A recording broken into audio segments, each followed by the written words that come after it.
Okay. Hello, hello.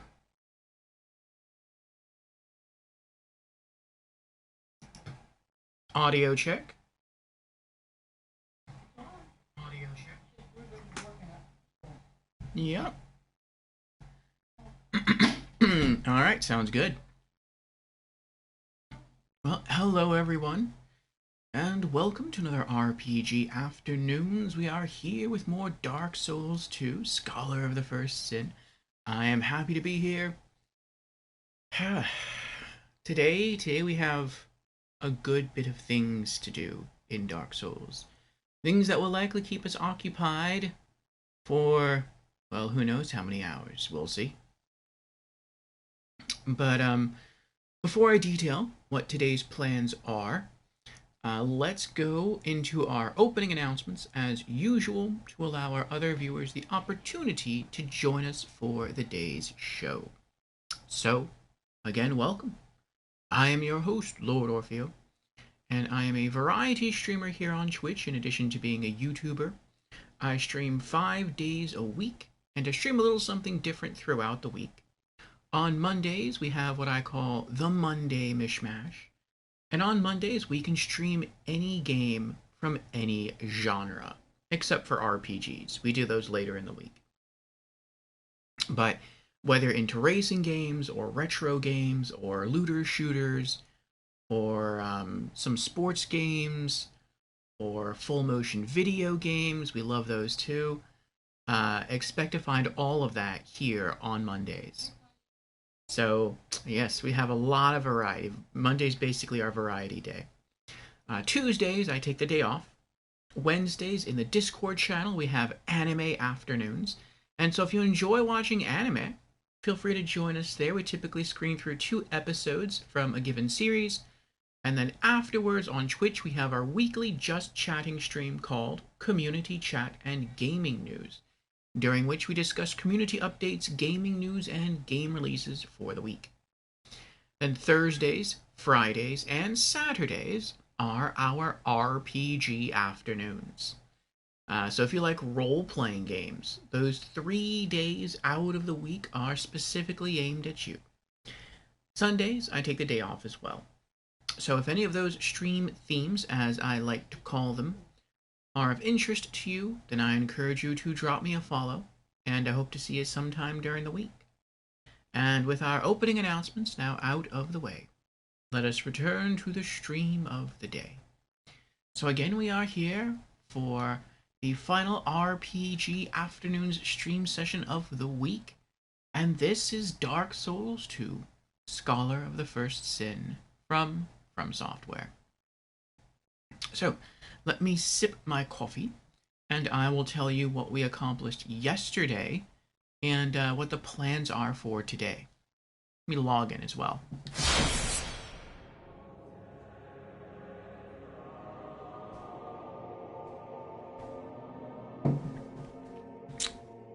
Coffee tastes pretty good today. Instead of putting my usual creamer, which is vanilla soy milk, I put a little eggnog that was picked up. It gives a nice little change there. And Markysaur is here. Hello, Markysaur. How are you doing? Markysaur says, "Let me unzip my appearance." That's still creepy. Hello, good Lord Orpheus. Hello, Markysaur. How are you doing today? We are logging in now with our soul level 165 character. We've been on the game now 189 hours and almost 11 minutes.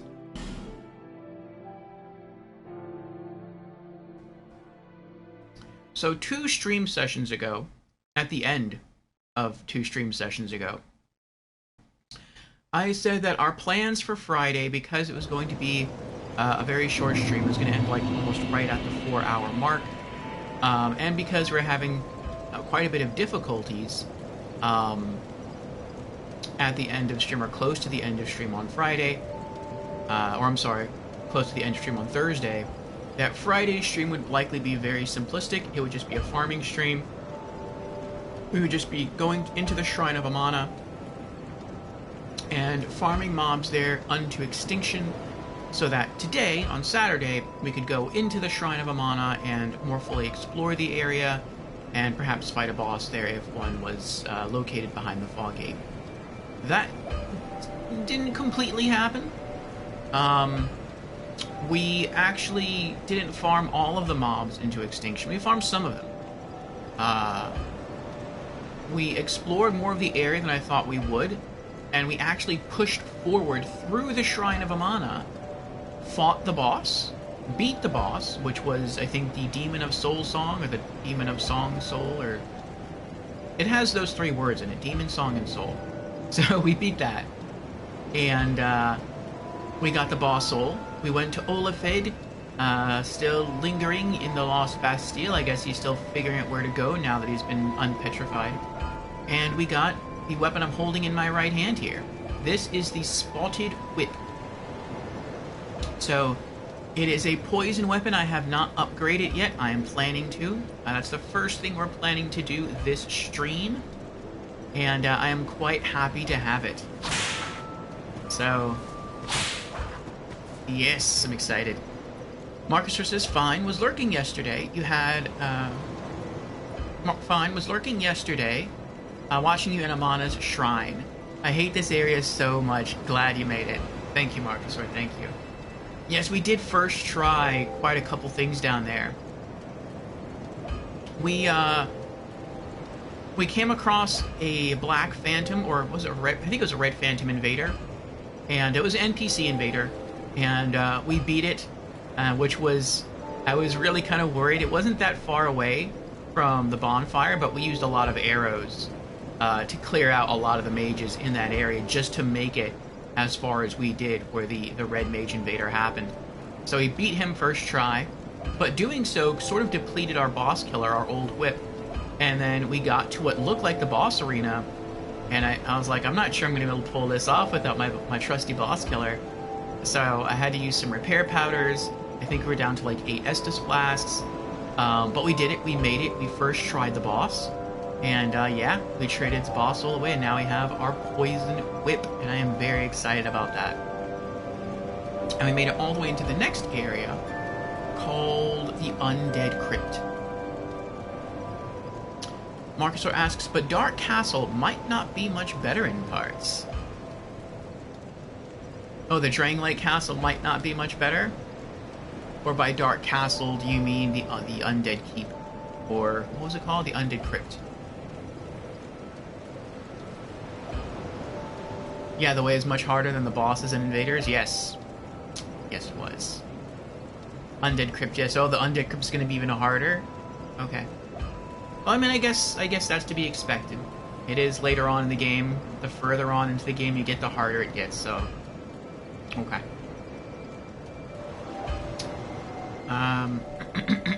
Excuse me. So yes, the first thing we're going to do today is we're going to upgrade our whip. And I was saying at the end of last stream, I was very, very excited to get this. Not only because it's the last whip that we need to collect all of the whips in the game, but I've sort of tried to balance out my character in terms of... I guess you could say strategy.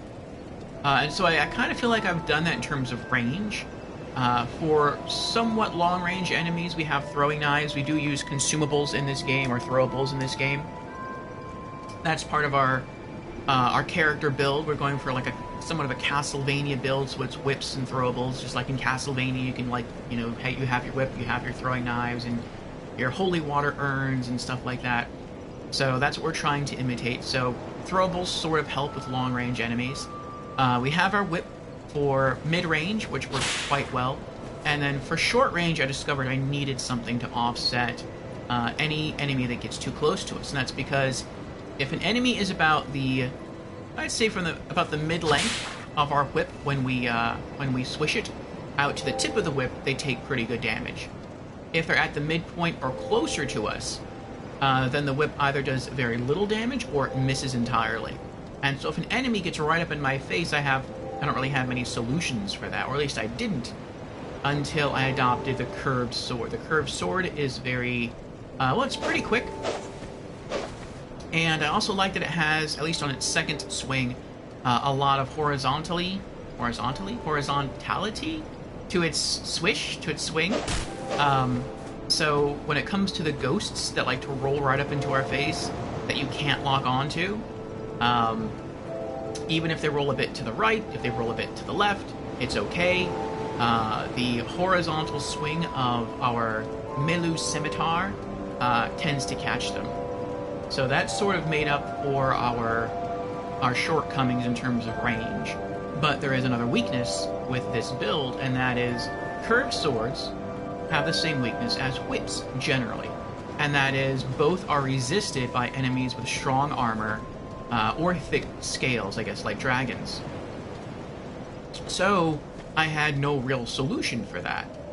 But now that I have our poison whip, I do. Because generally, and this is more of a guess than something I know, but generally, enemies that are very tanky are weak to either magic or they're weak to poison. And so now we have a poison weapon that we can use, so I'm quite happy about that. Marcus says, I don't know, your mileage may vary, but it's also not a walk in the park, I think. Okay, so first, let's see about upgrading our poison whip. Also, let me pop in my earbuds so I can hear the game. And then after this, there's another activity we are going to do. And then, I think we're actually going to head back, not to the Undead Crypt, but we're going to head back to Drangleic Castle to free the last muse. See what happens there. Then we're probably going to head to the Undead Crypt.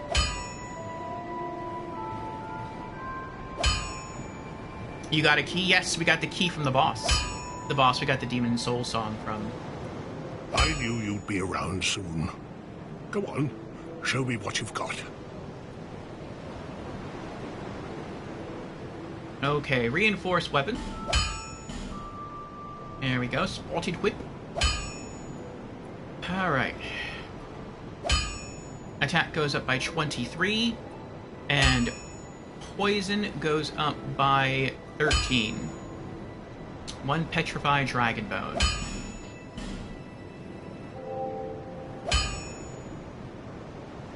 Okay.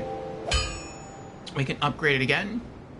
Attack goes up by 23. Poison attribute goes up by 13.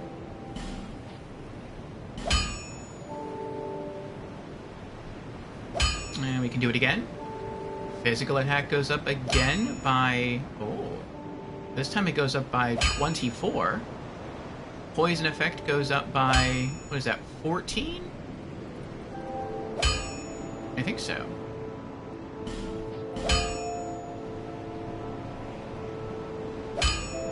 Okay, we can upgrade it again. Physical attack goes up by 23. Poison goes up by... What is that? 70, 80... By 13 as well. Okay.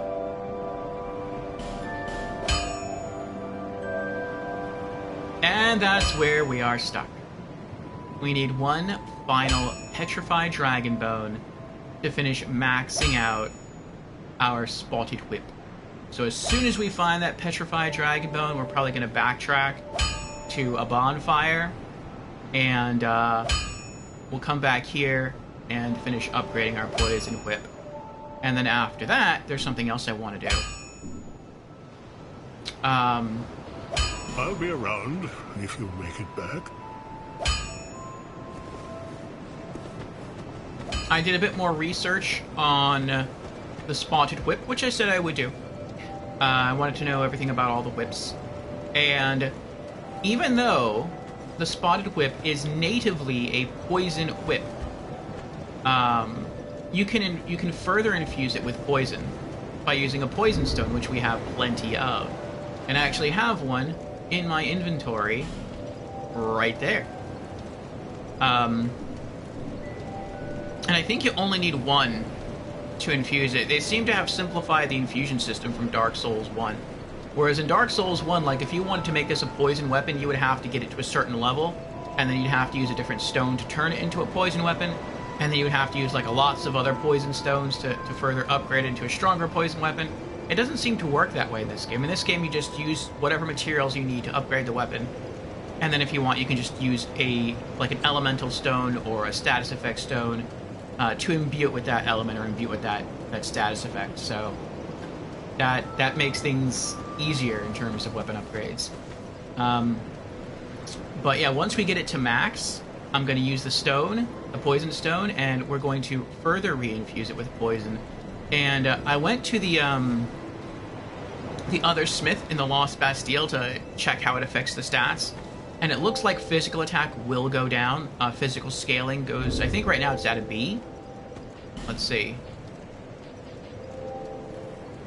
Oh, I have to go this way.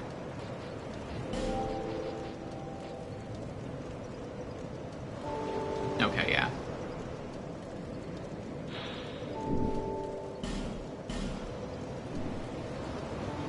How do I examine it again? Maybe I do have to go in here. Okay, I do have to go in here. So yeah, right now it scales with Dex at the B level. Once we use a Poison Stone, the scaling drops from a B to a C. So it does lower our overall physical damage, but the poison element of the weapon goes way up. And so really that's what we're looking for with this whip. Not so much physical damage, because I have other solutions for that. I have the Bloodied Whip and I have the Old Whip. The Spotted Whip is really more about just inflicting poison status. And so I'm okay with lowering its physical attack if it means a better chance of inflicting more poison. So that is the overall goal with the weapon. And so we'll be able to use this if we're using our Bloodied Whip and it breaks before we can get to a bonfire.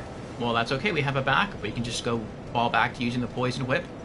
If we're in a boss fight and our Old Whip breaks, we have a fallback. We have this weapon here that might be able to poison the boss and deal some good damage over time. So I'm glad we have a third weapon now. Okay.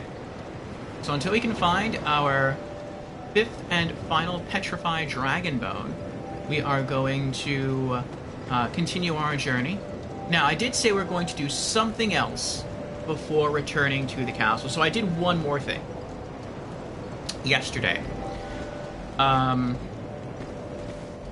was curious about something that we checked yesterday, and that was to see if we could get the fourth Old One's soul. Because it was mentioned that maybe we missed it. The soul of the Duke's Dear Frasier, the spider person. And so I looked into that, and it kind of took me down a rabbit hole. It looks like you're not able to actually get the Old One's soul that way. In order to get the Old One's soul that way, which is kind of weird, it's called the Pale Drake soul, you actually have to beat the Duke's Dear Frasier spider boss in New Game Plus or beyond. Or you can use a bonfire aesthetic to escalate the enemies in that area up one difficulty level, and then you'll get it. Why that is, I don't know. Maybe they just want you to go through New Game Plus, and they're going to give you additional rewards for doing so. That could be it. So we didn't actually miss it, it appears. That's just... it wouldn't have dropped for us anyway. Though we can go back to that area and do something later on. But like I said, it took me down a bit of a rabbit hole, and it took me to other things that could have been done in Bright Cove, Seldora. And one of those was, it kind of led to a pair of gauntlets. And so I researched the gauntlets. I actually researched all the gauntlets in the game from there, because I wasn't sure whether I wanted to stick with these or not. Like, I'm really set on sticking with this armor here, the Vengarl helm and chest piece and legs, but I'm not really sure about the gloves. I think they look cool and they have good stats, but aside from them having good stats, and I think they kind of look okay with the outfit too. I wasn't sure like if I'm going to stay with these or not, which is why I never upgraded the gloves.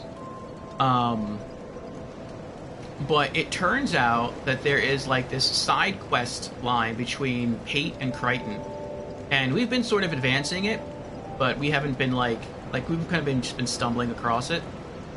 And so I would like to try and get those gauntlets sooner rather than later. And it looks like all we have to do is just go talk to him, and then go back to Bright Cove, and then we can get the gauntlets. It looks like it is possible to miss the item.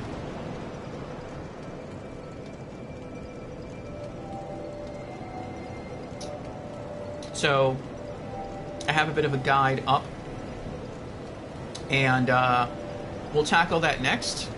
We'll get our gauntlets, and then we'll basically be done.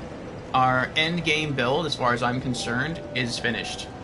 I do want to level up our character one more time. Throw that point into Vitality, just in case we'll need it. Even if we don't need it, I just kind of want to do it just to do it. But then after that, just start saving up souls to start buying more throwables and to use to upgrade our armor, upgrade our other weapons, and to start buying like spell scrolls, because I know we're going to need those for trophies later on.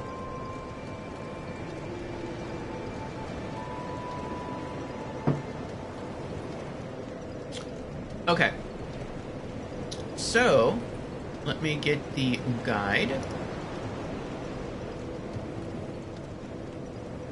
Okay. So first, the way the guide is structured, it looks like we're following the path of Crichton first. So let's travel back to the Forked Road.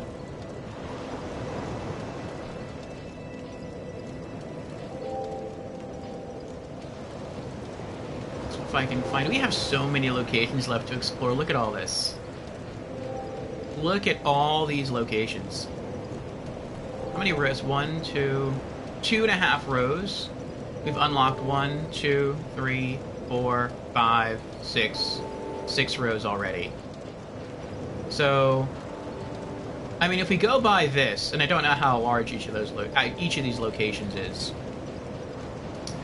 but if I were to guess how far through the game we are, and I'm guessing these are also like DLC areas, though I could be wrong about that, but if these are DLC areas, then going off our undiscovered places compared to the overall number of places we've already unlocked, it seems like we're about two-thirds of the way through the game. Again, if you include the DLC, if these are representative of DLC locations. So that's pretty interesting. We're actually further into the experience than I thought we were. I felt like Drangleic Castle was a big place, but I wasn't sure if Drangleic Castle... I really wasn't sure if Drangleic was going to be like the end game location, or if it was going to be sort of like this game's Anor Londo. How sort of... it seems a lot of stuff in Dark Souls 1 builds you up to go to Anor Londo, and then the first time you're pulled over the horizon by the gargoyles, and you see the beautiful sunlight and the backdrop of Anor Londo. It feels like, oh, that's it, I did it, I'm here. This might be where we end the game, and it's not. Anor Londo's like the halfway point. So I thought like Drangleic Castle was either going to be like our halfway point, or it was going to be endgame, and I wasn't really sure. Maybe it is kind of halfway. I don't know. I mean, I feel like you didn't necessarily have to go to a lot of these locations that we've visited in order to reach Drangleic Castle. But again, it looks like we're almost kind of through with the game, so I don't know. We'll see. Blue Pill says, hi there. What's up? Hello, Blue Pill. Welcome to the stream. How are you doing? I see you're cruising through the game. We are trying. We're making some good progress. So yes, we beat the boss yesterday, the Demon of Soul Song yesterday. We crafted a poison whip, or what did craft it? We just traded the soul to Strayed of Olafid, and he gave us our poison whip. We just used some petrified dragon bones to upgrade it to +4. We need 1 more petrified dragon bone to max it out. Hopefully we'll find that kind of soon. Yeah, I was researching something that I thought we may have missed yesterday. Or not, well, yeah. We missed it quite a while ago, really. But we checked on it yesterday. And that was in the... There it is. In the Brightstone Cove Seldora, we fought a boss here, the big spider lady called the Duke's Dear Freyja, and we got her soul. But apparently there was like a soul of the old ones that we could have obtained, and we did not do it. And I wanted to check on that outside of stream, and it looks like we kind of missed it, but it didn't seem like there's any way you could have obtained it in New Game. You actually have to obtain it in New Game Plus. So eventually we're going to have to go and I guess get it that way, which is fine. But that kind of took me down a rabbit hole of other things we may have missed within this location, within Brightstone Cove, Seldora. And I saw that there's a pair of gauntlets here that I want to get. After looking at the gauntlets that you could get here, I kind of went through all of the armor sets in the game and looked at all of the gauntlets you could get. And they seem to be like the ones that I want the most. So we're going to go after them. And we're kind of using a vid walkthrough on the side to help us do that. So it looks like it is a story side quest thing between Pate and Crichton. I guess two unlikely treasure hunters and a spat that they have had that has sort of caused them to go their own ways. It seems Pate just wants to continue to go treasure hunt and do his own thing, but Crichton holds a grudge and Crichton is out to kill him. And so we have to go to different locations, talk to them both, and then we have to go back to Brightstone Cove, side with one of them, and then we get our gauntlets. So that is what we are using the guide for now. It looks like we have to go to the Shaded Woods, and then go to the Ruined Fork Road, I think is another place that we can go to encounter Crichton, since we've already set him free within the Huntsman's Copse.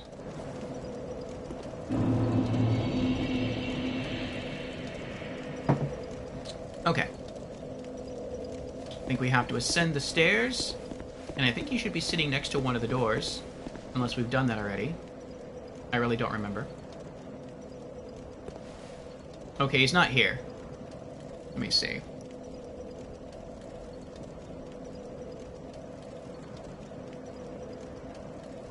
Yeah, it looks like he should be next to... It looks like he should be sitting right here next to this fog, but he's not. Okay, so we've done that already.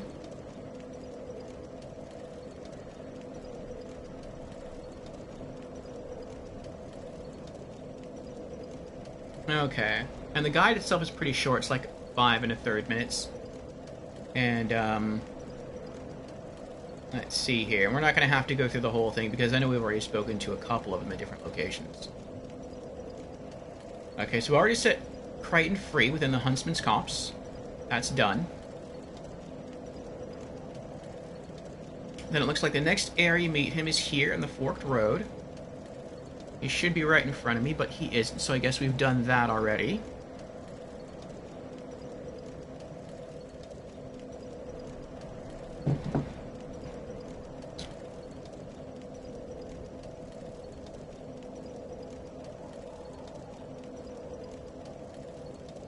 Okay. What's next?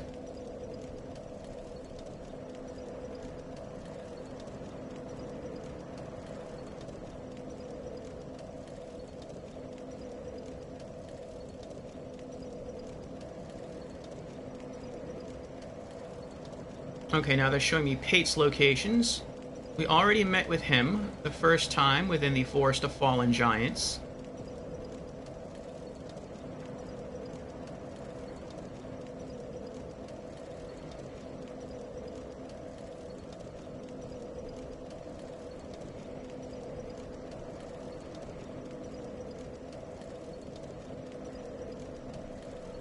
And then it looks like the next time we encounter him is where?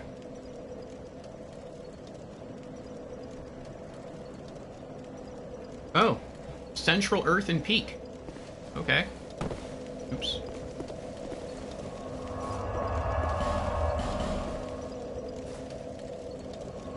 So I think we missed him there. We did find our other friend there. Our, what's her name? Lucatiel. We found Lucatiel within the Earthen Peak. But we didn't see, paint. So I'll have to go there. But I have to use the restroom real quick. Sorry, I know we just started a stream, but I will BRB soon, and we will continue our adventures, seeking out Pate and the gauntlets, the engraved gauntlets.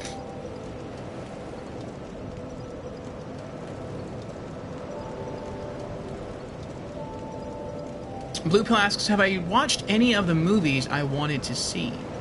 So far, I've only seen, what's it called? The live-action Five Nights at Freddy's movie. I haven't seen any of the others yet. I'm thinking tomorrow I'll probably watch the first John Wick film.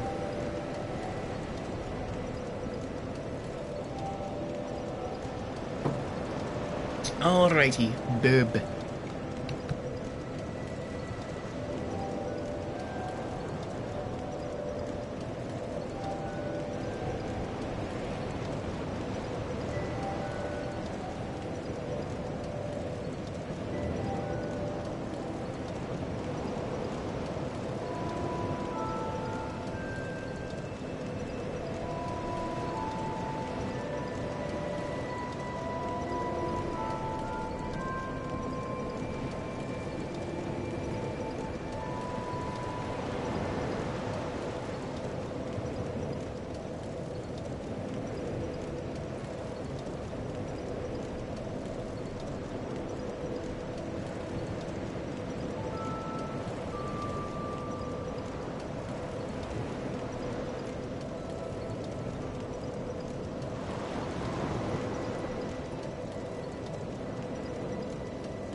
Okay, we're back.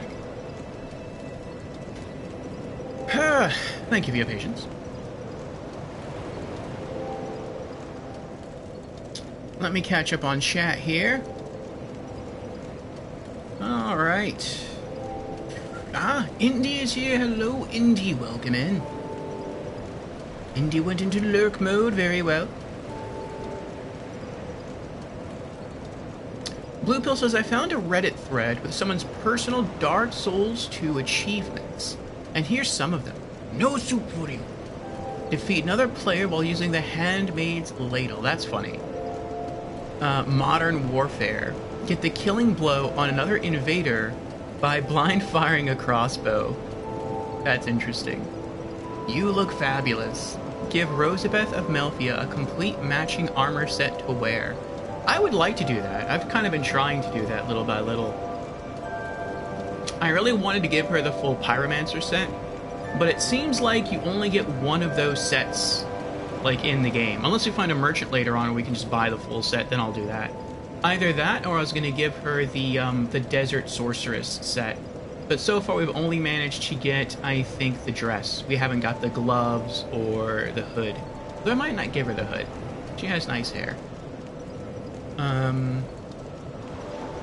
Let's see. We haven't gotten the gloves either. Love Hurts. Defeat Scorpionus Najka with the Black Scorpion Stinger. Oh, that's good. I like that one. You love the gaming community. Me too.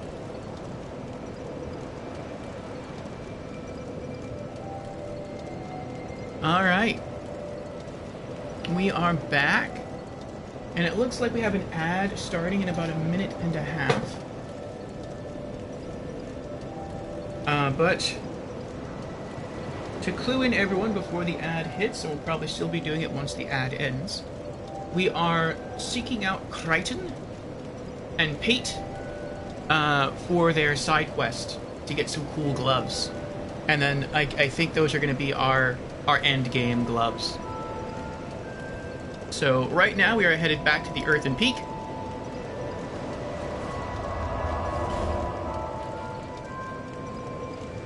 There we go. And to the central Earthen Peak bonfire.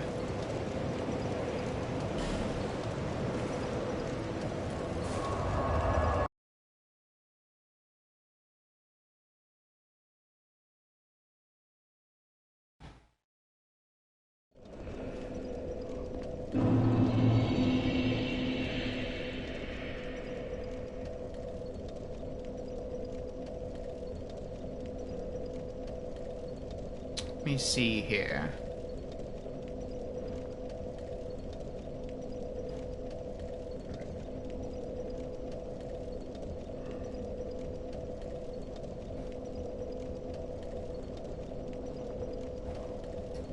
No, actually, looks like I can just... Looks like I already unlocked... The guy takes you to the upper Earthen Peak bonfire like you hadn't found that already, so I guess we could just go there instead. That saves time.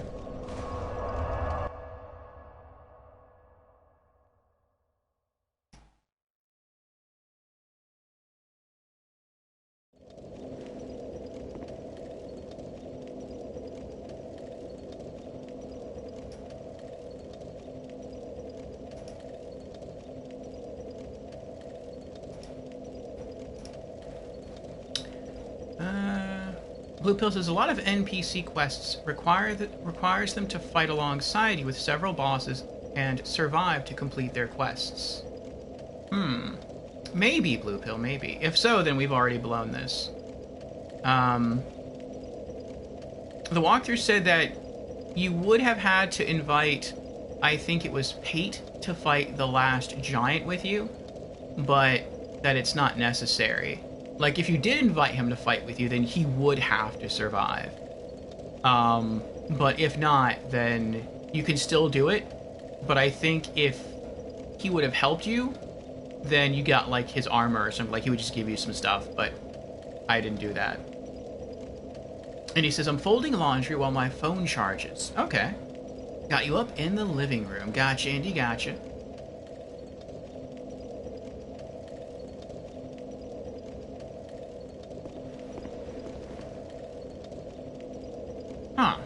hold on. Is this the right bonfire?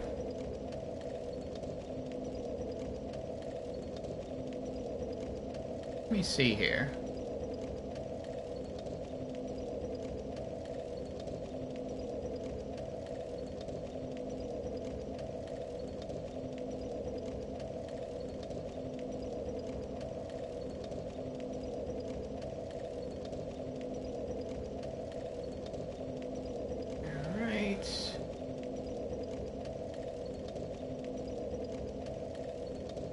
Okay. I think we're gonna have to sort of figure this out. The person, they skip through their walkthrough. Like, they skim. I guess they, like, assume people know where certain things are.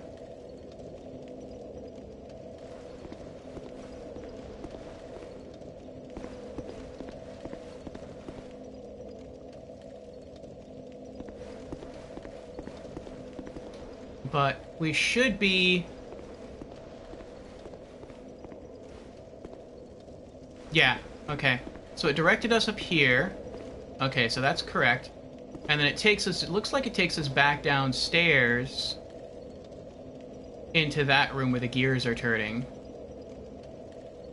So I think we just have to go downstairs. Okay. We haven't been this way in a bit, so we are going to have to be careful. I think we go downstairs. I know there's nothing in that room, except for creatures that want to kill us. But that's pretty much it for most places in this game. There's just places that where people want to kill us. So...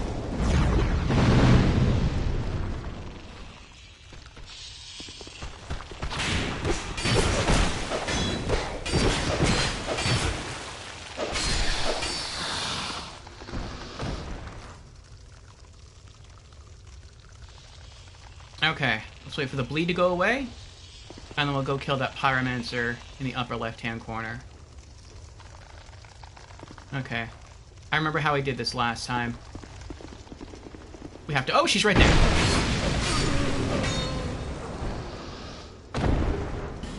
I thought we'd have to sprint up the stairs and go around.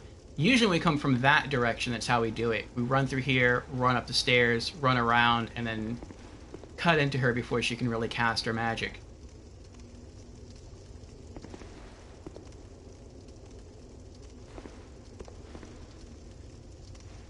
Okay. I don't think we have to fight them. Let me look down.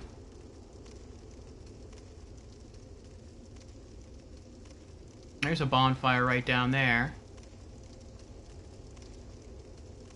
It looks like a hard run and jump that you have to make, but it doesn't look like it happens over there. It looks like it happens beneath where I'm standing.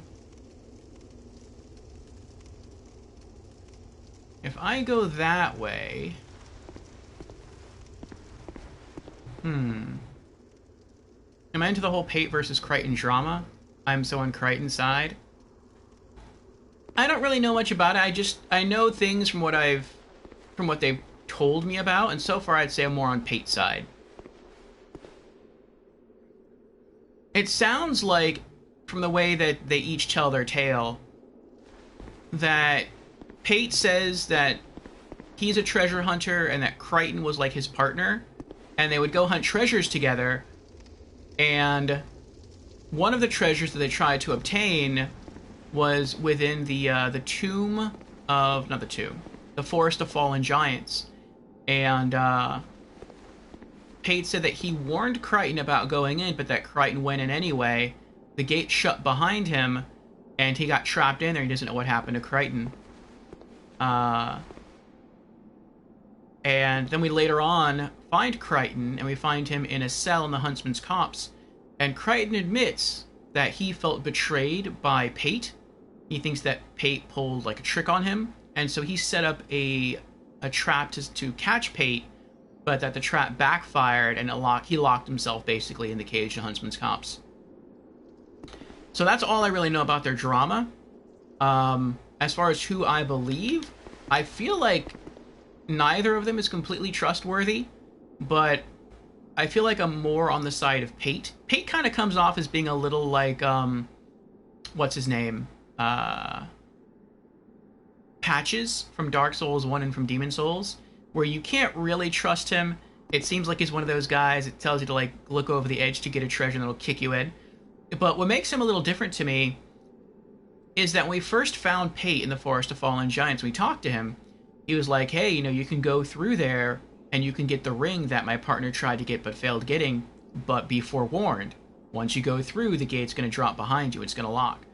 So that makes me more trustworthy. Like if he just said, hey, go get the ring, and you walk through and it closed behind you, and he didn't warn you about that beforehand, then it'd be like, oh, okay, so this is another situation where this guy tries to scheme you for treasure, and then he waits for you to die, and then he'll go in and try to, you know, collect the stuff off your corpse. But because he forewarned us, that makes him a little different to me. And if he forewarned us, I could maybe see him forewarning his partner, and the partner's like, we can do it. And maybe like Pate was like, no, we aren't going to do it because I'm not going to go in there because I know the trap. I can see the trap set up, so I'm not going to do it. Grant's like, I don't care. And he goes in there and he gets trapped, and he's shocked that Pate didn't follow him in, even though Pate probably told him I'm not going to go in with you. So they're all waiting. So I feel like I'm more trusting of Pate than I am Crichton. Crichton just seems like he has an axe to grind. He just has a grudge to bear. And, like, I understand that, but I feel like maybe he's overreacting.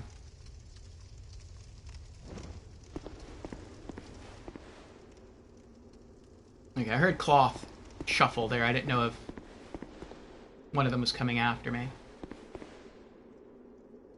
There's still an item over there. Okay, so if you go down the stairs and you drop off there, you can collect an item. I don't know what that item is. There's vases there. So there's supposed to be a chest here, but like it's a bit aggravating. The person like cuts through their walkthrough. They made a vid walkthrough on how to get to the chest, but they skimmed it, and it's like you just invalidated your walkthrough by doing that. Like, if it were a text walkthrough, then okay. But this is a vid walkthrough, and he's like, go here, and then once you're at the third bonfire, then just teleport here. And it's like, that doesn't really work.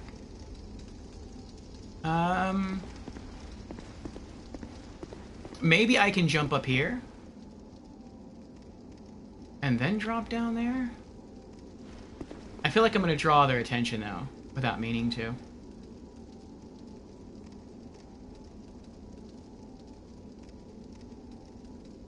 Let me see here. Excuse me.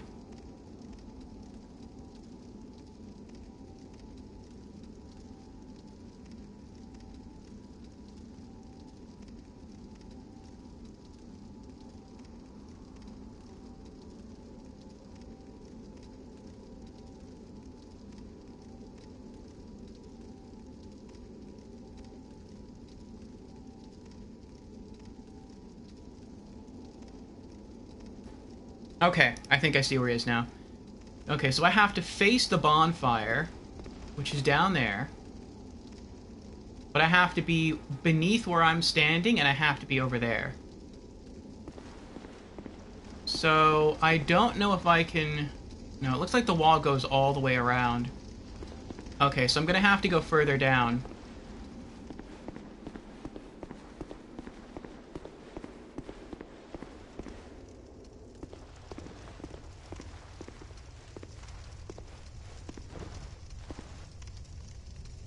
I think I have to go that way, down that tunnel, and then turn right and go down that way.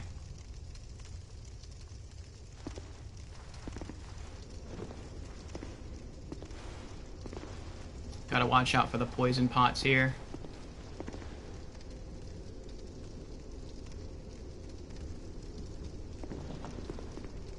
I know they're over there. We saw them through the window.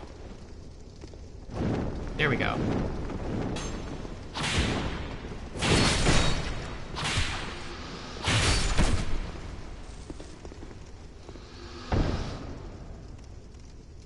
wait for the poison and bleed to wear off. There should be one more assassin.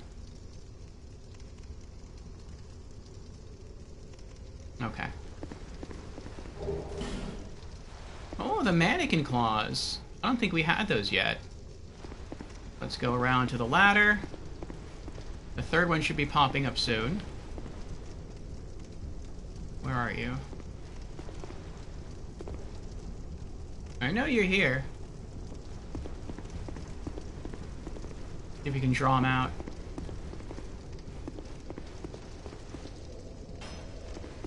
Where are you? There he is. There he is.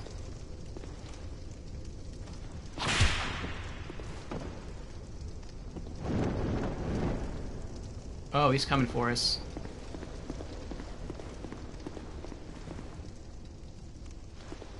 I don't know where he's gonna come from, but I didn't get souls for him dying. Oh, there he is.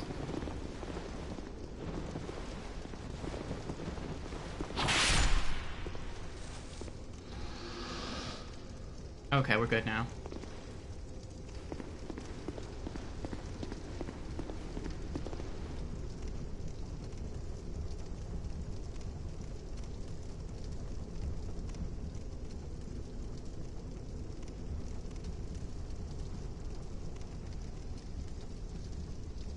I feel like I could have a better idea of the layout of this place if I climb down the ladder. I don't remember if there's anything down here that wants to kill me, though.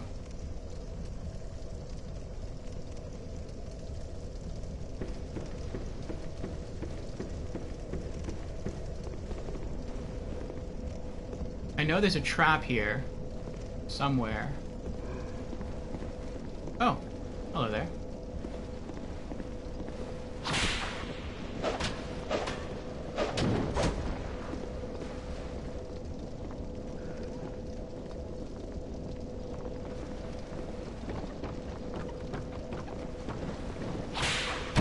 Ow!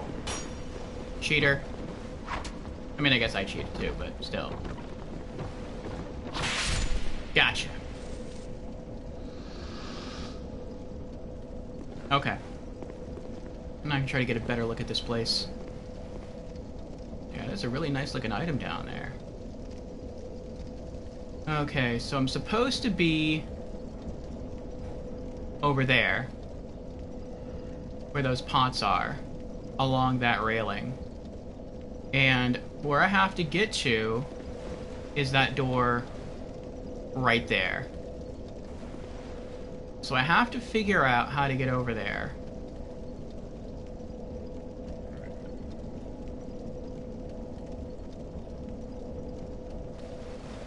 And that's pretty well tucked under the fountains right there, so I don't think if we got up there we could drop down. That means there has to be some other door that takes us that way.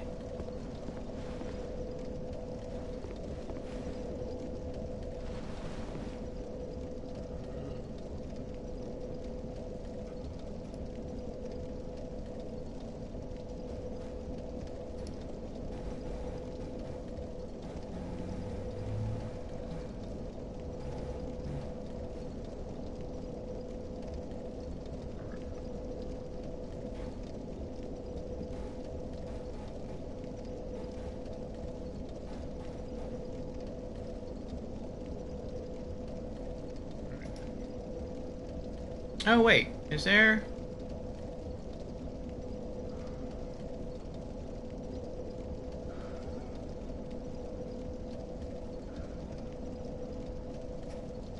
Okay. I may have... Maybe the,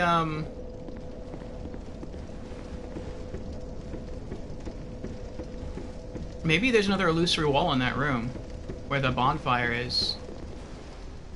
It kind of looks like what it is.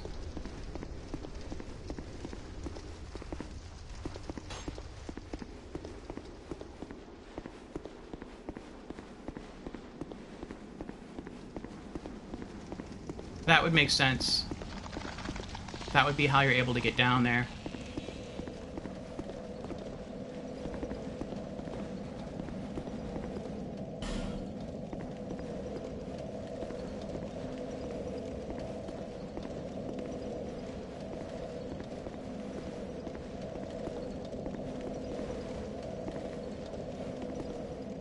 Okay.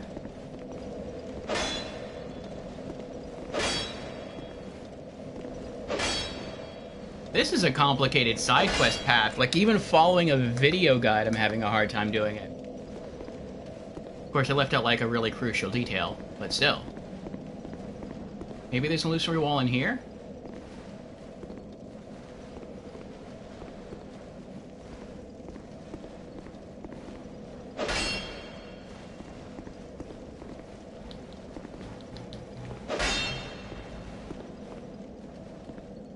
What am I looking for? I'm trying to get down... Well, not here. But I'm trying to get down to the level beneath where these poison saucers are. I'm trying to get to the treasure room where Crichton is, and I'm assuming that there's an illusory wall around here somewhere. So, like I said earlier, I looked through the gauntlets in the game, and I decided that I wanted to swap out the gauntlets that I'm wearing, which are the Drangleic gauntlets, for a set called the Engraved Gauntlets. But in order to get the Engraved Gauntlets, you have to do, like, the Pate and Crichton side quest. And I think we've met Pate everywhere we can meet him, except for here, and I think we've met Crichton everywhere we can meet him. But to get to where Pate is, you have to do some tricky platforming. And I'm trying to use, like, a video guide in order to get there, but even using the video guide, like, they left out a crucial detail within the video guide, which is how to get to the platform. And so, like, I don't know how to get over there. So I have to get there, where all those pots are, and where that magic swordsman is. I think I got over there once, actually. Just never jumped over there. I wasn't courageous enough.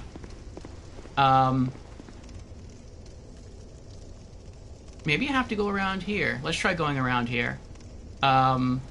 But it looks like you can drop down there on that platform where the door is, and then go through. And then that's where you meet Pate.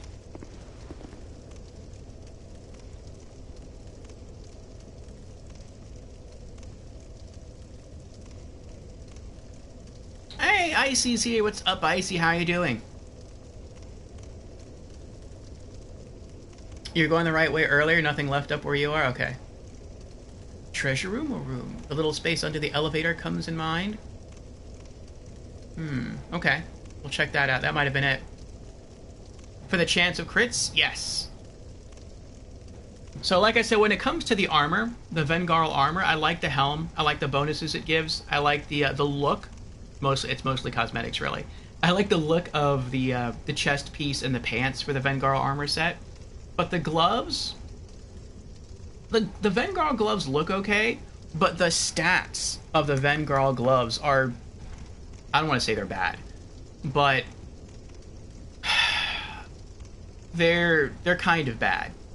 I can see why they were designed the way they were, stat-wise, because even though the gloves are kind of bad, like, defensively, they're very light, in contrast to, like, a lot of the other pieces of armor for Vengarl. And so I think they just did that to try to balance out the weight a little bit more with the overall set. But because of that, I'm wearing the Drangleic gauntlets instead of Vengarl's gauntlets. And the only reason I'm wearing the Drangleic gauntlets is because they have better stats. And I was just curious if there were better gloves or better gauntlets that I could wear than Drangleic. And it looks like it might be better if with the engraved gauntlets.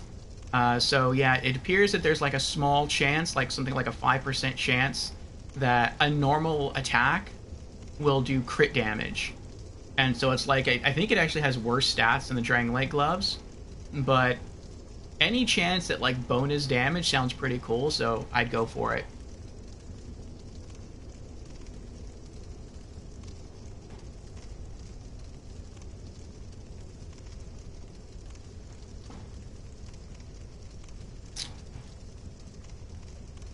You were once there, I think? Yeah. And you didn't want to go to a chest because behind some magic dude was there.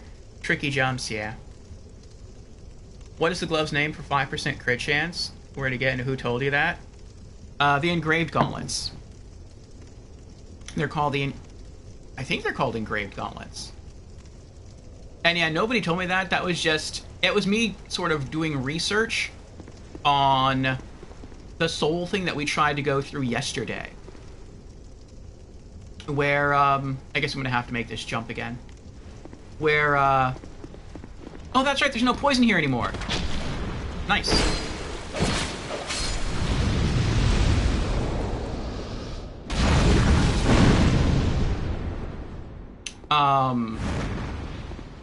Wow, it cleared out all the poison in this whole area. That's pretty awesome. By burning the windmill.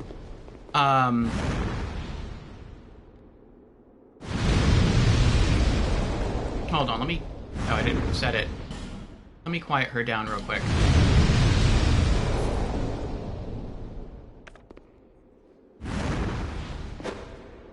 Shush.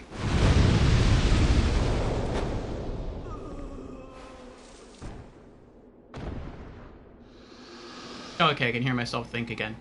So...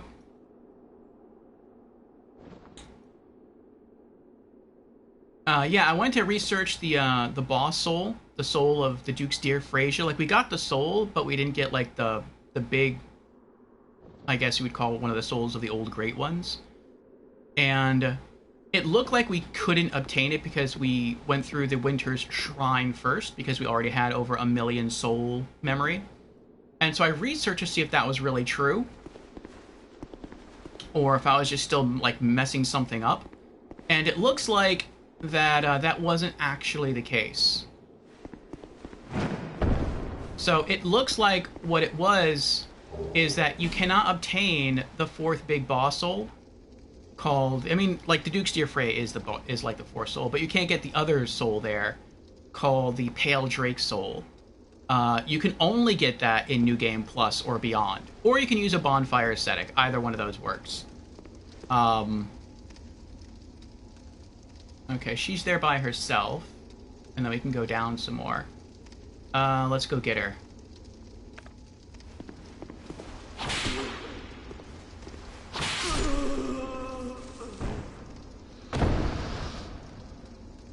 But while I was looking into that, it mentioned something else in the Brightstone Cove Seldora. And it mentioned that you could obtain some cool gauntlets there called the Engraved Gauntlets. And I was like, oh, what are these? I've been toying around with the idea of using a different set of gauntlets. And so I read about them, and that's how I do. Ooh, hello.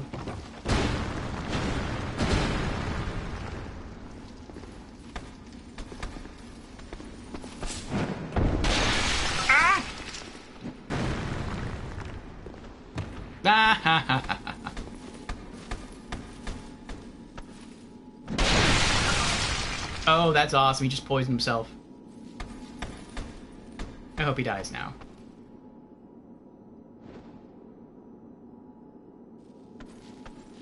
Poison is so OP in this game.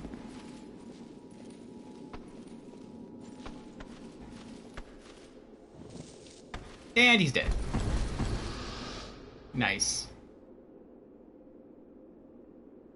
Ah, the dragon with the thread thing? Yes, that. Yeah, the thing with the wiki, once you're there, you read for like half an hour or more at most. Yes, you kind of get roped in. So I started looking at the gauntlets. I'm like, these are pretty cool gauntlets, and they're in Seldora. I guess that's something else I missed here. How do I get those? And so that's kind of what that led me to. So yeah, they don't really appear to be that many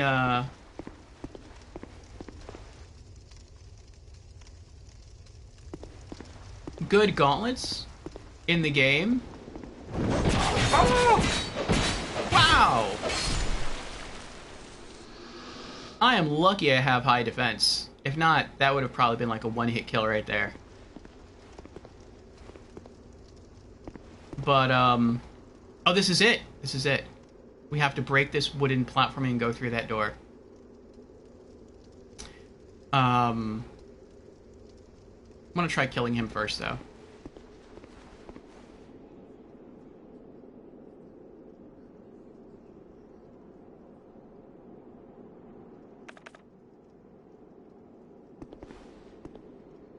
Can I lock onto him?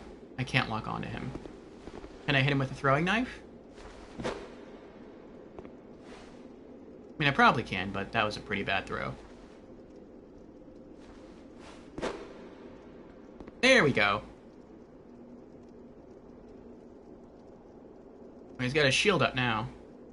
I was hoping he'd get mad and try to run at me. And then just kind of like run off the edge and die. That'd be awesome. I don't think he's going to do that, though. Oh, well. Let's put on our fall ring. But yeah, I looked at some of the other... That kind of got me to, like, looking more into some of the other gauntlets in the game. And there really doesn't appear to be that many good gauntlets in the game outside of a... I guess you would call it like a standard... outside of standard defensive stats.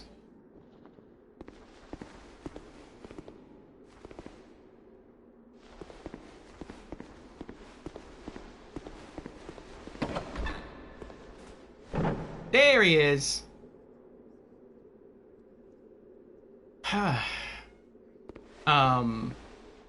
But yeah, the Jester gloves look to do something. I forget what I think they get you more souls. Is it more souls or increased item discovery rate? I think it's more souls. And then you have, which is nice. More souls is always nice. But the engraved gloves, yeah, I think they give you like a really small chance to get a crit with a normal attack. And it's like, even if it's a small chance, I would rather have a chance at increased damage over like a guaranteed thing with more with more souls.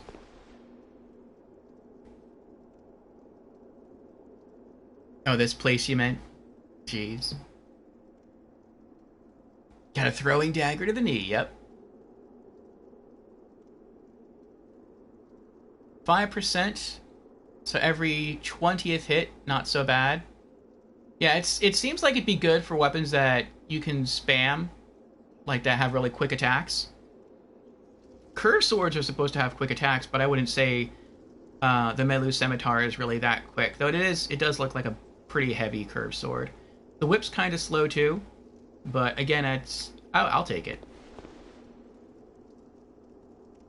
Are you ready? And then something required ahead. Well, we meet again. There's treasure this way, but I have a bad feeling about it. I don't quite have the guts myself.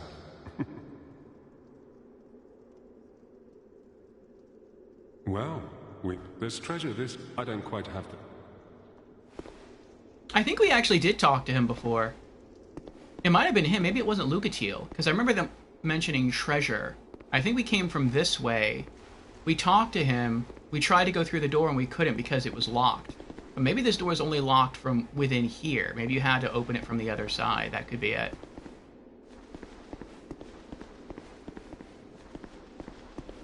There's no... Okay. I want to make sure there's no assassins in here.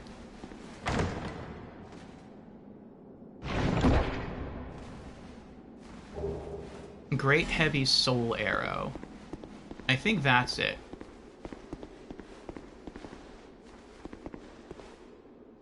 Try not to poison this guy.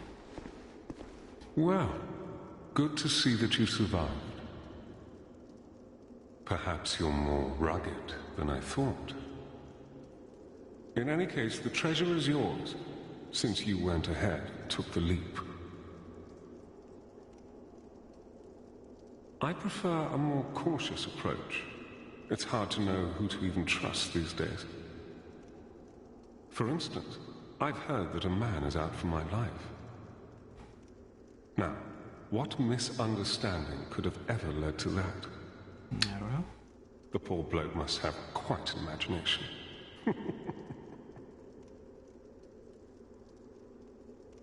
You be careful too, my friend. For trust can be a dangerous thing. You be careful too. Okay, I think we've exhausted his dialogue now. Rykard's rapier could benefit from 5% crit. It definitely could. I think when it comes to me fighting against certain damage types in this game, I think I'm very weak to piercing damage. And I don't mean stat-wise, I mean, like, the way I maneuver my character. Because a lot of weapons that have, like, slashing attacks, it feels like I can see their tells. I can feel them, like, coming, and react quicker, to roll out of range. When it comes to piercing attacks, so it seems like they happen very, very quickly. And I usually get hit with at least the first 1 or 2 hits. So if I'm fighting against an enemy with piercing weapons, I have to be really, really cautious. Okay. So I think we did everything here.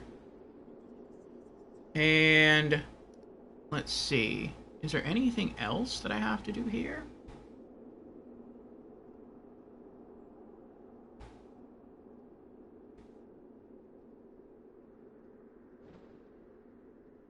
I think I'm actually done here. I mean, I could try to run across where that guy was and get that item. I don't know what that item is. But I feel very hesitant to do that because I'm pretty sure once I jump over there, I'm going to die. I feel like the only way I could probably get that item would be to kill him first. And then I could try to jump across and get the item. But even then, the jump itself looks pretty challenging to make. So I'm just going to let that go. Maybe like right before we fight the final boss and people kind of clue me into what treasures I missed along the way. If that's like a really good treasure, then I'll go back and I'll get it.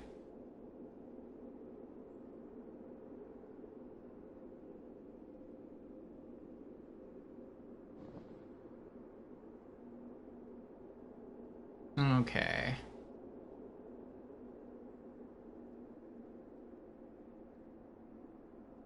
Alright, it looks like that should be it then. I should be done. Just about. Let's go back to the bonfire and get out of here.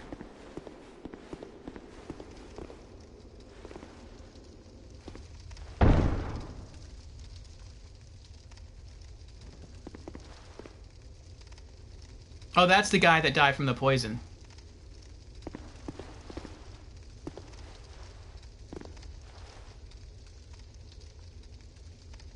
Oh, this is where we just were. Okay.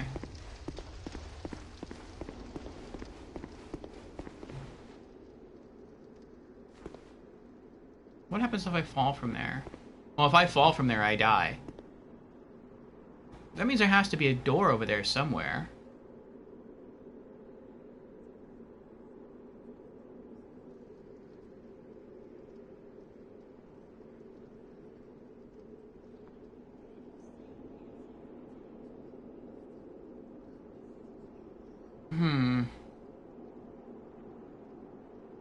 Yeah, I'm gonna let that go for now.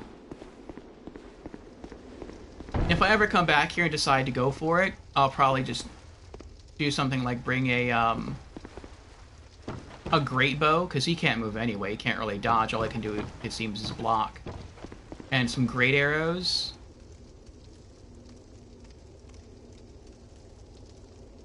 What?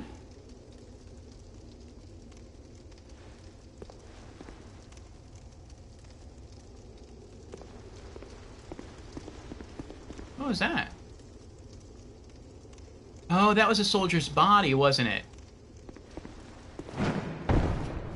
It looked like there was it looked like it was Pate sitting down here with his back against the wall. But I think that was just a guy, the archer that was here. I think we killed him and then, like, he disappeared. Alright, let's get back to the bonfire and get out of here.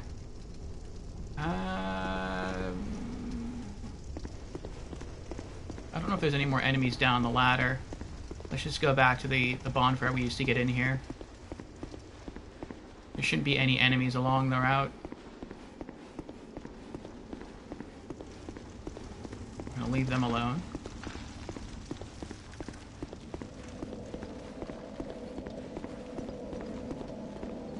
Here we go.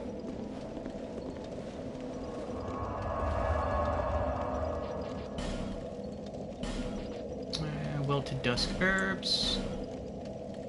And no.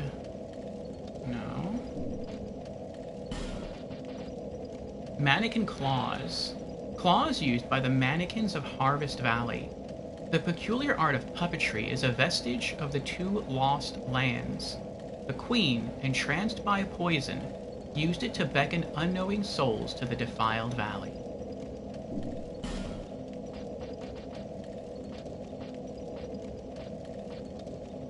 Yeah, I was right. We didn't have those before. Ah, good afternoon, Gamer Knight. How are you doing? Welcome in.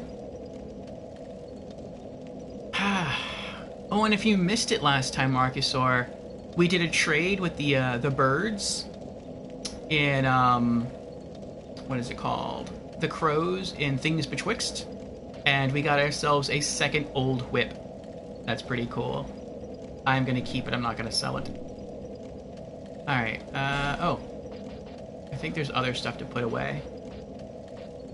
Yeah, the Great Heavy Soul Arrow sorcery.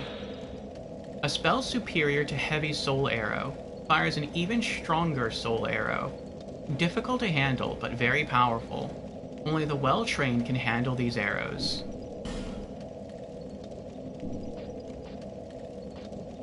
Okay. Now we travel to Brightstone Cove, Seldora, and Chapel Threshold. And I think now we just have to go and side with one of the two. I think they should both be there fighting in the little house.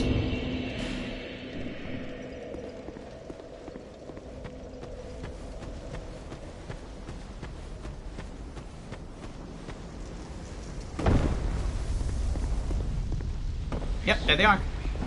Please, lend me a hand.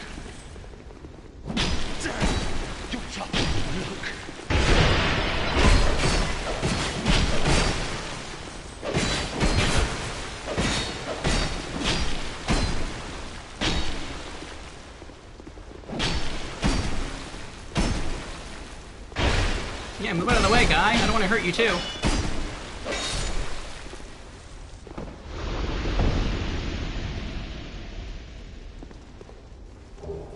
Crichton's steel mask. What misunderstanding could have caused this? I don't know. Well, thank you.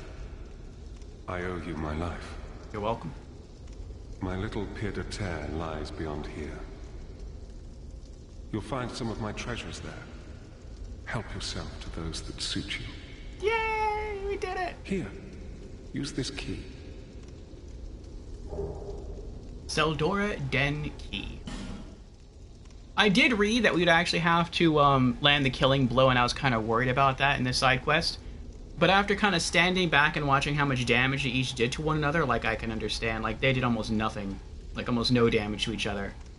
So long as you had, like, a decent weapon, you didn't really have to worry about that. I was just worried about hitting them both at the same time. My man. Rip. Hashtag kill Pate Army. You'd have killed Pate instead. I kind of thought Pate was okay. Like, I feel like I understand his character. But what made me side with Pate over Crichton is that Pate always warned us about things like, hey, there's treasure ahead, but there's danger too. So be careful. And it's because of the warning, that's what I think makes him more trustworthy to me than Patches, the hyena in earlier games.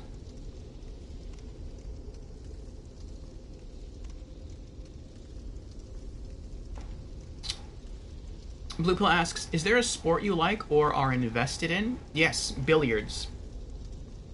I used to be a part of the APA, which is the American Pool Association. So I used to be on a league team, and we would go to pool halls once a week and play against other teams. And it was a lot of fun. I really enjoyed it.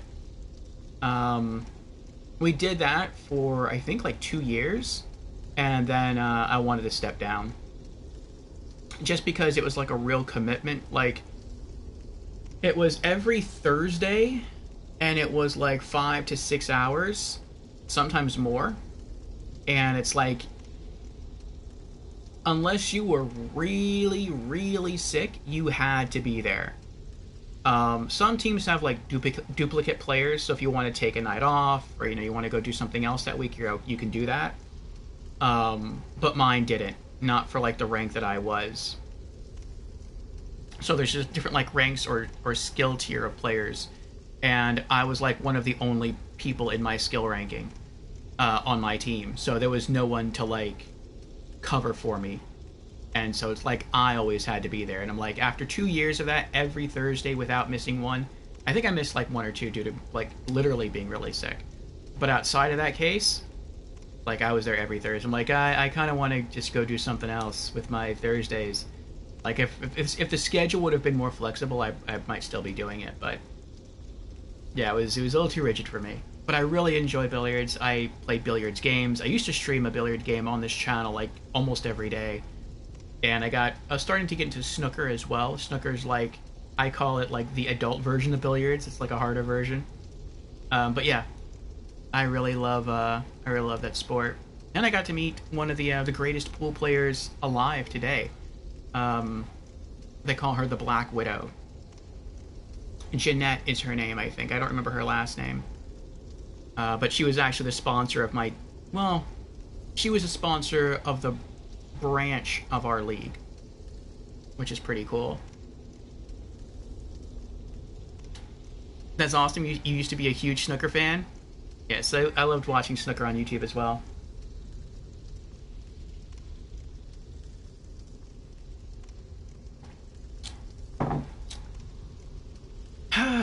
Alrighty. Let's talk to him again. Be cautious on your travels.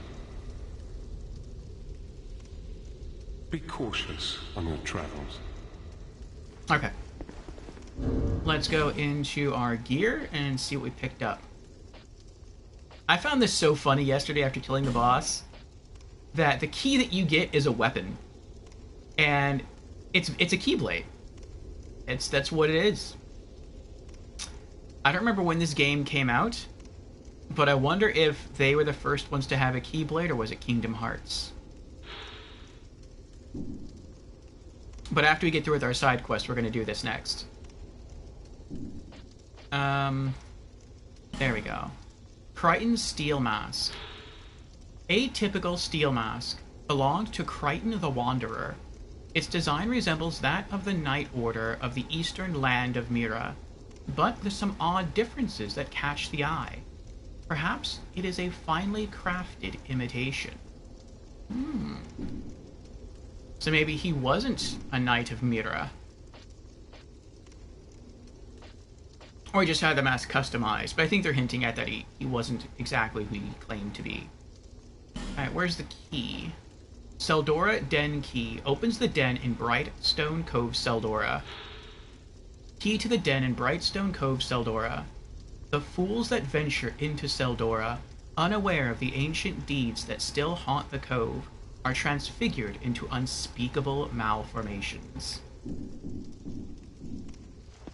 Alright, he said it's just beyond here. I don't know really where that is. But let's see if we can find it.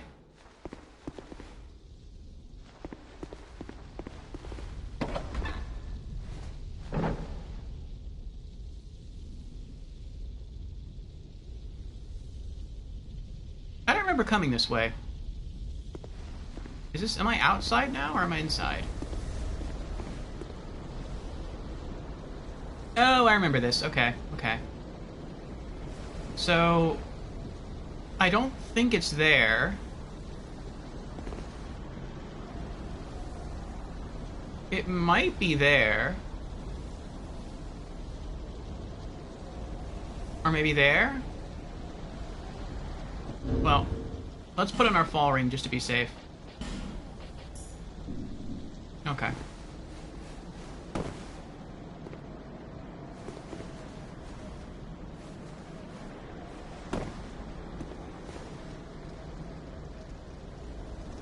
I don't think it's in there. Oh, that's not a door. I guess let's drop down again.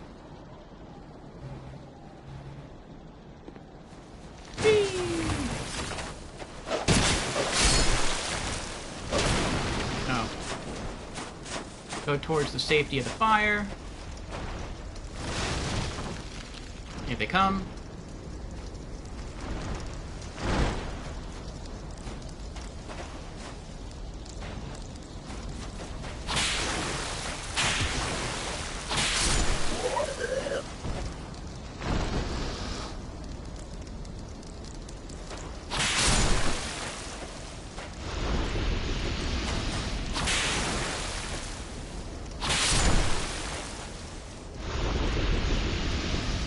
One more.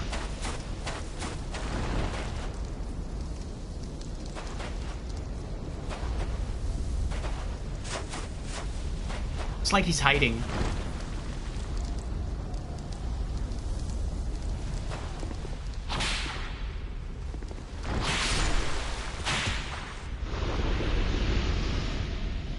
Look how creepy this design is.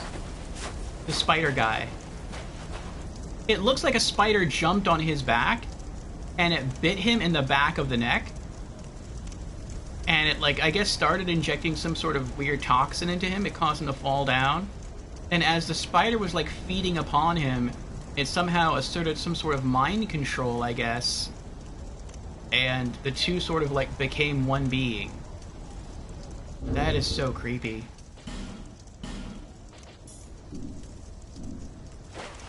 Okay. So...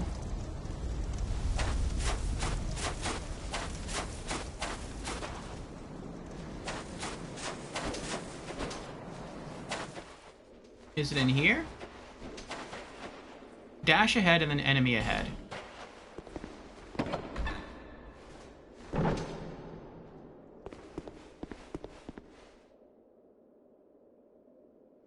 Try key.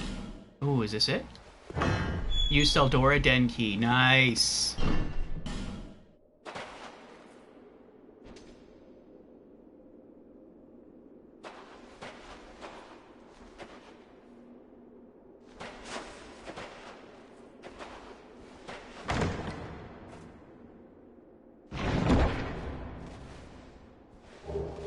The engraved gauntlets. We got it! We got the engraved gauntlets! Alright, let's check them out here. Oh yeah, that's like... that's just over 400 defense, and that's like almost 300. And we haven't even upgraded the Dragonlight gauntlets. That'd probably make us really tanky. What's the lower durability? I wonder what the weight's like. Stone gauntlets engraved with odd writing, said to bring good fortune to the wearer. The wealthy merchant Fiorenza searched for these rare and precious gauntlets his entire life, but was not the one who found them. Effect: rare chance normal attacks become critical hits. Okay, I feel like this would also be really, really good if you were a bandit and you wanted to specialize in, like, knife attacks. Because knives are, like, really, really fast. And typically they don't have very high attacks, but they have, like, pretty high crits. Okay. Now, the most important part of these gauntlets. How do they look? They're lighter. That's good. Oh, not bad, not bad. Okay. I was a little worried about the look. About how they might look, but it works well with the outfit. It blends in a little bit with the white, the dirty white of the sleeve there. And it looks like you can... oh. Okay, interesting. Your thumb is actually not part of the gauntlets. It's like the gauntlets only go over the outer part of your hand.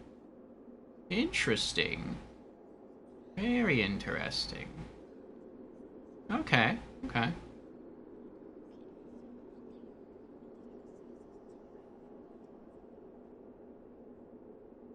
Could I call myself a movie, TV series, anime enjoyer? Asks Blue Pill. I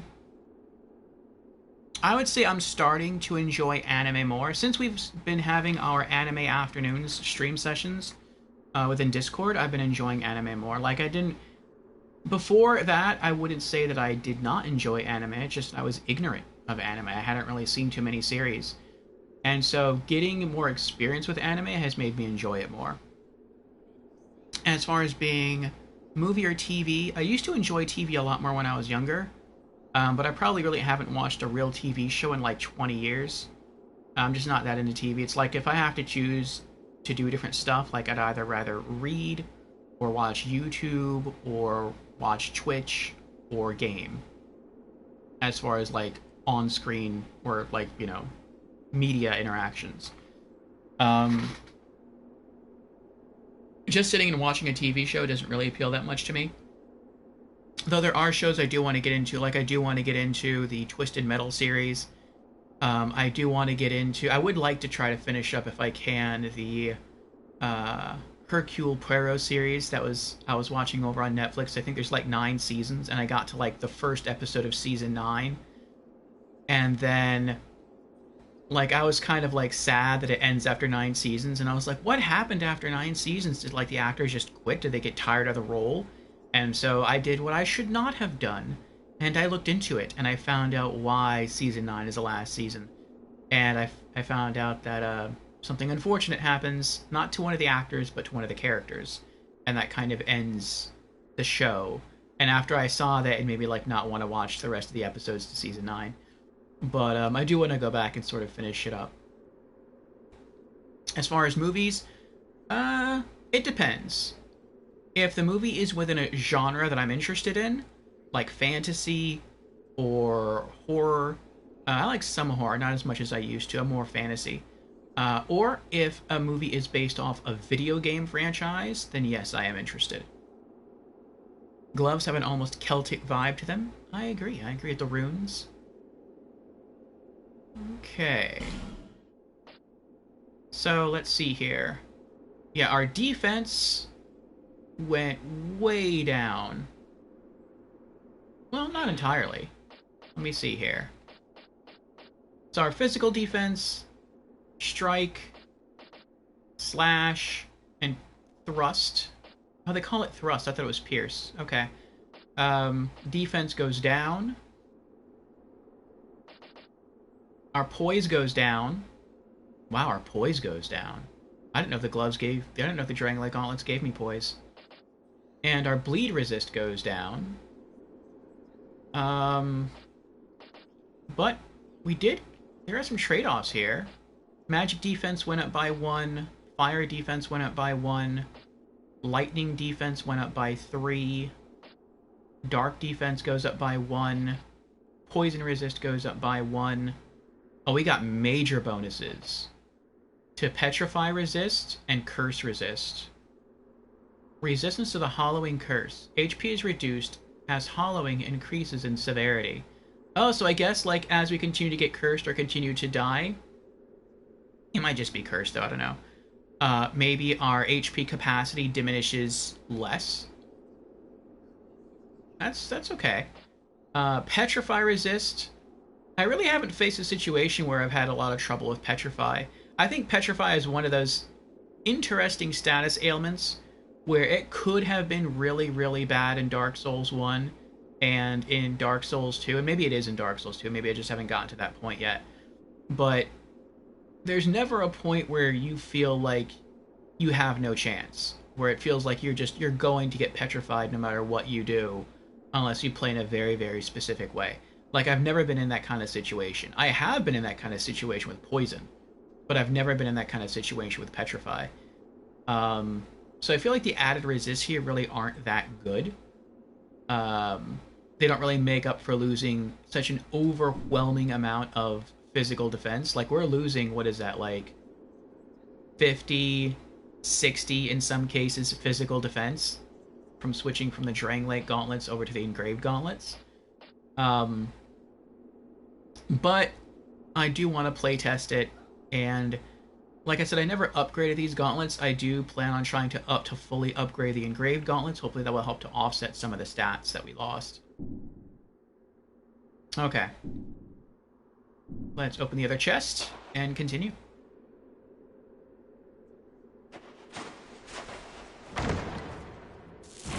Uh-oh. Ooh, that'll leave a nice scar. That was Pete. Rusted coins. A firebomb. I wonder if he's still there. I wonder if I could go back up and talk. Oh, I can't. Because once you drop down, there's no getting back up. So I basically have to leave the zone. But then once I leave the zone, he's not going to be there anymore.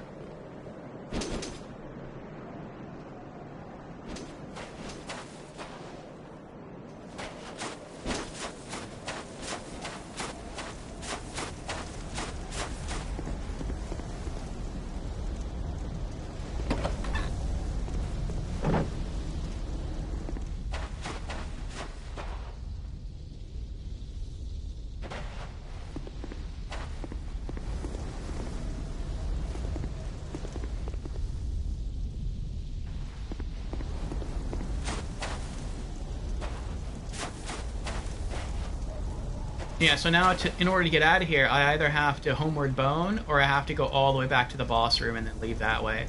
I don't want to do that. Oh, wait. Since we're here. Oh, but I can't do that from here. I was going to say, there's another key. Not another key. There's another room.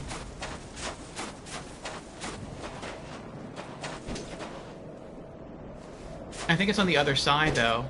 I don't think the Seldora key opens both doors. Though that would be nice.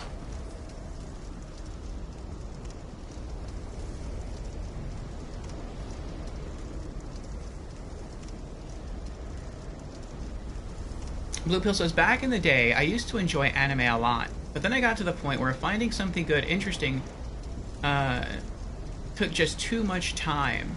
So now, I just occasionally bump into some hyped animes and decide to give it a try. One of the last ones I watched was Chainsaw Man. I've had Chainsaw Man recommended to me as well. That's actually on our list for a future Anime Afternoons screening session.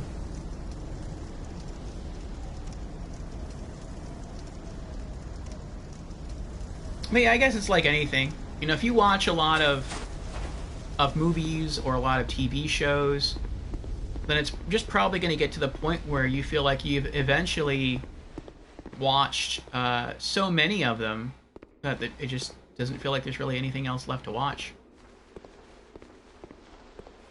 Wait, how did I just get back up here?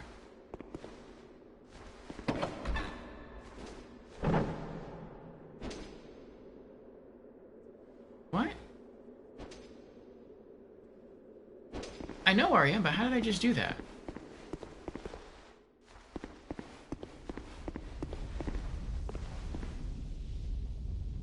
Came in here.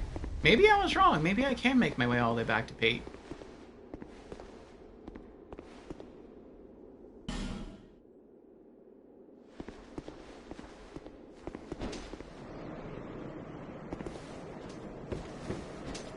I know I can, because I dropped down from over there.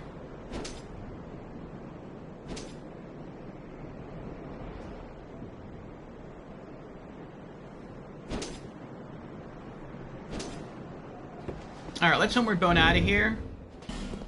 And then we'll see what we can do in Majula.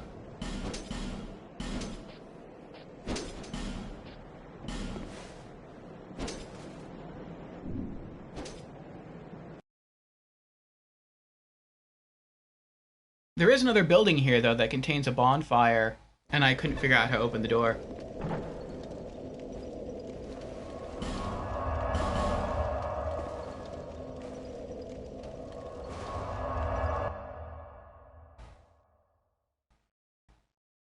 I wonder what these use to level up. I wonder if it's Titanite or if it's Twinkling Titanite. The gauntlets we just got.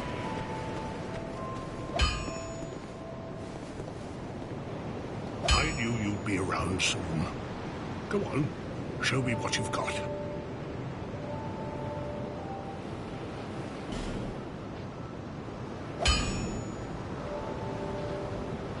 It's Twinkling. Okay, the stats go up a little bit. Stats go up by 3. Well, physical defense goes up by 3. Looks like resists magic, fire, lightning, dark go up by 1. Bleed goes up by 1. I don't know if my poise goes up. And then petrifying curse goes up by 4.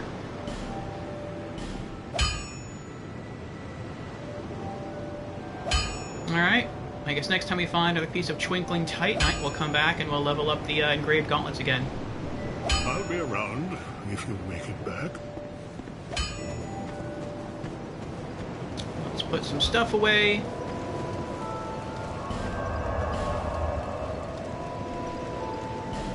A stack of 10 rusted coins, that's pretty nice. Crichton Steel Mask.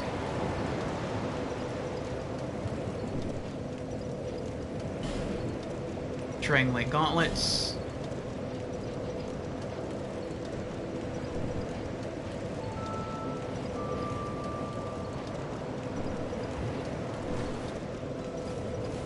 Okay, let's go to Kitty. Well, I was thinking to go to Kitty and buy another Homeward Bone, but, I mean, we have 9. And they cost like 800 souls apiece. I don't think I want to do that. But let's buy 5 more throwing knives. I knew you'd be back.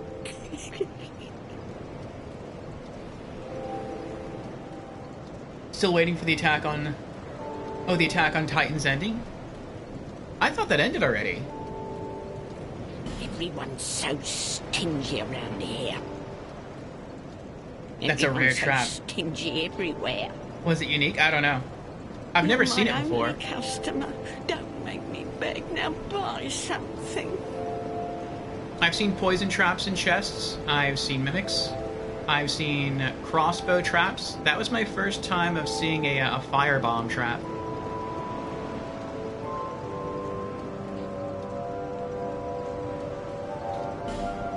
Okay. Oh, this expanded. Oh, we can buy Crichton's armor. That's cool. It's chainmail, gloves, and leggings. Okay, that might be something I might be interested in doing later on. Let's see if we can read the lore. Atypical chainmail, belonging to Crichton the Wanderer.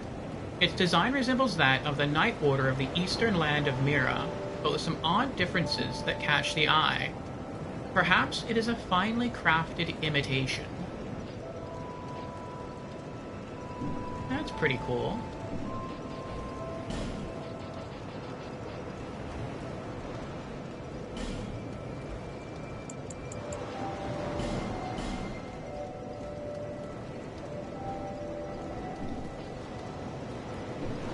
Thank you kindly.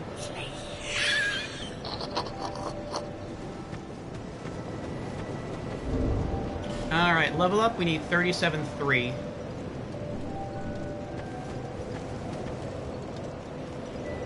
Okay, so we're like a third of the way there. Okay, let's equip our key to the embedded. Unable to use this item effectively with present attributes. Yeah, that's fine. I want to see what it looks like. That is so... It actually looks like a Keyblade. That is so funny. I'm gonna take a screenshot of this.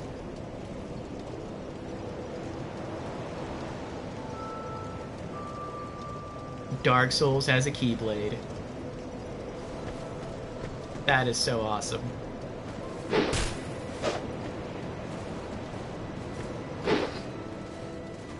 And you use it like a claymore.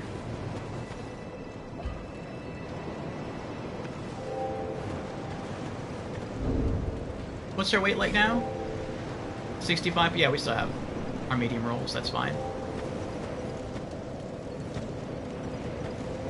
Okay.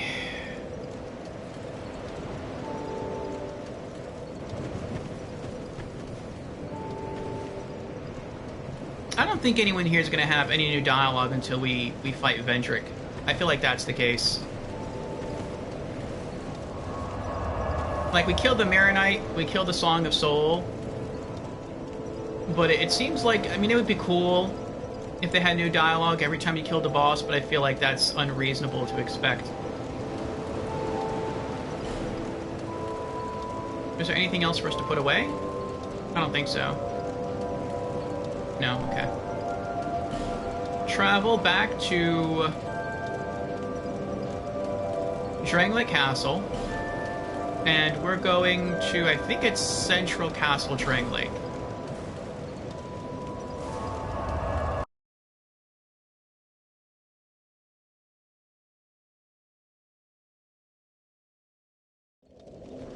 Blue Pill says, to a point, right now I got 1497 rating on my IMDb account. I didn't know you could get ratings on the account.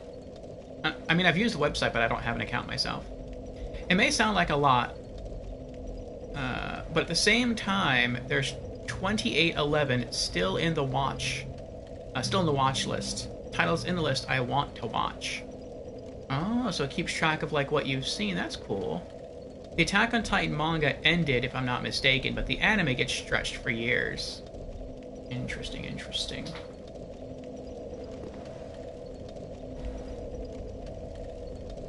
Oh, that's so creepy. I turned and looked at the shadow, and I thought there was a spider near me. Because it looks like there's a spider with the way my shadow is, but that's the whip. And my, like, the fur on the back of my armor that's doing that. It's casting that shadow. Okay, so from here, we have to go back to the elevator area. Which I remembered how to do. I think it's downstairs. 2 streams ago. Yeah, okay, it's here. Yeah, that's right, that's right. And if you go straight through that doorway, that's what takes you back to the boss fight, the Mirror Knight, which we already did. We have to take this all the way up now.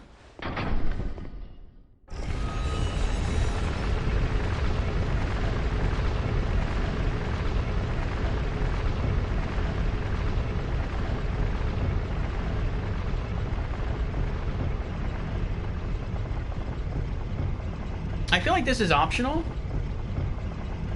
because after going through the whole Shrine of Amana thing, it kind of spit us out into the Undead Crypt.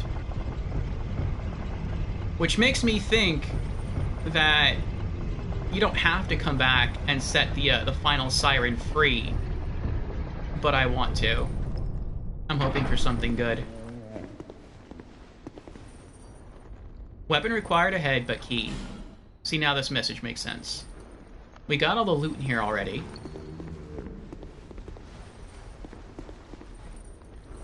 There she is.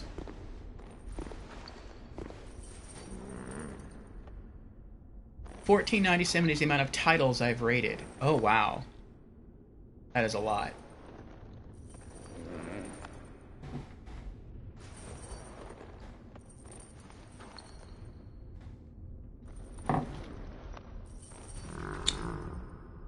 Okay, let's see what this does. Key to the Embedded. Sword that opens the Embedded's door, shaped like a weapon, but is in fact a key. Plunge the key into the Embedded to bring a rhapsodic end to his fate. The once human Embedded, realizing that he could never resist the temptations of the flesh, bound himself eternally with chains. Since then, he has awaited the day that somebody will find this key and bury it within his bosom. Well, it says bosom, but it looks like you insert the key into his mouth. Or into his nose, actually. Poor fellow.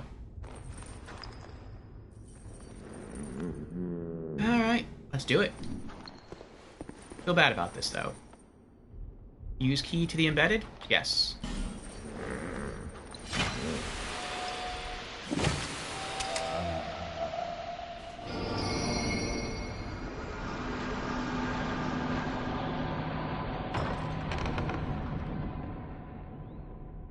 You are free, fair maiden. Why are there so many blood pools around here now? I wonder if I still have the key. No. Interesting. So once you get the key, you can either choose to just keep it forever and use it like a weapon, or you can come back and use it on the Embedded to set her free. Very interesting. How did you die? You were fighting something. That's weird. Strong Silent Hill vibes. Hello? Hello?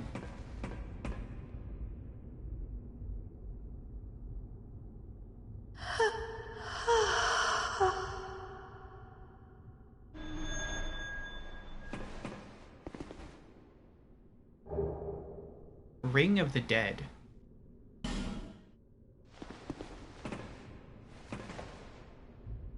I thought you might, like, transform and try to eat us. What does the ring do? Okay, so, I mean, you're losing a weapon, but you're getting a ring, so it's a trade-off. That's not too bad. It's a pretty ring. Keep human appearance even when hollow. Huh. The wearer of this ring appears human even when hollow. They say that in the undead crypt, we can reacquaint ourselves with the dead. We all suffer loss, and none of us can escape death. Then, what is the fascination with reclaiming that which has already passed into the beyond?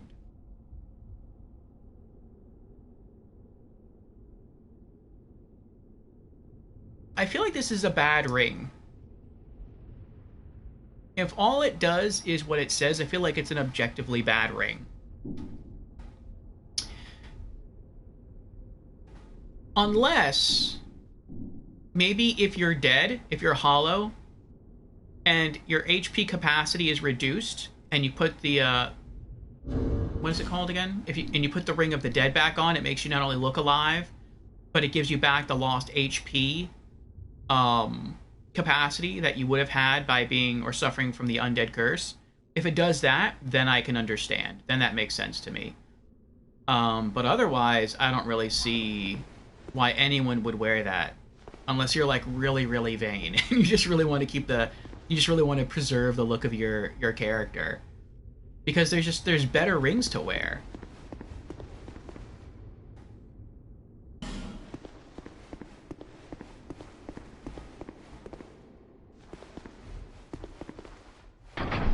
Alright, let's go back down to the bonfire.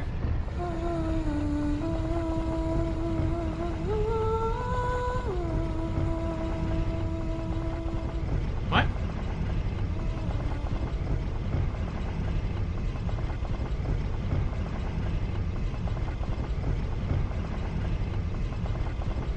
Well, now there's singing going on here. There wasn't singing before. Well, now we have to go back up and explore this mystery.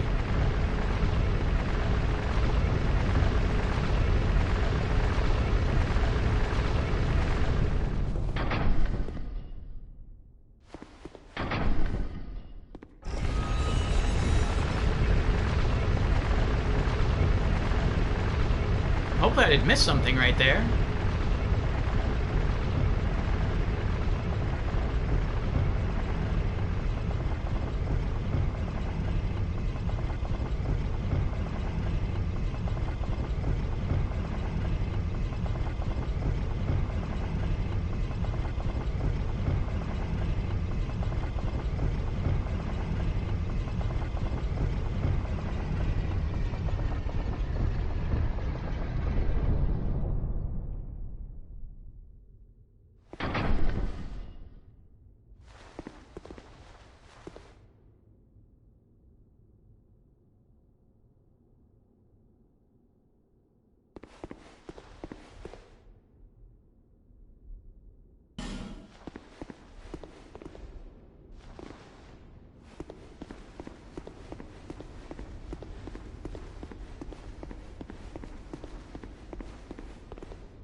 Let's wait 10 seconds.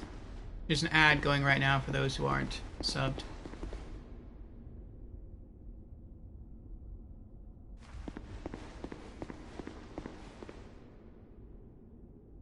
There's no candles here. I don't think I can light these. Just the empty candelabras.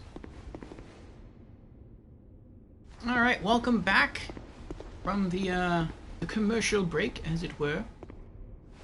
So I believe you all saw us come over here to this cage, and we used the key, which we no longer have equipped. I guess once you use the key, it disappears, the key of the embedded. We dispatched the poor fellow chained to the door.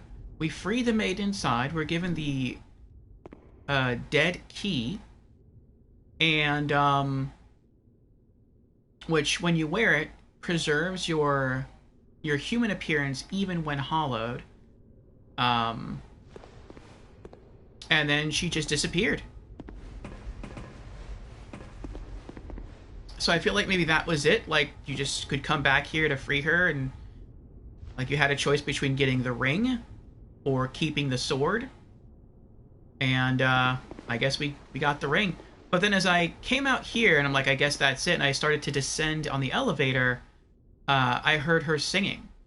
And then the elevator just kept going down, and then I couldn't hear the singing anymore because I got out of range. And so I got back on the elevator to write it back up here, and I didn't hear any more singing. So I don't know if I missed something. I don't know if maybe I didn't miss something. Maybe that just happens as like a little thank you to hear her singing. Or maybe there's something else in here I have to do now. We'll see if I hear her sing again as I descend this time.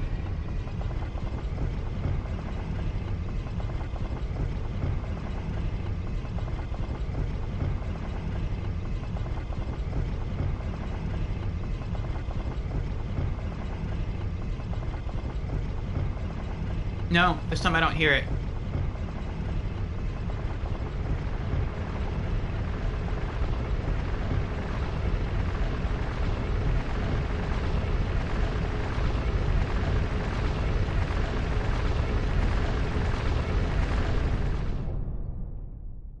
So maybe that was just like meant as a way to say thank you after freeing her. That's kind of sad. Alright, I don't know if we need the ring in our inventory, but I'm curious now. I want to go back and talk to, I want to talk to some of the sirens and see if they say anything different now that we've saved one of their own. Let's go back to Shrine of Amana, and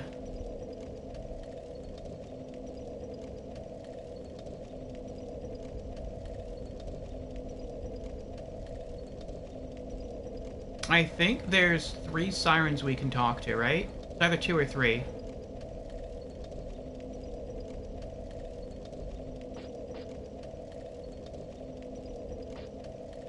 Let's start Rise of the Dead and go backwards.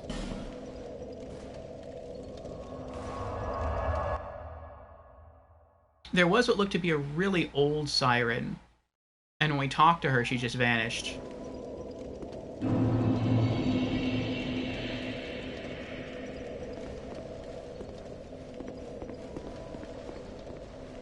I think if we go upstairs, you need like a symbol of the king or something to pass through. But we can make our way back.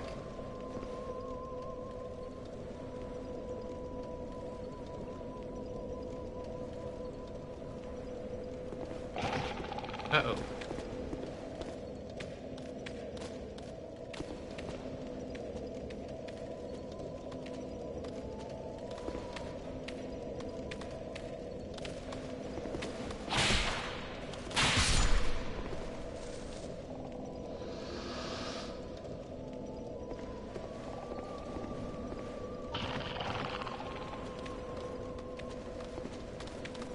Two more, huh? Okay.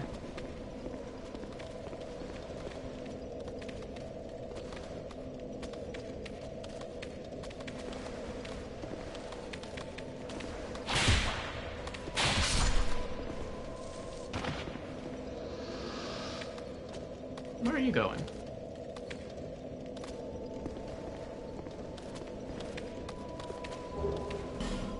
Raw stone.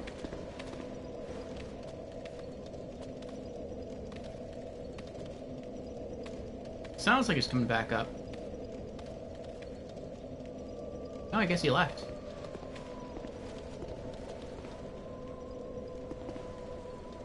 There he is.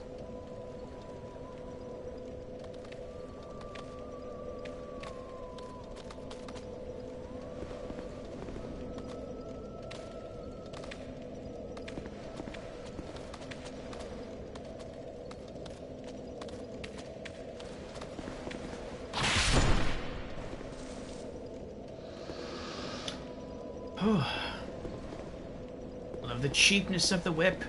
Can clip right through the wall. Alright, there's a knight there guarding a door. We're gonna leave him alone. We're just gonna follow this stone path here.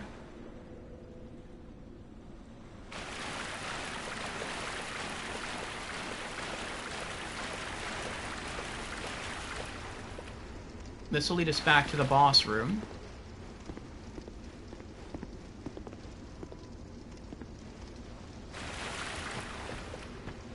And then from the boss room, we can get back into the hut.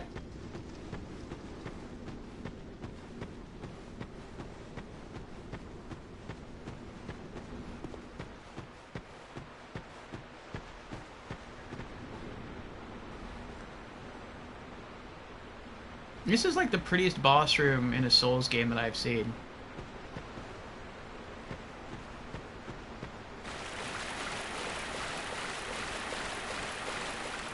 Like really nice water, nice sunlight, little waterfalls. You know what's also weird about the boss, now that I think about it? So the boss we fought, and maybe it's tactics or, you know, it's damage type changes in New Game Plus, that could be it. But when we fought against it,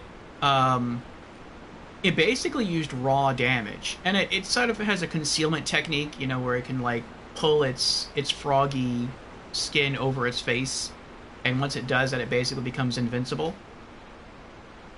But when it hit us, it never poisoned us. It was always just raw damage, at least so far as I can tell, so far as I remember. So it's weird to me that its boss soul weapon actually does poison damage. I'm not sure why that is.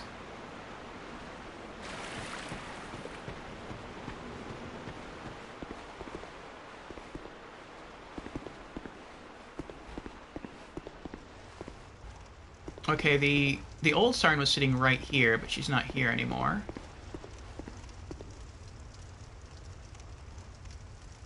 Okay. So let's go back to the bonfire that we just came from, and we'll relocate and go talk to the other siren.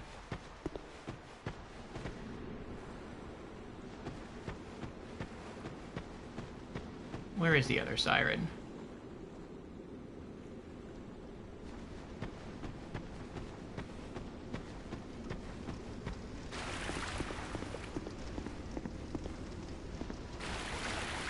I can hear her. She's over there.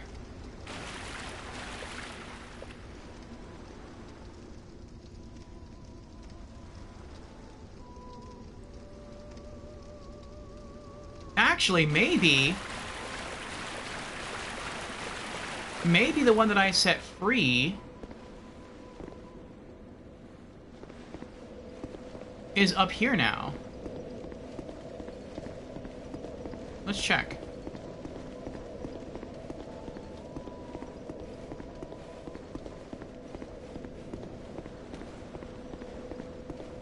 Nope.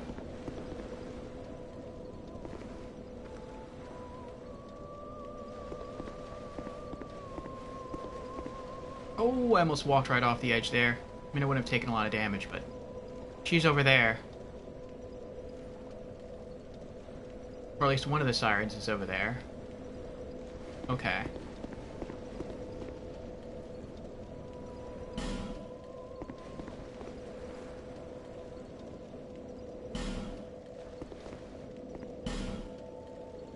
This makes me think I have to actually be dead to go through the door.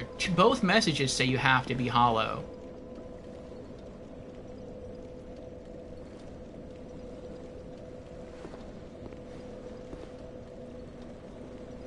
And that also explains that I guess the ring isn't so much a vanity item, though I guess it could be.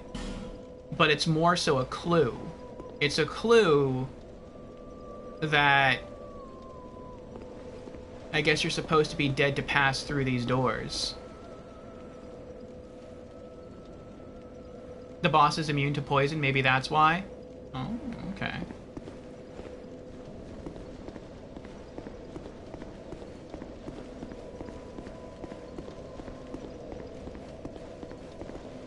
I thought they were alive for a moment. Okay, so we're just gonna remember that area. If we die, we'll come back. I'm pretty sure we'll die eventually at some point in the game.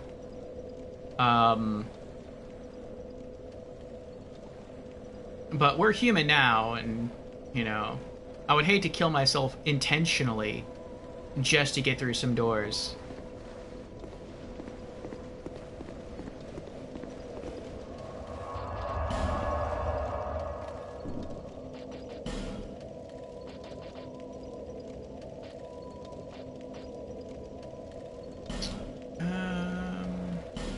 Tower of Prayer.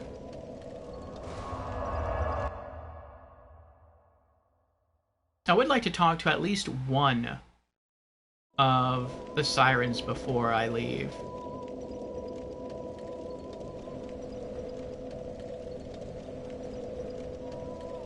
Okay, so this is the first bonfire we come across. Yeah, I think the first siren is... I don't know, let me see. Wait, isn't that the door over there? Maybe if you're hollow, it just creates a shortcut back to where I'm... back to the room downstairs. Let me see.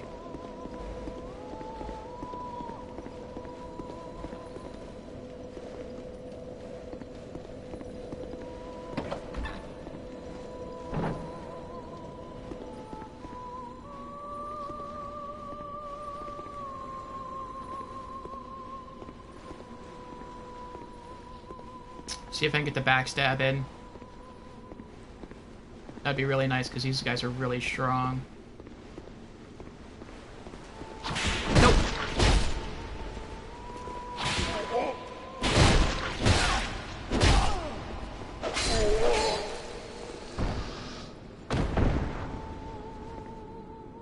We're getting ready to experiment with the undead door right there. Yeah, she's right inside that hut right there.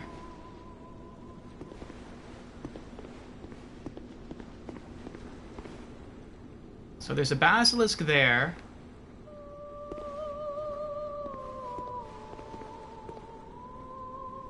And it looks like there's a path over there. Let me kill this guy again. Actually, let me heal up first. Okay.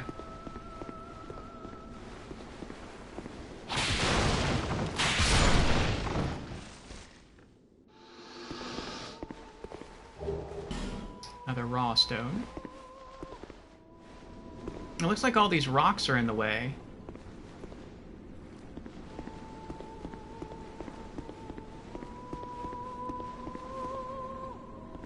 But you can kind of peek around the rocks, and it looks like there's a path over there. So maybe that is the other side. It kind of looks that way. That over there is the fog gate to the boss room. With the Demon of Soul song, I think. So that means the boss room is like right there. And then those orange twinkly lights, I think that's where the bridge is that leads back into Drangleic, or not Drangleic Castle, that leads into the Undead Crypt. And that means up right about there is the tower with the bonfire. So yeah, that would make sense that you could come this way along the upper path.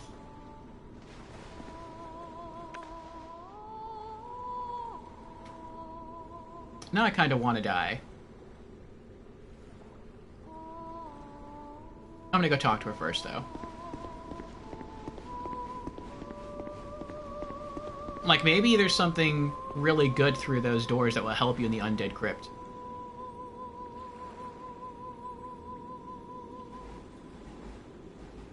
Oh, I left her door open, too.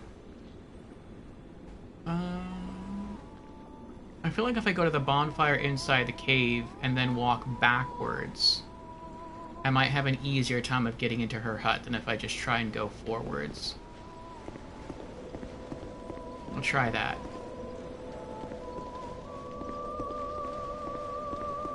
Because if I go down there, I have to fight through a bunch of battle mages, and they are tough.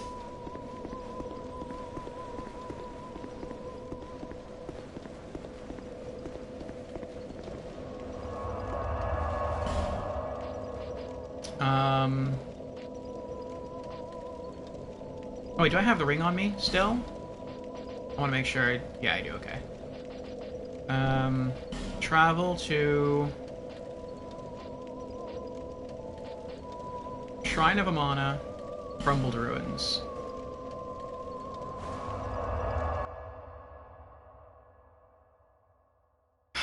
Have you fought Velstadt? No, I don't think so. I don't remember anyone named Velstadt.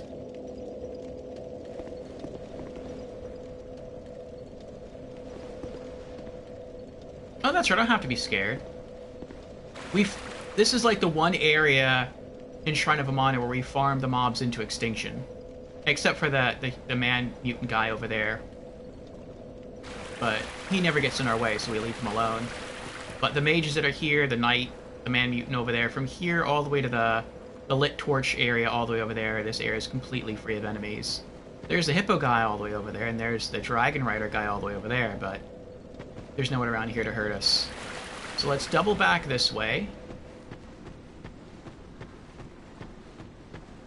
We might have to fight some enemies in here. I don't know if they're going to try to come after... Ooh, I forgot about you. You just kind of blended right in with the wall, didn't you?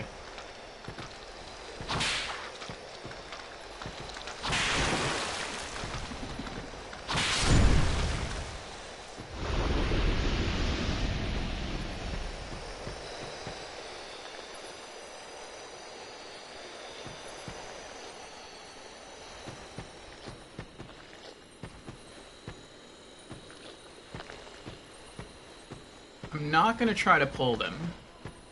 Okay, so they... Unless you go in there, they ignore you. That's nice.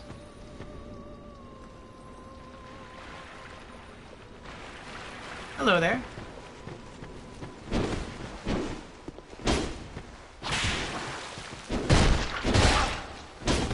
He's so quick.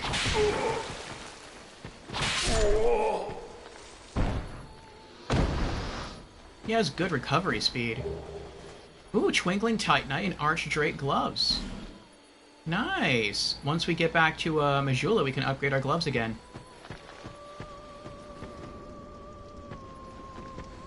It would be kind of nice just to come back here and... Here we go. There's another one.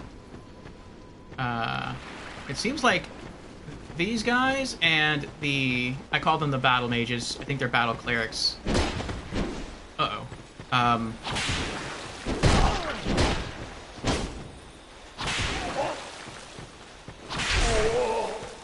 The battle clerics and the pure casters here have a chance of dropping Twinkling Titanite.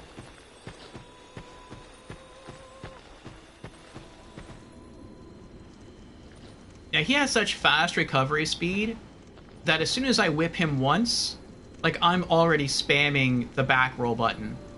And before my whip animation can even complete itself, he's already recovered from his last attack, and he's or from me hitting him. And he's already hitting me. Which, I get it. That's one of the penalties to using the whip. It has a long recovery animation. But, still.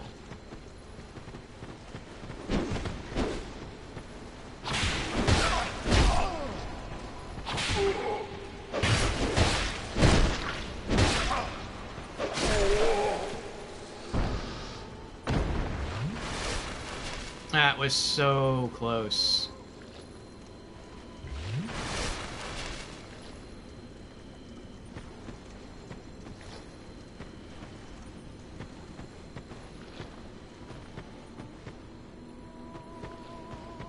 I feel like this is about equidistant from the other path that we could have taken to get there.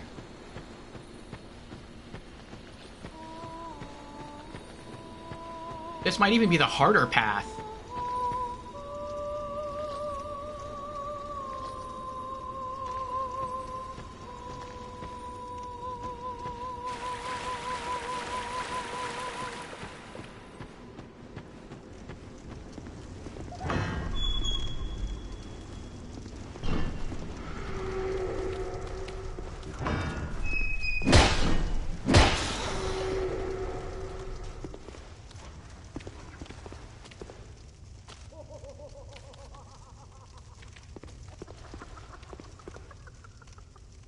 There she is.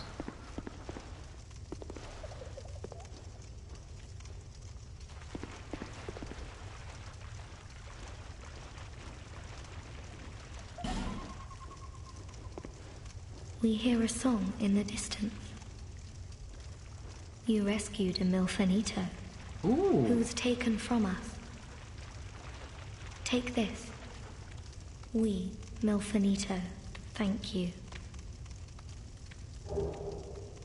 Divine blessing. You quelled that cursed singing. They may be of no use outside, but please, Take these. Oh, and a gift for beating the boss. Another divine blessing. When we sing, the little ones dance. The little ones grant comfort to those who bear death and dark. This is what we were taught.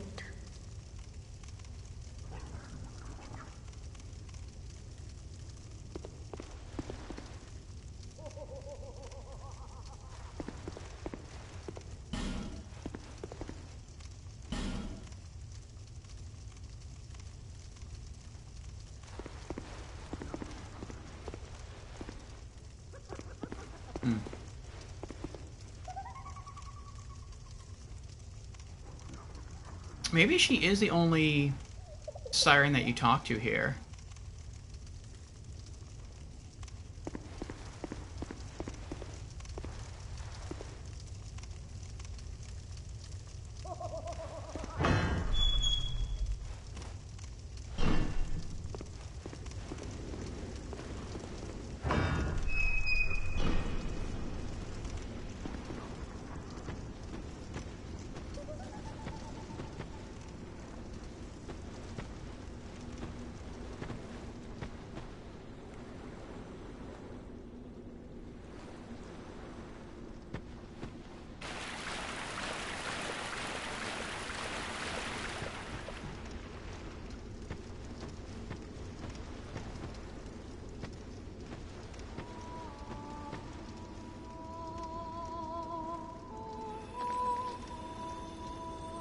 There we go. It's safe again.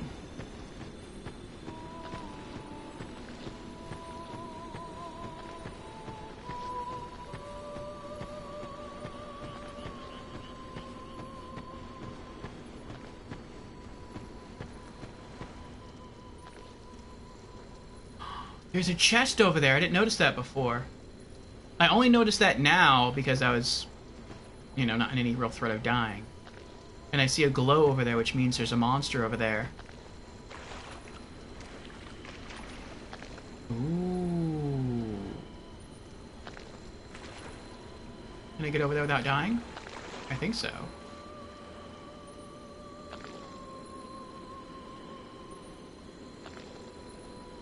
He's right next to the chest, too. I wonder if he'll try to attack me or not. I mean, I'm not attacking him. And he's sort of just chilling right now because of the singing.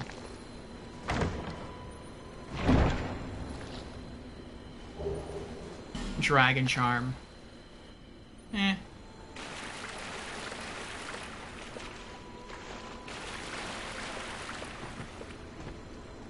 Dragon Charms are good, but I feel like the Dragon Charms are too good.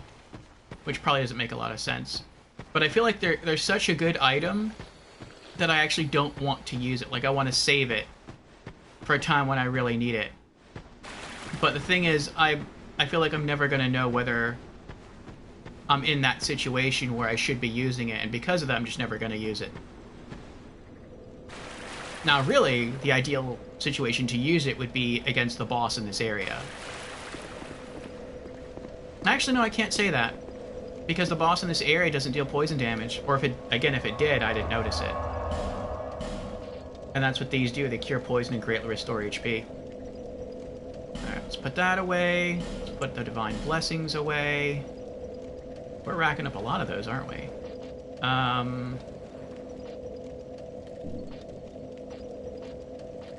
Was there anything else we picked up? We can sell the gloves. We already have a pair of Archdrake gloves.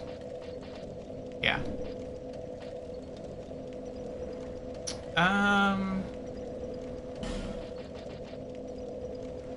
I don't know if this is going to benefit us all. Like, this could benefit us here if we're able to get through that door. But it also mentions the Undead Crypt, so I don't know if there'll be, like, some weird trap within the Undead Crypt. Like, maybe in order to pass... Maybe in order to be qualified to pass through the door, you have to either be dead or undead. But maybe something else, like maybe if you're alive, you won't suffer damage. And maybe by wearing Ring of the Dead, it like confuses the trap because you're both at the same time. and so you can walk through without being hurt, something like that. Like, I can see that being a benefit to this ring. Otherwise, it's purely a vanity item.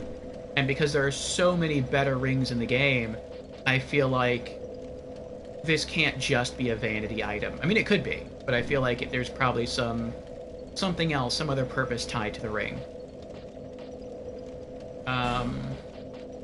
Put away the raw stones. And yeah, let's return to Majula. We'll use that twinkling titanite piece to further upgrade our gloves.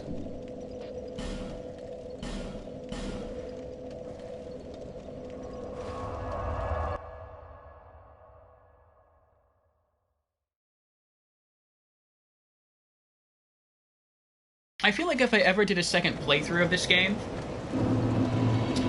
and when I say second playthrough, I mean like creating an entirely new character.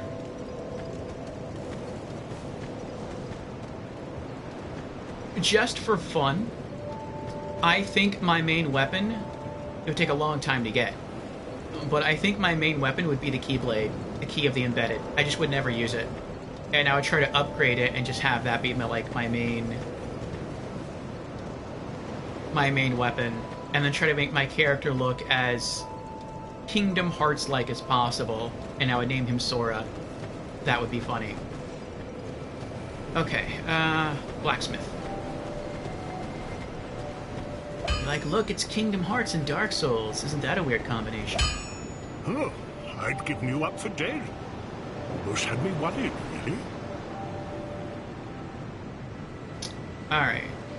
Reinforce armor. Engraved gauntlets +1 to engraved gauntlets +2.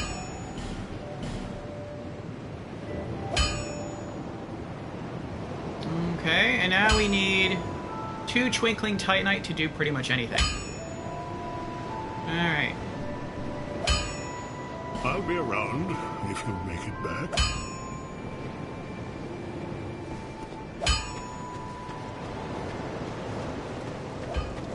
Alright. We're gonna go back to our dwarven friend and sell these gloves. Then we're gonna come back to Majula. And it looks like we're gonna have an ad in about 3 minutes from now. So it shouldn't take about 3 minutes to do that. Then I'm going to take a little break and go refill my coffee cup because I'm empty. And I have like another 8 or 9 cups in the pot. So I have plenty of coffee. I got some good sleeps as well. So today's going to be a long stream. Who knows, maybe we'll beat the game today. I don't think so, but we'll see. I don't know how much we have left. I figured like we have less than a third of the game left. Oh, Kavlan, know you. What you want? Sell gloves for 260.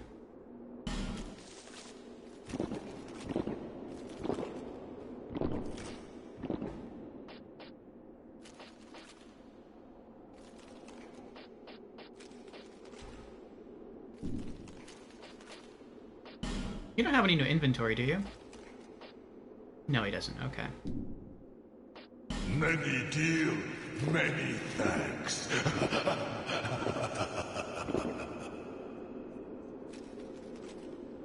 Now we have a plan for the new game plus? No. Not the new game plus, but if we ever replay Dark Souls again, yes. If we ever replay Dark Souls 2 again.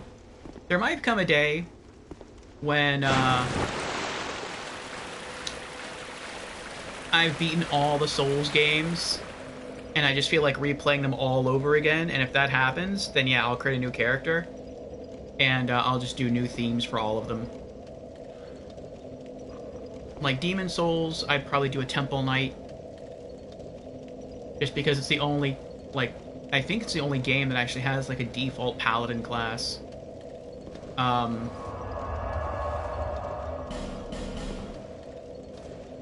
Dark Souls 1? I'm not sure what I would do in Dark Souls 1. I'd have to think on that. Dark Souls 2? I'd be a Keyblade Master. That'd be pretty neat.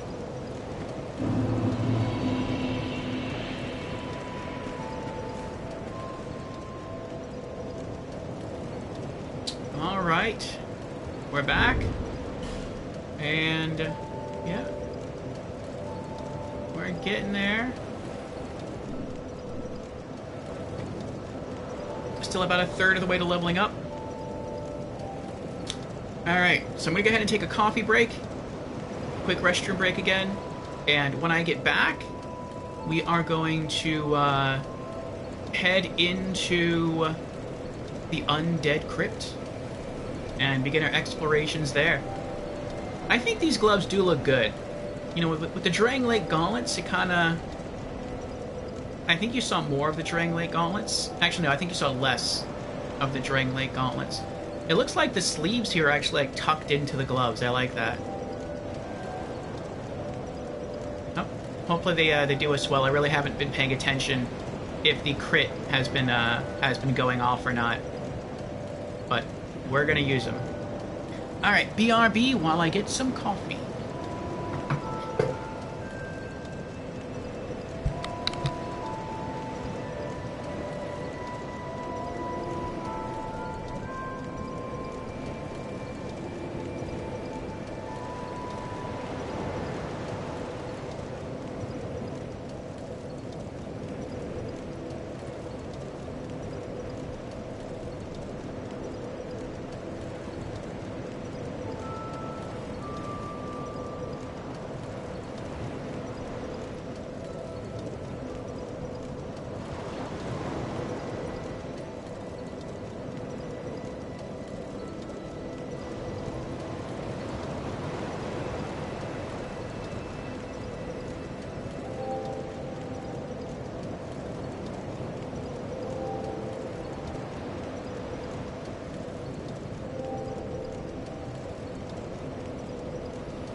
Alright, we're back.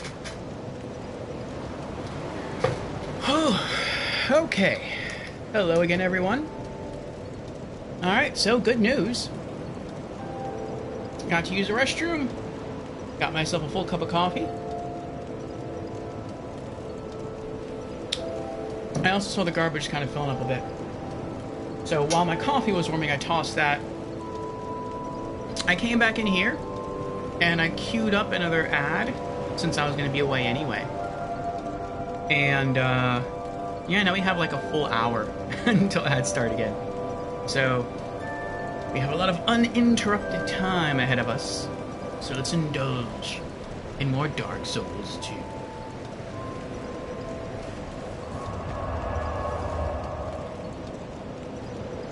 Okay.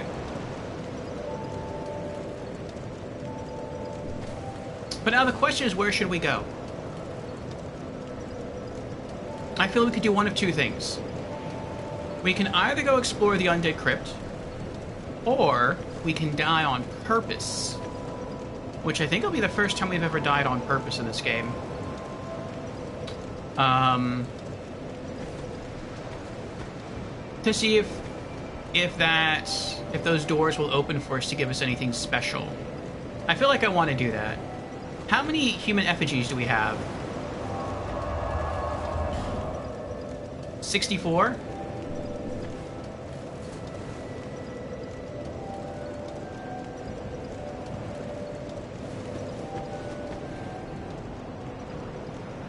It's hard though. I feel like the Terminator. I cannot self-terminate.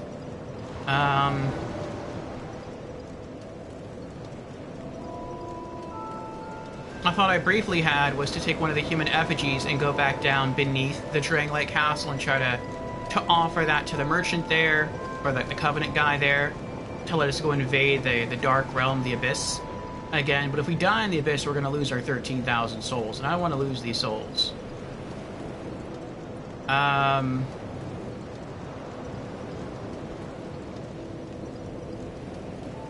guess let's just kill ourselves on purpose. Hopefully the messages we see by those doors is not a troll.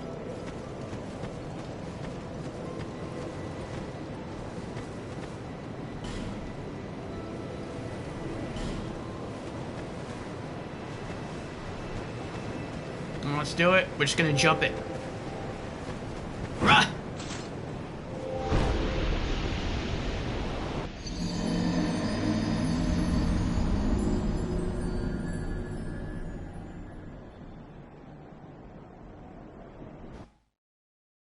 We are a hollow once more. It was nice being human for a little while.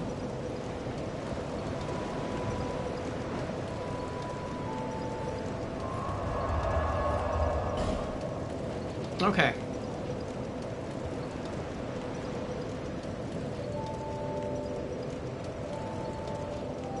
Back to Shrine of Amana. Rise. It's actually called Rise of the Dead.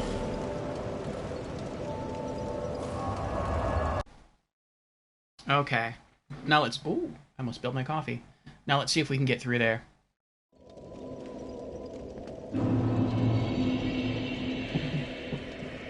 Oh no. Let's head back to Majula. I totally forgot about our souls. Hopefully they're still there.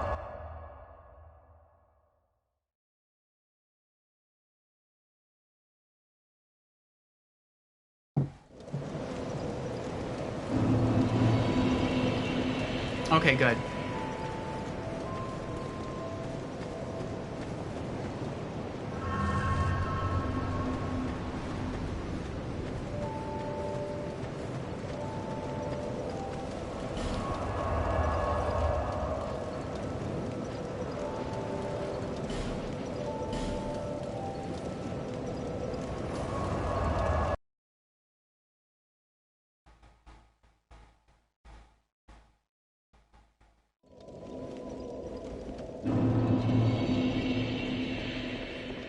Alright, so all the messages up here say that we have to be hollow.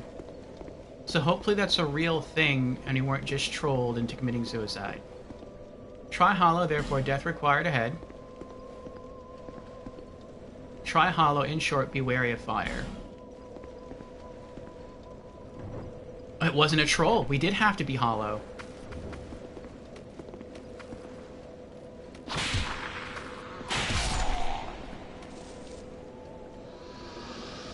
So this door only opens for the dead. That is really creepy. This also makes me wonder if maybe when you go downstairs, right from here, that way, it takes you into the undead crypt. I wonder if that would take you like all the way around and eventually you'd come back out this door and then you could go downstairs and go back into the into that area and go back to the bonfire. I wonder if it just loops around. That could be it.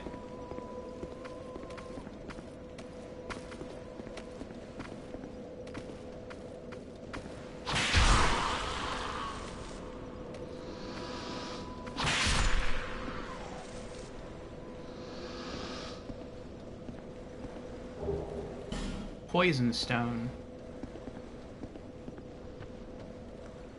Be wary of pyromancy. I wonder if there's another siren up here. I don't see any pyromancers standing up in the branches, which I think is really cool. I think they could have abused that mechanic totally. Like, they could have had archers or pyromancers standing up in the tree casting down fire or raining down arrows, but they chose not to do that, and I appreciate that.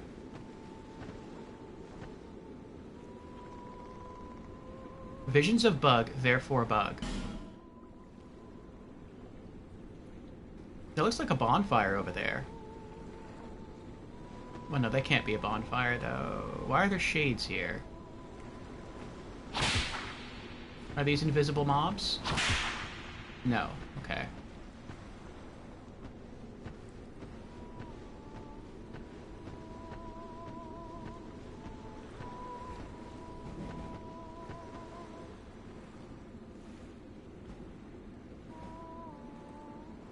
Oh, this is the comedy group again. There's definitely someone singing over there. Oh, this is the only area that we haven't been at in Amana Shrine. We've been all the way through there, but we've never been inside that building. Like, I could see that building, and I could see this path over here from over there, but I could never get over here because the water's too deep. Try ranged battle, weakness, poison. Oh, that looks like a very unique pyromancer over there.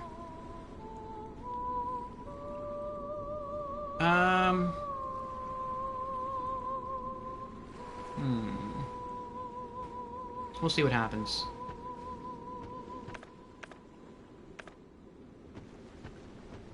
Maybe he won't attack us. Maybe he's actually a friend. Nope. I was wrong. We're going boss killer whip on this guy.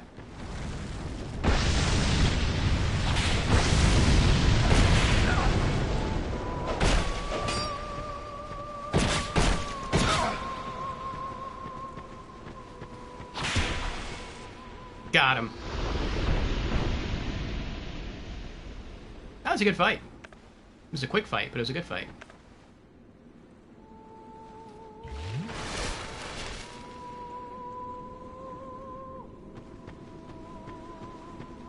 He wasn't as tough as I thought he was going to be.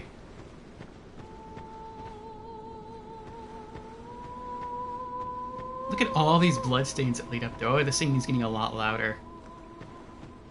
I wonder if this siren has anything to do with the siren that we saved. I don't know.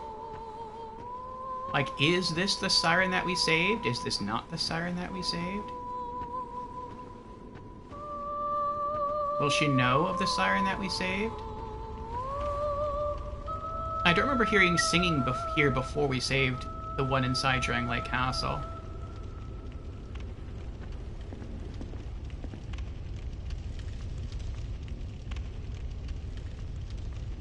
She stopped singing. I think he's still fighting the pyromancer. Kinda looks like he just tried to run in here. And And then it killed him.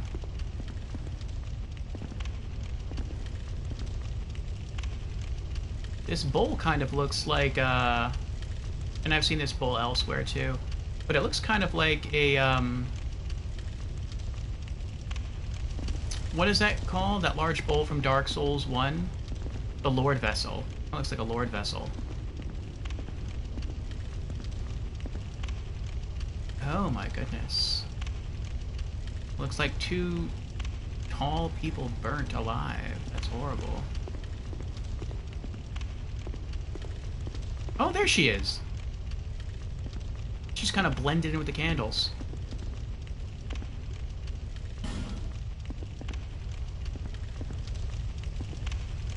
Are you the one we saved? Who are you? And what do you want from us? Just exploring. Milfanito. That is what we are called. My name? Do you mean our name? We know nothing of the outside world. We sing eternally for those who bear death and dark within themselves. We have been here forever. We know nothing of the outside world, and we do not need to.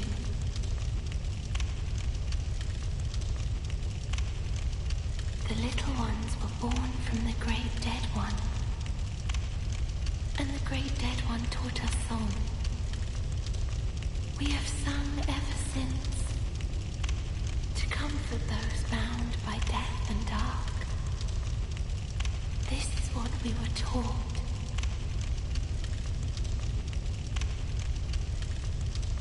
We hear a song in the distance. You rescued a Milfanito who was taken from us. Take this. We Milfanito thank you. Fire seed. You silenced that cursed singing. Please accept these as a thank you. Divine blessing.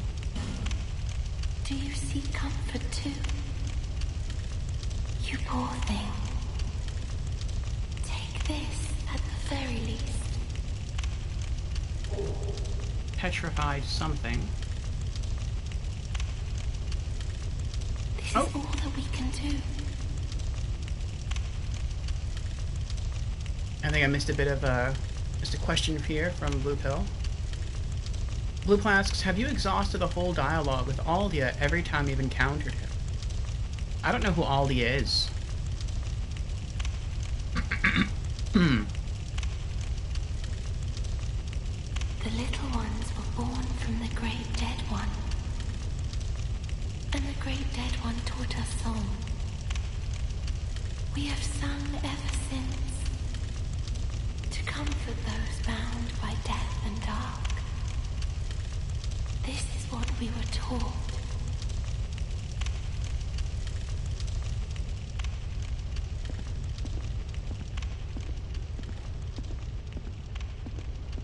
Wonder what's down here. Tough enemy ahead. Be wary of Duo.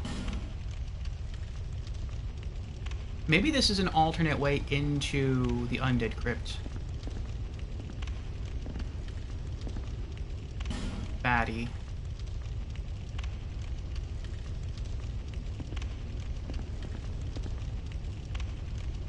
Oh, looks like another Pyromancer's down there.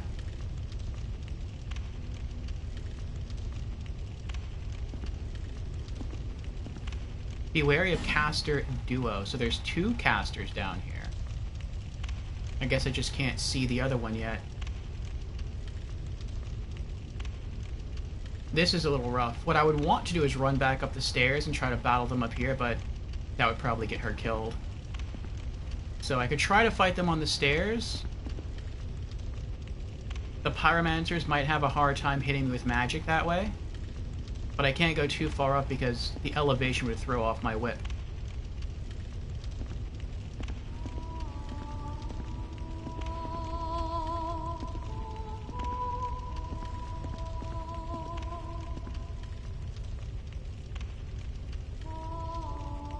there's an open door.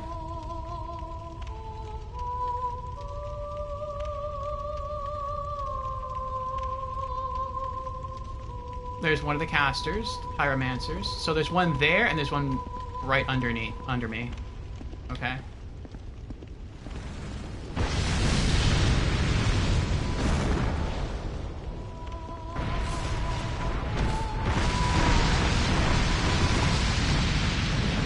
The stairs block him. I thought those pillars of flame were going to come up and they were going to torch me. But it doesn't work that way. You want to stay down there? Alright, you can stay down there.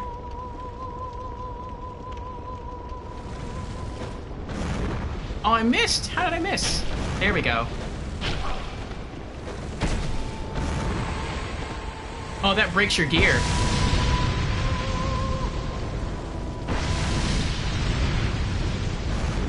Alright. Come here. Oh, maybe that was a mistake. Maybe that was a mistake.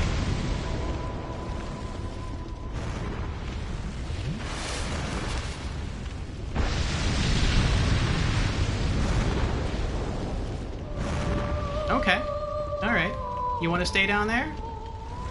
He sets traps for you, so you can't come down. And he does that, so that's messed up, man.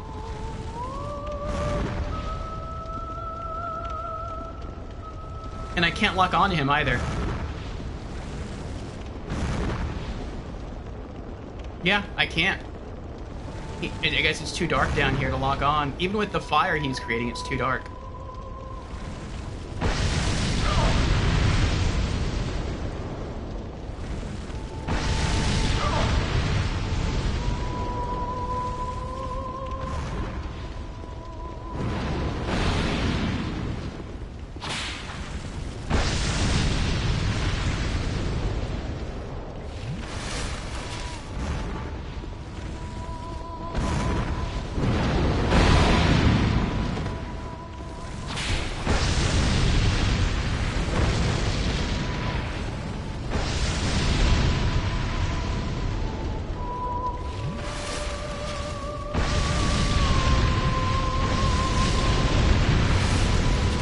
He fights like a PvP person. He doesn't fight like a standard enemy. Like, he uses cheat tactics. Like, he leaves mines so you can't go down and fight him fairly, and then he just hurls fireballs at you.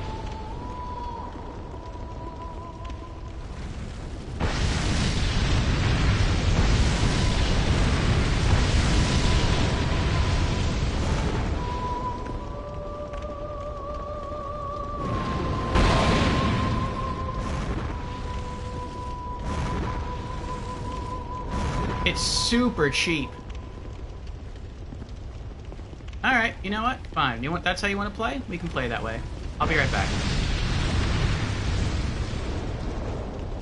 Oh, I can't be right back. Oh, he came up!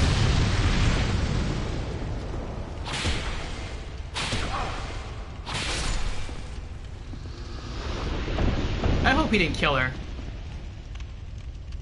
Okay, he didn't. Are you okay? The little ones were born from the great dead one. And the great dead one taught us song. We have sung ever since. This is what...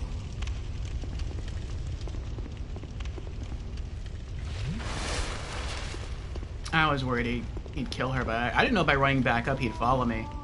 I was gonna run back up and go to the bonfire, and I was thinking I could just get like the bow and arrows and come back, or at least light my torch and then come back down. Maybe that would give me some greater range of my throwing knives. But no, he chased me all the way back up here. Do I have the option of lighting my torch here? I can pray though. What does praying do? Alas, nothing happened.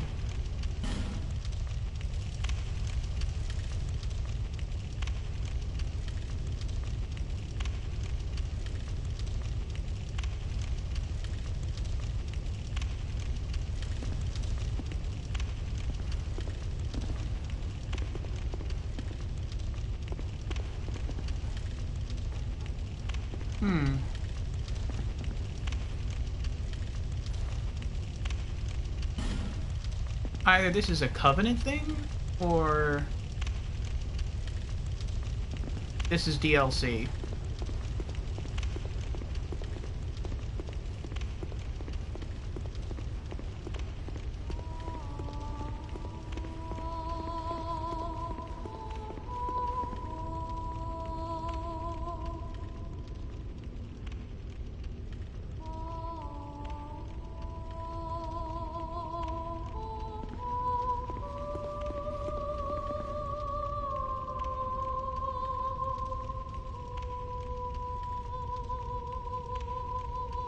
I feel like we're at the end of the area. I don't think there's anything over here except maybe an item. But this is the rest of the Shrine of Amana.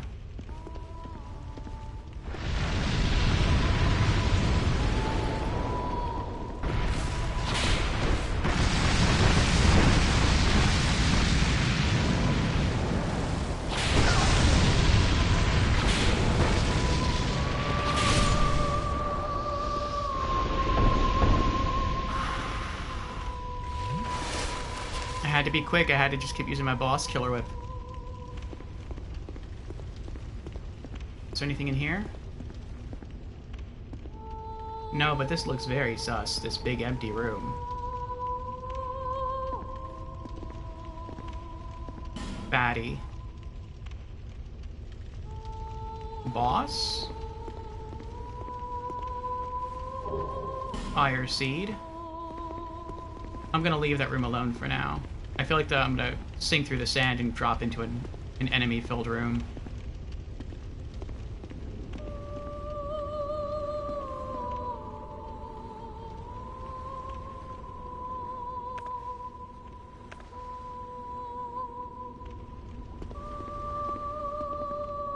Try torch and then right. Try right and then try left.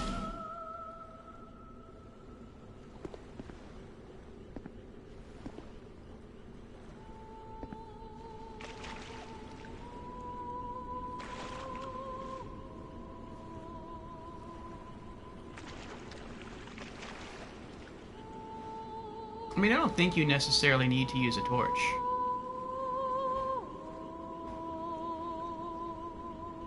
What was that over there?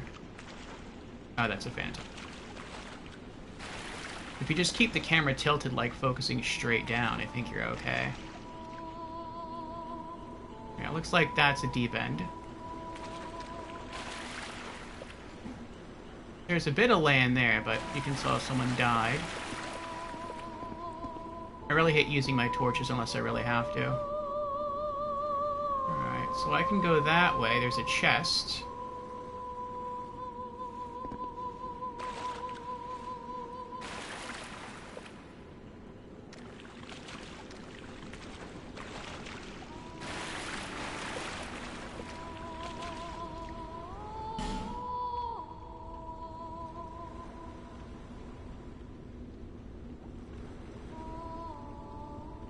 I wonder why he did that. He hit the backstep button and just threw himself into the water.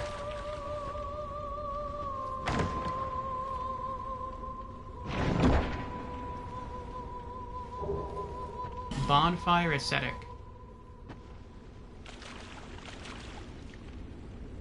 Maybe that's all this area is. I mean, other than fighting some harder enemies, being the pyromancers that were here,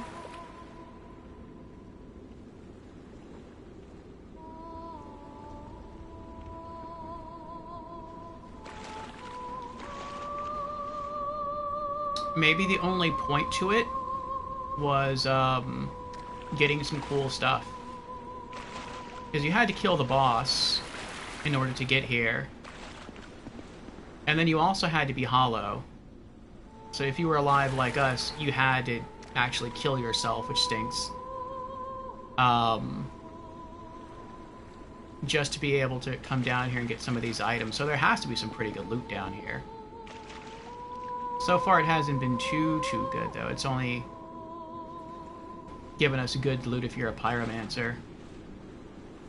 But I mean, who knows? Who knows? We'll keep going. Maybe we'll find some good stuff. Oh, another chest.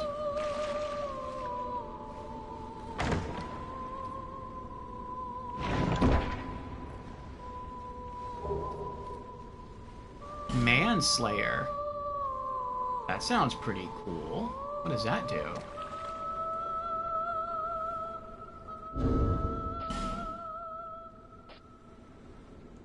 Oh, it's a katana. With very low durability. A katana with a terribly worn blade appears useless, but is in fact coated with deadly poison. A poison katana. This sword has claimed countless victims, and the bloodstains upon its blade have turned to poison. The bad blood has corrupted the blade. I see, I see.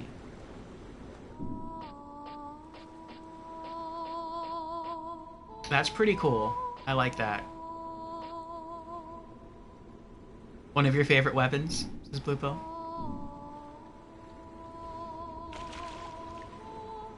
Alright, before we leave, is there anything else in here?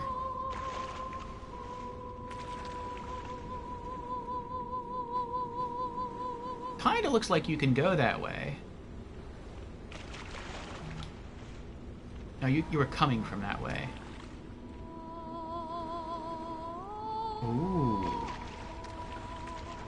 Can you go through here? No, you can't. Unless that wall over there is illusory. But I don't think I'd even get back there. Hurrah for death.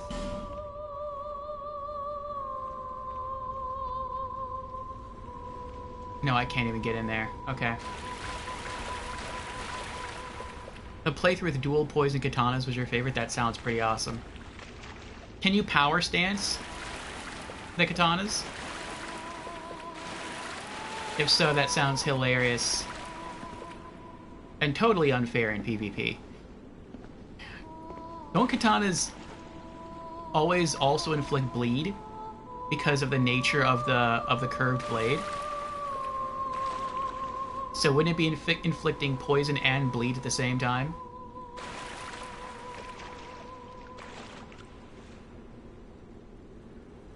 I feel like there's nothing out there. I think that's just death. I think that's just death. That's why there's bloodstains here. I'm guessing that's it. I'm guessing the only reason to come down here was for those two items. The bonfire ascetic and the poison katana. Oh, that's right, we do need to explore this area, though. It says fatty. So, maybe there's some sort of boss here that I just don't see. We're about to find out.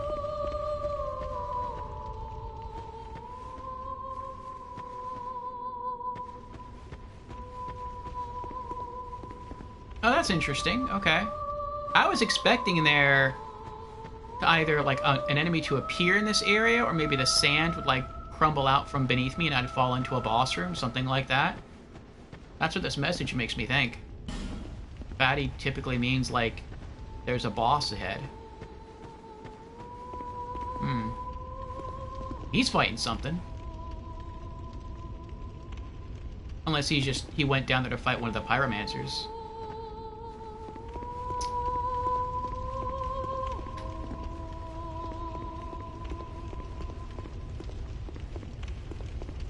Bleed katanas was more of a Dark Souls 1 thing? Oh, okay.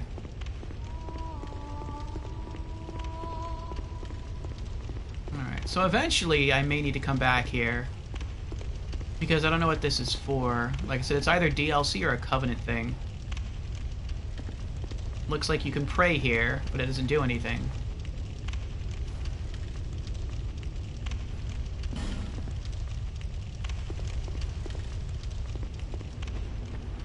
So that means I'm going to have to fight the pyromancer that's here again. That stinks. He wasn't that bad, though. I felt like he fought more fair than the pyromancers in the bottom level of this place.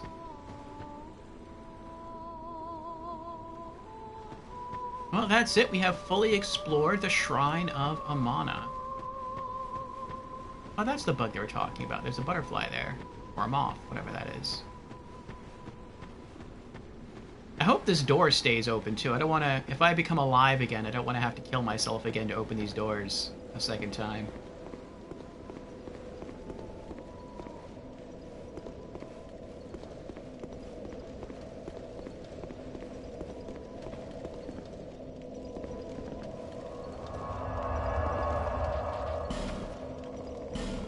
Alright.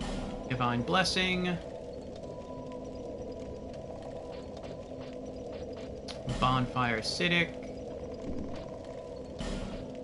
Manslayer.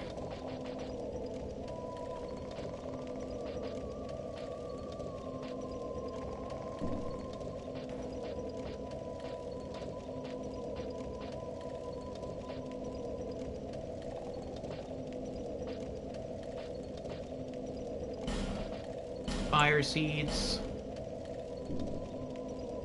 Oh, I can put one of these away, I think. Poison Stones. I think you only need, like, one Poison Stone to infuse a weapon. I don't think you have to, like, keep using them over and over again, which is interesting.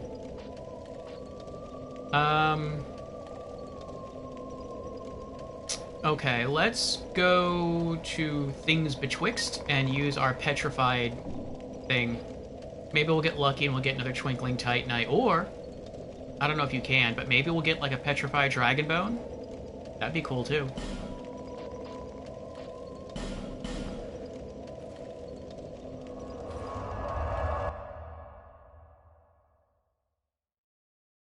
I'll take either one of those.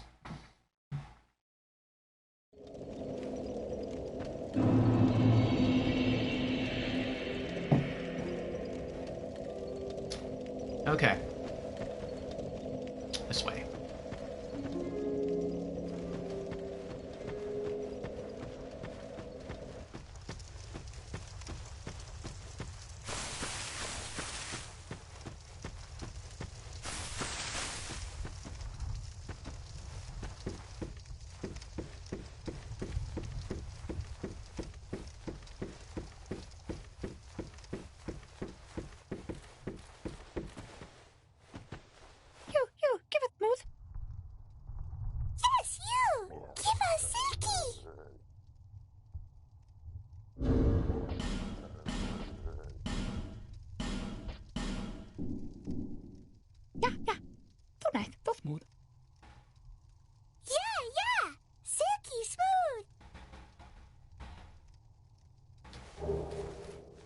Nice! We actually got it. A Petrified Dragonbone. You, give it, Mood. Yes, you! Give us Silky! That was the last one we needed.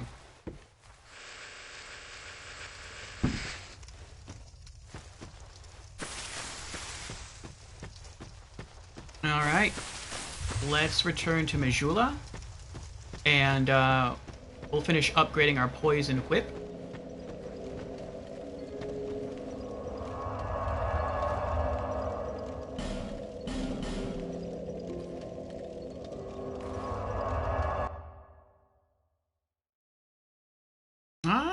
Boris is here. Hello, Boris. How are you doing? Welcome on in. We are here for some more Dark Souls 2. How goes your Saturday?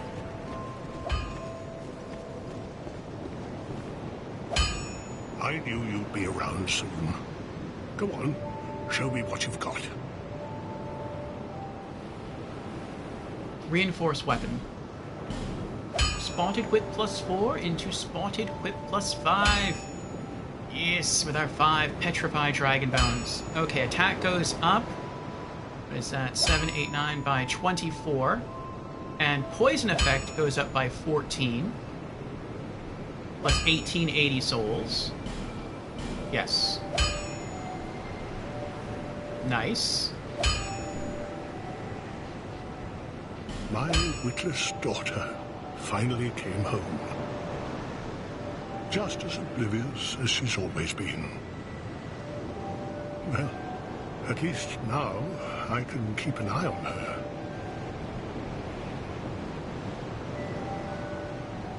I'll be around if you make it back.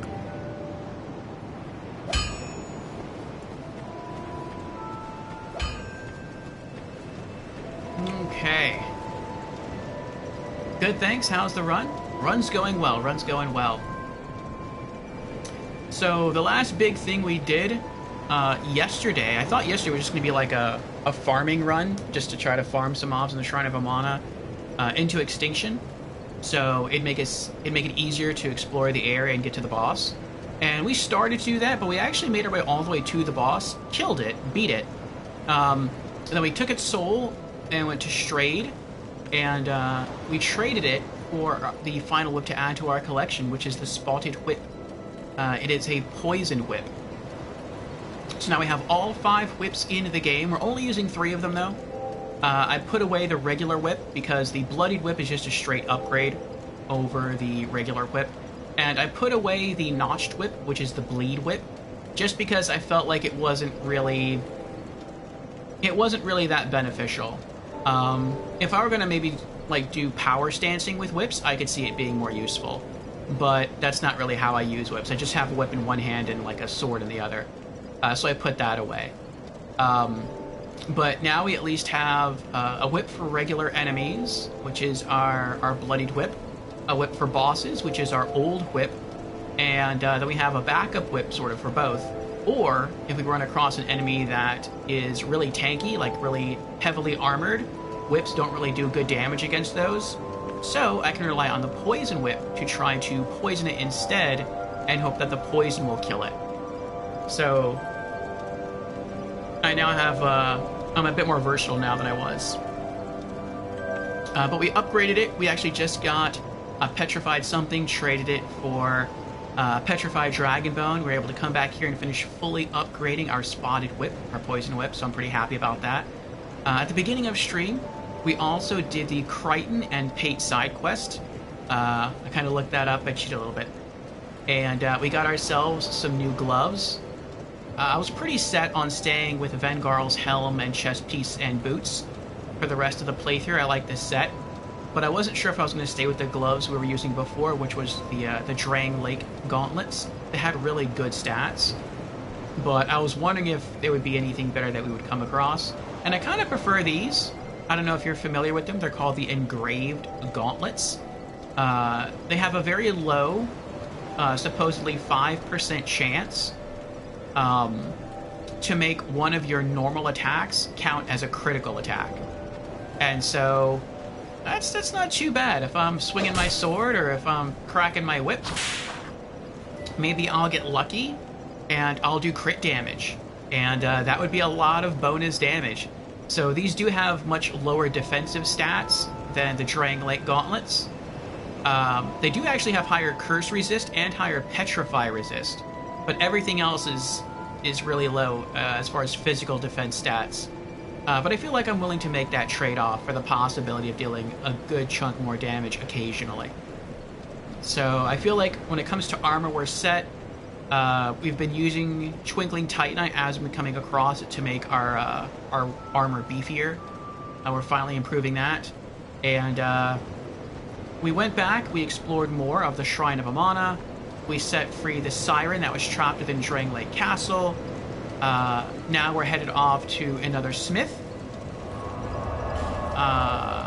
in the Lost Bastille to get him to further infuse our Poison Whip with more poison, which I think will lower the base damage, but it will boost up the poison ability even more, and that's really why we want the Poison Whip. It's not for the raw damage, it's for the poison.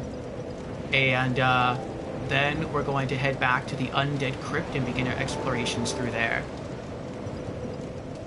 Nice, good progress then. Them gloves are good, thank you. The crit is more often than you think. Nice, I appreciate that. I haven't been paying attention. Typically when I get into fights lately, I've been focusing more on surviving than paying attention to how much damage I'm dealing because the enemies are getting tougher. But that is good to know. Alright, Lost Bastille, Macduff's Workshop. I think he's the only one that can do infusion. I don't think the smith here can do it. He didn't have the infuse selection available.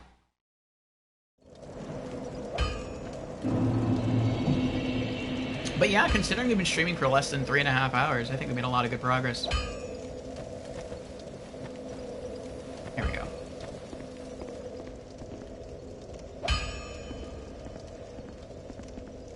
I ought to fetch a new ember. Flame, dear flame. I wonder if that means there's more embers in the game. Probably. We've only found one so far, the dull ember. Okay, infuse weapon. Spotted Whip +5. It costs 2,000 souls, plus the 1 poison stone we're holding. Ooh. That drops raw attack by a lot.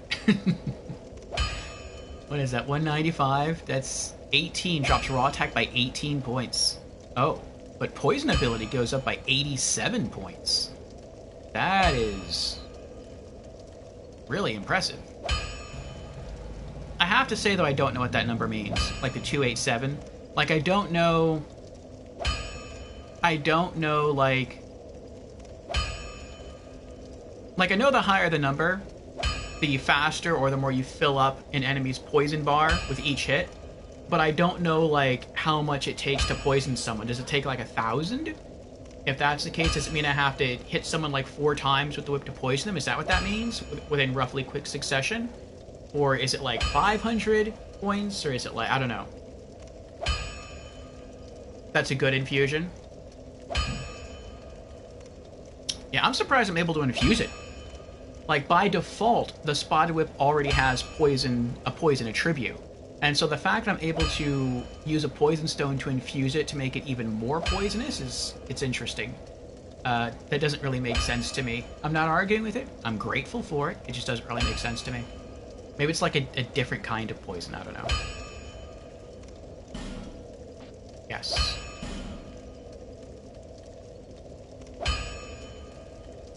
Alright, there we go. We now have a poison Spotted Whip plus 5.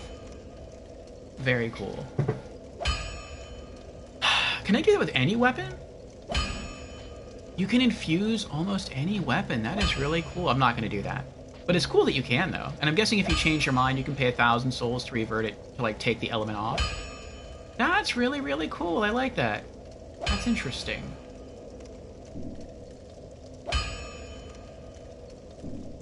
Flame. Dear Flame.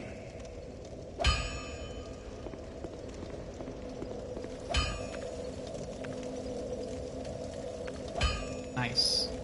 Okay.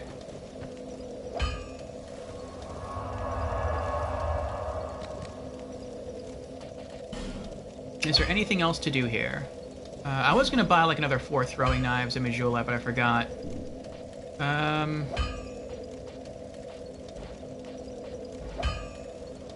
Oh, we got this ring too from rescuing one of the sirens. The Ring of the Dead. I feel like there has to be something more to this ring. Like, at first it just seems like a vanity item, like keep human appearance even when hollow, but I feel there has to be some other use to the ring. Because there's just so many other good rings that you can wear, that why would anyone, unless they're like, I don't know, maybe if they're like, one of those people who has like completely mastered the game, where they can do like a no-hit run, then okay, you wouldn't need like any kind of defensive rings if that's the case. But for like a normal player like myself, why would I want to wear a Ring of the Dead over like a Ring of Blades for additional attack? Or okay, Bracing Knuckle I can understand because that's specific to me because I'm using weapons that have really low durability. But why would I want to use that over like, I don't know, a Ring of Restoration, or like a Life Ring +2, or a Chloranthy Ring +1, or the second Dragon Ring? Like, that doesn't make any sense to me. I feel like there has to be some other use to the ring. And it does talk about the Undead Crypt. So maybe it does something special in the Undead Crypt if you have it in your inventory. Or maybe if you, wear it at some point in the Undead Crypt, it'll do something special. I don't know. But for now, I'm just kind of keeping it with me. Ring is pointless on PvE. Oh, it's a PvP thing? I don't even understand how that would be useful in PvP. Oh, yes I do. No, I don't. Yeah, I don't. In PvP, you wouldn't look hollow, you would look like you're a human. So maybe that would come off as maybe you looking like a helpful NPC instead of an invader. But then wouldn't you still be glowing red? Or black or blue or well, not blue, but like black or red, depending on if it's a Covenant invasion or like a red orb invasion. I don't get that. Oh. Alright, let's go back to Majula. We're gonna buy 4 throwing knives. And then we're gonna go to the Undead Crypt. I feel like I'm not gonna get a lot of use out of the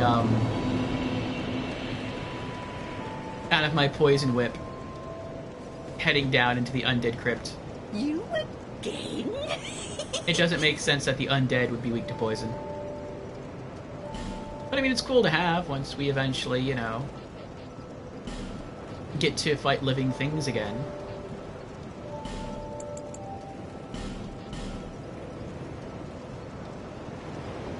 We're also trying to gain 1 more level. Thank you kindly. We're like a third of the way to leveling up again. Bearer of Antilla. And I don't even think we really need the level. I just want to do it just to do it. Just to round it out. The Helm of Vengarl gives us +2 vitality. But, so technically we're at 31. But just to round it, I want to get our vitality up to 30. And then just stop leveling altogether. And then just save our souls and use those to continue leveling up our armor and buying throwables and start buying the spell scrolls, because we're going to need spell scrolls in order to get all the trophies in the game, like collect all miracles, collect all pyromancies and all sorcery, stuff like that. But yeah, we need 37,300 souls to level up, so actually more like a quarter of the way there than a third of the way there. Alright, but I think that's everything. I think we're good on all of our gear. Bloody Whip +10, Old Whip +5, Poison Spotted Whip +5, Bracing Knuckle Ring +1, Key of... well, not key. Ring of Binding. Ring of Blades +1, Ring of Restoration, our binoculars, Melu's Scimitar +10, Vengarl's Helm +5, Armor +3, Engraved Gauntlets +2, Boots +2, lots of life gems, a dozen Estus Flask +5s now, and some throwing knives. So I feel like we're pretty set. Alright, let's make our way down to the Undead Crypt, see what happens.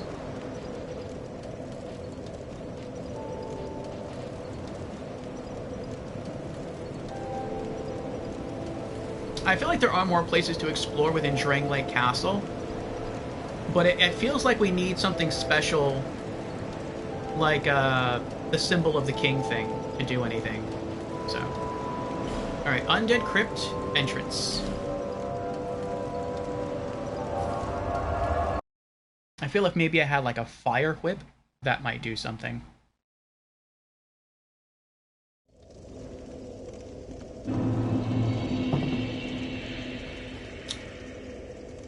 But I'm not going to do that. Now, if I ever fully upgraded all my armor, which needs Twinkling Titanite, and then I started getting excess Twinkling Titanite, I do have another old whip in storage. I'd probably start upgrading that, and if I ever upgraded it all the way, I'd see if I could turn that into, like, a flaming old whip +5. That would be hilarious.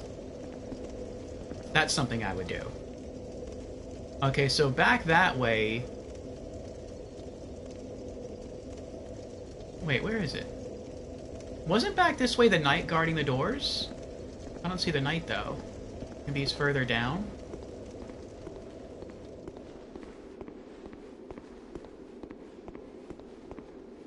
Well, I don't remember this area at all.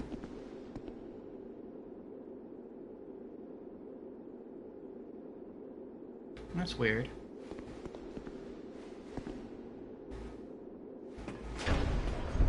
Is there anything under the elevator? Yep, it's death. Death is beneath the elevator. Okay.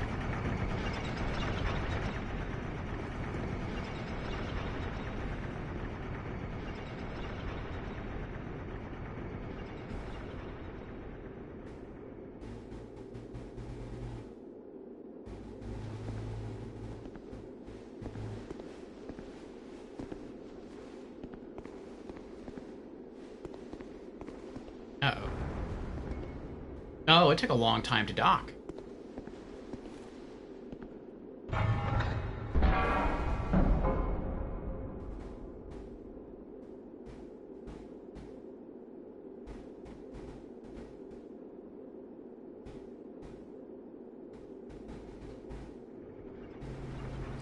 I think what's up there is the Shrine of Amana. And there's a knight guarding the double doors, and then once you get through, I think you just enter a room with this elevator, and it brings you down here.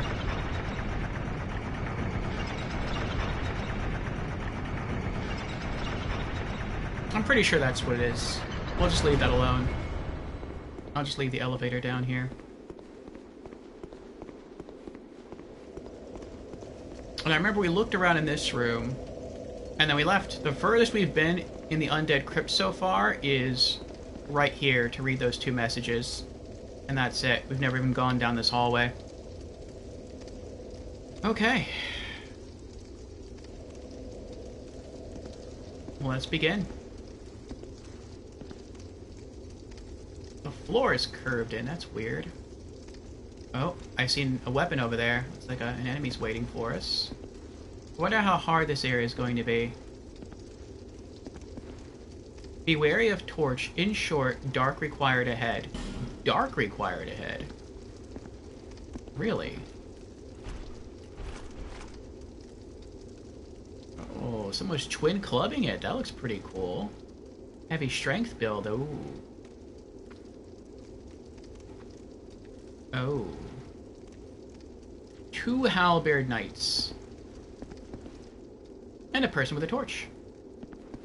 What does it mean dark required ahead if someone's already wandering around here with a torch? We got one of those things. I'm guessing that's like oil. So that has the ability to explode.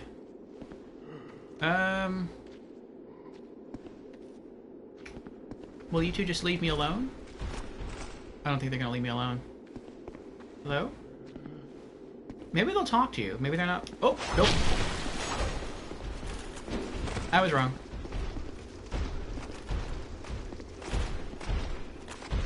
Oh, but you can zone them. Okay, okay. I can work with that.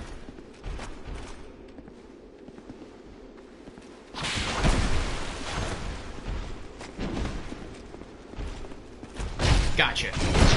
Yes! Eat that backstab.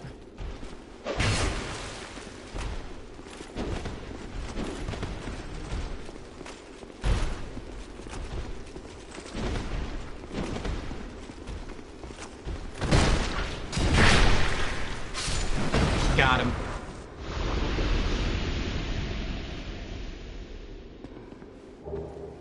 Cyan's halberd.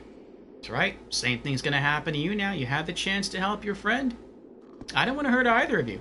I was gonna just try to talk to you, see if you'd move out the way. Nope, that wasn't good enough. Alright, so... that's the way that this has to go down? That's the way this has to go down, then.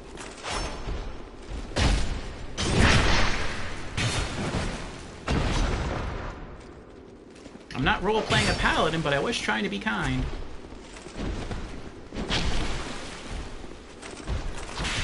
Uh-oh. Oh my goodness, I missed it again. I keep missing the backstab. There we go.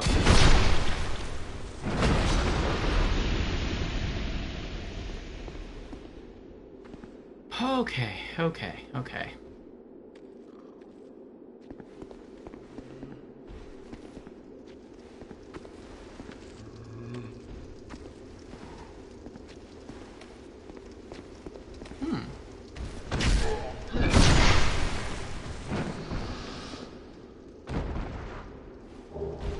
Triclops snake troshes.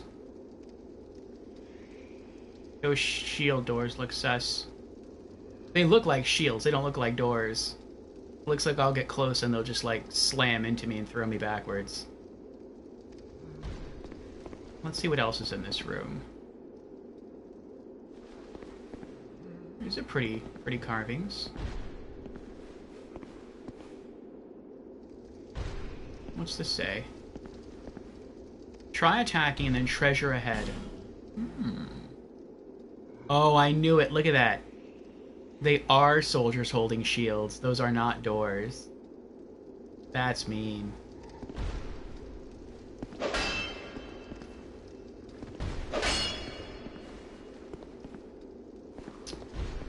There's no... That has a high rating, too. You liars. What's on the other side?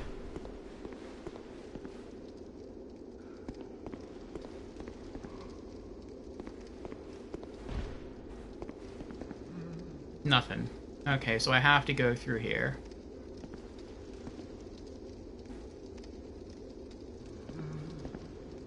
Oh, is that just one person? Dual-wielding shields? It looks like it.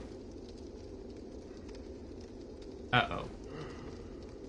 He sees me. Yep, he sees me. Alright, maybe against him we could try out our Poison Whip, see if it does anything.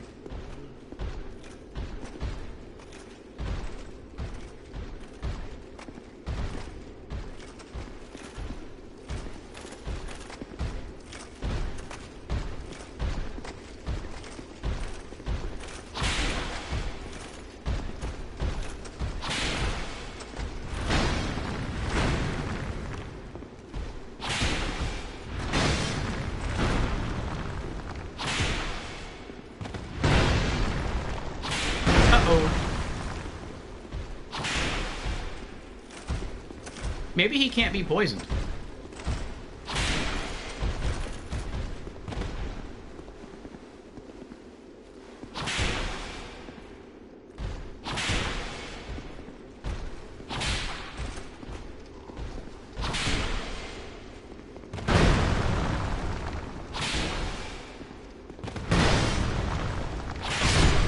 Gotcha.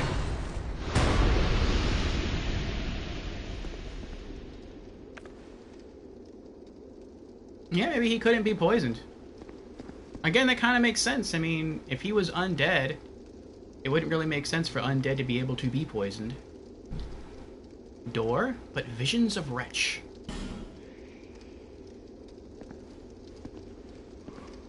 Be wary of Right.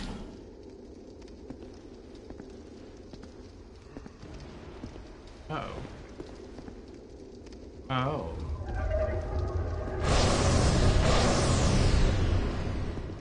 They're hexers.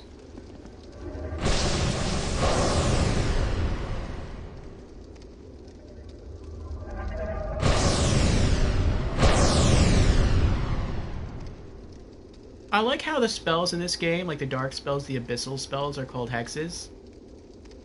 But you can still tell that they're abyssal sorceries, and like possibly abyssal pyromancies from Dark Souls 1. Because when they cast the spells, they're balls of dark, but they still have the two white eyes. So they're basically casting humanity. It's just that I guess humanity doesn't really fully exist in this game. I mean, I think it does, but instead of humanity just being some ethereal thing, like a black flame, I feel like the humanity in this game was like infused into the wicker dolls, into the human effigies. And so that's why when you hold on to the doll and you look at it, it looks like eventually you just like crack it in your hand, and when that happens it probably releases the humanity and then you absorb that. That's kind of interesting.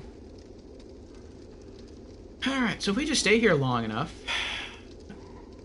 our Ring of Regeneration will fully heal us. I'm questioning kind of what to do.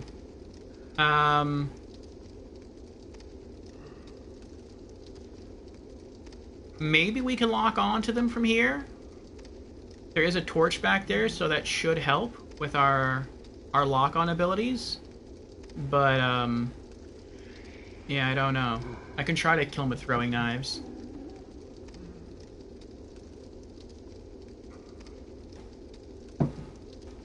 I feel like this would be a really good area to use our hunter's bow and our fire arrows.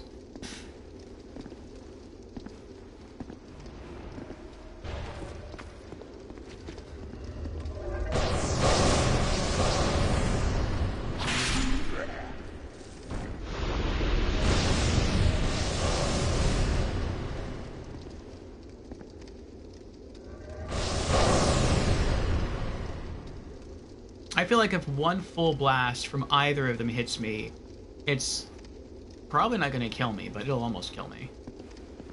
I guess you could try to risk it and run inside and try running and hiding behind one of the pillars and fighting them that way. I don't know. I'm going to try to run forward, look around real quick, and then run out. Okay.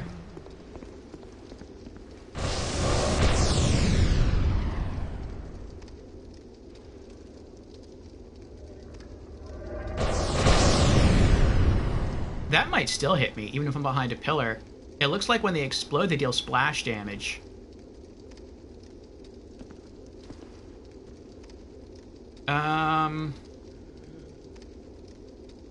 And I kind of don't want to go back to a bonfire and get the bow and arrows, because I don't think I even have that many fire arrows left.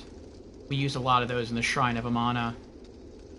And when I come back, I'd have to fight those 2 Halberd Knights again, and I'd have to fight the Shield Knight again. I guess let's try running in and hiding behind a pillar. We'll see what happens.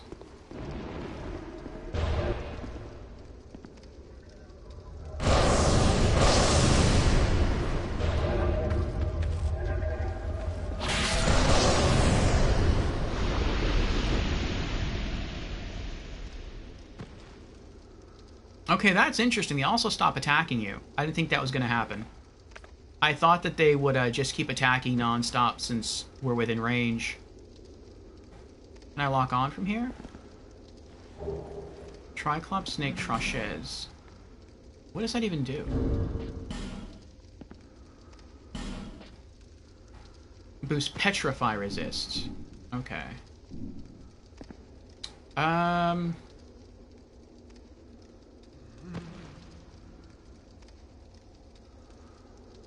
Or maybe what that orange message over there says that you can hide behind there and not get hit. I mean, I don't know. That's... It looks like that first guy can hit you from there.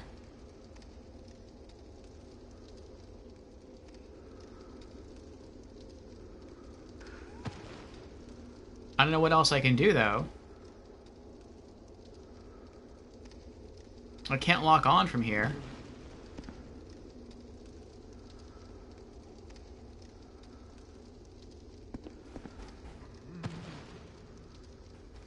Alright, I think I'm gonna try running for it, see what happens.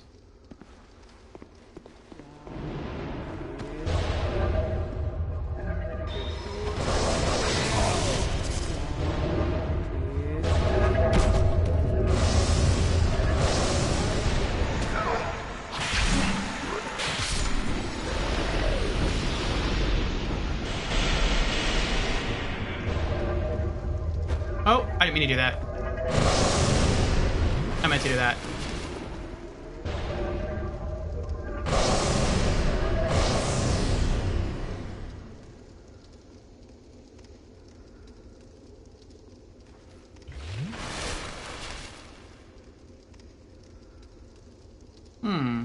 So they can poison me somehow. Interesting. Okay.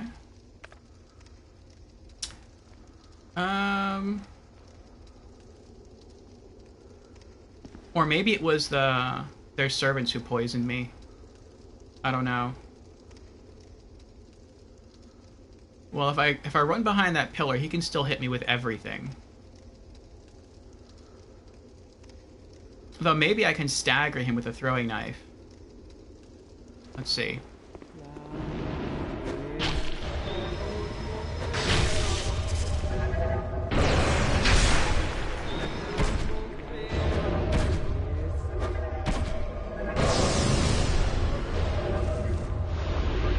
Nice. Throwing knives are weak, but they have stagger potential. Here what? Can I go through here? Is this illusory? No.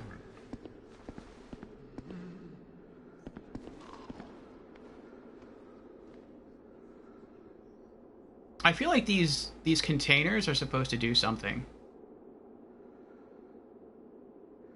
I feel like these are oil containers. I don't know, maybe you're supposed to set them on fire?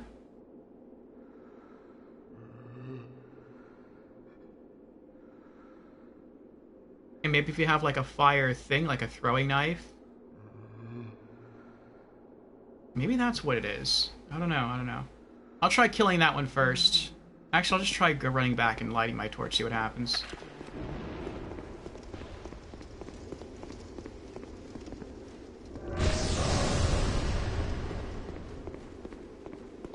I'll go back to bonfire and see if I can do anything.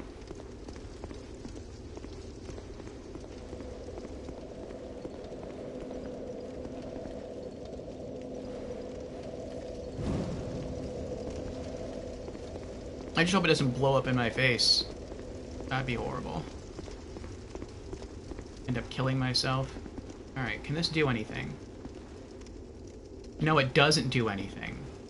I thought maybe it'd give me the option to light it. What happens if I hit it? It's oil. Or it's water, one of the two. So then it doesn't do anything.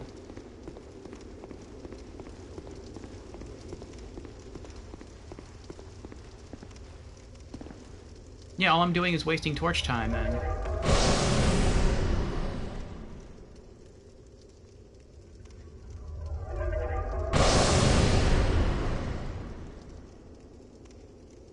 I thought maybe those barrels would be permanent fixtures. And like, maybe if you light them on fire, they would stay on fire. And if you came back through here after clearing the area, then this whole place would be well lit.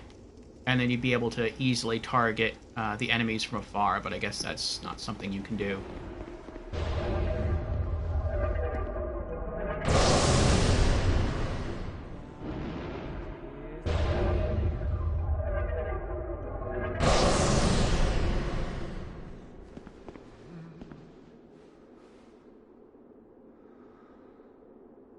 Now, maybe if you have, like, fire arrows, you can shoot them into that, and it'll explode, and it'll kill them instantly. That's probably what this is about. Can I lock onto her from here? I can't. So I'm gonna have to go... Wait, are there even stairs here? Not that I can see. So then if there's not stairs, then how do you get up there? It's too high to run and jump onto.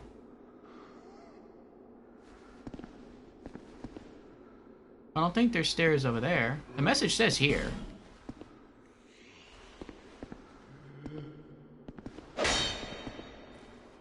Nothing happens, though.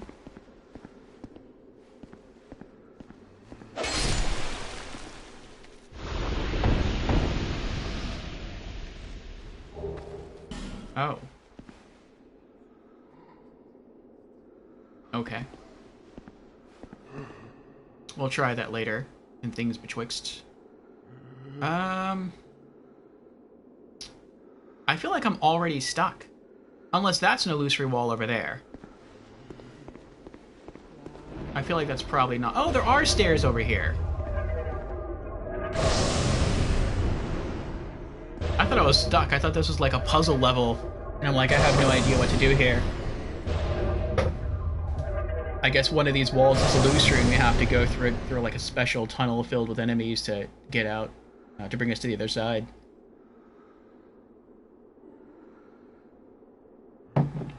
Okay, so we have to kind of crisscross around the area.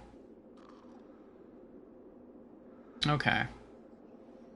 It doesn't look like we can hide behind those rocks.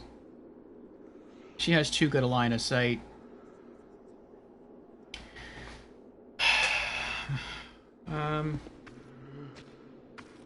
Okay, good. We'll kill him first.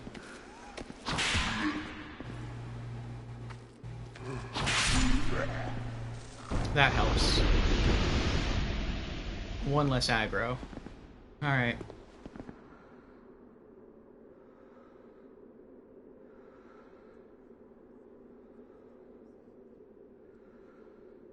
Okay.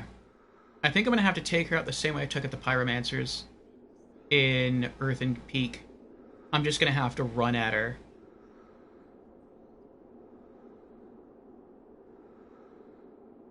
And then hope there's no one behind her. Hope she has no backup. Alright, let's do this.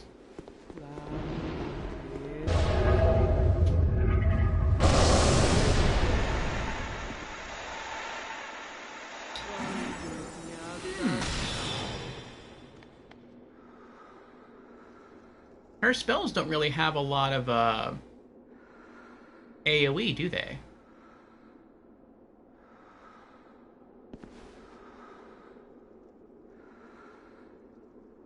Go.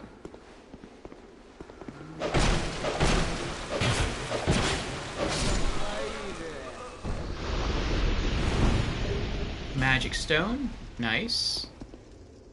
Now what's this over here? Triclops snake troshes.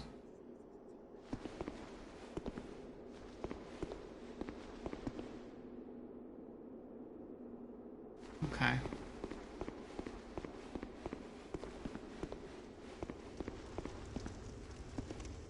Don't you dare, therefore think carefully.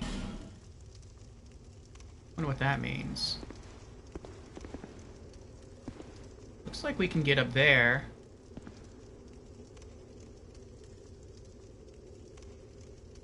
So I guess King Vendrick came this way. He went into the basement of Drangleic Castle to escape the undead curse. He fled through the Shrine of Amana, and here into the Undead Crypt. That's weird. Why would you flee from the Undead Curse into an area called the Undead Crypt? Unless, maybe when he originally came down here, it wasn't called the Undead Crypt. Maybe it was just called the Crypt. Maybe he wanted to come down here because it was sealed off from the living with really thick stone walls. And he thought that would provide enough defense from the Undead Curse that it wouldn't affect him. It kind of reminds me of the story of The Mask of the Red Death by Edgar Allan Poe. Are these illusory? What is that? I feel like these are... I don't know if these are birds, rats, people, a mix. I feel like maybe I've seen these images in other places before, though. Maybe like the Covenant of the Rat King? Okay, there's a bloodstain. There's no assassins on the ceiling. I don't see anything on the left. Nothing on the right.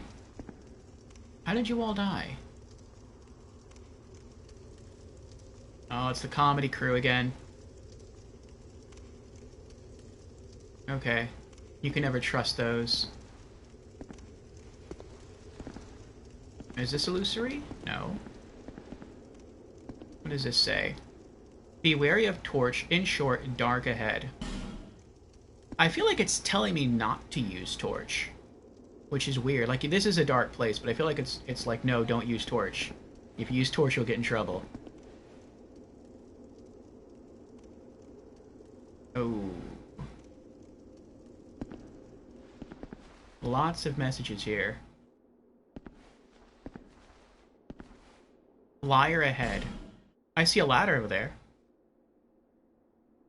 No, I don't. That's just a pillar.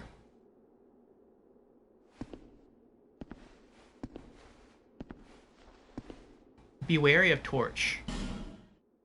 Maybe that's a bonfire down there. Maybe that's why the air is lit up. Hurrah for ally. Really? There's an ally in this? I don't know. A large empty room that looks like an arena with the bloodstains, and there's an ally in here? I mean, there could be. We got an item there. Okay. Oh, I see something standing up there. What about this way? No. Okay. But something is perched up there. Halt. Human, do not produce light. Light, and all those who bear it, are unwelcome in this place.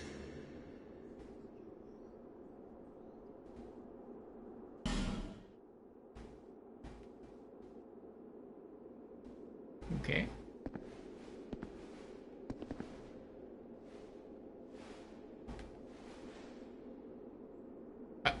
It sounded like he was the one to talk to me. It sounded like that's the direction the sound was coming from.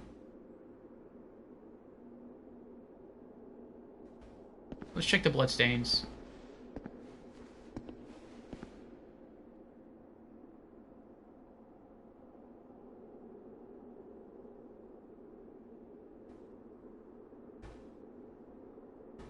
Maybe I have an option here. I can either choose to use a torch, which, I mean, right now I don't need to use a torch. It's not that dark.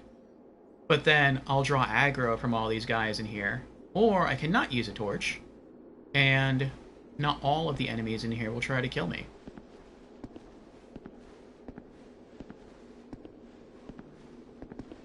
Ally ahead. It keeps saying ally ahead. I mean, someone could be trolling me.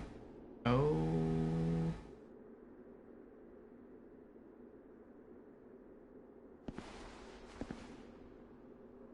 Can I lock onto you guys? Okay. So they're either going to kill me, or they're going to leave me alone. We kind of learned this. Oh, there's a person leaning up against the wall right there. We kind of learned this in Shrine of Amana. We saw a siren that looked unique. She looked old. She didn't look like young like the other sirens. But we could con her, like we could lock on her to attack her, but we chose not to. We just walked closer, and we were given the option to talk, and then she just vanished. So maybe it's the same here. Maybe these aren't aggro. I mean, he looks like the magic swordsman from Earthen Peak. And I've never seen them before. They look like armed hollows with sickles. But maybe they won't attack us. Maybe. Hello? If they try, I'm running. But I mean, he's just like standing there nonchalantly, so that makes me think that I can just kind of walk around in here. Either all going to attack me or none of them are going to attack me. You have to be able to see me from there.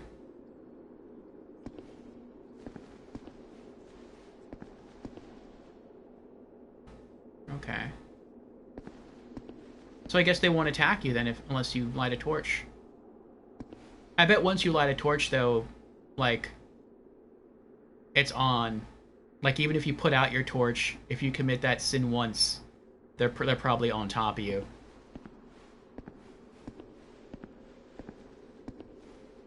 Like, I don't think they'll forgive you. Maybe if you go to the partner, they'll forgive you. Large soul of a nameless soldier.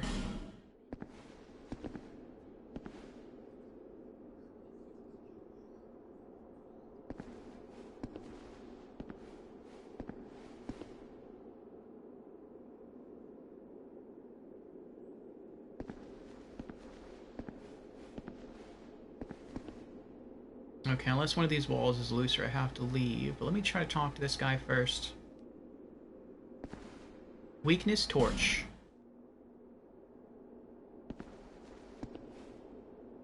Illusion ahead.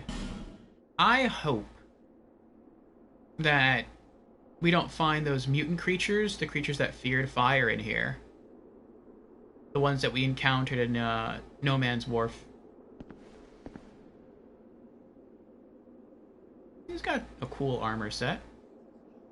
I am Ugdane, guardian of the crypt. Countless dead rest here in peace, cradled by the comfort of dark. Light only agitates. We have no need for it here. I am a finito. We weave death and watch over the dead. This task was granted to me by the one who gave us the first death. Countless souls rest here, some of them from ages long ago. Some were rich, others poor, some wise, some dull, but now they're all just dead.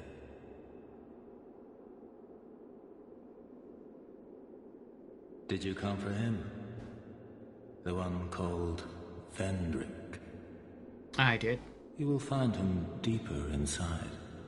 Ooh, we're getting close. Many castle servants and the like have come to fetch their lord. but they rest here now, put to death by the king's own guards.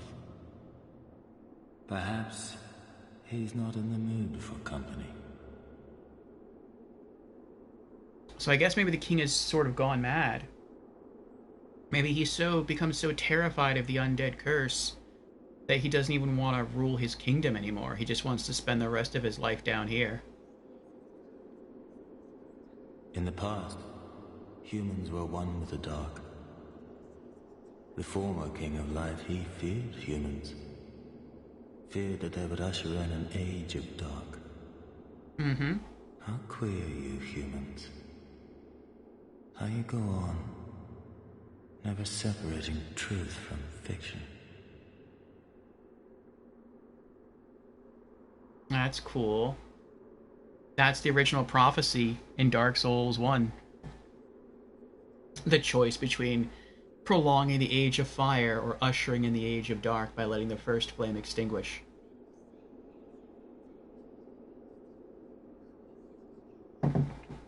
Also, that's the second time we've heard about the...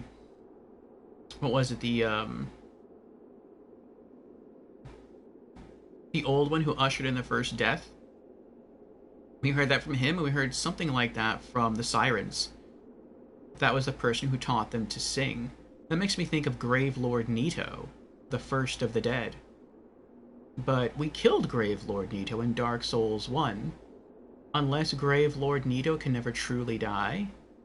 Like, maybe you can only destroy his physical form and then over time he reassembles himself? I don't know. I wouldn't have thought that to be the case, though. This place is welcome to all, provided due reverence is shown. Death is equitable, accepting. We will all one day be welcomed by her embrace. Tell me what you desire. Show me reverence, and I will lend you my hand. He's a merchant. Grave Warden Agdane. Very cool. Learn gesture. Have mercy gesture. What do you sell? Rings. Ring of Thorns +1. Ring counterattacks when damage is taken. That sounds really good. I'm not sure how that works, though. Does that mean whenever you get hit, you automatically, like, swing your weapon? If that's the case, that could be bad. Especially if, like, you swing your weapon and counterattack, and as you do that, that basically, that animation of you counterattacking stops you from rolling out of the way or running away or doing something else. But if they mean, like, every time you get hit, the enemy just takes a bit of damage, that's not bad. I don't know how much extra damage they would take, but that sounds pretty good. What else does he sell? Dark arrows. Arrows that inflict dark damage. Dark bolts. Crossbow bolt inflicting dark damage. It's interesting that this area is right next to Shrine of Amana, and Amana has clerics, and the clerics are weak to dark damage, so probably none of them ever come into the crypt. He has consumables. Ooh. 13 human effigies and 13 Elizabeth's mushrooms. In Dark Souls 1, this is the most broken healing item in the game. The amount of HP it restores is ridiculous. I actually used a few of these in my new game plus boss fight against Ornstein and Smaug. And it helped me sort of tank through some of the harder hits. But he sells 13 of them. That's pretty crazy. In Dark Souls 1, I think you could only ever get, like, I want to say 5 per playthrough. Like, I think you could find... I think Elizabeth, when you first meet her, gives you 1. And then I think you can find 2 more. And then I think at the end, if you choose to kill Elizabeth, I think you can loot 2 from her corpse. Though we never killed Elizabeth. But that's pretty crazy. What about spells? Soul Spear. Soul Vortex. Soul Appease. What does that do? Miracle. One of the lost miracles preserved only in the Undead Crypt. Inflicts heavy damage on mindless hollows, but has no effect on anything else. The Undead Crypt is a place of rest for the living. Those afflicted by the curse can only pray to one day gain entrance. Interesting.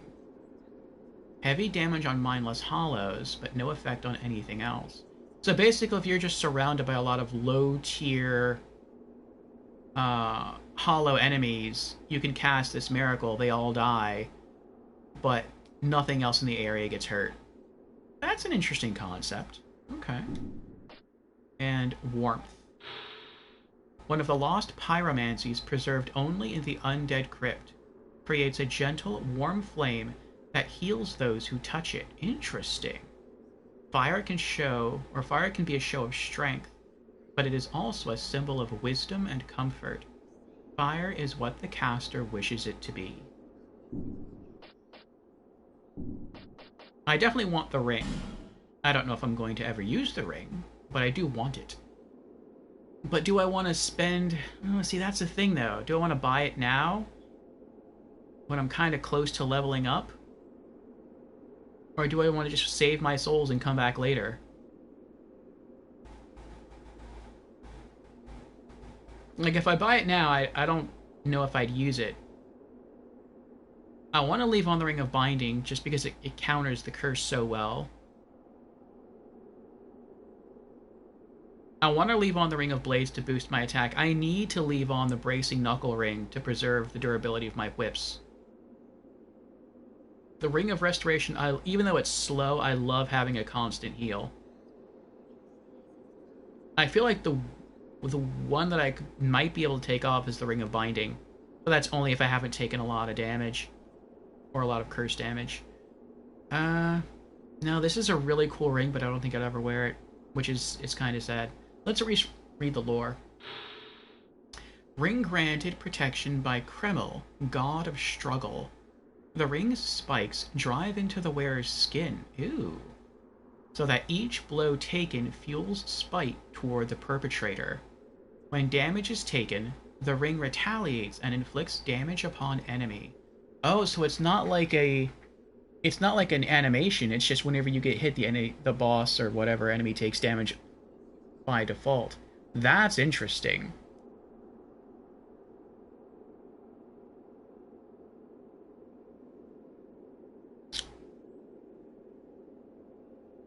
I could see that being really, really useful.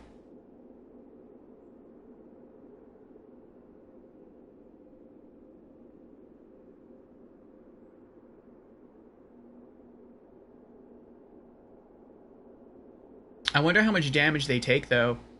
And I wonder if an enemy would ever get staggered by the damage being taken from Ring of Thorns. It also says, though, that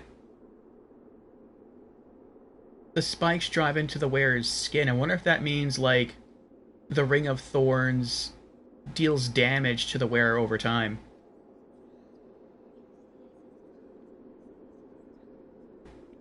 Or that maybe by wearing it, it decreases your overall HP capacity. Do I want to sacrifice half my souls for that? Souls are souls. I guess I'll get more over time. I'll buy it.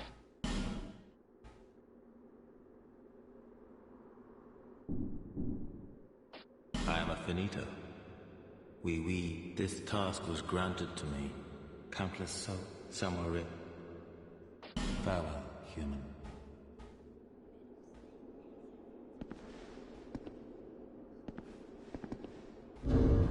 Let's see what happens when we try to equip it.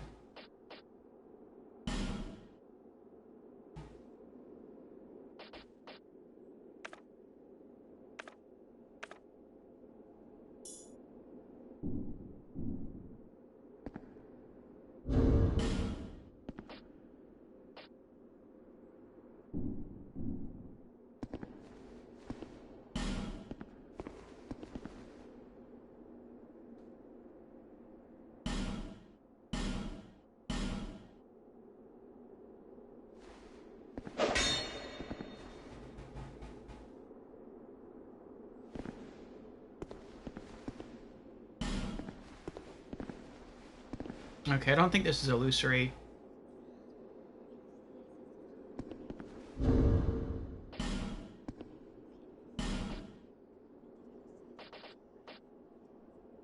Soul of a large soul of a nameless soldier.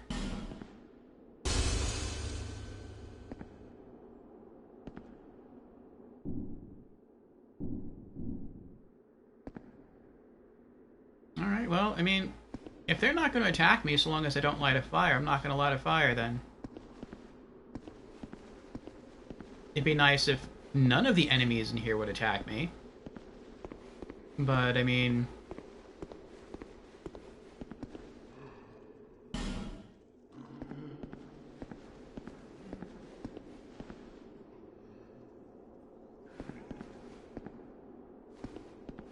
I'd rather have...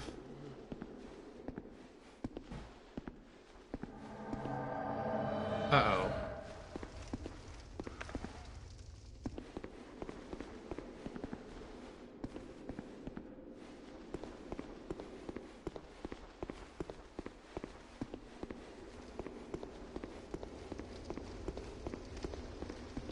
I don't know where he's coming from. So I would rather fight him near the bonfire, so that if I die, I can more easily get my souls back.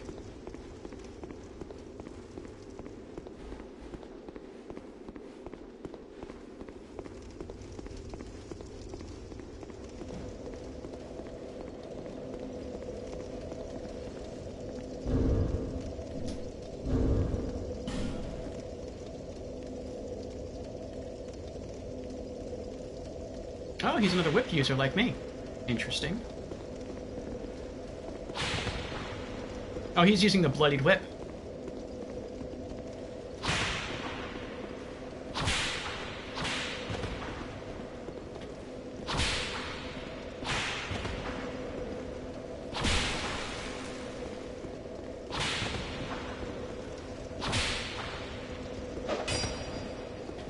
And he has a curved sword. Interesting.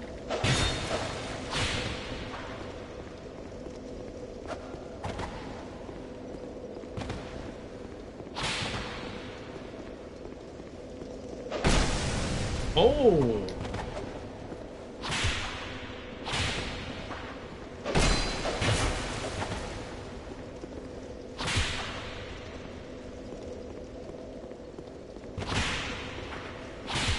He's taking no damage from my whips, though, at all.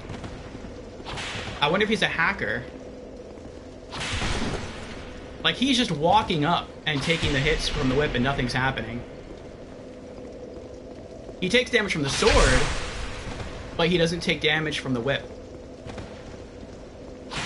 And he's not blocking when it happens.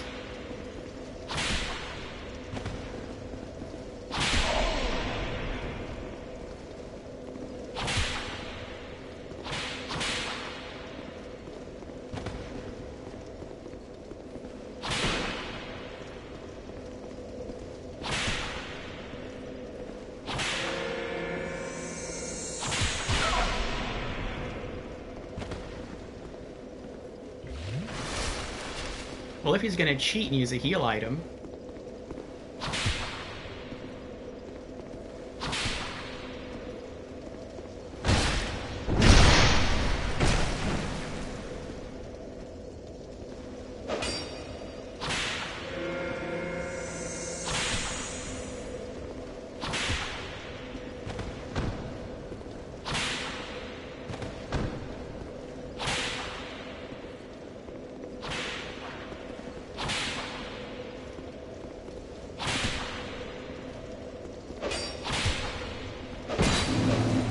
Invader banished!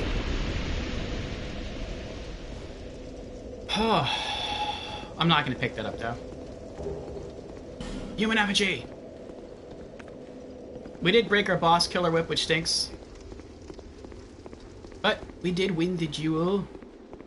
Luckily. God slap, man, you did it. I feel like we got lucky. He seemed to be going into his inventory to get us an item. I didn't know what he was doing. I didn't know if his connection was being bad, and he was lagging, or something else was going on. So I just took the opportunity to go in for the backstab for heavy damage. If it weren't for that, he might have beat us.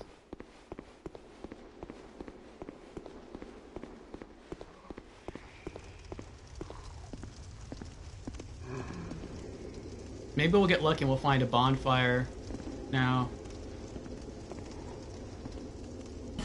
Light?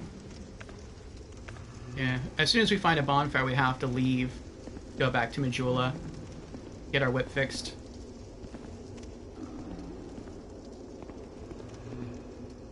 Regret ahead. Torch ahead, and then be wary of Dark Spirit. I think that means you can light a torch here, but if you do, then all the enemies in here are probably going to attack you. I'm not going to do that.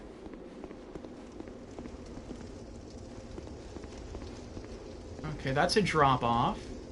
Looks like there's an elevator down there. I don't know if this is a boss or not. We're just going to have to go for it, see what happens.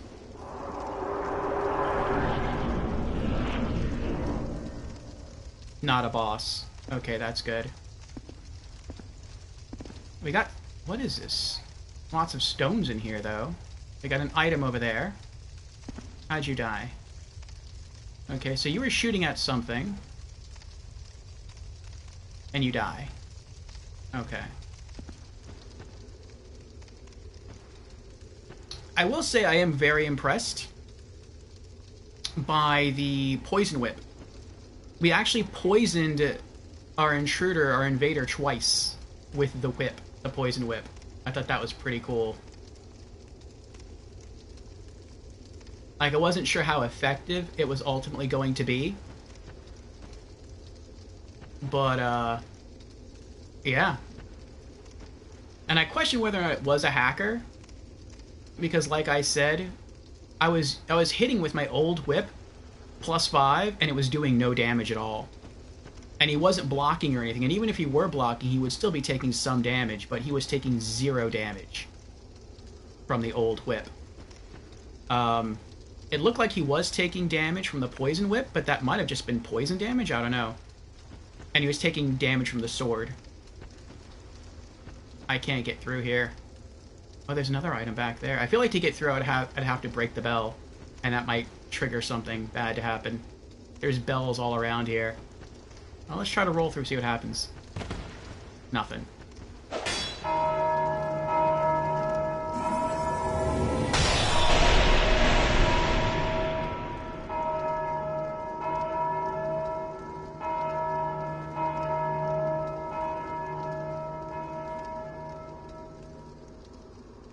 You think it despawned? Nope, he's standing right there.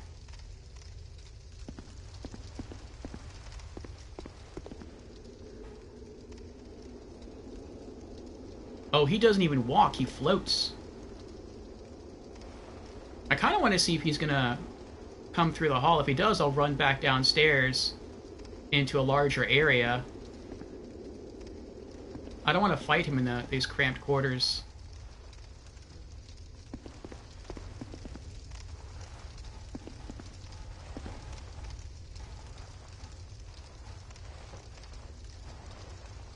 I hear him, but I don't see him anymore. Oh, there he is.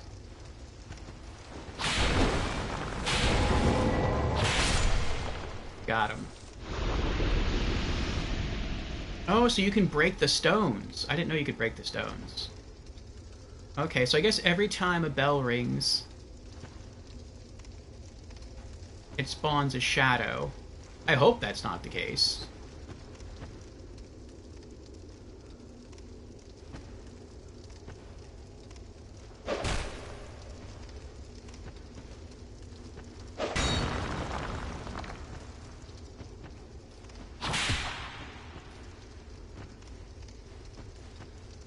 That kind of looks like Crichton. Ah, crud.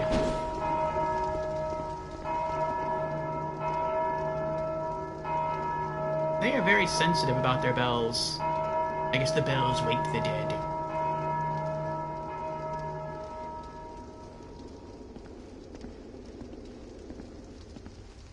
It's also nice that we can stagger him with our bloodied whip. There he is.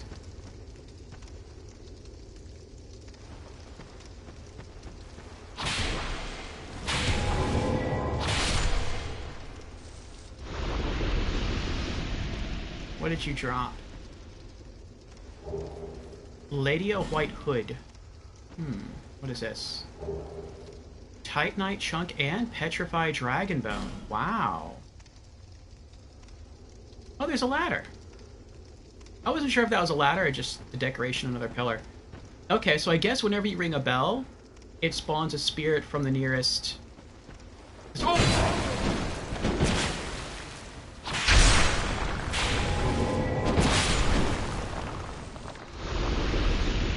Okay, so I guess if you just linger around the statue too long, it spawns a spirit as well. Okay, good to know, good to know, good to know. It's a partner! Mr. Partner person. There is no, I'm just curious. Is there a bonfire nearby, Mr. Partner person?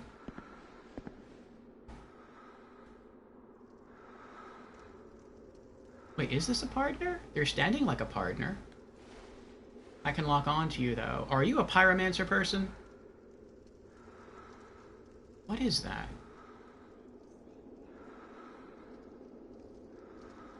I don't know if this is someone I should try to kill or not. I'm gonna leave you alone. I'm just gonna try to open the chest. Oh! Okay, so you're an enemy. I got it.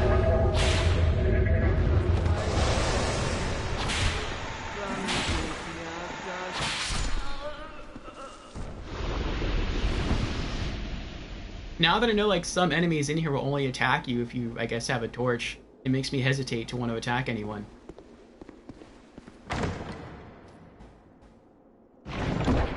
I was really worried that'd be a mimic. Dried Fingers, Bonfire Acidic, another Twinkling Titanite. Very nice. Alright. So now once we get back to, what is it called? Majula, we can use some souls to level up our gloves again.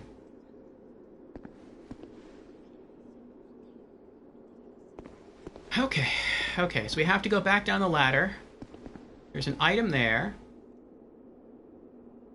Wait, is this a different room? There's an item there. There's stairs there. Maybe this is like a shortcut. There's a door there. It looks like maybe if you climb down the ladder, you have to go into that room where the door is, then come out from there over here, and then come out and go up the stairs. I feel like there has to be a bonfire nearby. Either a bonfire in that room, or a bonfire in this room. One of the two. I'm gonna bank on that. Let me use another Estus to heal up. Alright, let's roll down there and try to just run up the stairs.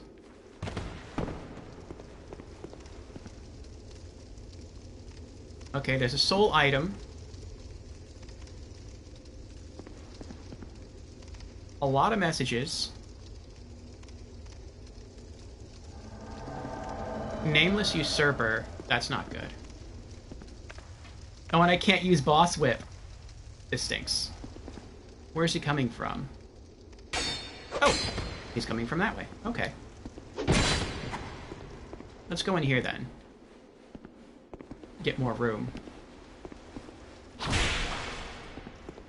We're gonna have to use the Bloody Whip.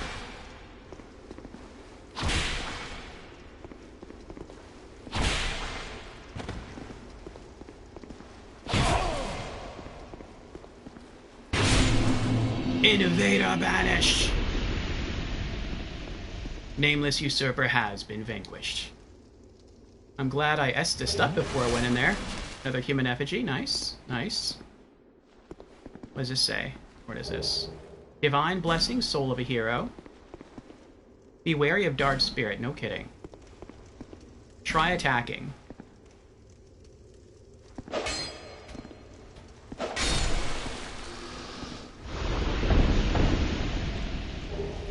Petrified something. We're getting some good stuff in here. Try right, therefore, Visions of Illusion. Illusory wall ahead. I don't know why I attacked. I'm just so used to like attacking illusory walls in Dark Souls 1 that if I know or think there's an illusory wall somewhere, like I instinctively want to attack it, not click the action button. Which again, I think is it's so irksome to me.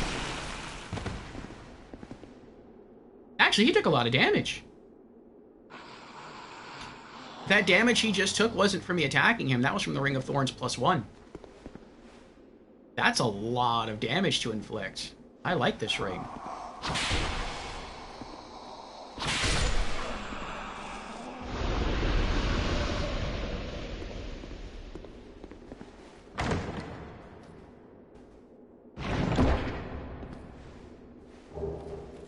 The Avalon and Heavy Bolts, cool. I remember the Avalon from Dark Souls 1. We were also attacked with it, 2 of them actually, in the Belfry Soul here in Dark Souls 2. Okay, so either I missed the bonfire and it's in that room, or it's up ahead.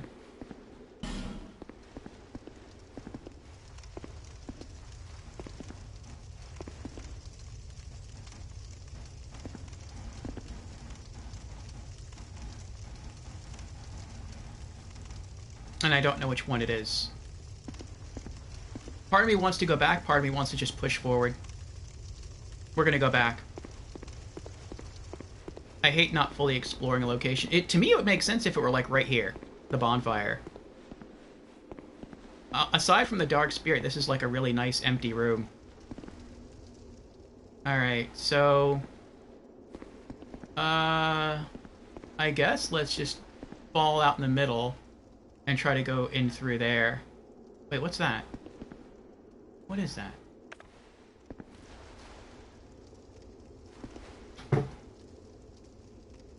It looks like a ghostly hand. Oh, maybe that's one of the ghosts that, like, can attack you through the wall. Which is what just happened to us, in the room with the chest. That could be it. Okay. Oh, there's an item there. Yeah, let's get that item. Okay, that works. Uh-oh.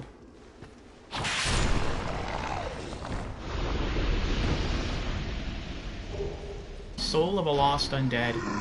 Oh, you kidding me?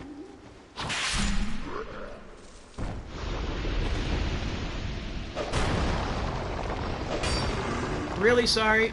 I don't mean to disrespect the dead here.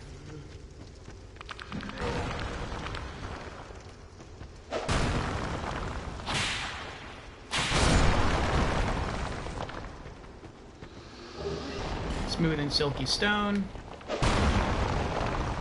Uh-oh.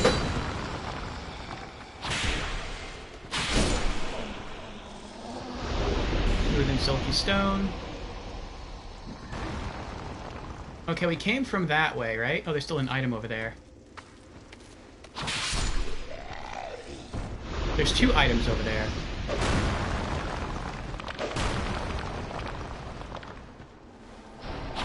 Oh, he's back. That's so not good.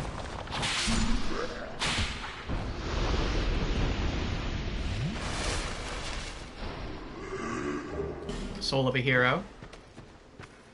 I don't want to fight. Why do you keep invading me? I don't want to fight you. I'm probably gonna die. Smooth and silky stone.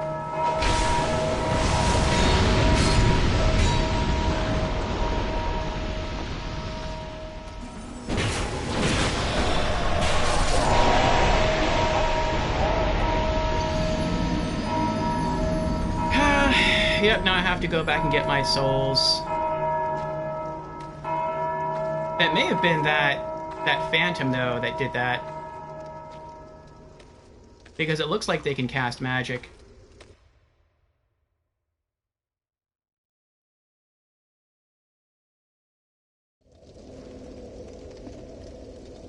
I do have a soul consumable, though. I have 3 soul consumables. Okay.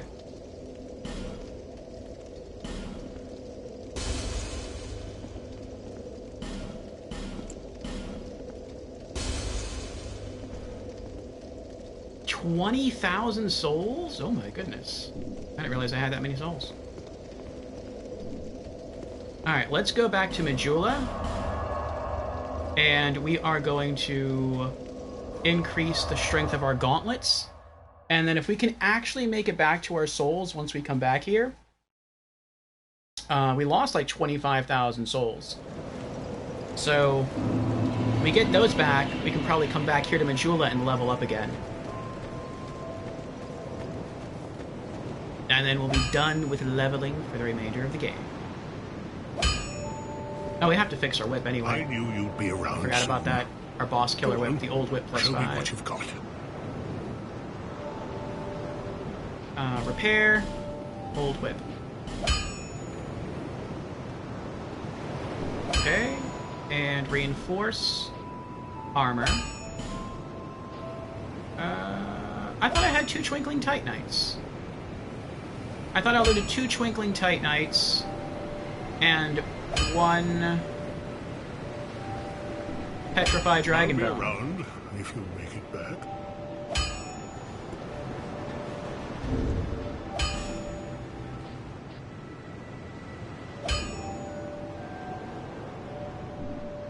Maybe I misread when I looted. Put some stuff away. Human effigies. Divine blessing. Dark trushes. Bonfire ascetic. What does this do? Dried fingers with multiple knuckles. Shriveled but radiating a peculiar warmth. By the number of knuckles, it couldn't have been human, but perhaps some questions are best left unasked. I know in Dark Souls 1... It's interesting they don't tell you what it does in Dark Souls 2, but I know in Dark Souls 1 you could use one of these as a consumable, and I think that would allow you to like summon 2 NPCs to help you instead of just 1. Like 2 human NPCs, I want to say that might be it, or maybe it's like a greater chance of finding friendly summon signs, but then there'd also be a greater likelihood that you would be invaded. Put that away. Cyan's Halberd. I don't think I have one of these yet.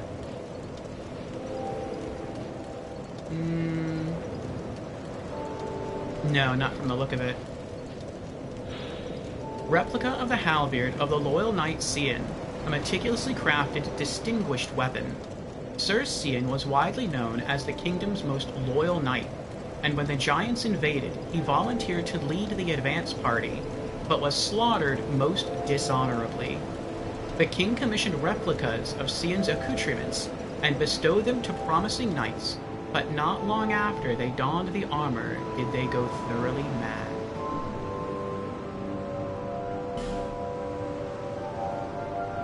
Okay. The Avalon.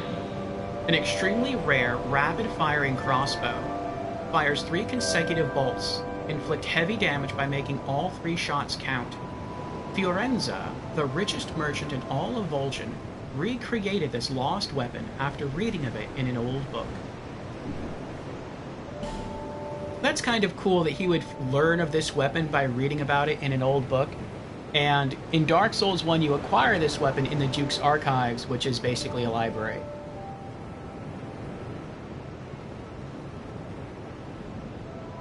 So maybe one of the books detailing its creation originally came from that library.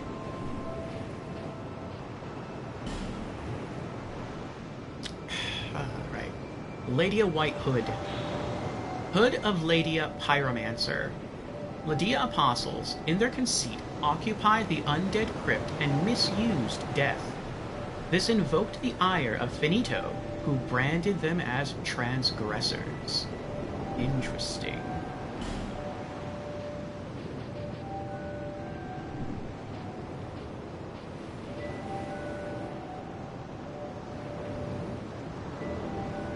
See, this is hard. It's like I really enjoy the constant heal. It helps a lot. But it's like, do I want that? Or do I want the damage?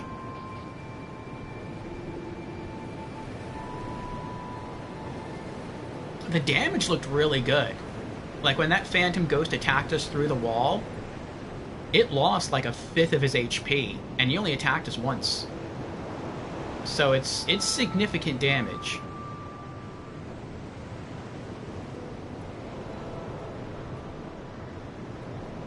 I mean, you basically have to mess up for it to work. Like, an enemy has to hit you. You can't just, like, roll through the attack and take no damage. But they are penalized when they do hit you, and I like that.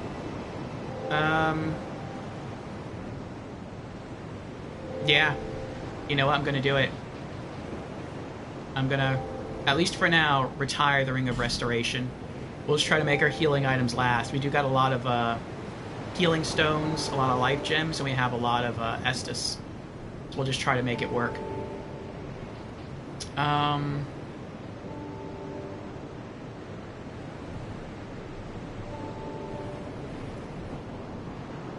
I still kind of want to keep this on us. I think I'll keep this ring on us until we complete the Undead Crypt, and then I'll put it in storage. Heavy bolts. Titanite chunk. We don't need any more petrified dragon bones. Put that away. Magic stone. Okay, so we just need one more twinkling titanite. And we can come back and, I guess, improve our gloves. I really thought we picked up 2. Maybe I just misread the titanite chunk. Okay, is that everything? Oh, no. We have 5 of these. Let's go to Things Betwixt real quick and see if we can trade one of those, or maybe all of those, for more twinkling titanites. Maybe we'll get lucky.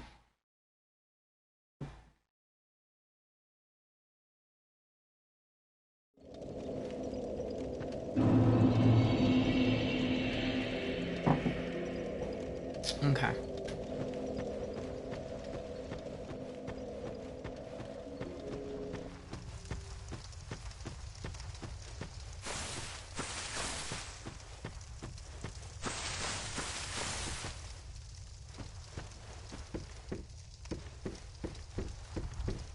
Once we get back to the Undead Crypt, we're going to have to remember to climb that ladder again to go take out that Dark Pyromancer.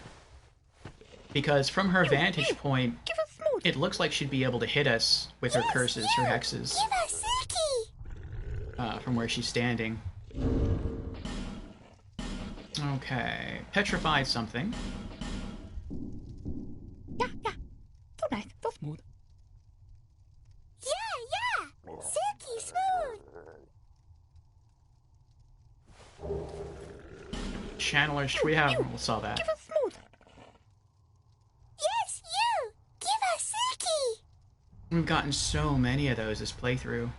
I think we got like 4 or 5. Smooth and Silky Stone. Leave. Yeah. So nice, so smooth. Yeah. Silky smooth. Faint Stone. You, give us smooth. Yes, you. Give us silky. Yeah. So nice, so smooth. Yeah. Silky smooth. Bleed Stone. You, give us smooth. Yes, you. Yeah. So nice, so smooth. Yeah. Silky smooth. Yeah, Twinkling Titanite. Nice. One more. You, give us smooth. Yeah. So nice, so smooth. Ooh, that's fancy. Yeah. Silky smooth. The way he's swinging that halberd. Cracked Blue Eye Orb. Alright, we're out. Give us smooth. Yes, you. Give us silky.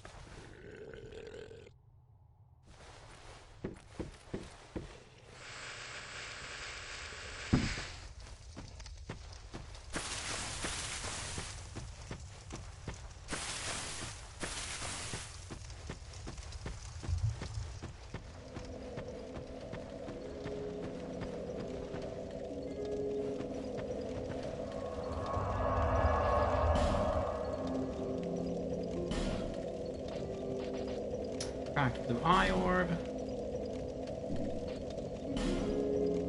We'll go sell that.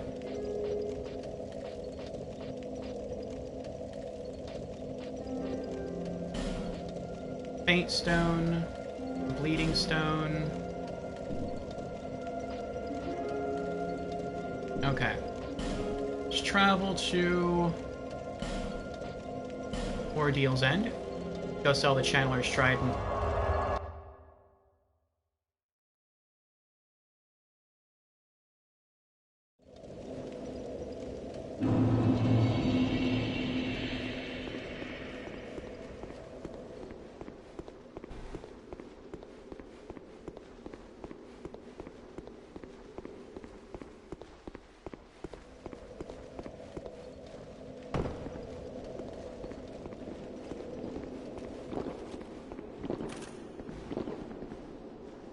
You again. Gavilan, meet you again.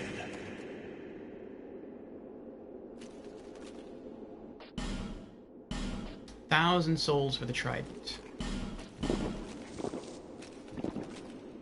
Nice.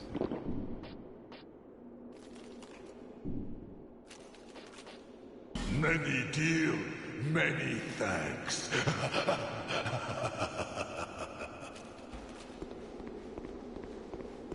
Alright, back to Bonfire.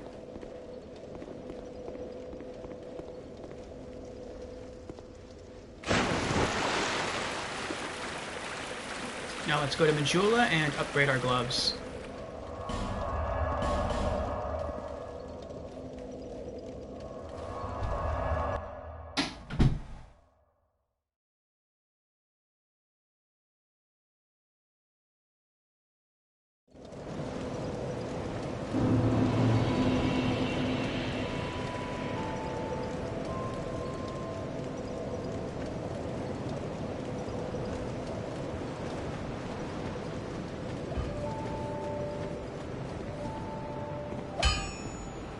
I knew you'd be around soon.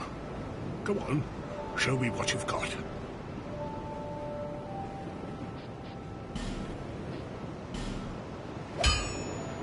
Okay. 1220 souls. Defense goes up by 3. That's something.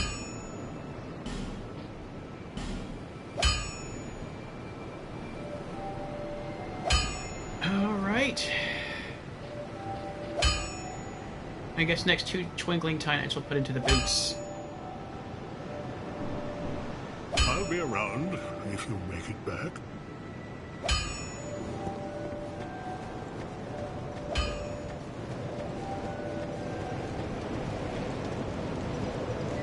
Okay, now before we head back...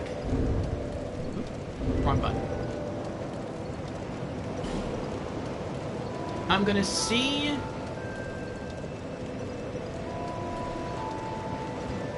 I don't know if I can do it. I tried doing this in Dark Souls 1, and I couldn't do it. And I tried... I don't think I've tried doing it in Dark Souls 2. But I'm gonna see if I can play offline. I don't like us being invaded, especially by people who might be hacking the game. So, I know people have fun trolling other people in Souls. They set it so they can't take any damage, like any physical damage, or they set it so that they have a really high damage threshold or something, and I don't know. They think that's fun.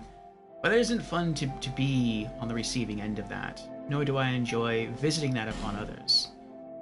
So, if possible, I would like to avoid that. I'm not sure I can avoid that, though. It says go online, but I am online.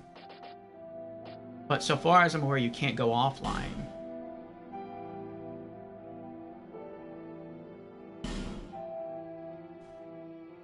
And I feel like if we go back, we're just going to get invaded again by the same person. Which is not something I want. I don't want to be invaded again.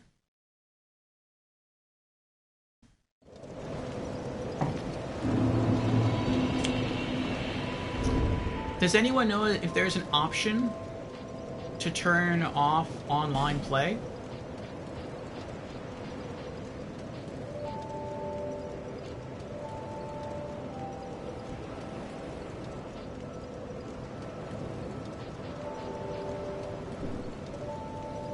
It's not a game option. I doubt it's a screen option.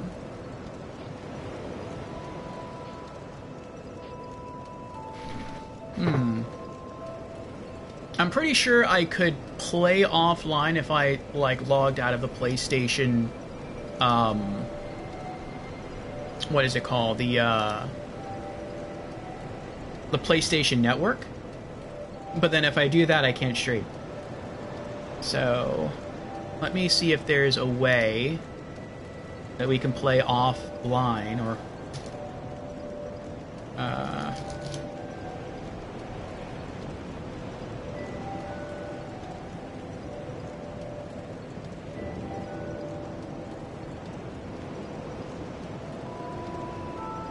Let's see. Can I play Dark Souls 2 offline PS4?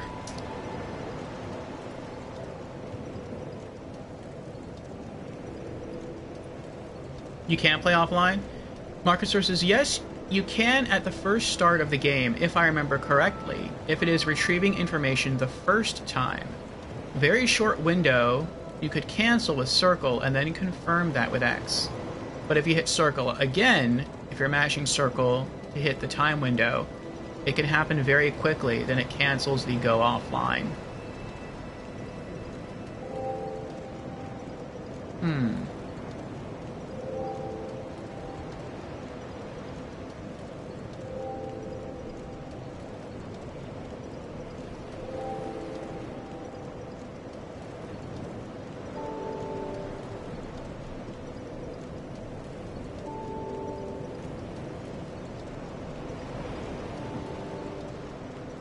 Okay. You have to be quick. Yeah, I just saw that. That just came up on my search. No other possibility because you also stream via your PlayStation, yeah. It says after you choose your profile, it will search for updates. Press cancel and quickly confirm your cancel, and it will say that it's starting in offline mode. You can still use NPC summons, but you cannot read messages. Which... I guess that's what we'll have to do. Which is sad. I enjoy reading the messages, but after we get out of the crypt, we'll re-enable online play. We're just, like, really close to leveling up. Okay, so we have to exit out of the game again.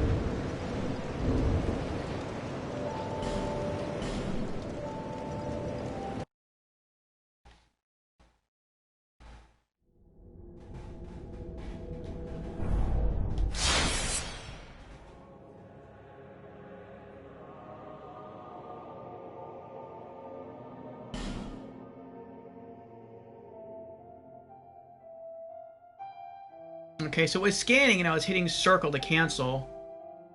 I don't know if that did it. It says when it brings up your profile.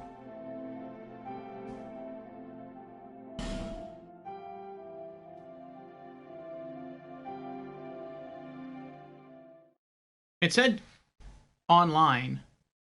We'll see what happens. Yeah, no puddles, no messages.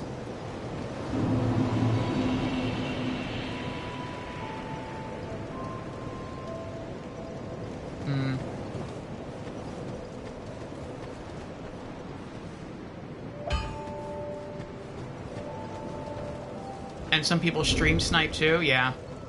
I think the last person that came in that you asked that question of, Marcusor, like, the person who came in and gave us a follow on stream, and then we got invaded all of a sudden, and you asked them, like, are you a stream sniper? And they didn't say anything.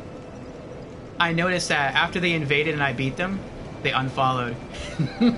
After I beat the invader, they unfollowed. So that might have been the case.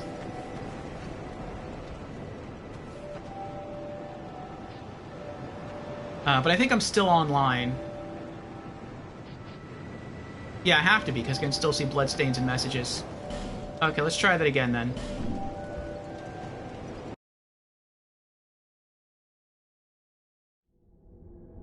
You think it's before the main menu appears? Okay. I'm spamming cancel.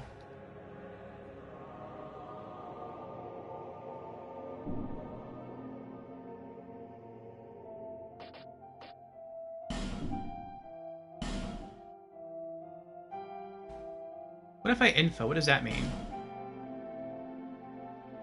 Oh, it just brings up a screen with, like, all their characters' details. Confirm. Nope, I'm spamming circle button and it logs you in anyway. There's, like, nothing you can do.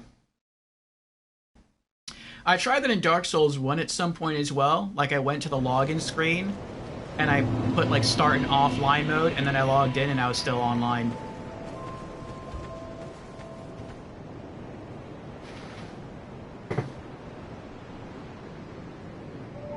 After main menu, there's no chance.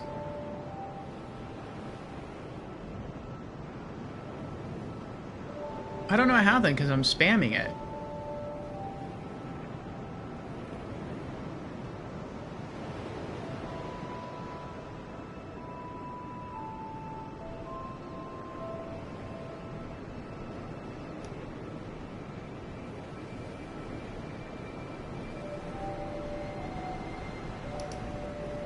Oh wait, I found a video. It's like a 2-minute tutorial on how to play offline.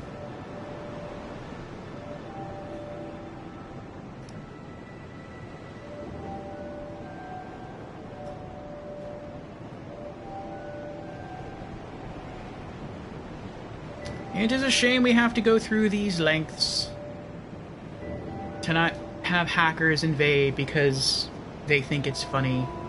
It is not funny to spoil the fun of other people.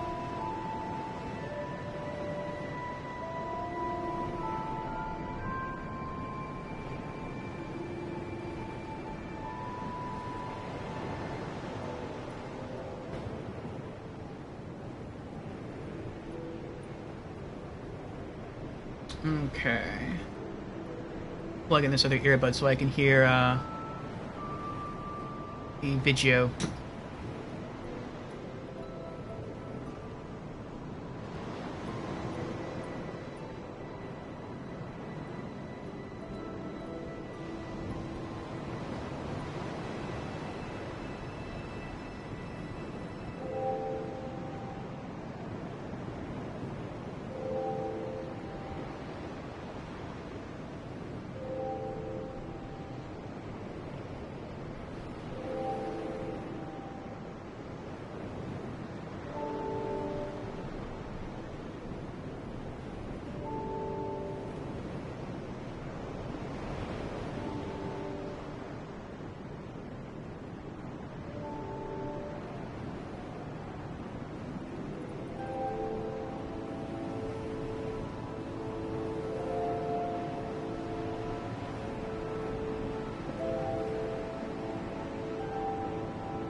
Okay, so there is a way to do it.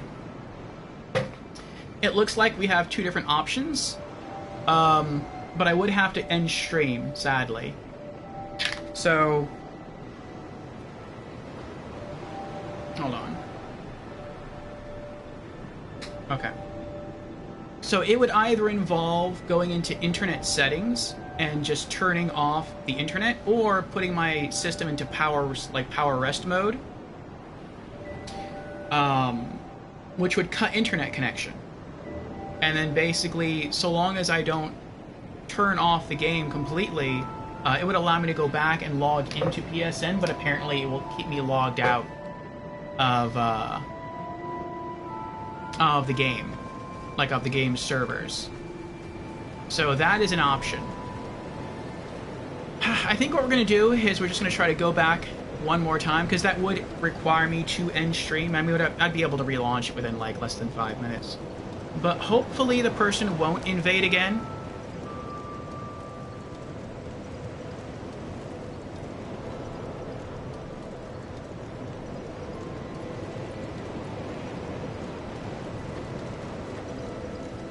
Yeah, we're going to try it again, and hopefully we won't be invaded again.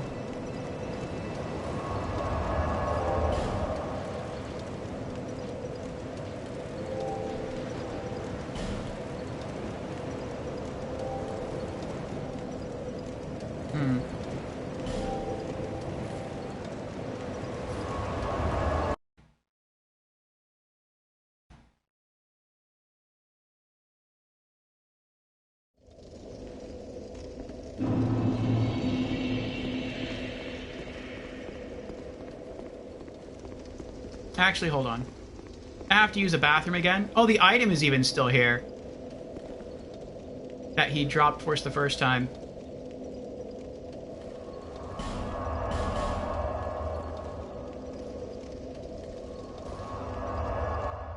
But I have to use the restroom real quick. So I will BRB. And when I get back, we'll go back. We'll try to retrieve our souls if we can. Then I might just try to homeward bone out of there. Come back here, gain our last level, and then we'll go back and we'll actually continue making progress through the crypt. BRB.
Okay, we're back. Thank you for your patience. I think the coffee oil is getting to me. Speaking of which, another cup.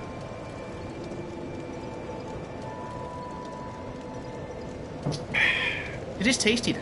Gamer Night is back. Welcome back, Gamer. Alright, let's see what's going on in chat here.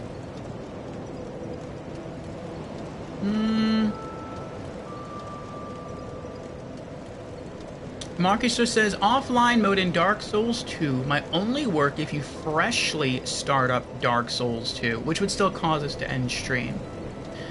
I really can't say exactly, but it is possible.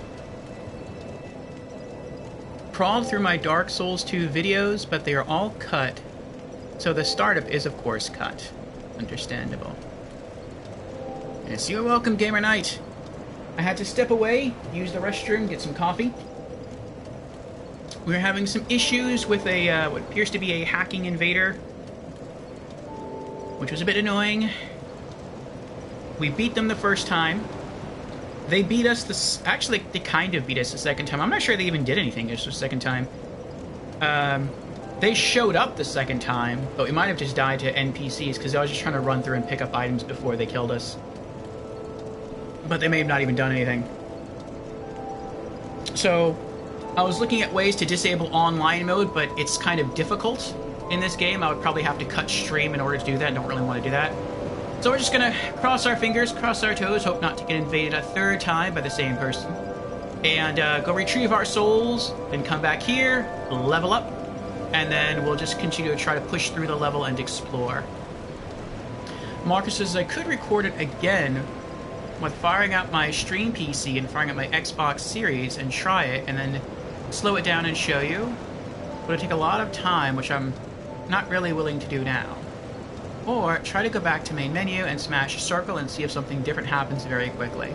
Well, I did do that. I went back to the main menu and I smashed circle, but it seems like circle doesn't do anything. So, I mean, I could do it again. Quit game. Yes. Before the main menu appears. Okay, I'm smashing it right now.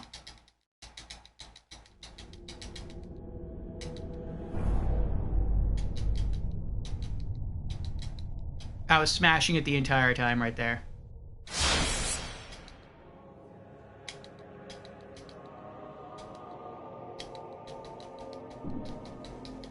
Nope.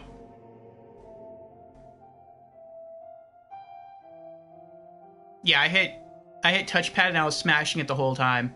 Not possible, it seems. Yeah. It seems the only way to get offline is to have, like, an online connection issue. Which is why if you're in the game and you put your console into sleep mode and then you wake it up, it relaunches the game, but it had to sever internet connection while in sleep mode, and so that's what causes an issue. And then another person suggested keeping the game open, then going into your online settings, turning off online, and that would cut the game's connection to the servers, as well as your connection to PlayStation Network. Then going back into your settings, turning it back on, and then that would turn, like, the game back on. Or not the game back on, but it would, like, log you back into PSN, but it would keep you logged out of the game's servers. So, I mean, that could maybe work, but again, that would cut stream. And I don't really want to cut stream unless it's absolutely necessary. So, like I said, we're going to try one more time, and hopefully we won't get invaded. And, yeah, we'll see what happens.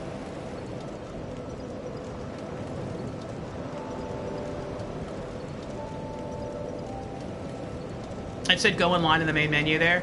It does say that, but I'm always online. That's why I can see, like, other people's phantoms, and I can see messages and blood pools and everything.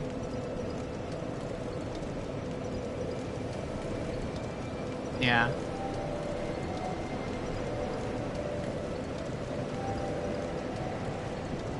Yeah, I mean, we could try that too. If we get invaded a third time, especially if it's by the same person, we'll take a little break. And I'll have to end stream and see if we can figure out how to log in to the game in offline mode. Unfortunately, there's nothing in the settings menu that just allows us to do that.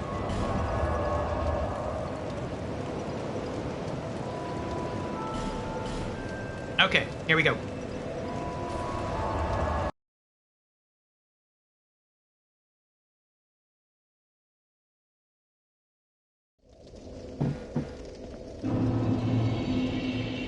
Okay.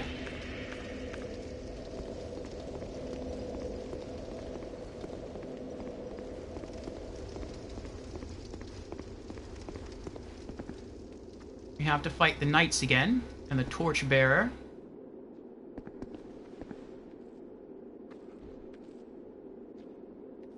Okay.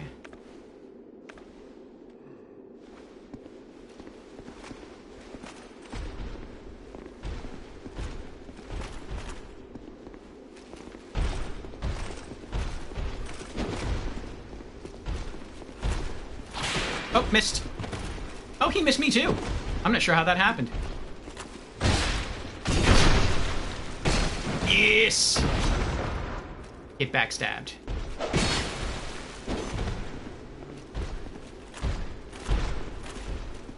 Come on.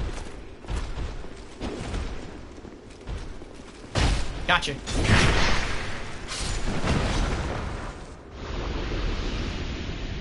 Alright. One down. One to go.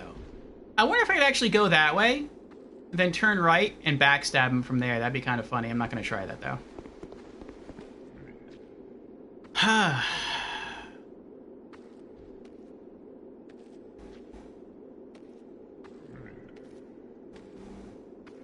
Interesting, interesting.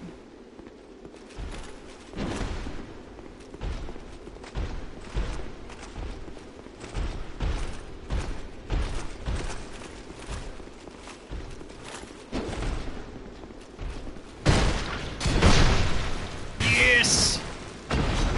There's one.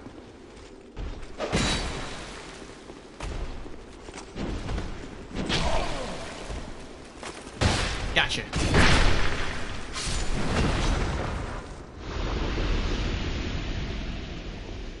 All right. Now I gotta take care of the torchbearer here.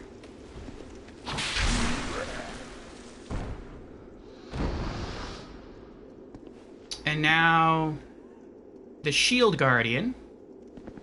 I wonder if he at some point drops his shield or shields. What do they look like? What's the design on them? It looks like... Oh, it looks like a mirror. That's interesting. It looks like a living person holding up a mirror, or maybe it's incense, I can't tell. And on the other side is like a dead person. But it looks like the saint is on the left side and like a knight or something is on the right side. Like an undead knight. Huh. One of the lore is behind that shield. Astoradad is here! Hello, Astoradad. How are you doing? Astoradad says, I think there's a way to disable a port that the game uses for the internet connection. Stream sniping is a thing for Dark Souls 2? Yes, sadly, it appears so. And it could maybe be a port in the PC version, but... Just gonna stay there? Oh, there we go. He got up. Okay.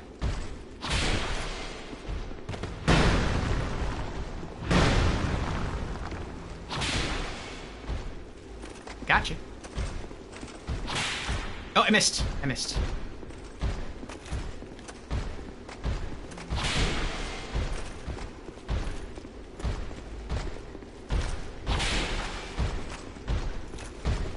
I like that when I power attack with the whip, it's like a curve. It doesn't go straight.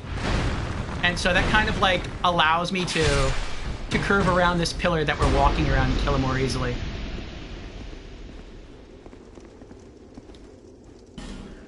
Oh, that's right. Now we gotta deal with these ladies again. That's annoying. Okay. Let's pull the humans first.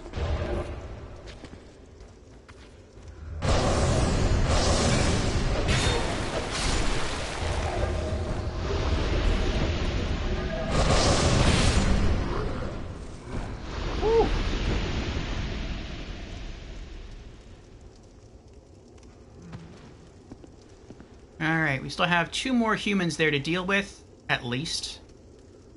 Oh, I see a third one over there. And then we have... You know what? Let's take these guys out first. I didn't think about this before. Oh, I can't even lock onto them yet, can I? No, I can't. It's still too dark in here. Okay. So I'm going to have to run down the steps, turn around, and run back.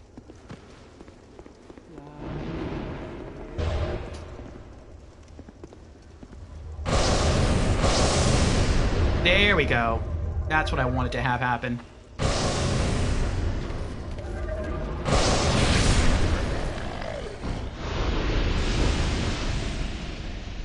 Okay, okay. Prisoner's hood. I don't know if that's new or not. Okay.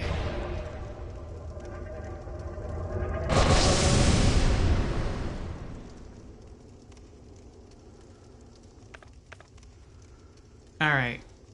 We're gonna try to run up on the left again and stagger her with throwing knives.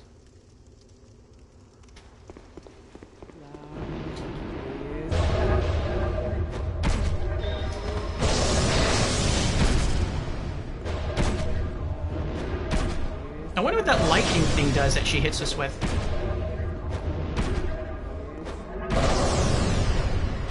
Got her. I mean, it does damage. But I wonder what it is. The hexes deal massive, nasty damage. It appears so, yes. Alright, now I can run behind that pillar over there. And not get hit. There we go.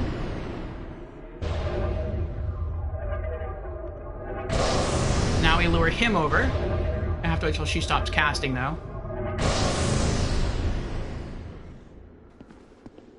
There we go.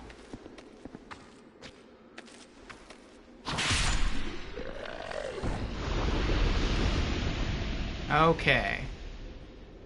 And now, I try to take her out the same way we took out the pyromancers in Earthen Peak.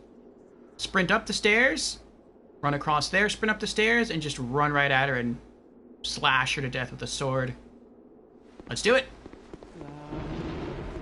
Oh, actually, I think I can hide behind here. Let's wait on that.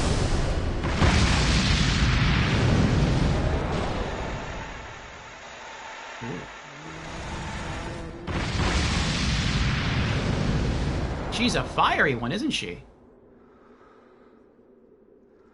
And go.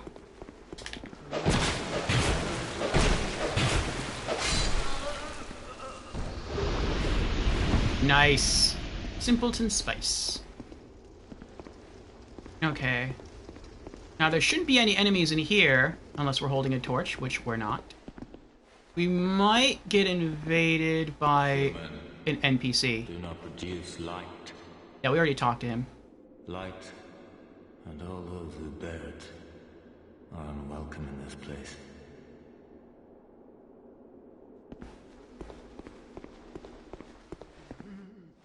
Ah, endurance for the win! Yes. Alright. Looks like a lot of death down there.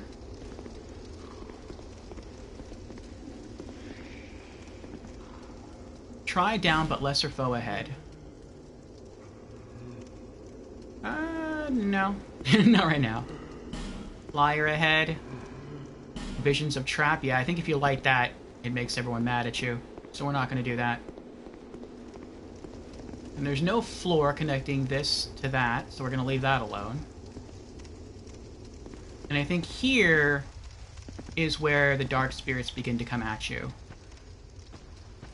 And there's our souls. Nice. Alright. We're going to get out of here now. Oh, that is floor down there. That's cool. We'll be back, though. I don't know what that's about. I didn't do that. Someone else did that. Maybe that was like a red NPC invader? I don't know. I didn't ring any bell. I'm out. I just wanted to come back in here, get our souls, and then head back to the bonfire just because we have so many souls. Just to level up And then we'll probably use some excess souls to buy some more throwing knives. And then we'll turn around and we'll come back and actually try to make progress through here.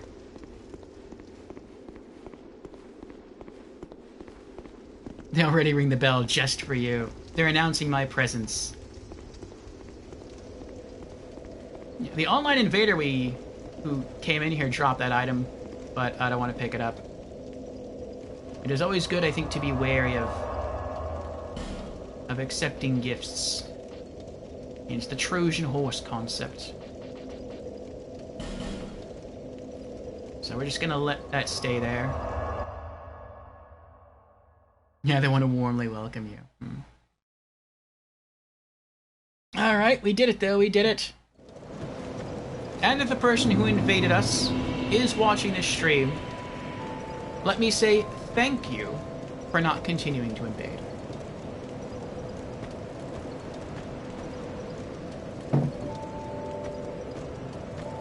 It will be a weapon? Could be. I know in Dark Souls 1, depending on what you drop, the icon would change.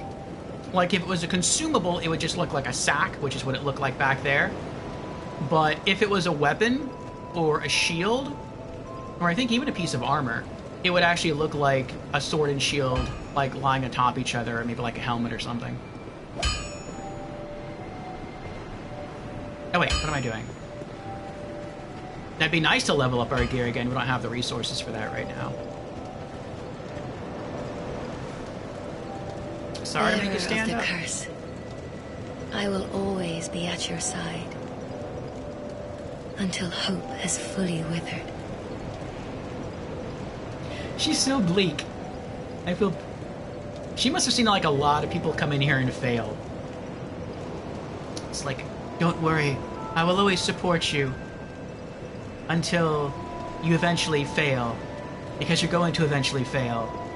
But until that happens, I'm here for you. It's like, wow, what if I succeed though? No, you'll fail eventually. That's me. Oh, you mustn't be so negative, Emerald Herald.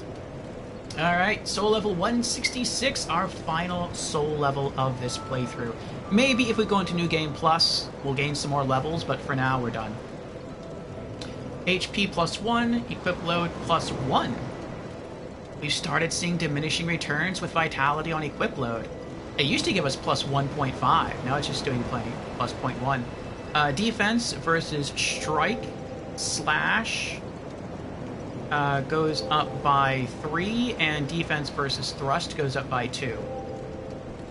Okay, confirm.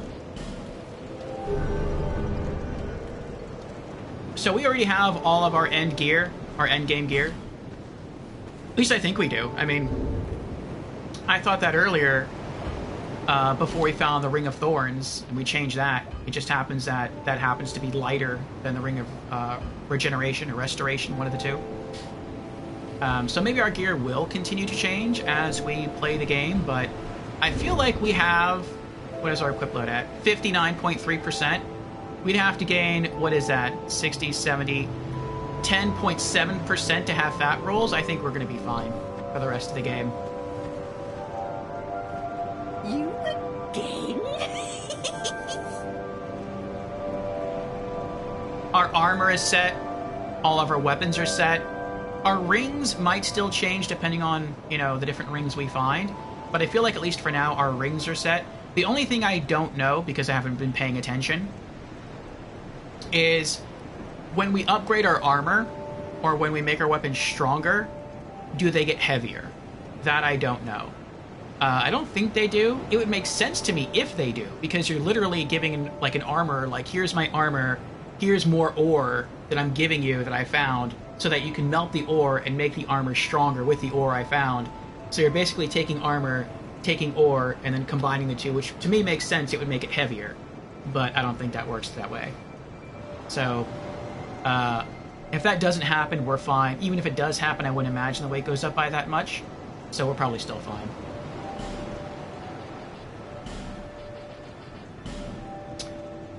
We need... what is that, 18?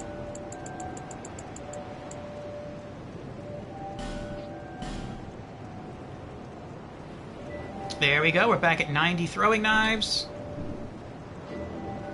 Thank you kindly. It might make sense spending some points into strength, as some dex weapons also scale a little bit with strength. Let's check. Let's check our weapons, see what they scale with. So we have the Bloodied Whip plus 10.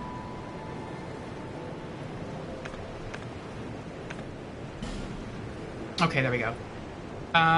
Scales with dex by a C, scales with strength by a D. You're right. Scales with strength by a little bit. What about our sword? Melu Scimitar plus 10, strength with it by a D. Poison Spotted Whip plus 5.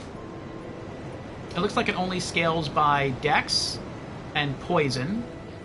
Old Whip plus 5, mostly by dex, very little by strength. And sadly, our binoculars don't scale with anything. I what? No, okay. I was gonna ask, like, I wonder if you can actually use this like a weapon. Like, can you just conk someone over the head with the binoculars? But it literally has an attack of 0. So I don't think you can do that. That would be funny, though. I would like to see that, actually. Like, if you bonk someone on the head with the binoculars, and if the binoculars break because you use them in combat, and then you go to look through them, like the lens is cracked, that would be funny.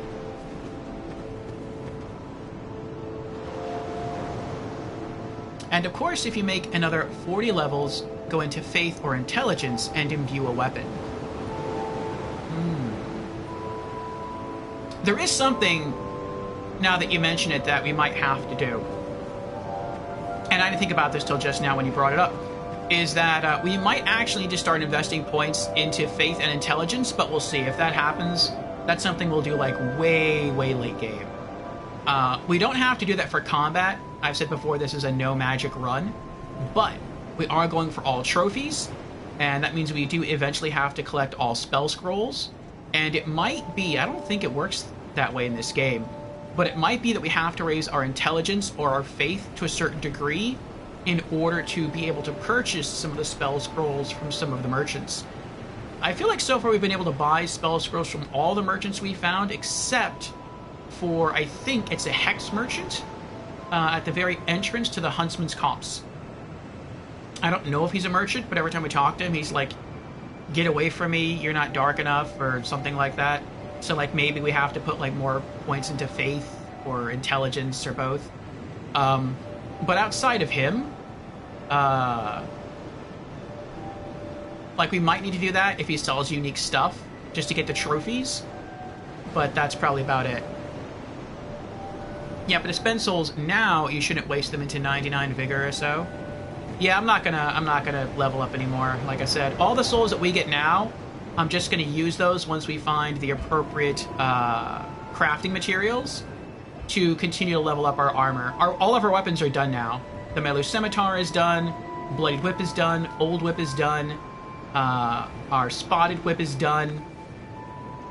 We just need more Twinkling Titanite to finish off our chest piece, our gloves, and our pants. And that's it. Aside from that, I'll be using more souls. I mean, I have like 18,000 souls. I guess I should use some extra souls right now. To either start buying spell scrolls or to buy more throwables or consumables. I mean, I've got like 62 life gems. I don't really feel like I need to buy more. I could go buy like more poison throwing knives. I don't really want to. I could buy fire bombs. I don't really want to. The magic urns, I feel like I don't really want to.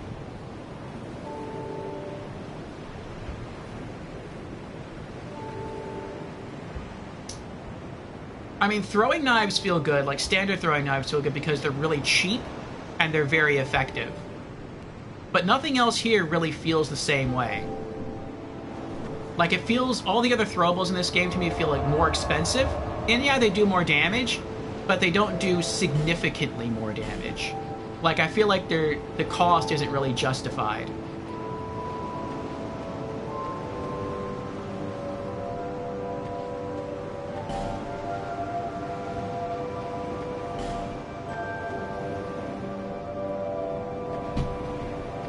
I'm kind of considering just putting all these away. Well, not those, but these. But I mean, maybe something will happen, I'll run out of throwing knives, and I'll just need like that one more throwable.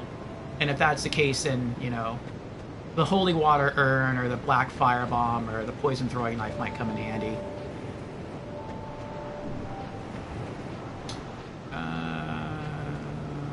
Oh, I forgot about this. The prisoner's hood. Rags worn by imprisoned hollows. This appears to have been worn on the head. Judging by its looks and apparent virtues, this really is no more than a tattered scrap of cloth. It still carries the stench of a hollow. Effect raises item discovery.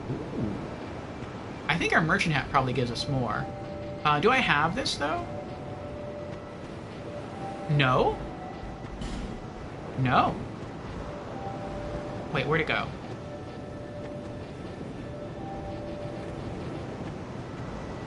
That's interesting. Prisoner's hood. Prisoner's hood. It's the same prisoner's, like it's called the same prisoner's hood. They have the same effect, the same stats, but they look different. Like this one covers one of the eyes, and this one doesn't cover the eyes. How strange. I wonder why that is. Huh. That's kind of cool, though.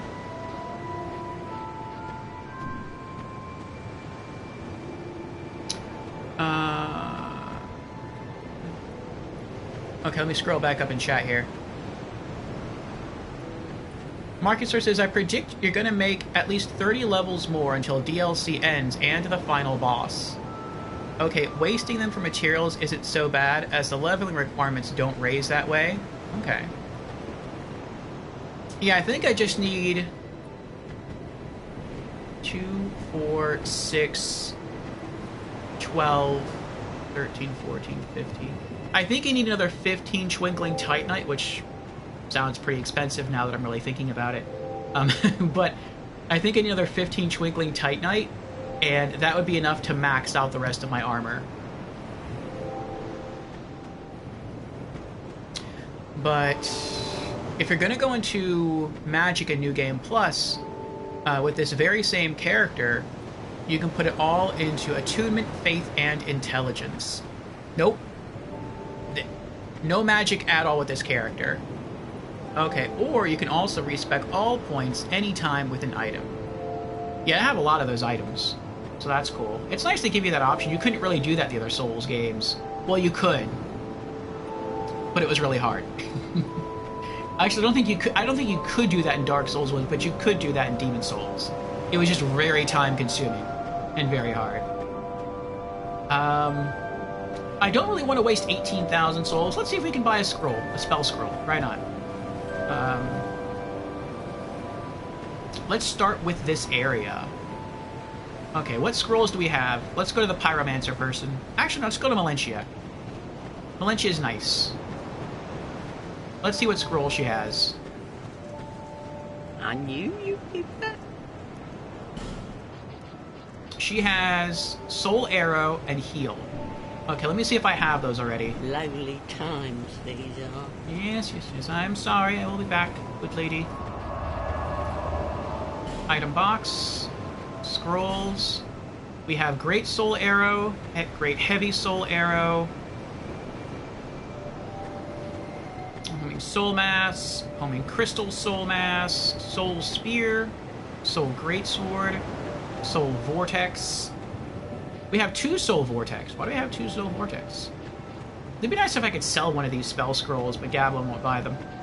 Soul Bolt, Great Magic Weapon, Strong Magic Shield, Hush, Repair, Chameleon, Great Heal, Emit Force, Great Lightning Spear, Sunlight Blade, Fireball, Great Fireball, Firestorm, Combustion, Great Combustion, Lingering Flame, Warmth, I already have Warmth, Immolation, Dark Fog, Dead Again, Whisper of Despair, Twisted Barricade, and Scraps of Life. Alright, so it looks like I could buy both her spell scrolls. I think it was just like a standard Soul Arrow and the standard Heal Miracle, and I don't have either of those. You again? It is displayed at the merchant window if you have them already held. Okay, I don't know if your box counts. Just take them all with you so you don't have to look it up tediously. I mean, I could do that, it's true. Yeah. I just don't like having them on me, but that does make sense. Alright, Soul Arrow, that's 1,500. And Heal, 1,500.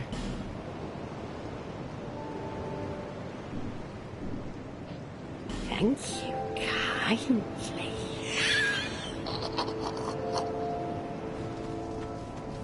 I think we'll compromise here. For now, until I get the trophy, I will transfer over all the scrolls, and then once I get the trophy saying you have obtained all miracles, then I'll put all my miracles away. Same with all the other scrolls. I just don't like having them on me. Even though I can't use them, I just don't like carrying them on me. Okay.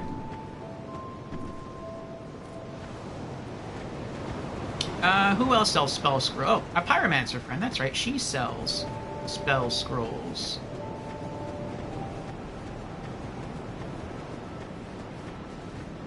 I'm glad to see you're well. Thank you. Buy item.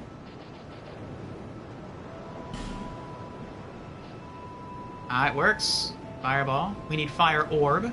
That's 3,400.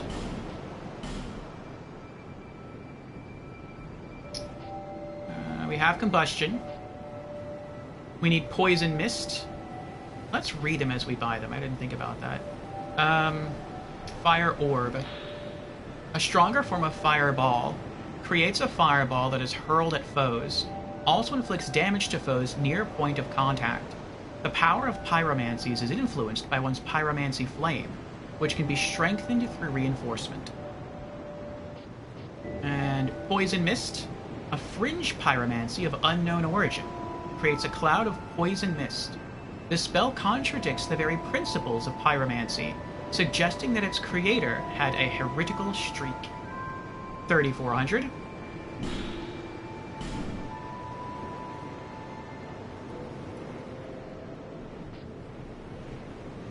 Flash Sweat. A pyromancy that internalizes the power of flame. Sweat profusely, reducing fire damage. Most useful in facing other flame-manipulating pyromancers. Just don't take the looks you get personally. That's funny.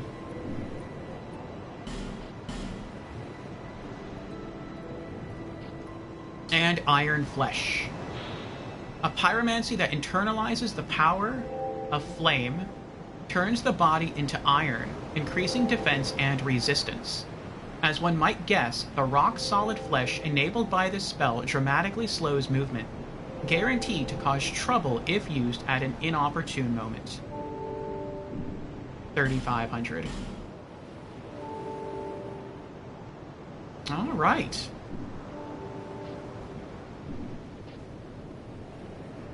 It was a perilous trek across the mountain. I faced... I'm always here. So come and see me when you're in town. How do I do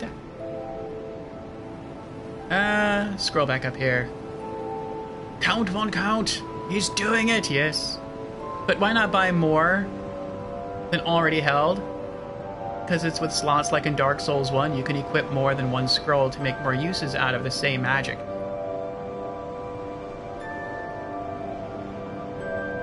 Well, I just don't do it because I'm not going to use magic. Like, I'm set on just staying with the kind of class build that I have, which is just like Castlevania, Monster Tamer, Beast Tamer, Indiana Jones kind of thing. So just whips, the sword, and that's about it.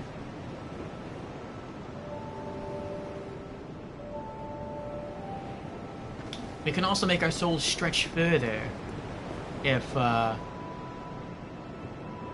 we don't have any pretty buff stuff on us anymore. Little sparkles. If we only buy the spells that we need. You need my help, do you? If you sell scrolls, I don't remember if you do or not. You don't. Okay, never mind. You have died many times, yes. I understand. That's new dialogue. Here, these are for you. Ooh. Ring of Steel Protection. May they help you on your travels. He said they.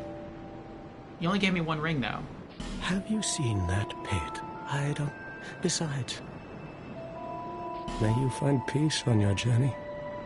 Well, thank you for the ring. Okay, so we're knocking it down here. We're narrowing stuff down.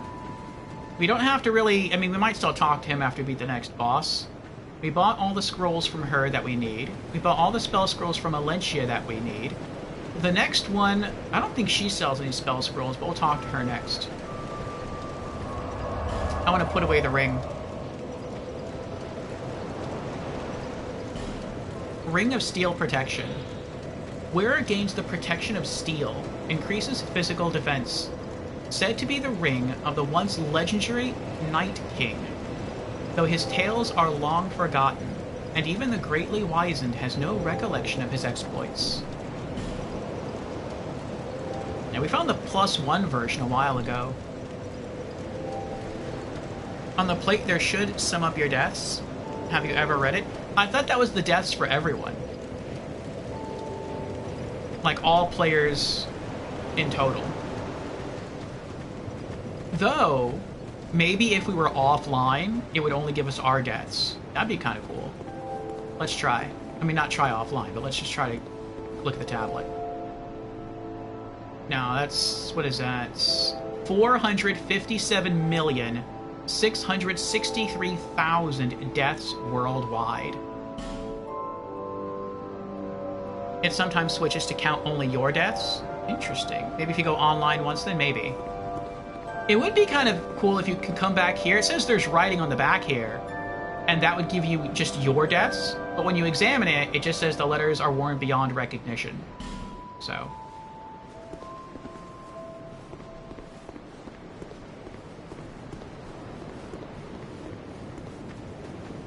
I could see that being, like, a cool information thing. Like, I know, like, if you... when you start Dark Souls 2 now, it says, like new game, continue, and information. Maybe information wasn't there originally. Maybe you actually had to log into the game, go to the back of this tablet, click the back of it, and that would give you, like, any new news updates that would have occurred in the world of Dark Souls 2. But that would be pretty cool. And then, when they eventually turned it into a menu option, maybe they just disabled... that thing back there. That could be it. You guess it's a DLC or New Game Plus thing? Could be. Unless we find, like, a specific ring that says, like, decode messages on stone. Nope, it's some other thing you've never figured out, though? Yet? Oh, okay. Alright, do you have any spell scrolls? You've been long away. What would you like? Well, I've only one thing to provide, and we both know what that is. I suspect she flirts. She does have spell scrolls. Oh, she has new inventory. I think when we got here last time, she only sold Titanite shards. And I think she sold, like, a limited number of large Titanite shards. So now she sells Bonfire Ascetic, Poison Stones, and Bleed Stones. We have Dead Again, we do not have Soul Appease. We need 8,800 souls. Alright, so I guess that's sort of our next goal. We'll come back when we have 8,800 and buy that scroll from her. No interest. Suit yourself. Well, I have interest, I don't have the money right now. We don't have any soul consumables on us, do we? No, okay. We have anything else in our inventory? No? No, okay. Okay, wait, do we have 99 or 90 throwing knives? We do? Okay. Alright, let's continue through the level.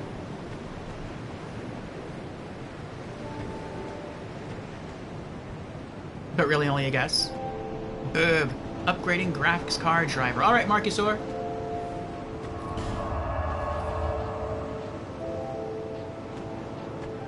back into the undead crypt we venture.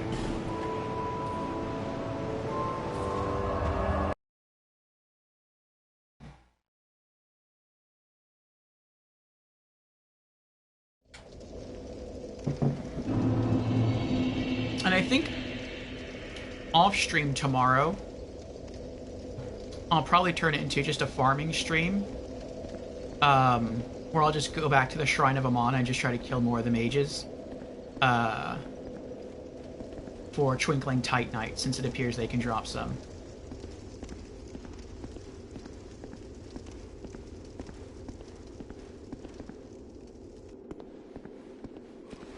Alright.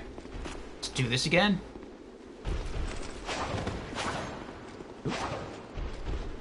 I almost got myself in trouble there. I rolled too much to the right. I was afraid I was going to roll myself into his aggro range.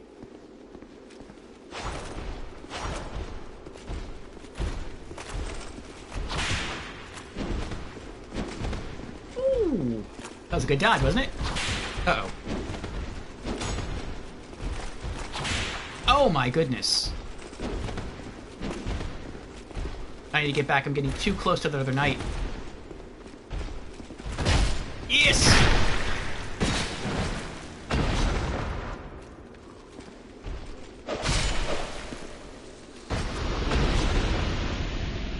I feel like I'm learning where to stand for backstabs. If you stand... I feel like it's sort of contradictory to common sense. But if you stand directly behind the enemy, you can't backstab. That's what it feels like.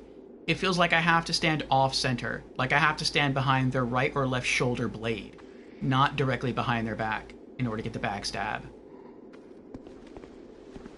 Okay. Next. Ooh. That was close right there. Ah! That was a good turn, sir. Gotcha. See, I was behind his right shoulder blade when I pulled that off, not directly behind him.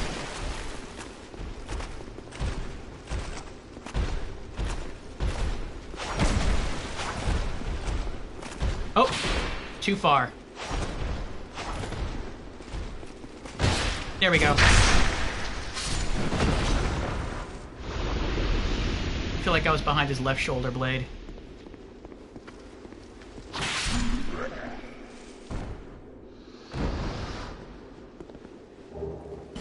Oh, torch, nice. Alright. Next. For some reason he can't be poisoned, but I've said this before. I feel like that kind of makes sense.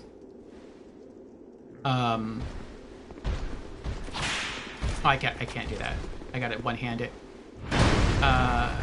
Being in an undead crypt, I feel like if you are undead, it would make sense that I could poison you. It's like, what's the poison gonna do? It's gonna course through your undead veins? That doesn't make any sense.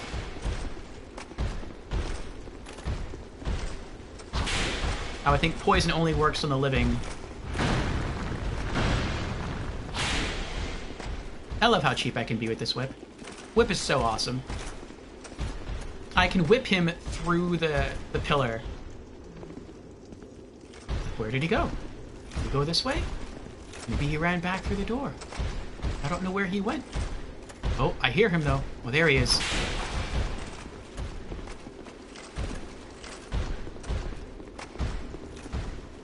I wonder if this is where players in Elden Ring get the idea to do like a dual shield like character build. It could be.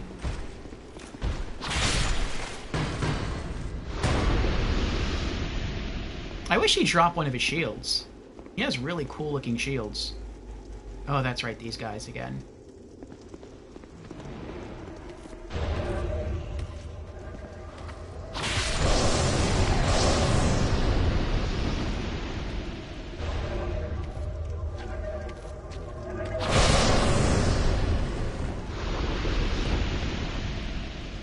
Dangerous with these whips, boy.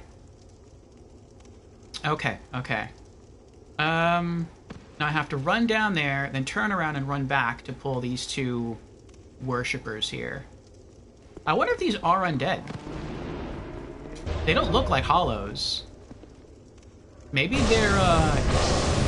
they're humans. They could be.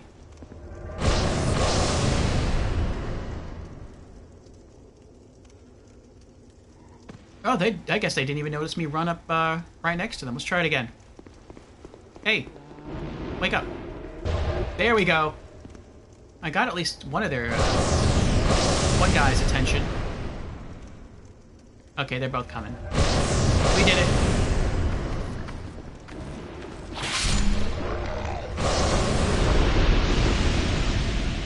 Good damage, and you can hit more than one enemy at a time. Okay. Next strat, we gotta take some damage. So run down the stairs, go to the left. The mage in the back won't be able to hit us. She will. Actually, what if I run up the stairs and hide behind the pillar? Maybe that'll work? Let's see if that'll work. Oh, bad idea. Okay, so that's a no. So we do have to take damage. Okay. Unless you have, like, a shield. Which, you know, I don't carry a shield. Alright, same as before. Run up and hide in the cubbyhole to the left. And stagger her with throwing knives.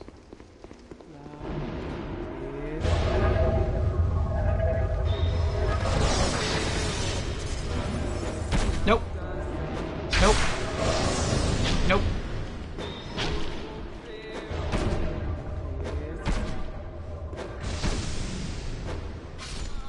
Okay, good. I was really worried that every time we hit her with a throwing knife, it pushes her back. And considering how dark it is in here, I thought we might push her back too far and would actually push her out of range. So we wouldn't be able to hit her with any more throwing knives. Sounds like he's sleeping over there. Sounds like he's snoring. Alright, now we can run over here. Kill him.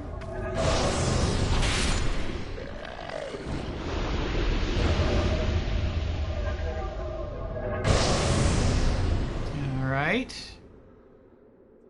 Now go run and hide behind the pillar up the other stairs.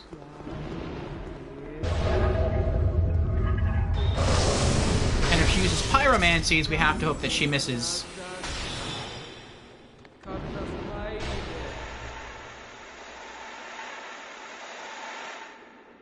Okay. Now we run up and we sword her to death.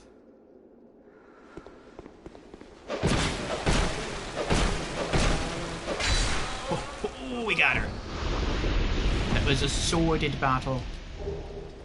I made a pun. Alright. Here's the safe room. Oh. Up these stairs is the safe room. Okay. This is the room, I think. Human, do not produce light. Where you get attacked Light. if you have a torch. All those who bear it are unwelcome in this place. Actually, since it's kind of hard to get in here, I know he sells stuff, like spell scrolls. Let's see if he'll sell me anything. Like if I can buy some spell scrolls from him that are unique. What do you require, human? I feel like I don't know if I'll make an enemy of him later on.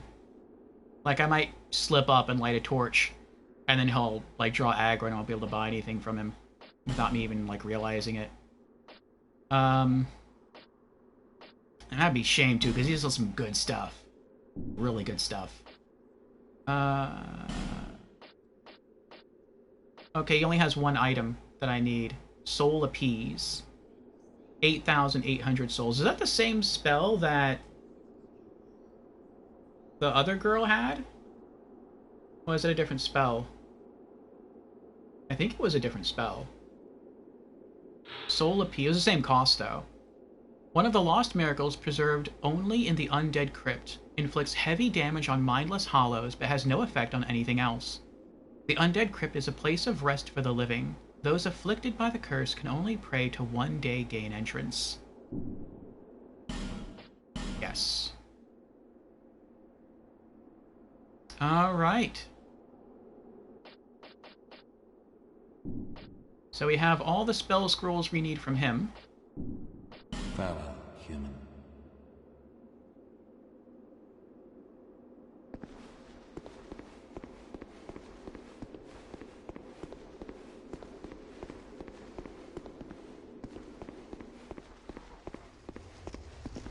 Okay, we're back here. Up the stairs.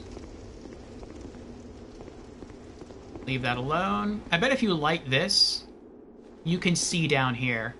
Like, you can see where you can safely drop off. But then you'll create an enemy of the other NPCs in here. I don't want to do that. That might actually cause all the enemies in here to, like, climb up to your location and try to fight you. That would be horrible. Okay. Alright. We got the items from over there. Let's go forward.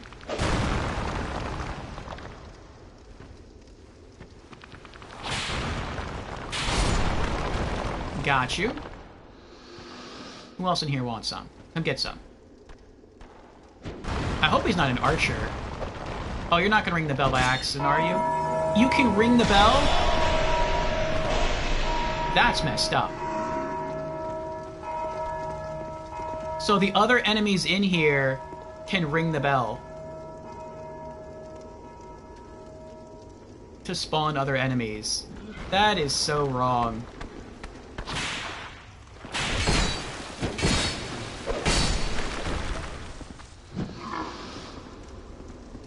Ow.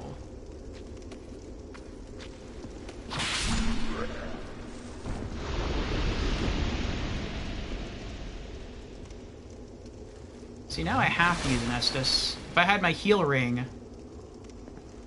Well, actually, in this situation, I would have still Estus anyway. But I probably would have had full health coming in here if I had the heal ring on. As opposed to... He has to still be in here somewhere. That mage. I would have had full health coming in here originally. I don't see him anywhere. But yeah, I feel like I would have had full health coming in here.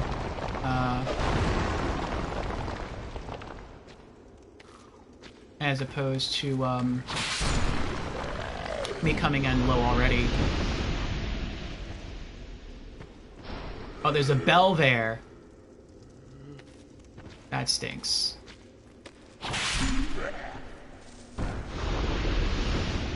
Can I roll through? No. I have to ring the bell to get the item.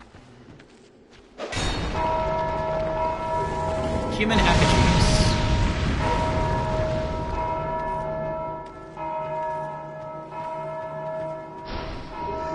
Simpleton Spice, Black Fire Bombs. Oh, a bonfire! Run away.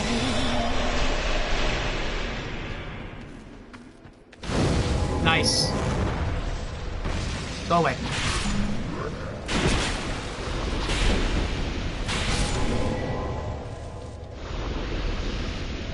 Estus.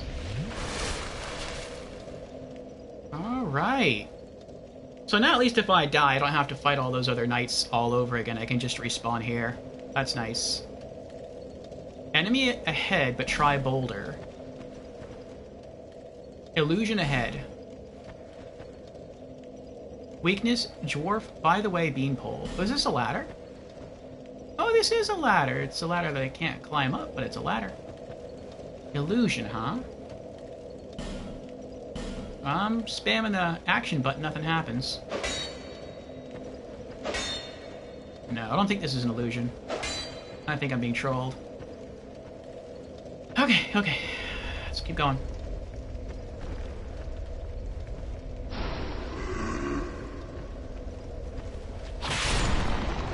I do kind of find it annoying that it seems like the... And I could be wrong. But it seems like the enemies endlessly respawn. And stuff like that always gets to me. Now, it could also be that the enemies endlessly respawn unless you kill them like 12 times, or however many times it requires to farm something to extinction. Then they just stop respawning. That would kind of be okay.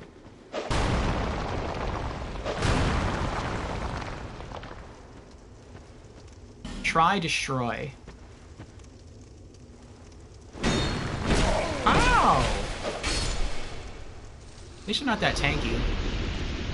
I mean, I guess that makes sense. They are mages. I feel like that's a troll, too. I feel like if I hit that statue, it's just going to cause one to spawn. It's not going to... Oh, hello. Oh, that's right. I have to get up there. There's a ladder all the way in the back here.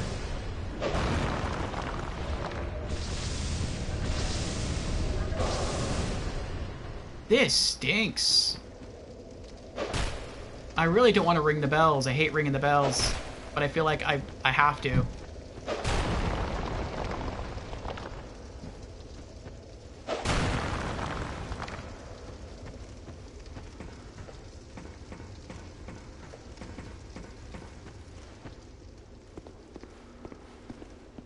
Can I get backstab? Nope.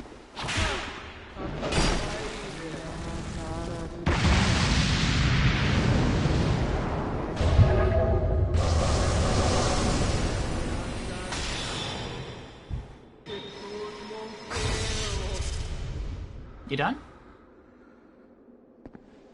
I think she's done. Where'd you go? Oh, she's still down there. I see her weapon. I wonder if I could hit her from here with a plunging attack. Oh, there's an item over there. How did I miss that item before?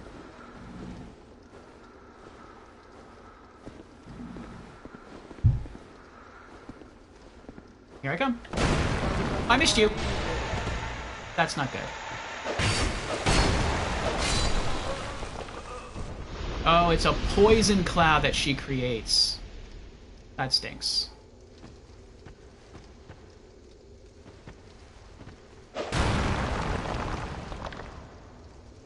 Why do you have to do this?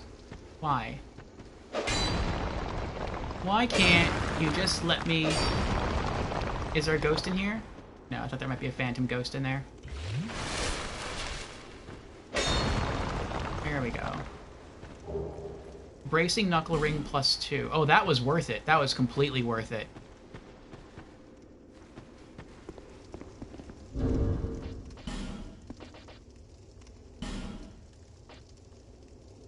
Oh, it made our weight go up. Not by much, though. I wish I could see, like, the rate at which it increases our, or rather decreases, the rate of degradation of our items. Is it all items, or is it just our weapons? It says equipment, so I guess that means your armor as well. I'm really glad we found that. Okay, so there's stairs on either side.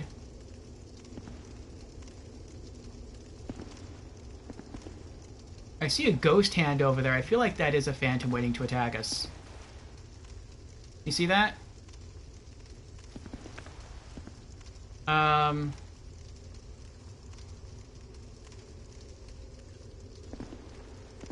don't even know where the bonfire is anymore. I know we've passed it, though. Wait, there's 3 paths? I don't remember there being a door here before. Illusory wall ahead. Oh, I guess... Oh.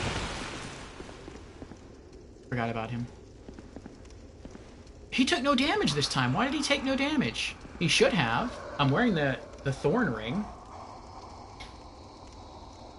That's weird. 122. There we go. Oh, whatever. Whatever.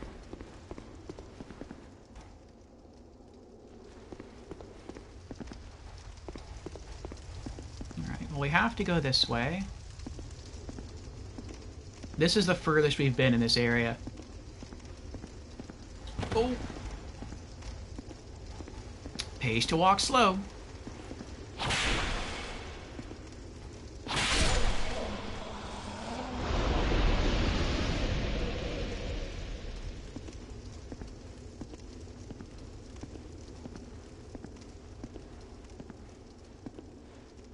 Be wary of Duo. Oh, I see two shadows crouched down on the floor. I wonder if they're going to stand up and try to kill me. I wonder what they are. Let me Estus up just in case. Okay. Oh, I see what they are. Those aren't shadows on the floor. Those are two shield guys. I see now. Duo. Okay, we have a ghost there, and a ghost there. And I can't lock onto him. That's fine.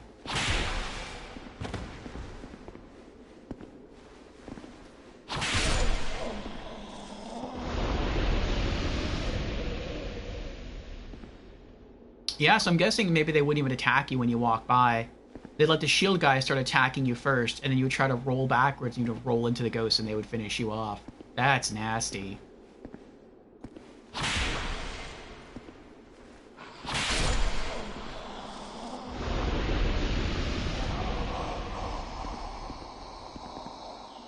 Okay. Alright. I like to run back a little bit, in case I have to escape. To plan my escape route. So I can come back to this room, and I can dance around a little bit if I have to. Okay.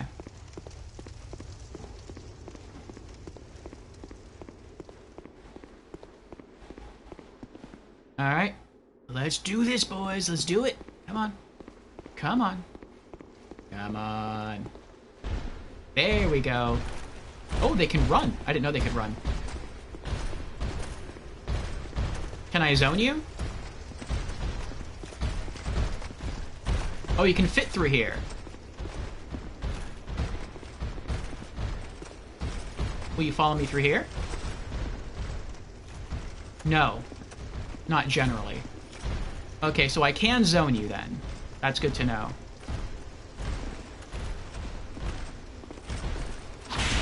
Uh-oh.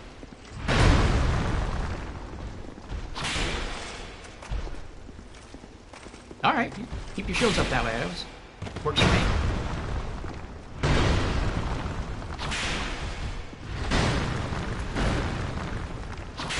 He's so mad. Oh, I don't even have to go into the danger room, the room with all the gravestones. I can just walk backwards. That works. Gotcha.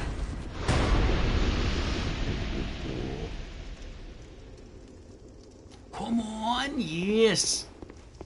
We got him. Oh, I didn't realize he was standing right there. I thought he went all the way back.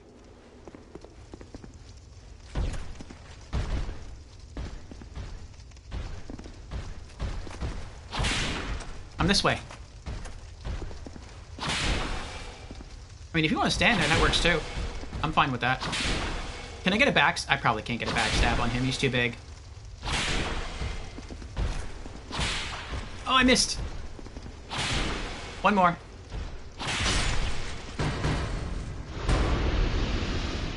Nice. Alright, what were you guys protecting? It'd be nice if you were protecting another bonfire. I see a skeleton. I see statues. Pretty statues. Messages. A pit. Oh, it looks like I might have to drop into that pit. Unless maybe the pit is death. I don't see anywhere else to go, though. Don't give up, skeleton! Try attacking. It looks like this was here to punish the player. Like, maybe if you try to roll past or run around the shield holders, you would just try to sprint into this room and you would accidentally fall down here and get ambushed. I feel like that's the case. try attacking.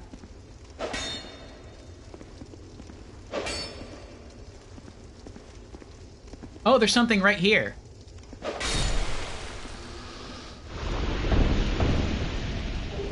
Smooth and silky stone. Marcus says, I've turned off hyper-threading. I don't know what hyper-threading is. Slightly overclocked automatically with my high-end mainboard. Updated graphics drivers, and Lords of the Fallen runs better than before. Nice! GG's, Marcus, so GG's. Pitfall! Do you know the 80s games? What 80s games?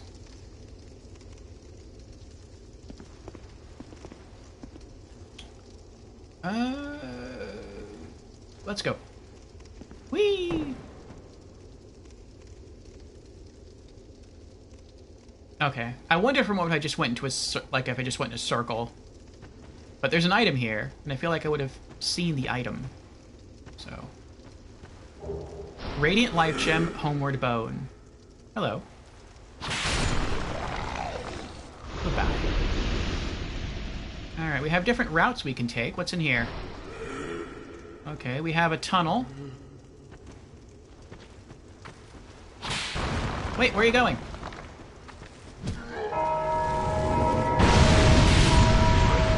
You are evil! You are so evil! They're all attacking me.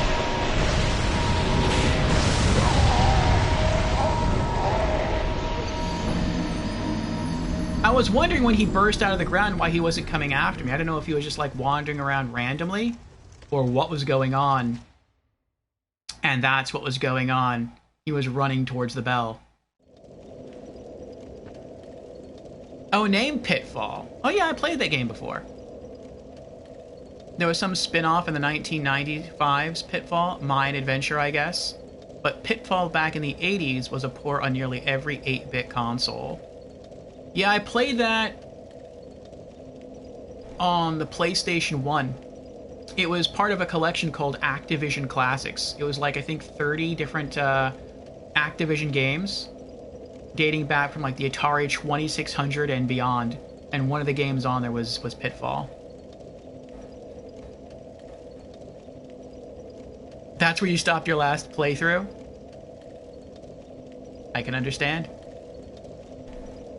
You know the Activision Classics Awesome Collection? Yeah, I'm not sure if I have it anymore. I might have traded it in back when I needed some spare change.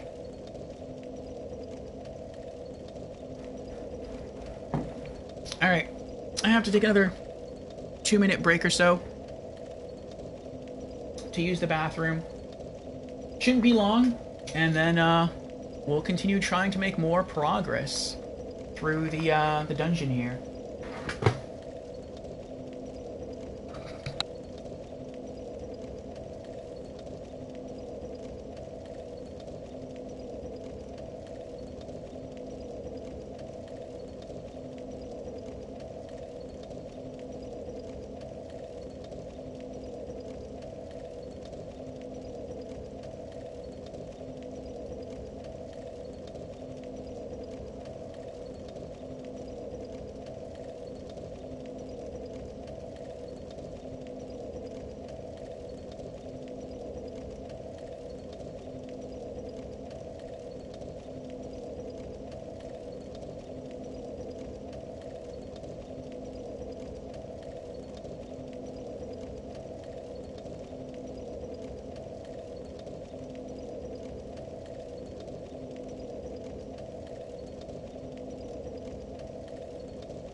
Okay, we're back.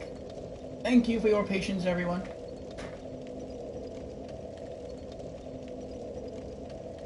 Marcus just says, I bought the collection in the mid-90s. I think that's when I got it, too.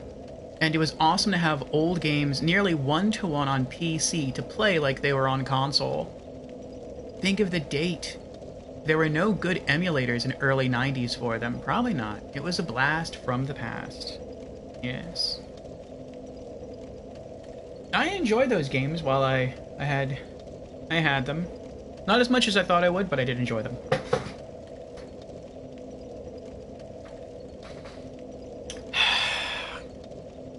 I remember one of my more preferred ones. I don't remember what it was called, but you were flying a plane and you were trying to fly over the roofs of like barn houses. I think that was one of the first like games on the disc. I played that quite a bit.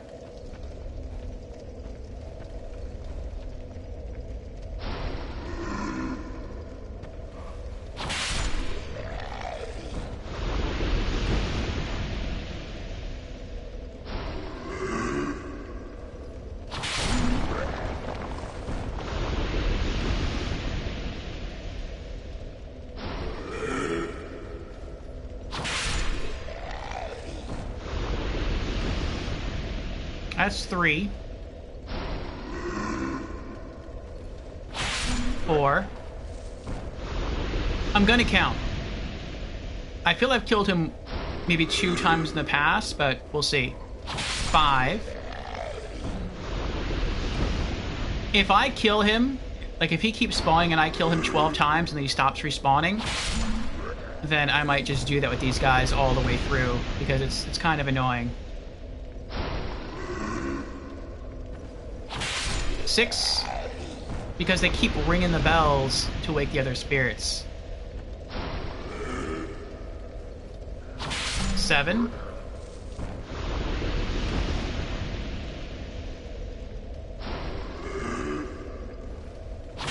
8.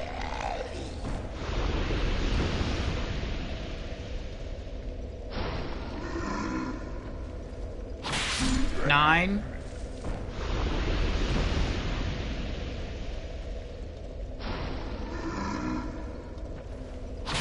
10.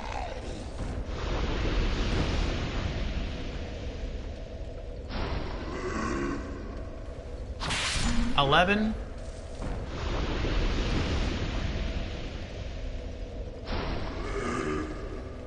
12.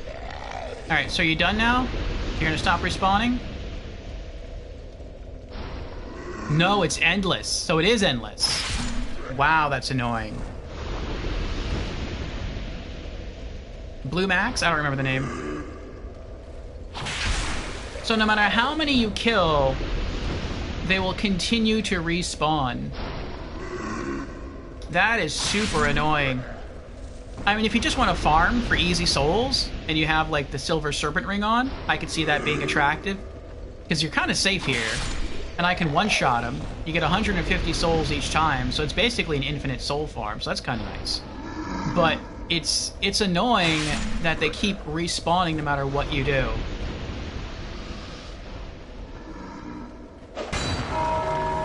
Oh, I rung the bell. I didn't see it there.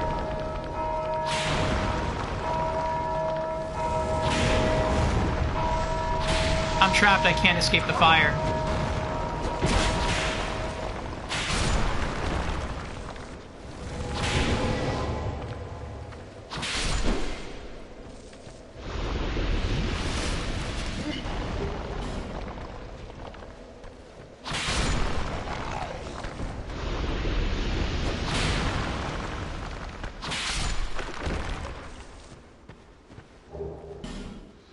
Okay, I wonder if I can destroy these things, though. There was a message saying attack, or try attacking. Oh, you can!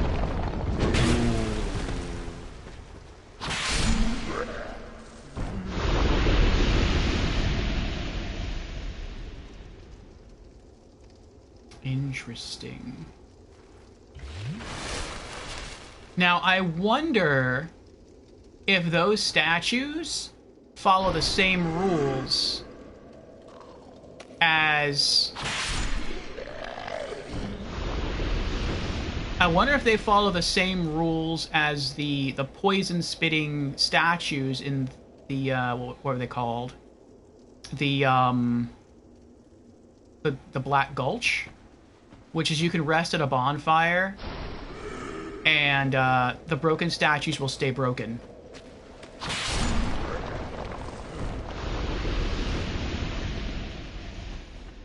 I'm going to experiment with that right now.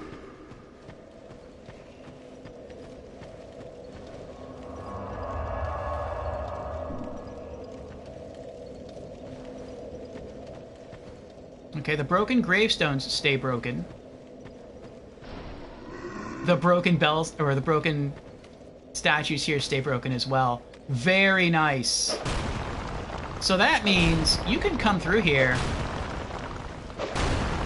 and you can break all these stones and you can make it incredibly easy for yourself to get around.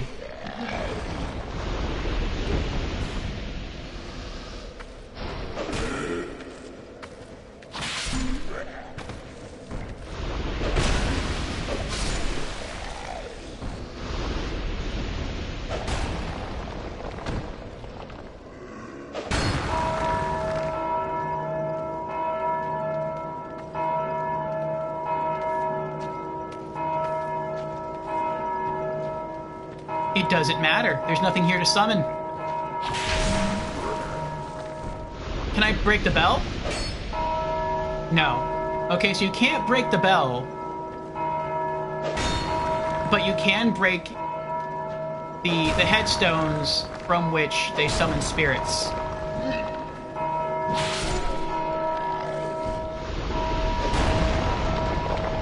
I just discovered a way to make this easier. The only catch, though, is that I can't die.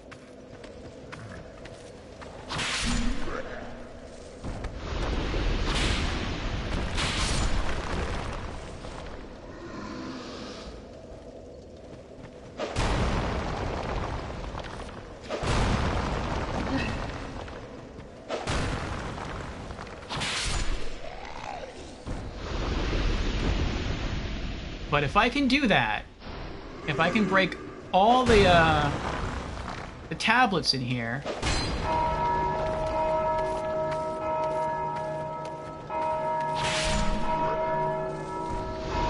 then aside from the endlessly spawning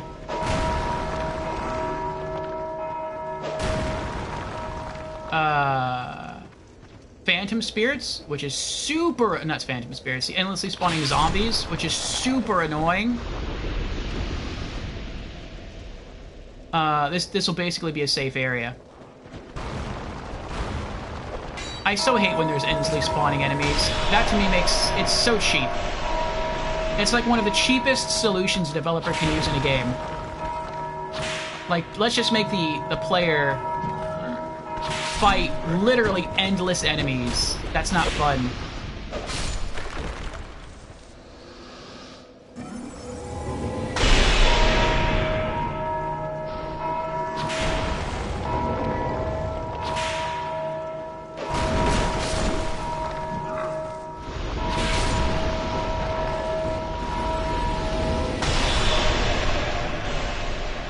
And you can't even reach him. And I'm dead. That is so annoying. You can't even reach him to hit him with the stones in the way. Alright. Well, let's see now that we're back if the stones, if the headstones reform. I hope they don't. If they don't, that would be really, really awesome. But I feel like they are. No, they stay broken. They stay broken. Alright, now I'm on a mission. I am on a mission. I don't care if I die. I don't care if I lose all of my souls over and over again. I don't care. My goal has shifted. I'm no longer trying to beat the area or make progress in the level. I'm just trying to destroy the headstones. If I can do that, as far as I'm concerned, we're good.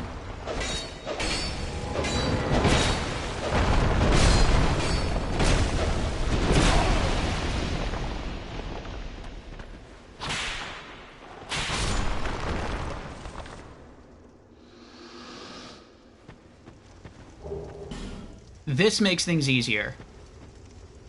Because the hardest enemies in this area are the phantoms. So if you can destroy all their headstones, then... and even when you die, they stay destroyed, that basically makes them the same as the, You're next. That makes them the same as the necromancers in Dark Souls 1. Like, they're basically mini-bosses. Once you kill them, they're done.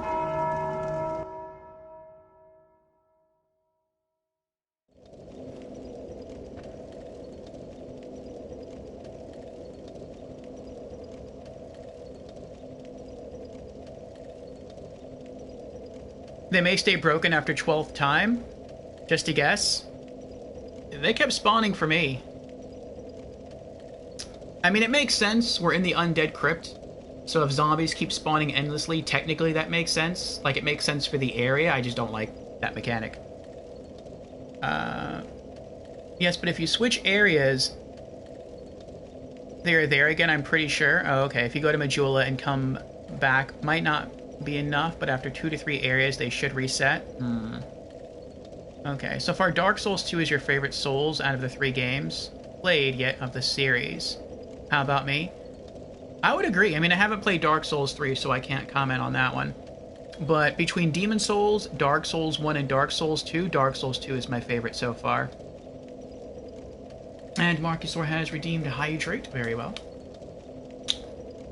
Cheers.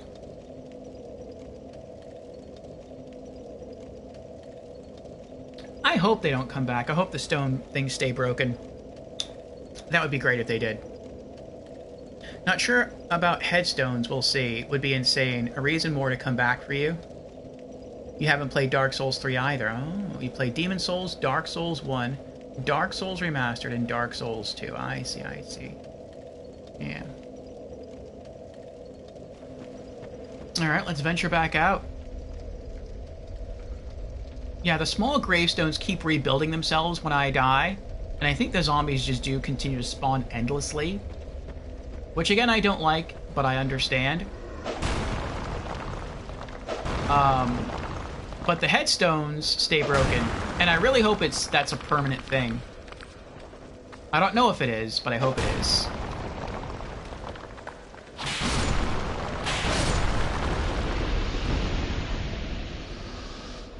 Alright, let's go get our souls over there.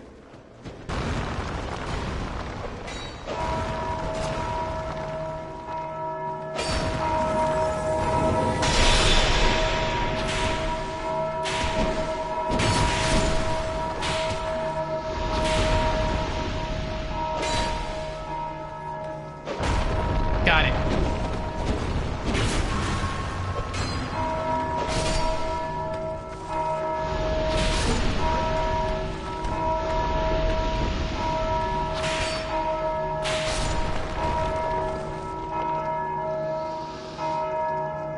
Alright, this one's broken. Oh, that's right, there's a pyromancer up here. We can go kill them real quick. I think I'm just gonna run up on her.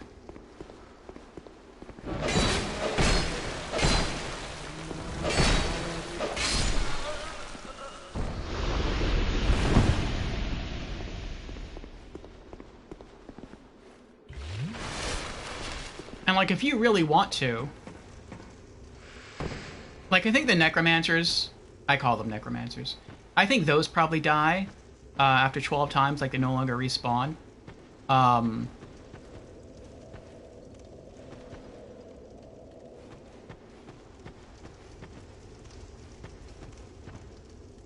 Oh yeah, we can see the ghost right there. He's holding a sword. He's gonna try to poke through and kill us. But I really hope that the stones stay broken. That would be great.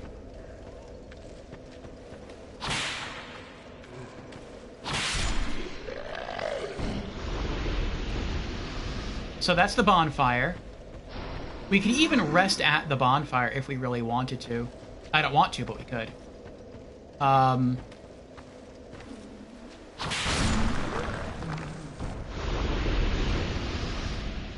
just to get our Estus back. Well, let's keep going. Let's keep going.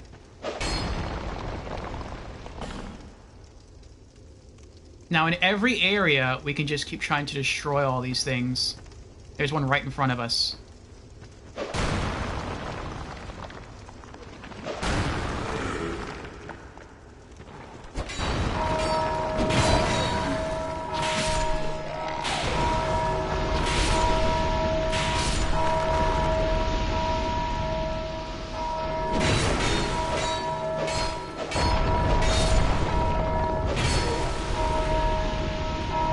Oh, he's still alive.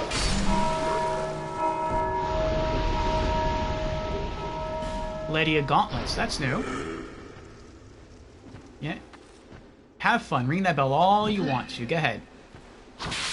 I'm not going to stop you.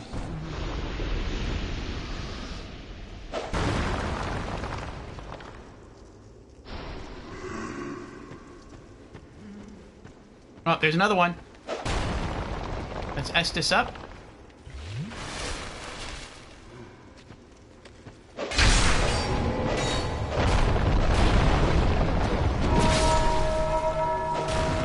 Oh, he died! That's funny. I was like, I don't know how he died. I missed him with the sword. But he died due to the Ring of Thorns. GG's, thank you, Marcusaur. He hit... I guess the Ring of Thorns doesn't always work, it just works most of the time. Like, one of those Phantom Ghosts hit me... And that was the first time I noticed they took damage from the Ring of Thorns, and they took a lot of damage. They lost like a fifth of their HP bar by hitting me. But then I saw one hit me again, and they took no damage. So I guess the Ring of Thorns works most of the time, but not all the time. But when it does work, it does good damage.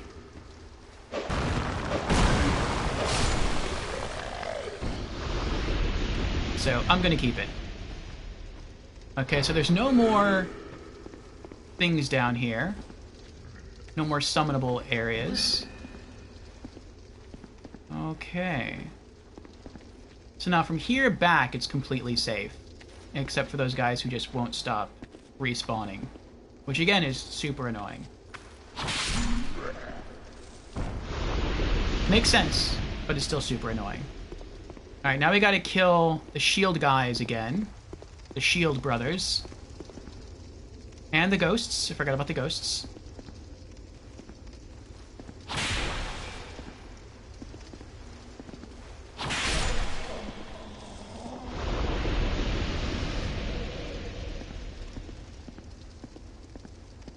There should be two more.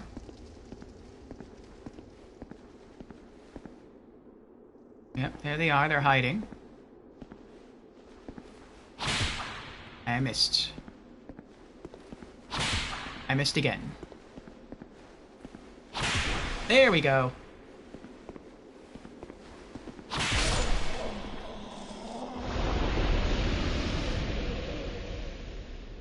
Oh, okay. One left.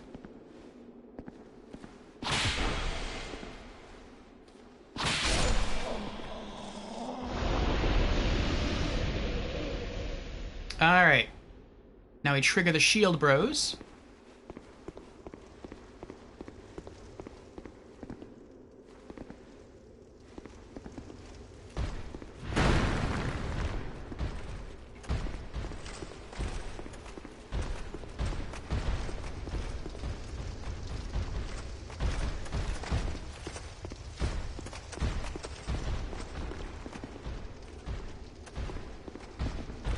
See, now during this whole running segment where I'm not taking damage, I would be regaining health with the health or the Ring of Regeneration.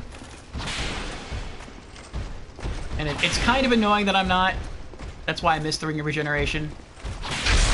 Like, it's an awesome passive healing thing. Oh, that was it! I think that was it! You saw that proc for 329? I think that was the ring. Oh, not the ring, the gauntlets. The gauntlets that, like, at some points give you crit damage. It made, like, a unique noise. Like a splash noise. Because I'm doing, like, 158. Or 226, and it hit for, like, 326. On one of those hits.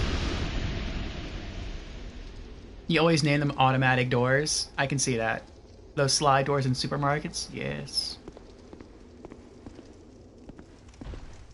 I remember someone did a funny Star Wars video where they dressed like a Jedi and they walked up to the doors and went like this, and the doors opened.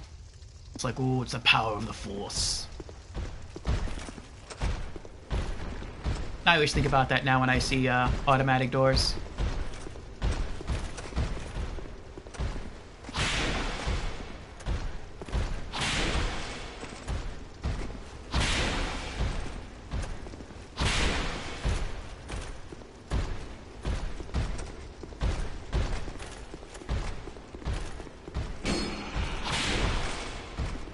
What is...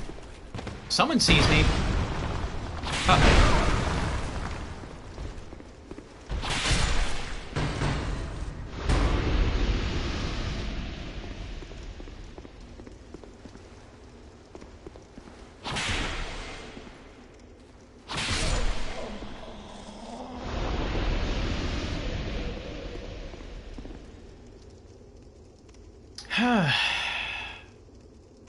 Alright. Cross your fingers here. I'm going to Estus up. But I need to change controllers because I just got a notification saying this one's about to die. So, Burb, we will blue screen briefly. Hopefully it will not cause the stream audio to desync with the video. So, just a moment.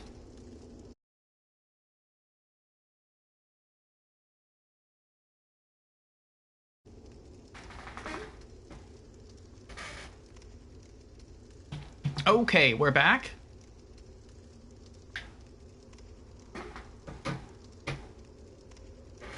Hopefully everything is okay.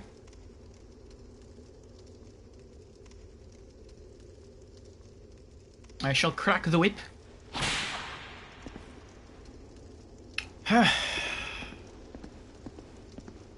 Hopefully nothing is desynced. Enemy ahead down.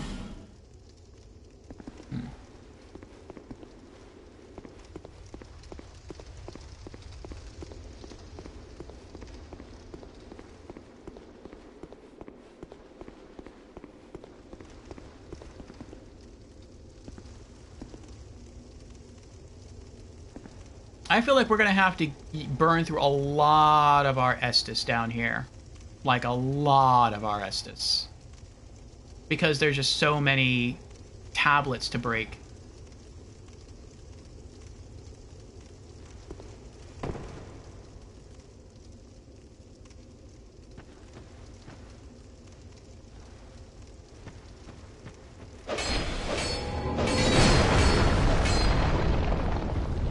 Oh no! Alright, we got one.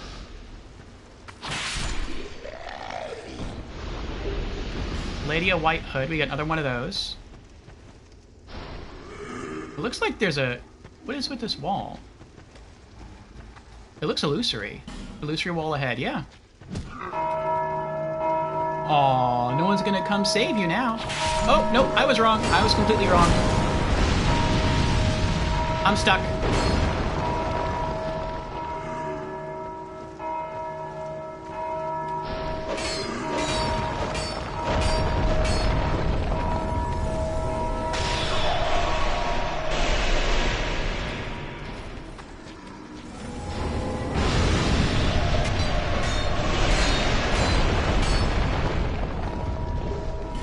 Mace of the Insolent Soul of a Hero. That sounds cool.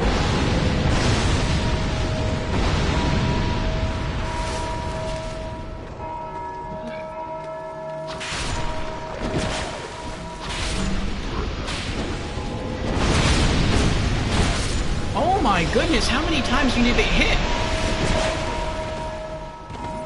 I was just wailing on him with the whip. Nothing happened.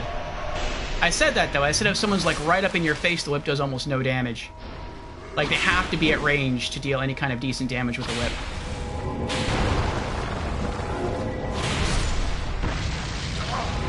Roll away! Roll away!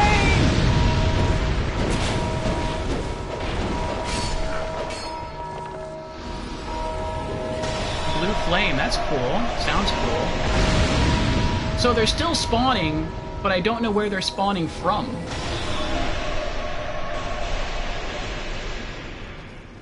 There must be other headstones around here.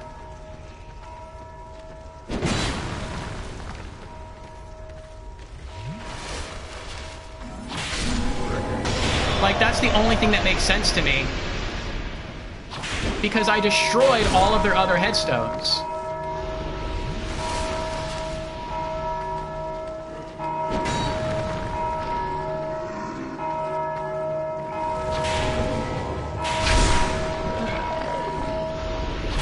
He's backing away.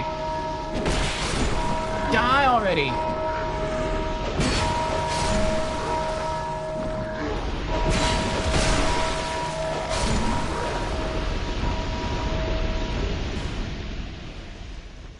Oh, there he is! And I'm dead. That message said illusory wall, but I couldn't... nothing happened when I clicked on it, and maybe I need to try hitting it to break through it. But I think that's where the last stone tablet is that made Phantom spawn out. There's a slight latency, but quite unremarkable. Okay. Well, let me know if it gets too bad. If it does, then I'll have to restart stream.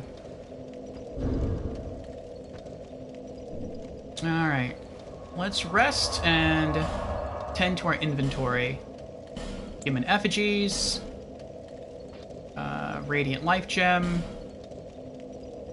Oh, we're back up to 10 homeward bones. That's nice. I didn't have to buy one after all. Simpleton spice.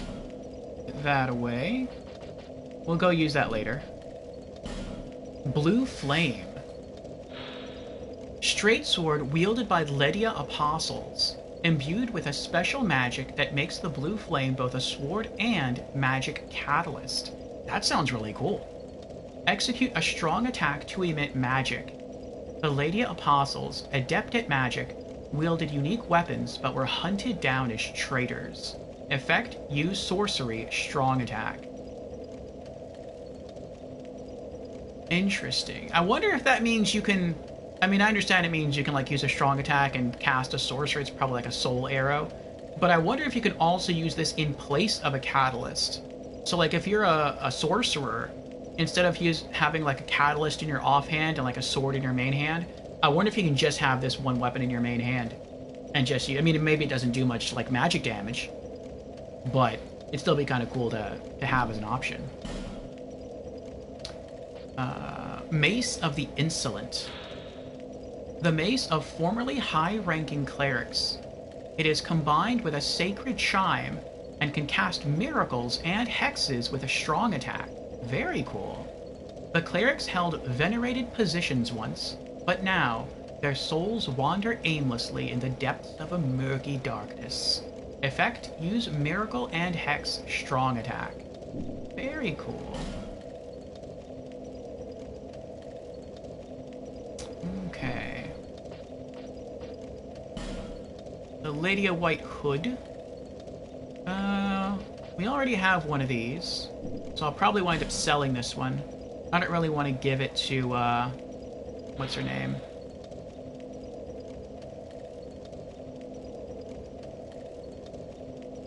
Yeah, I'm not going to give it to the pyromancer friend of ours.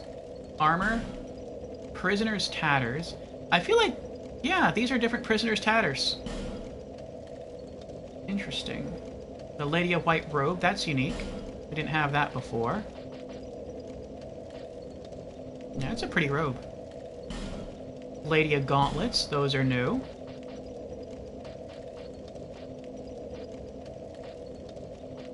There they are. I guess all we need are the... Well, actually, they might not have boots. They're phantoms without feet, so that would make sense if they don't have boots. Put back the Bracing Knuckle Ring +1, since we have the +2 variant now, which is awesome. Titanite Shards. Put those away. Okay. Alright, let's head back out there. Every step of the way we're getting closer, we're making more progress. Especially since the headstones, not headstones, well, I guess you could call them headstones. Especially since the phantom producing headstones do not reassemble themselves upon death.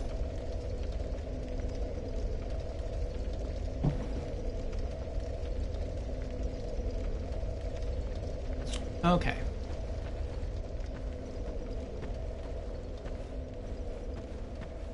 Yep, it's still crumbled. We are gonna have to probably kill some skeletons in here.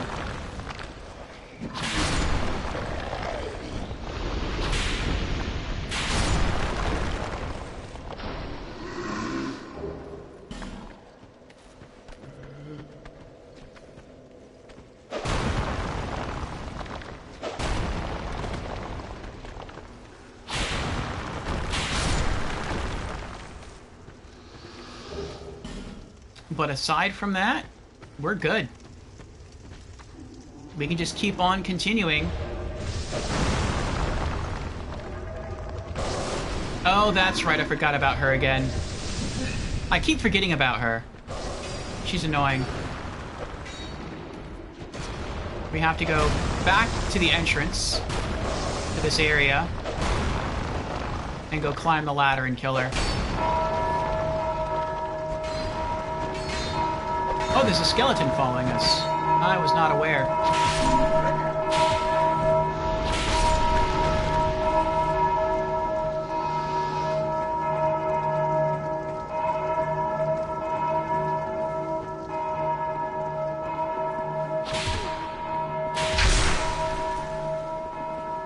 Aww. I had her spun around. I thought I might, I thought that might do a backstab on her. Aww. He's ringing the bell. He keeps ringing the bell over and over again, hoping for help. That's right. No help is coming. None.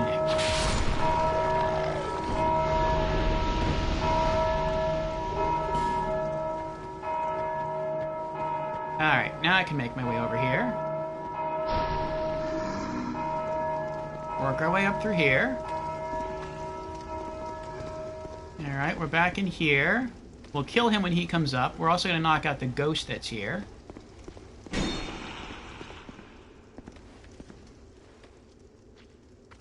There he is.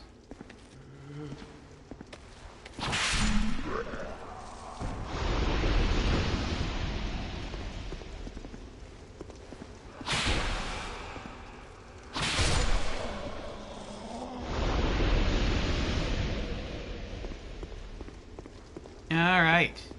Go kill some phantoms in this hallway. 3 of them. And then we'll take out the shield bros.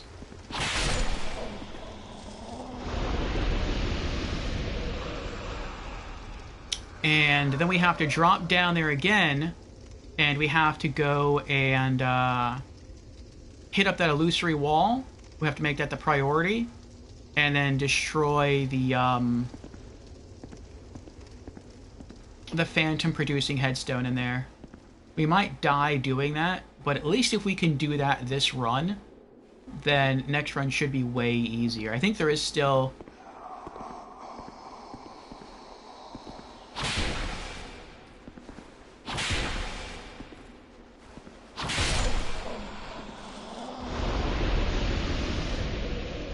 I think there is still another headstone down there. We just have to run down a different tunnel. But that might be the last one. Alright, shield bro time.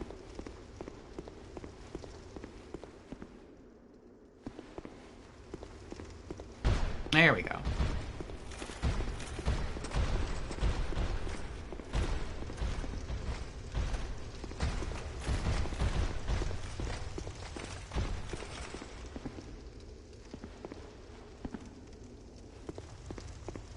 I don't think it's going to be like this with everyone, but all of the aggravation,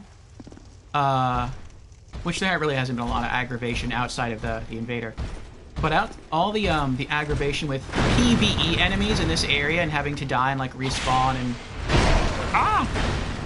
try to recover again. Oh, that was it. 339. We got the crit. I feel like all of that was completely worth it for me because of the ring, the bracing knuckle ring +2.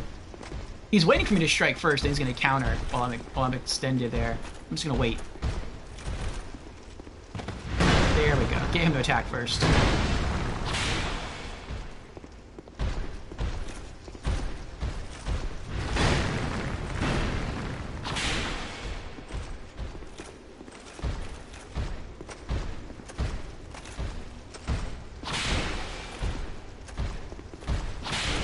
One more.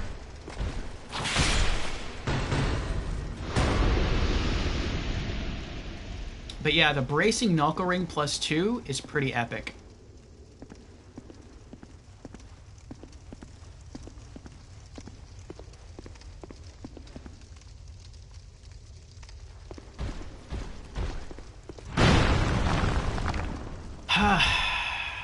My whips wear down so quickly. Especially my boss killer whip. And so, if I can even have that extend for like 1 or 2 more attacks, that would be pretty epic for me.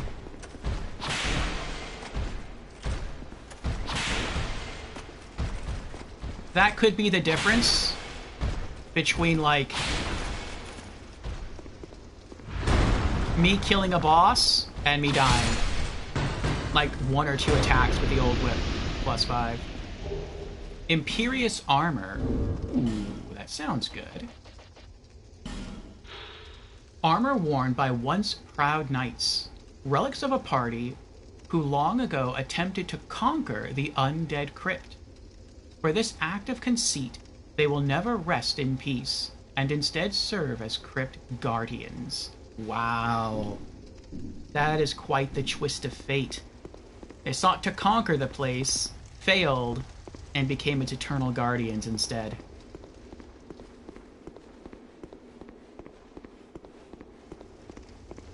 Okay, so once we drop down here, we're going to have enemies spawn. But we should only really have to worry about one location with the spirits. Illusory wall ahead.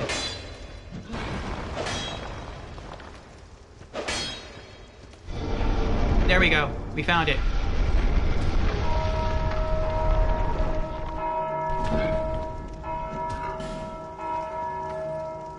Yes. I think we had like 2 of them.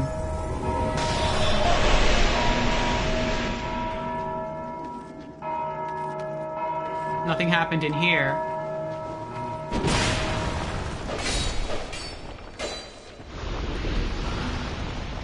Okay, maybe this takes us to the place where they spawn at.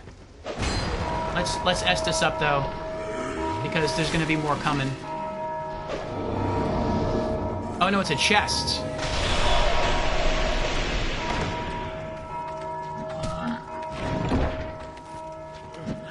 Man.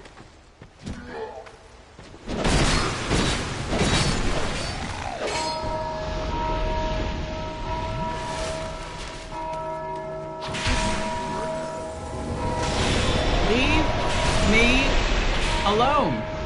Stop it. Olenford Staff, Great Lightning Spear. Okay. Now I don't care if the chest gets destroyed. Another blue flame. I gotta find out where else he's coming from.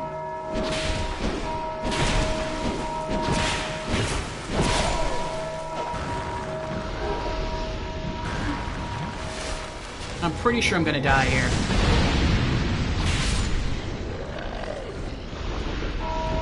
I hate the fact that the bell just keeps getting rung and they just keep endlessly respawning. Okay, maybe it's here.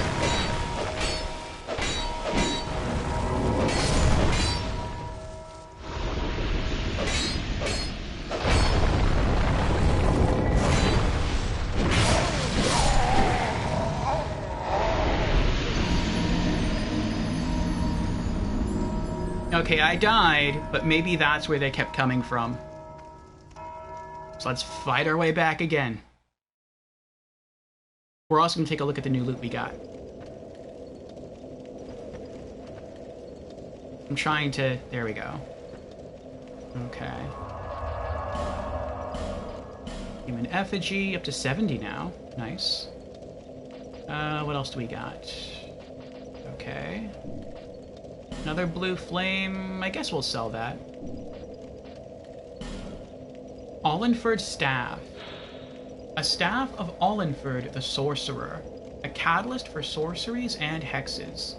Allenford, revered as the father of sorcery in Melfia, sought knowledge that surpassed mankind's ken. Ken? Don't they mean kin? I don't know. And so ventured into the undead crypt and did away with his humanity. Some hold the theory that Melfin sorceries and pyromancies originated within the boundaries of Drang Lake in ages past.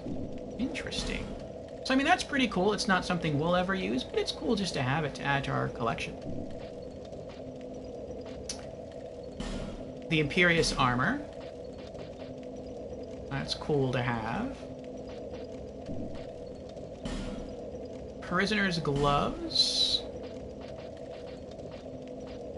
I mean, we have 2 full prisoner sets, it seems. The gloves look identical, but the hoods and the chest pieces look different. So I guess we'll just hold on to an extra set of gloves just for the heck of it.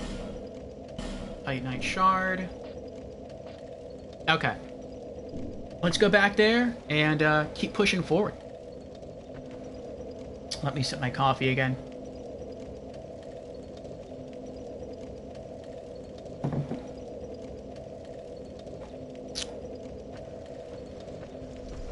Okay, so we just need to run through everything, basically. See, I kind of like that. You can just sort of run through a lot of this now.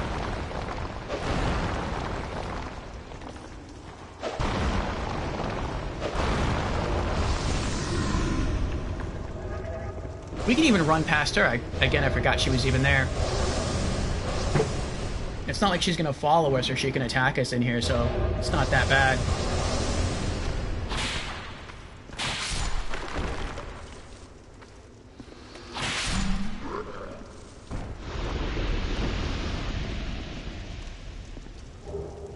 Prisoner's Hood, we'll probably sell that. I don't see anyone else following us in here. So we're good. That's awesome. Oh, wait. I almost forgot. The ghost. He almost caught me. I almost forgot about him.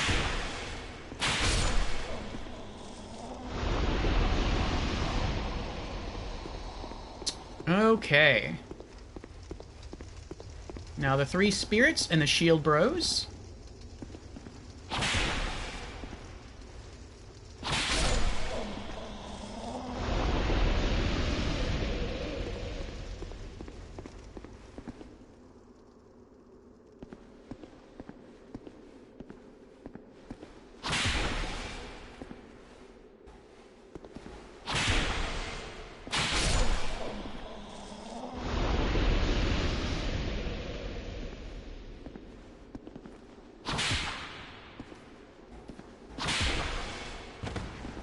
Felt like I was a little too close to him.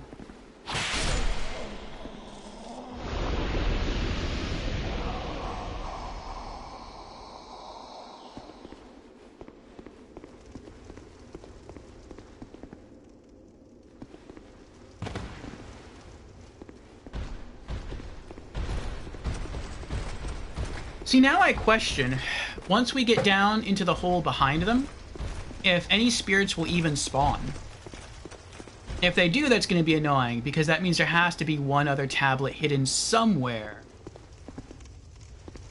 that can call forth the spirits. But if not, that's going to be awesome, and we'll have all the time in the world to look down there and explore. Wake up. It's not a good way to stand. You're not blocking. You're not protecting yourself.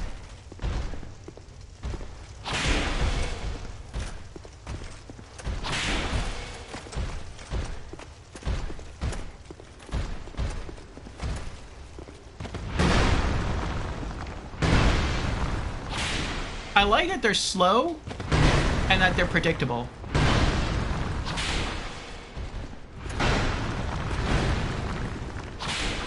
They only attack in sets of 2 attacks.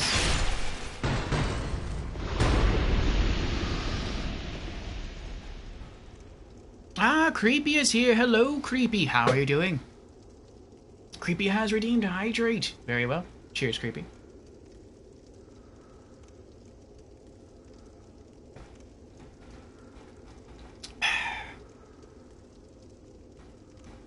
He got smashy boards, he does.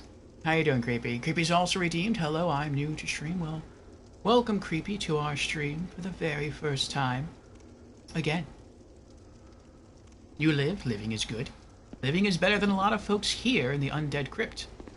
They are unliving. I got one more shield bro to go.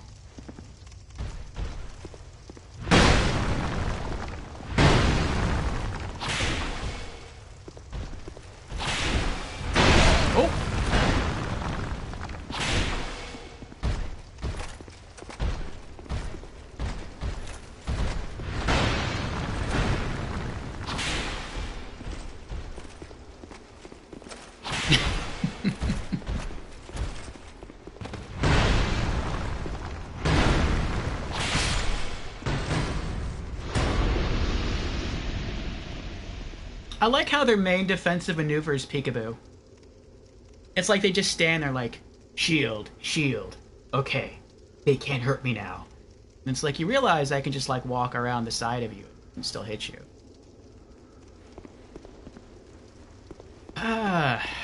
We're making it through, Creepy. We're making it through. We've been down here almost all stream. Which is kind of a long time. We did do some sidetracking. We fully upgraded our Spotted Whip, our Poison Whip, which is pretty awesome. We also went and did a side quest with Pate and Crichton. And we got these new gloves. And they're called Engraved Gauntlets. And their ability is that there is a somewhat small chance, I've read there's like a 5% chance, but some people say it's more than that, where any normal hit will have a chance to deal critical damage. So it's almost like we get a backstab in. So that's pretty awesome. So this is pretty much our end game build. We've also come across some more Twinkling Titanites, so we've been slowly upgrading our armor. I think our helmet is fully upgraded, and we need, I think, like another 15 Twinkling Titanites to finish upgrading our chest piece, our boots, and our gloves. But all of our weapons are done. We found a new ring, which is really cool. 2 new rings, actually. We found the Bracing Knuckle Ring +2. So that makes our gear last longer. So now our whips won't degrade as quickly. And we also replaced our health regenerating ring with the Ring of Thorns +1.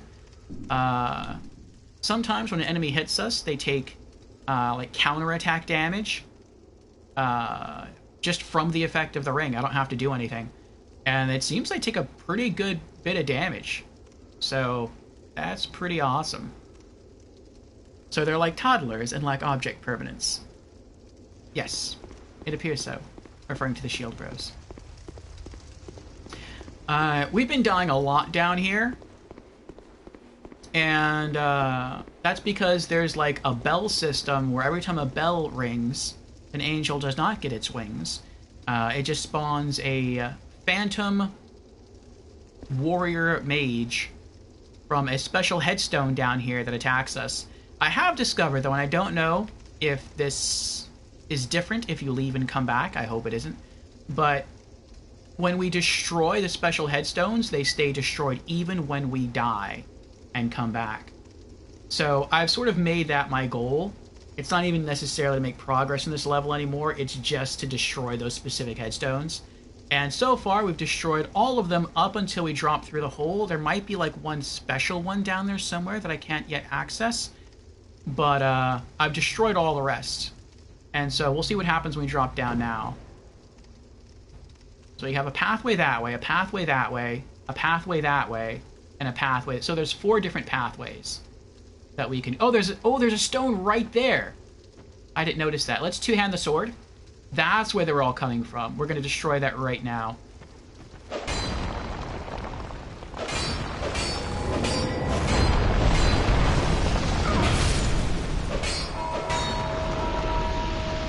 Estus up.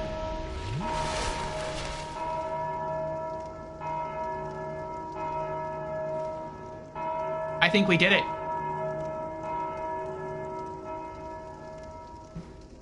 Those zombie guys right there, sometimes they'll attack you, sometimes they don't. Sometimes the only thing they do is they spawn and they rush to the nearest bell and they ring it. So that the phantoms will spawn and kill you. But I think we did it. I think we destroyed all the special headstones, so we're good. We're good. That's epic. Okay. So now we can explore a bit more. Let's go down there first. I mean, he's down there.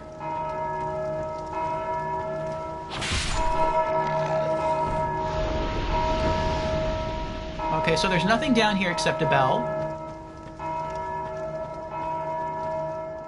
Alright. Let's try... One of these has to lead to an exit. Let's try... We drop down from there. Okay, the chest is in there. We'll make the chest 12 o'clock. We'll just go clockwise. So we tried that one already. That's just a bell. Yeah, I don't care about you. You gonna drop anything? No? Okay. Let's try that way next. Oh, okay. This might be the way out. There's like a rail car line in here. Okay, let's do that one last. Let's continue going in this direction. Let's see what's down this way. Large soul of a proud knight and a dragon charm. Okay.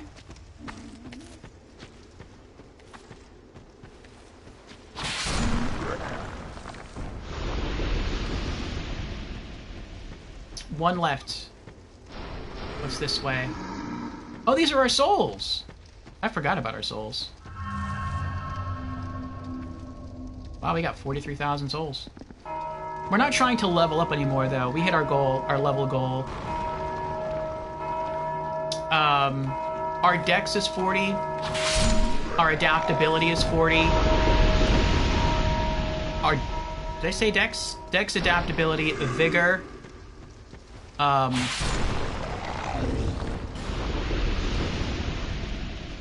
endurance are all 40.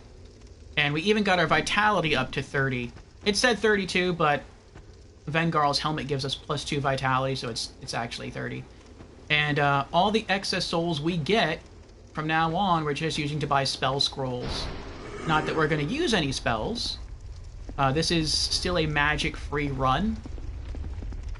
But, I don't know if he's going to follow me or not. But it's magic-free, what does this say? Oh, that was the illusory wall thing.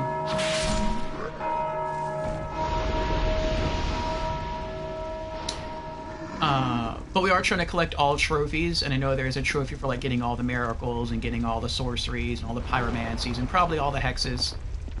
So now we're just starting to buy those little by little. Is he coming after me? No? Okay. Try left and then lever. Alright. I hope that there's a bonfire coming up. Oh, I know where this is! Okay.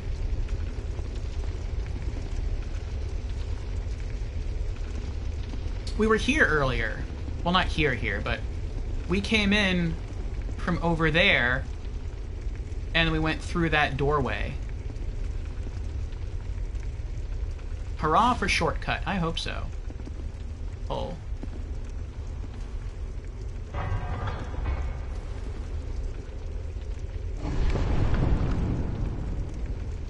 No, it just, like, unfolds. Okay. Well, that's kind of cool. Does it go all the way across? It does. I feel like this is kind of a pointless shortcut. Yeah, it's kind of a pointless shortcut. I mean, I guess it's nice.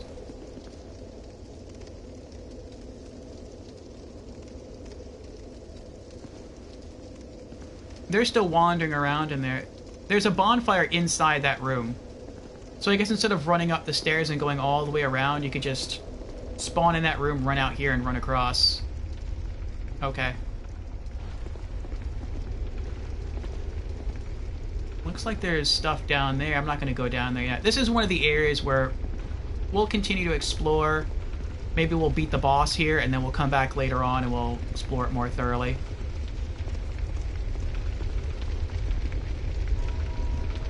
They're still ringing the bell in there. Ooh, he got parried and riposted. That's rough, guy. That's rough.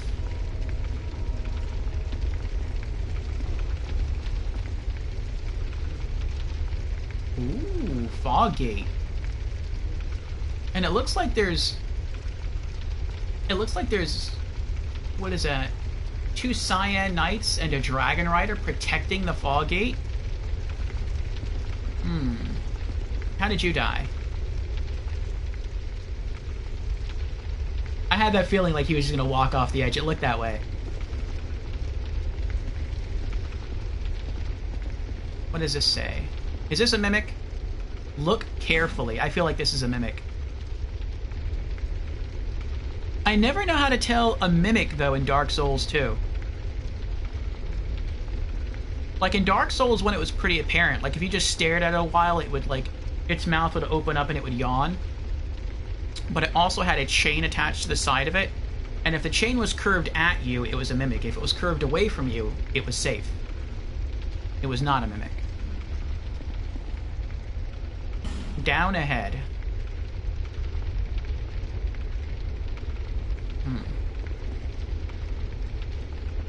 But yeah, I can't tell if it's a mimic or not. And I don't want to hit it because I'm scared of breaking these things. We're just going to open it. Maybe it's a trap. Oh, it's not trapped. Oh, it's nice. Magic Stone and Dark Knight Stone. Huh. Oh, that's cool.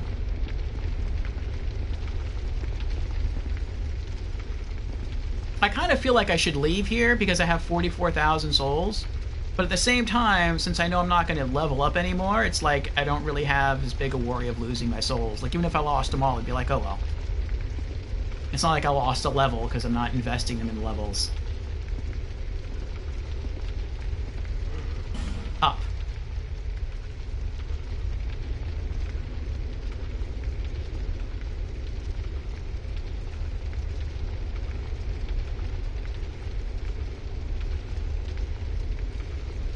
I don't know what that means.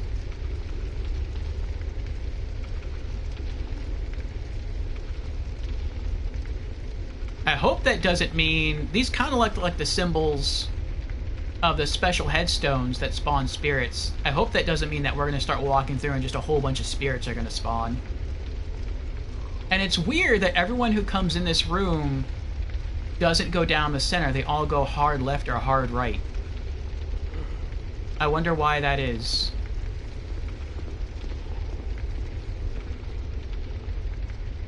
Oh, there's an enemy back there. Are there any items back here? No. What about on the other side?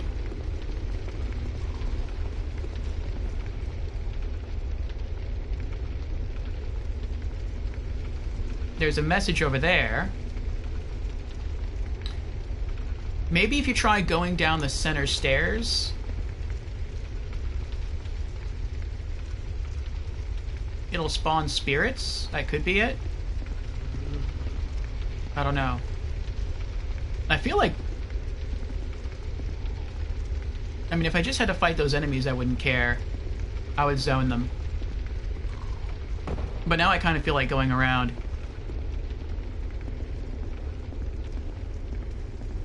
Maybe this is a way to avoid enemy spawns. Here. Here, what? Is this illusory?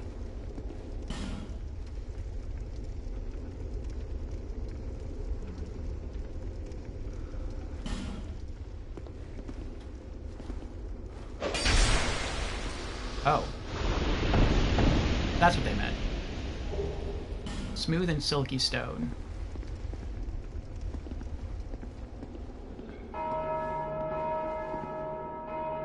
They're still ringing the bells. They don't give up, boy. They just... Even though... I wonder if the headstones were still alive, if I would just get, like, rushed. Oh, here we go.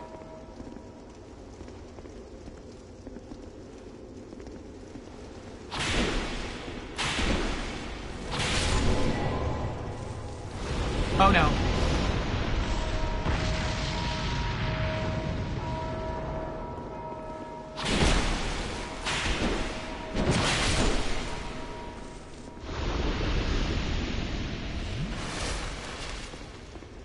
I hate the lag, too. Like, between me using my whip and pushing the heal button, there's, like, really big lag. So I can't heal.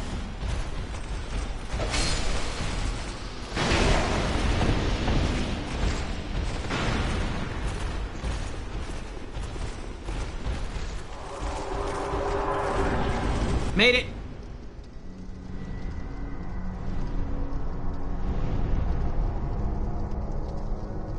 Alright.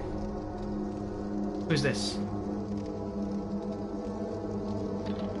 A knight. I guess we have someone to try our poison whip on now. We'll use the old whip first for damage. Oh, interesting. He looks like, the guy from Demon Souls. Velstadt the Royal Aegis. Boss killer. Two-hand. You are tall, my friend. Oh, I went to roll and I couldn't roll. Like in time.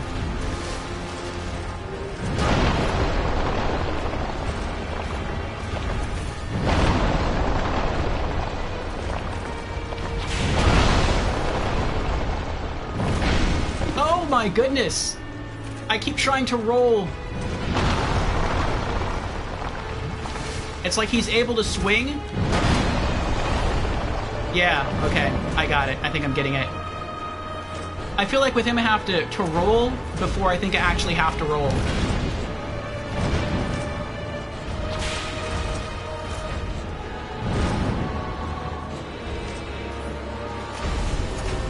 Can you destroy this one for me? Thank you.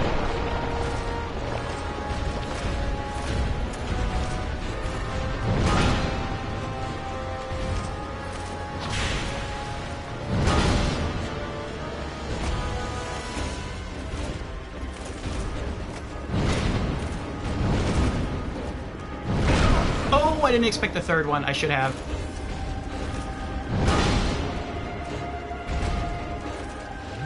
I should have saved that. Ah, well.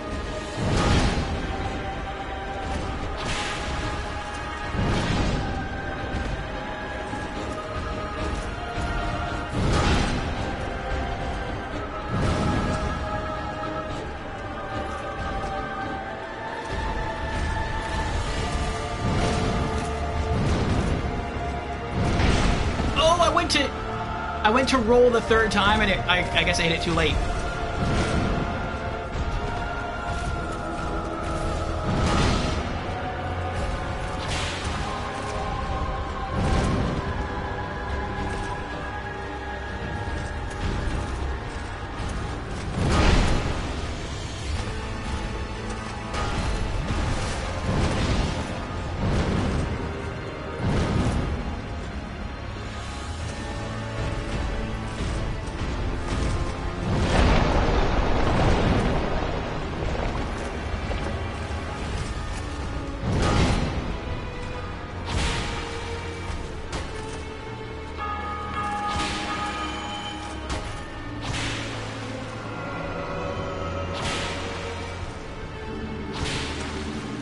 I don't know what that just did. Maybe it powered him up. I feel like it powered him up.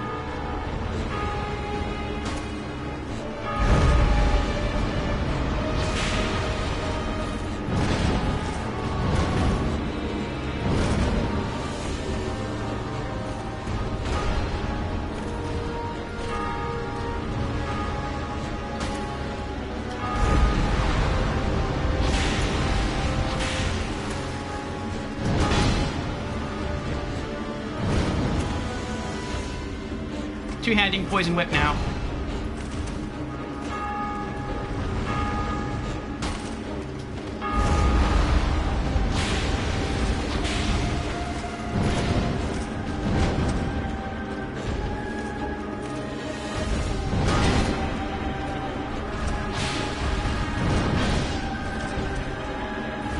I feel like Poison Whip's not going to work with this guy.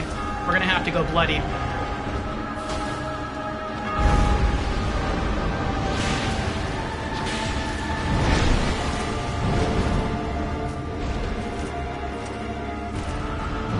Oh, he got me. He got me. We came so close right there. So close. I hit the heal button to drink an Estus, and then my character didn't drink an Estus. I guess I hadn't fully recovered from the animation. So I started to walk back and I hit it again, and I shouldn't have hit it again.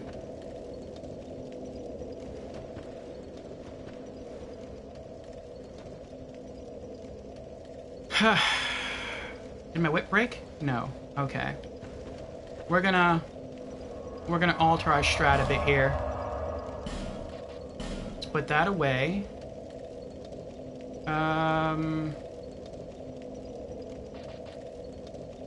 Yeah, I feel like when it comes to bosses, we can't really use the Poison Whip. We just can't hit them enough times quick enough to really inflict the status. I feel like the Poison Whip might only be useful for us against heavily armored enemies that are like normal enemies, or maybe mini-bosses. Which is kind of a shame. Or maybe he just can't be poisoned. I mean, if he is undead, then it would make sense that I can't poison an undead enemy. No, we'll sell... No, go back, item box. I want to pull over...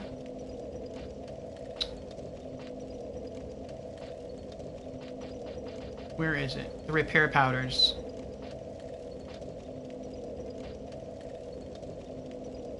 Do I have them? I do have them. Okay, I just have to equip them. Is there anything else I want to put away? Yeah. Dark Knight Stone. And another Magic Stone. Okay.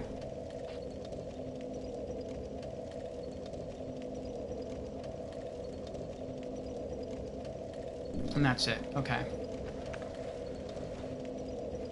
See, I was really hoping that the Poison Whip would be more useful in boss fights, but it doesn't look like it's going to be. Again, unless he just can't be poisoned. Which, considering he's in an undead crypt, if he is undead, that makes sense. Let's go in and equip... We can take that off. Let's equip the repair powders. And if we time this right, I think we got him. We'll use the old whip. Then we'll fix it. And we'll use it again to kill him. Lorelei is here. Hello, Lorelei. How are you doing? Alright, we gotta run outside of this place. I think we gotta go this way.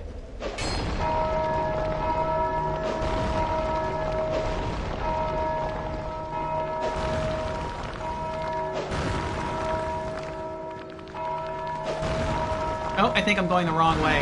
That stinks. I gotta go this way.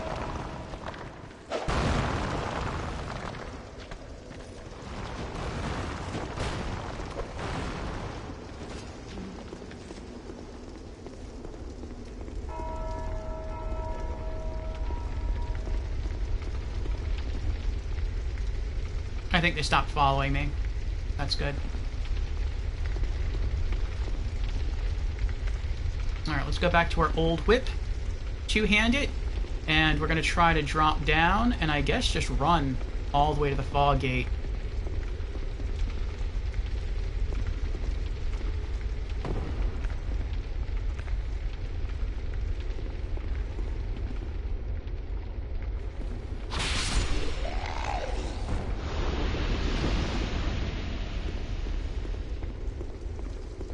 I wonder if he's the one that rings the bell eventually to kill you, or to summons phantoms.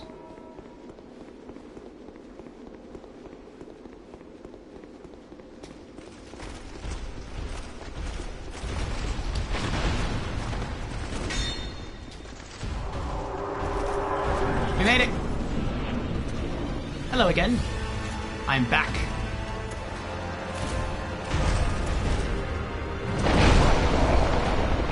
I didn't think that was going to hit me.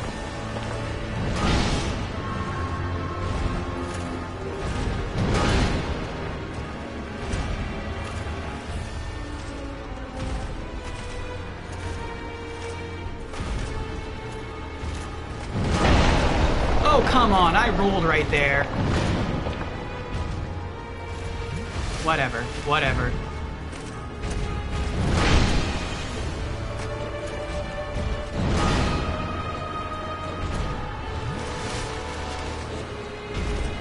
Now it feels like his timing is off a little bit.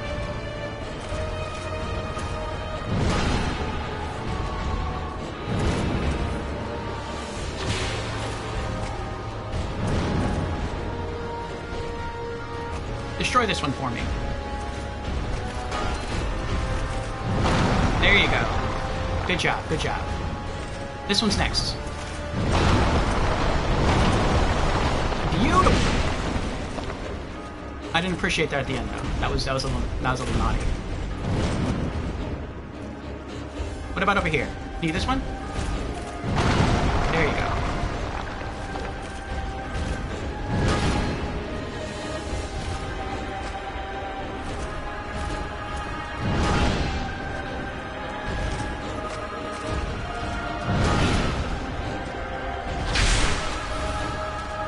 Oh, that was a crit!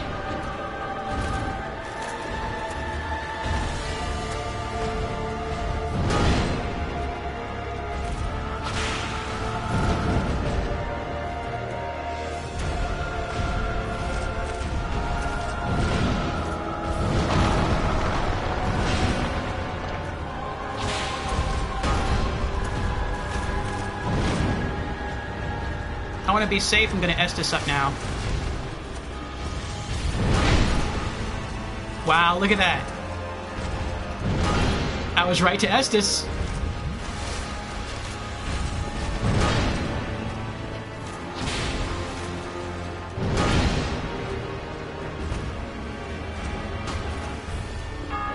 I love this movie does right here. I love it. He like gives me time to hurt him. I appreciate that very much.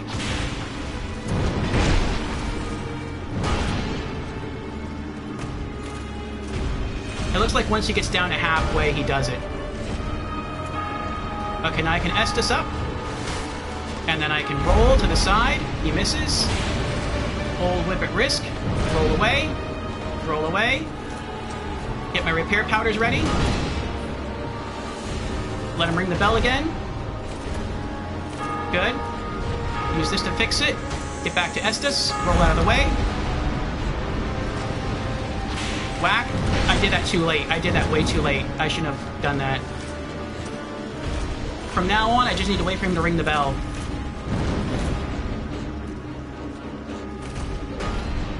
Good. Estus up to heal. Roll in. Single hit. Roll away. Just play keep away with him until he chooses to ring the bell. Hopefully he can't heal himself with the bell. That would be horrible.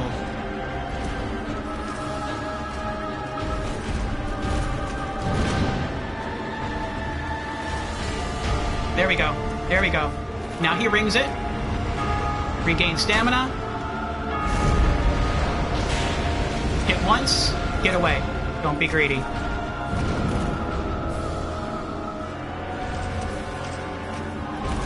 Oh no, I rolled too... Ooh, I rolled too soon. Estus up.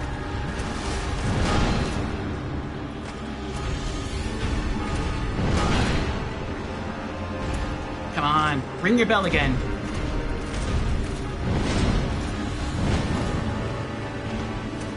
Ring your bell. There you go, there you go.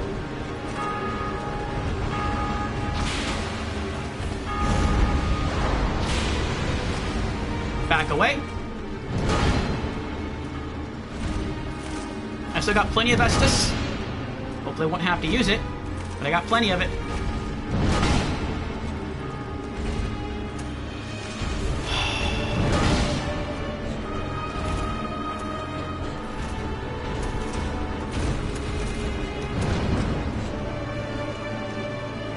this is bad timing. I have to use a bathroom.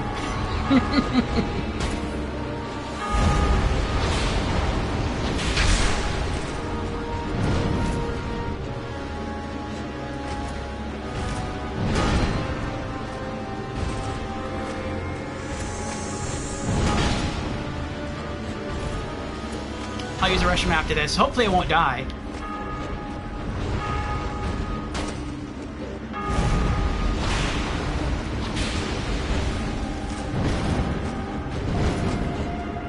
Because I feel like as soon as I kill him, they're going to come in here and try to kill me.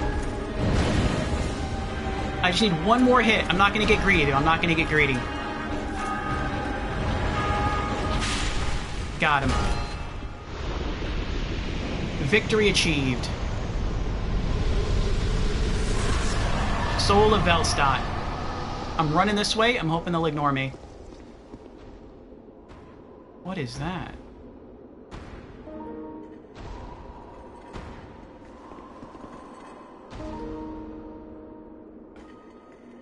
I can't tell if they're coming for me or they're walking away.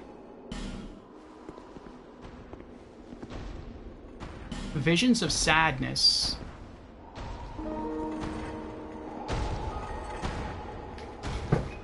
They're not coming for me, are they? They left me alone, right? Right? They did. Okay. GG's, thank you for the GG's, Lorelei. That was tense. I can't lock onto him. I hope he doesn't kill me.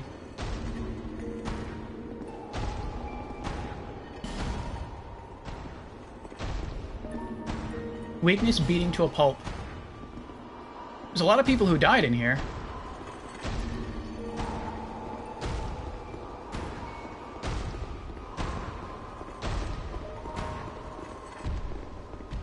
He's not targeting me.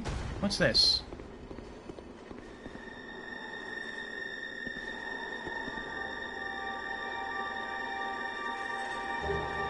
King's Ring. Trophy earned. King's Ring.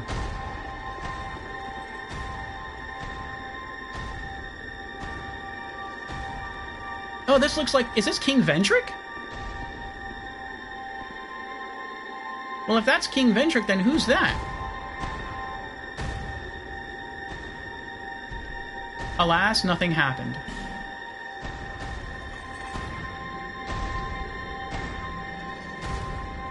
It's a big sword, sir. Can I talk to you? Oh, it's the Emerald Person.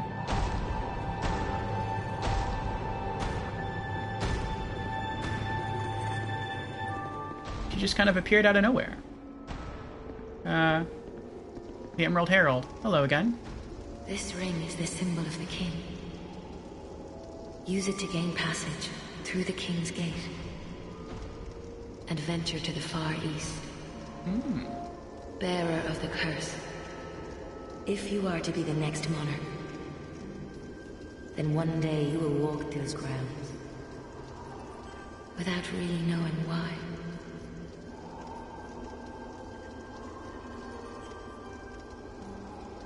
The old maid kind of said that in the intro video of the game. I wonder if that's her mother. I wonder if the Emerald Herald is like the daughter of a Bellkeeper or a Bonfire Maiden, something like that.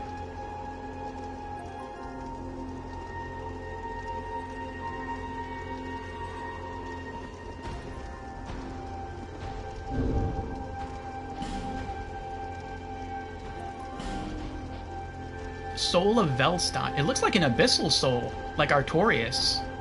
Acquire numerous souls, or perhaps... Marcusor says the King's Ring! Yes, we got it, Marcusor, we got it. Soul of the Velstadt. Not Soul of Velstadt. Soul of the Velstadt.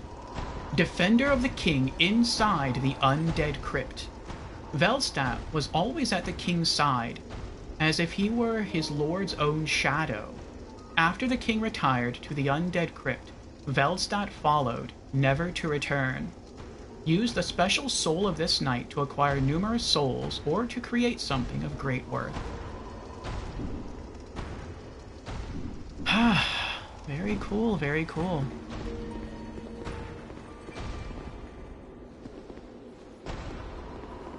I'm gonna guess here Yeah, I still see enemies over there. So if I try to run back that way, I'm gonna get attacked.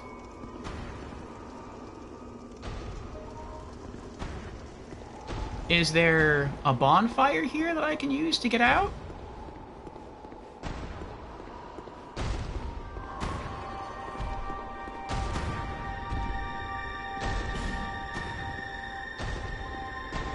Maybe the King's Ring will do something.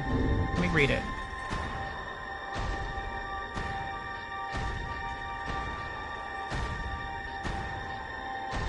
It's an actual ring that I can wear. Opens the King's Gate. A soul is much like a curse, and those with strong souls must bear within themselves an even stronger curse. Vendrick, King of Drang Lake, used a powerful soul to keep the curse at bay. In the end, he sought the flame that began it all. Wear this ring to open the King's Gate.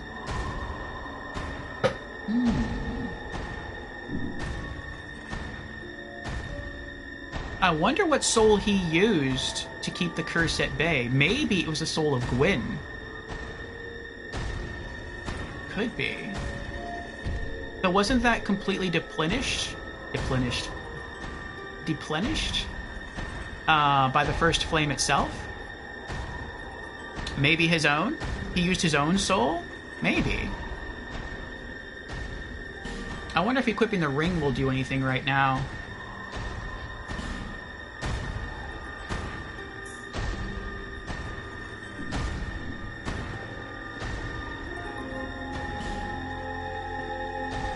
But this looks like King Vendrick to me.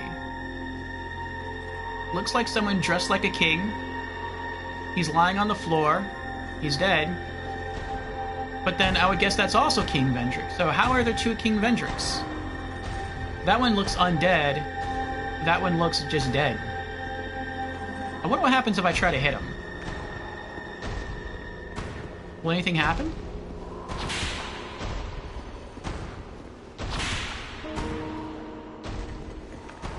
No?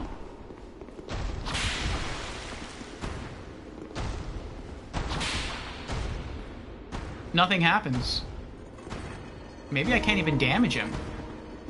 I mean, there's no health bar. Huh. Maybe with the King's Ring on, I can talk to her, and she'll say something different? No.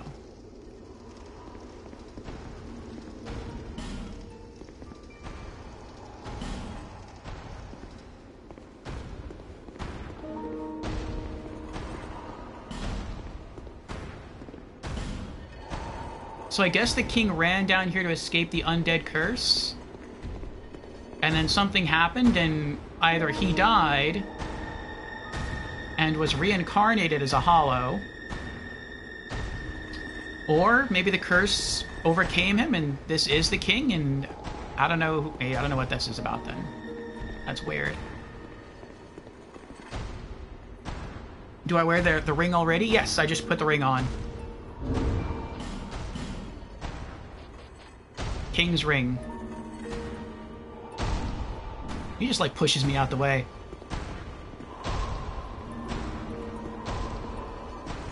I want to see the sword.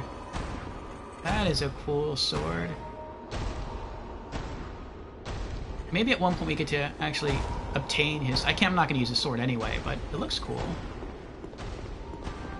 So I guess if you don't have a Homeward Bone, you'd have to run out, kill all those enemies, along with any spirits that form, since the enemies are gonna... Since someone somewhere is gonna be ringing some bells. That stinks. Like, I can see the shades over there. I can see the spirits roaming around the main hall.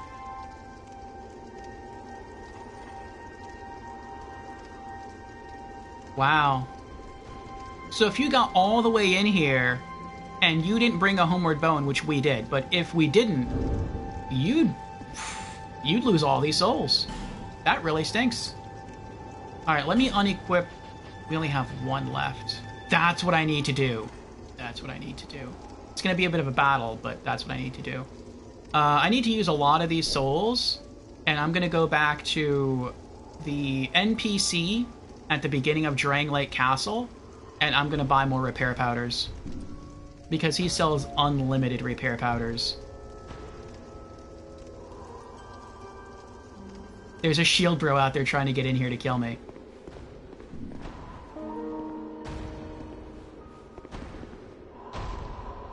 I guess we just leave.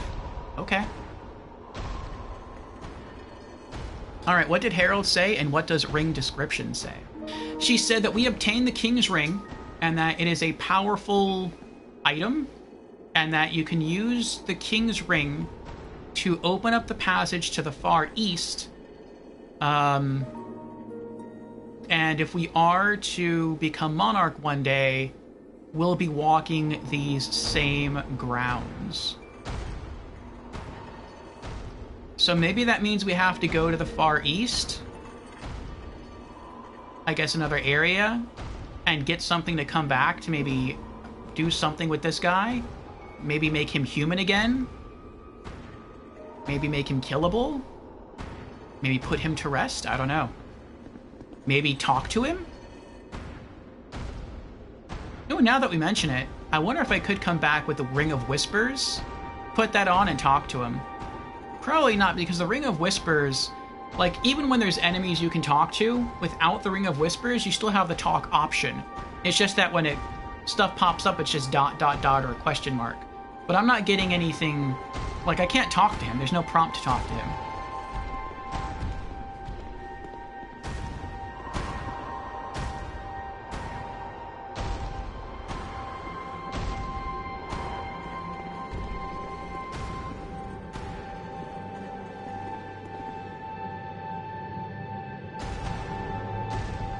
Oh, you made it through. Congrats.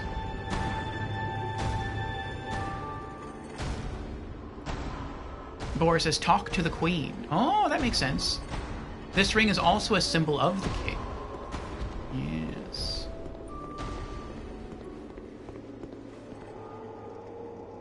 Well, I really don't want to go that way, because there's a lot of enemies waiting for us over there.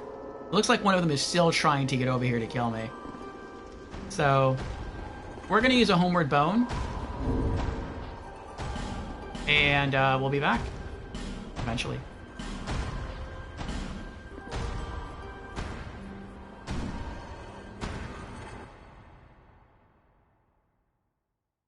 Before you go, it's too late. Does that ring any bell? Symbol? Yes, there are several doors scattered around that we've come across where we needed the symbol of the king to open them. Before you go, any other way? Could you please go to the bonfire where the large brass dudes were? Have to tell you something? There? Alright, I'll try. But first, like I said, during the boss fight, I have to use the restroom. So, let me go back to Majula real quick. Just to be safe. No pooping this time. And then I'll use the restroom. I still got like half a cup of coffee. About a third of a cup of coffee. And then I'll come back and then I'll do what you suggest. Then from there, we'll go spend a good chunk of our souls buying some more repair powders. I think while we're here, we'll also talk to everyone in the area, see if there's any new dialogue. We met the king. That's got to be, something worthy of talking to us about. And, yeah, maybe we'll try to seek out some more spell scrolls. So, Burb.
Okay, we're back. Thank you for your patience. I did step away for 1 extra minute to warm up some food I picked up last night. So, some of you may have heard on Wednesday and yesterday that we ended stream right at our scheduled time because I was heading out to go support a family friend. He was playing in a band at a restaurant not too far away from here. And so I hung out there. It was a nice time. It was colder than I thought it would be, but it was a nice time. And it was an outside venue. And I got some food there. I finished probably like half of it while I was there. And the other half was brought home, and I'm kind of having that now as my my midstream snack. So it is half of a... What was this? Half of a blackened fish. I don't know what kind of fish, but blackened fish Reuben sandwich. So I love Reubens. And some hush puppies.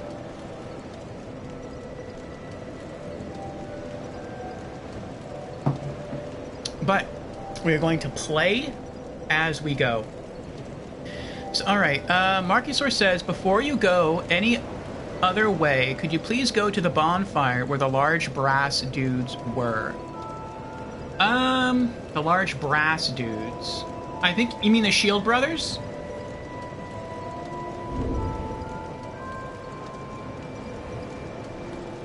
And Drang Lake Castle. Okay.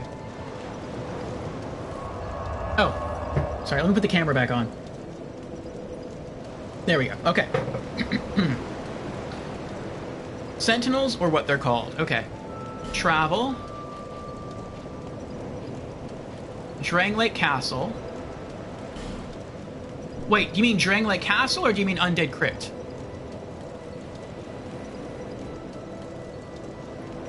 Drang Lake Castle, okay.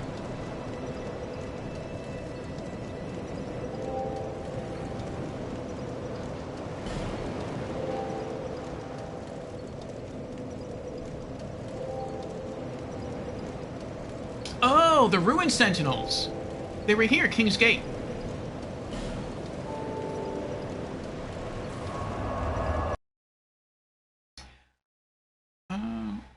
Lorelei answers the question of the week. How went your Halloween?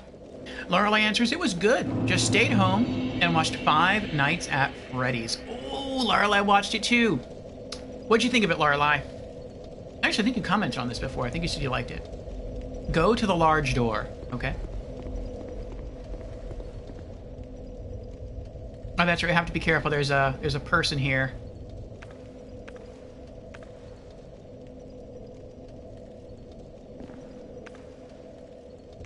See if we can use the poison whip against him.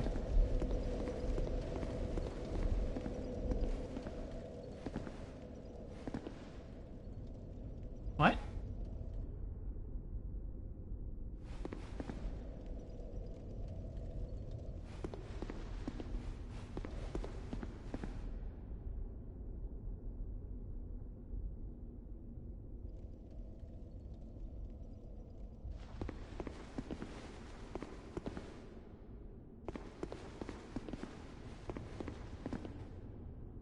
Why isn't he thawing out?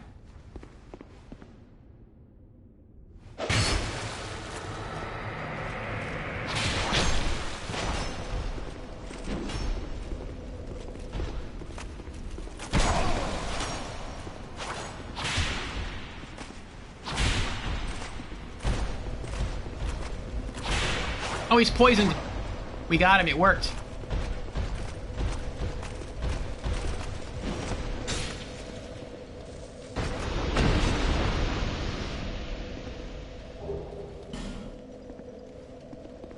Okay. So yeah, against non-bosses, the poison whip works really well. You loved it? Very nice, Lorelei. Me too, I really liked it. Yeah, there. I wonder if the reason he didn't immediately spawn, or not spawn, but immediately thaw, I call it thaw, unpetrified technically. Maybe it's because we're wearing the King's Ring, and maybe they're not programmed to attack the king, which would make sense, or those wearing the king's ring, because they see those as allies, unless they get attacked, which is what I did.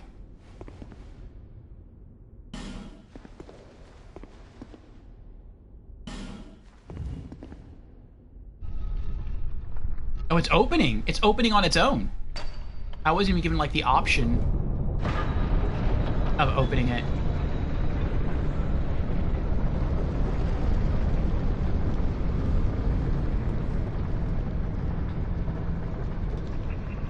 Marky says, okay, read carefully. So this is the final area. Uh-oh.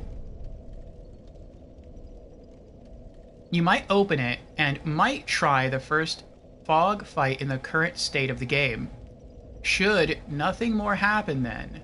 But after that, you need some quest triggers. Rather an item or items and progress a bit further and will progress a bit further in the story. For short, this is where all the final fight stuff happens. Oh, interesting, interesting. So since I now know that this is the final area, I guess I'm that close to the end of the game. We're not quite at the final, I guess, boss encounter yet. But it's interesting to know that I am that close. What was that? Do that again. Can you do that again? It'll do that again. Okay, so if I walk... What'll happen if I walk out here now wearing the king's ring? Will they still attack me?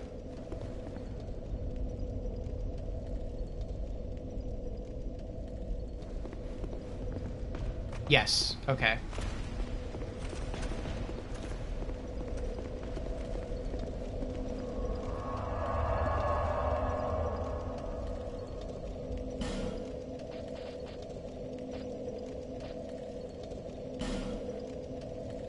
King's Gate. No, actually, I think I'm at King's Gate right now.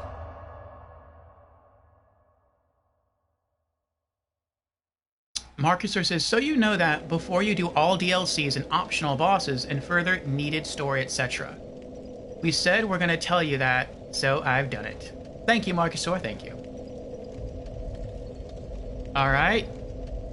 Okay, so from here, we're going to try to make our way up very carefully. I think we have to kill 2 enemies. Also, hold on. Let me...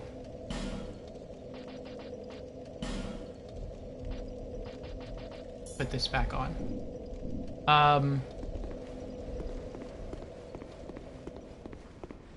We have to run back this way. We don't have to, but it's the fastest way. In order to reach the, I'm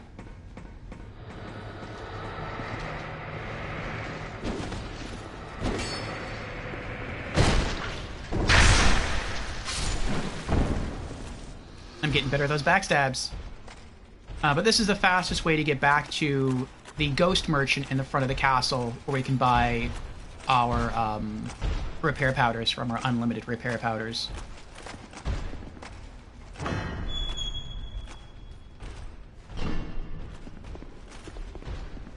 Oh, nice! We ran right behind him. He didn't even see us. That's awesome. Otherwise, he'd probably follow us out here. Oh, they respawned! I mean, I guess it makes sense they respawned.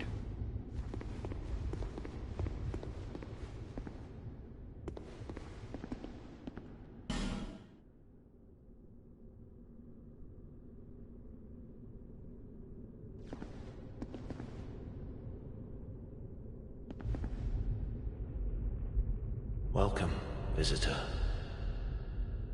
Our guests are treated with honor. This is the way of our castle. Tell me if you should require anything.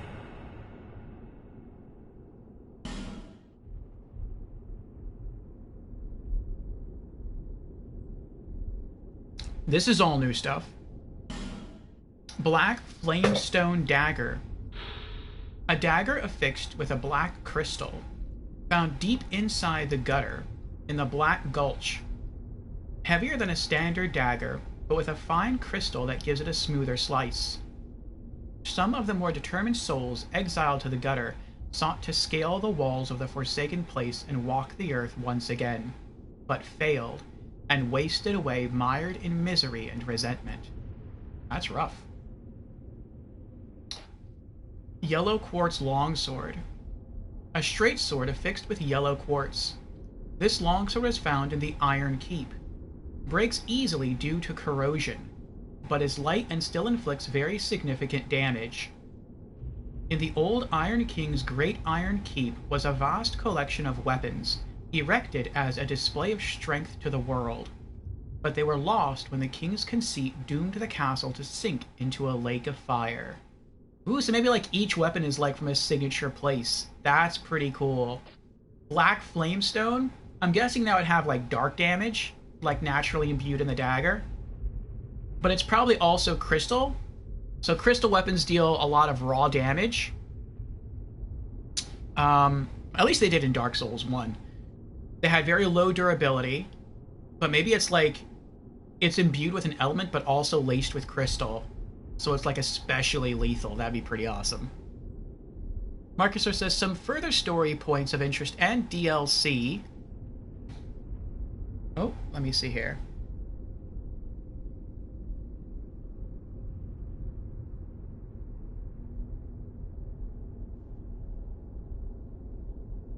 Okay, some further story points of interest and DLC entry points are well hidden. So please let Orfeo first... that's for everyone else. Thank you for pinning that, Marcusor. So let Orfeo first find out the way by himself, before spoiling the info. He will explicitly ask for your help if needed. Thank you. I'd want to pin this message to chat here. Yeah. You did it.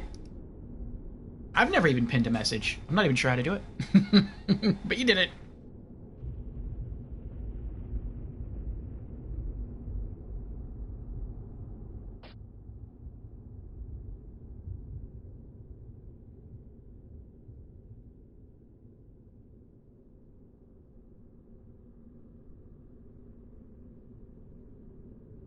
Good work, Marcusor. These are good hush puppies. I'm not really a hush puppy person. It's just dough, just bread. But it's well seasoned.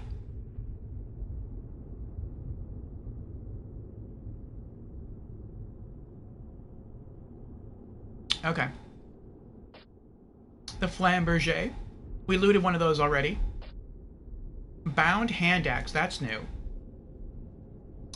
An axe with an unusual design, found in the Undead Purgatory.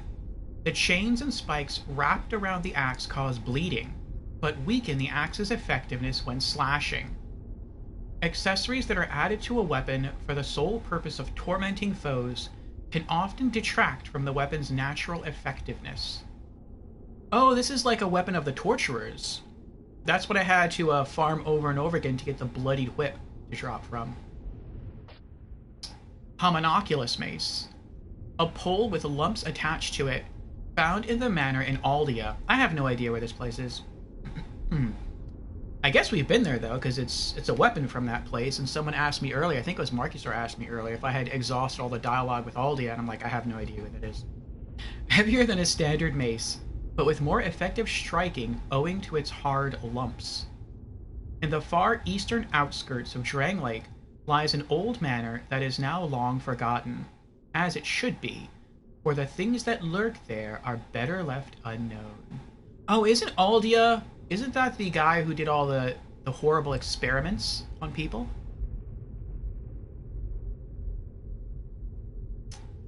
It's exhausting sometimes. The Lucerne, I think we have a Lucerne. Transgressor's staff, I think that's new. A staff enwreathed in a matte black, I'm guessing crystal, found in the heart of the Dark Chasm, a catalyst for sorceries and hexes. No one knows what lies beyond the dark passages found across Drang Lake, but perhaps they are better left undisturbed. Transgressor's leather shield. A shield enwreathed in a matte blackness, found in the heart of the Dark Chasm. Black Flamestone Parma. Every time I read the word Parma, I want to say Parmesan. I just want to finish it off. Make it a cheesy shield. That would be pretty funny if they used it. I've never heard any shield called a Parma. If I was told to do that in this game, I would so petition the development team to be like, look, just once, let me put a cheese wheel as a shield in the game, and we'll call it Parma Jean. That would be awesome. Or a plain Parma. That's a cheese wheel, but you can only buy it from a guy named Sean. So it'd be like Sean's Parma or Parmesan. Something like that. I think that'd be fun little play on words there. Black Flamestone Parma. Yellow Quartz Shield. I'm guessing that has like really good lightning defense, or maybe it deals lightning damage if you try to shield bash with it. Well, no, it's a small shield, so you can't shield bash. I guess it has extra lightning resist. I'm guessing that has hex resist. Bound Wooden Shield. Hominoculus Wooden Shield. And that's it. Okay. What else you got? We bought that already. I saw these already. Did he have... Yeah, he had lightning arrows before. Great Magic Barrier. Yeah, we'll take that eventually. Hold on, though. Well, maybe. Yeah, unlimited, man. Unlimited.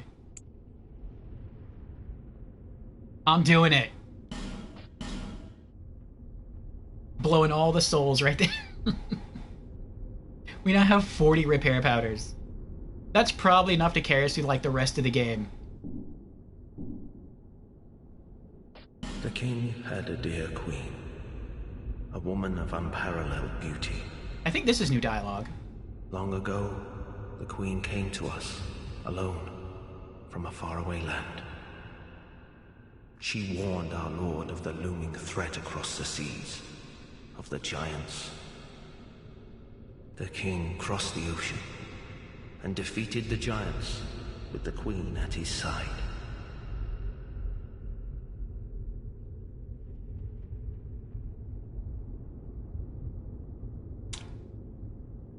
Parmesan nuts.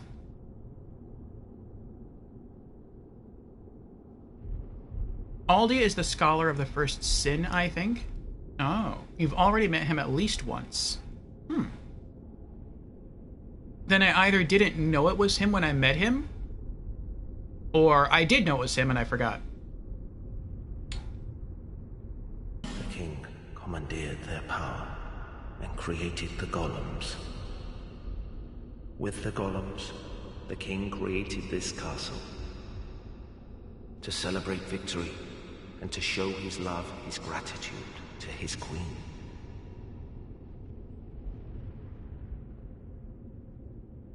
The queen brought peace to this land and to her king. A peace so deep, it was like the dark.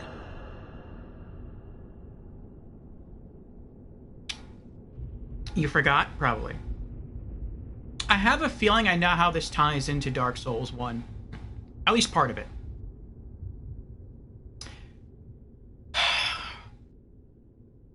And it's interesting. Dark Souls 2 is not a direct sequel to Dark Souls 1. I mean, I believe it takes place after the events of Dark Souls 1, like far after the events. But it's almost like... It takes place after, but it's almost like an afterwards side story. We know in Dark Souls 1 that there was a great war between the gods, or what were called the gods, which was Gwyn and his children against the dragons. We also know that Gwyn's firstborn was expelled from the household, I guess you could say, and had his deific status revoked. But before then, Gwyn's firstborn was like a warrior god.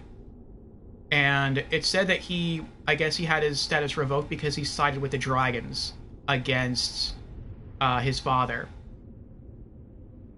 And so the firstborn didn't die, he was just kind of exiled and he left.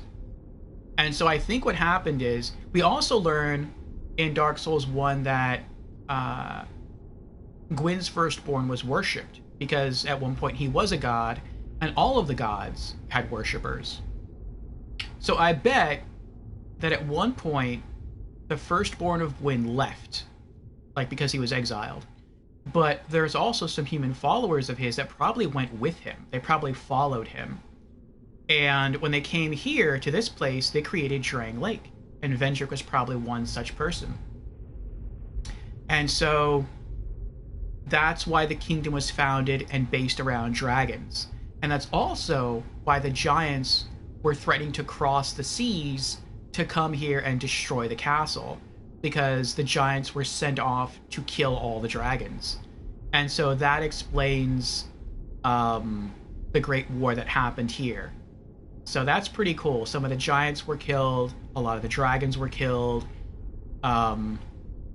This keep has fallen into a bit of disrepair, and the undead curse has found its way in here as well. So I feel like that's what's happened. I feel like that's sort of the story that's going on here.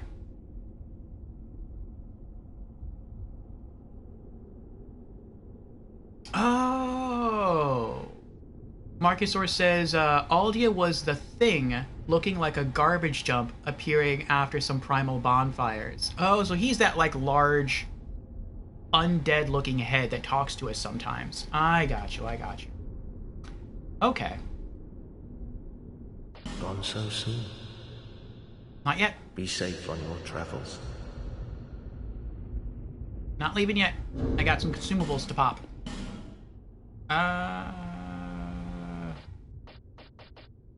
Large soul of a proud knight. There's 3,000. And soul of a hero.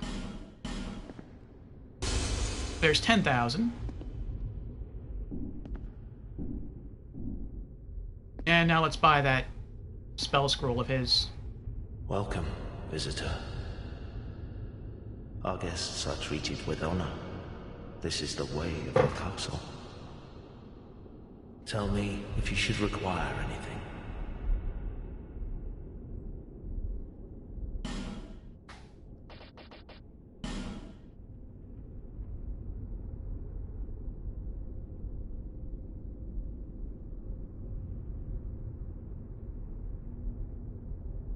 Keep that trash dump in mind next time you meet him. Could be important.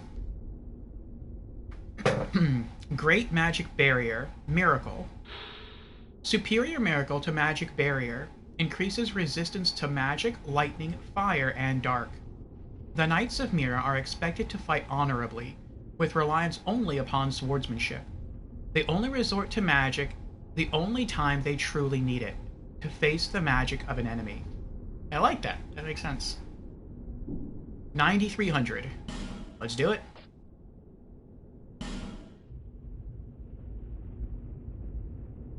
All right. Gone so soon? Be safe on your travels. I wonder if he'll give us any new dialogue if we put the King's Ring on. I hope he doesn't attack us. Like, you have the King's Ring? How did you get that? You must have killed him and took it. You must die. That would be horrible.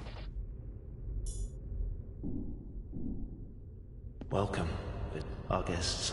Tell me, is this some sort of a dream?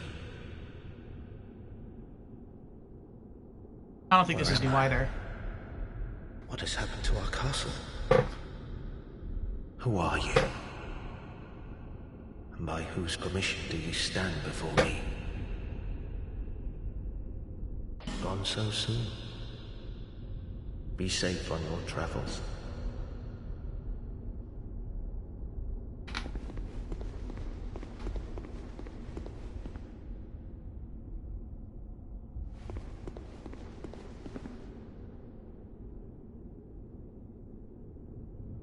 I'm kind of scared to come in here.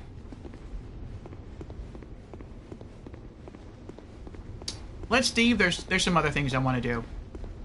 There's some items I want to put away. There's some other areas I want to hit up real quick, like things betwixt. We're probably going to have to kill that guard that's patrolling this area. I do feel really good that we have like a ridiculous amount of repair powders now. Especially knowing that I'm so close to the end of the game. Oh, he's in here.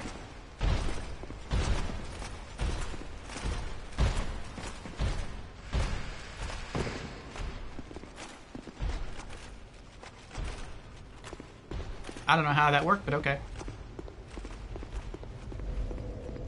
Unless, again, he didn't attack me because I was wearing the King's Ring. I don't know how that works. Alright, item box. Let's put some stuff away. Unless I did that already. Did I do that already? I did. No, I didn't. Okay. Put away Soul of Velstadt. We're gonna sell that. We're gonna sell those. We'll sell that. We already have Cian's armor. We wore that earlier in the game. I guess we'll put away the Ring of the Dead. We'll keep this on us for now. Okay. Let's travel to Majula.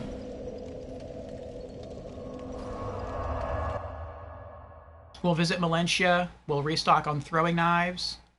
And then we'll see if anyone else has any spell scrolls that we can pick up on the cheap.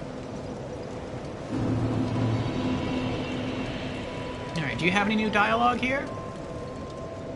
Bearer of the curse, I will always be at your side until hope has fully withered.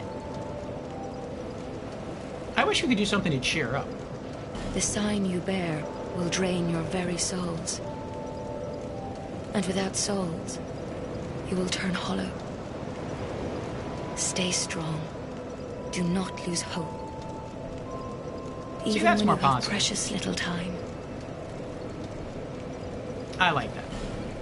Okay. Melentia? I knew you'd be back.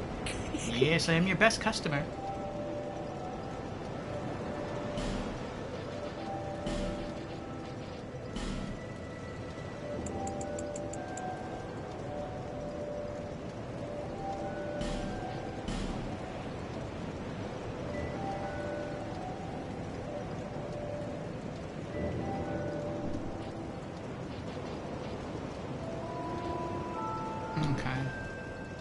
We call this place Majula. Nope.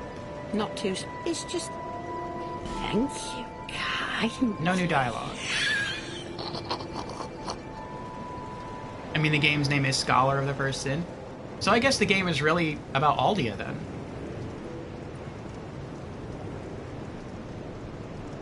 Yeah, then death and save game deleted. Alright, let's start from the top.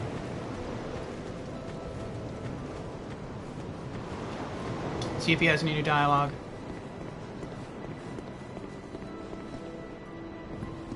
Life is a journey, and every journey eventually leads to home. Hopefully.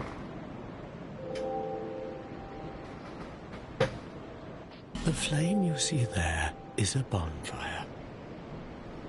They exist all across the land, beacons to we undead. If you are tired, try resting beside the flame. The flame heals us. May you find peace on your journey.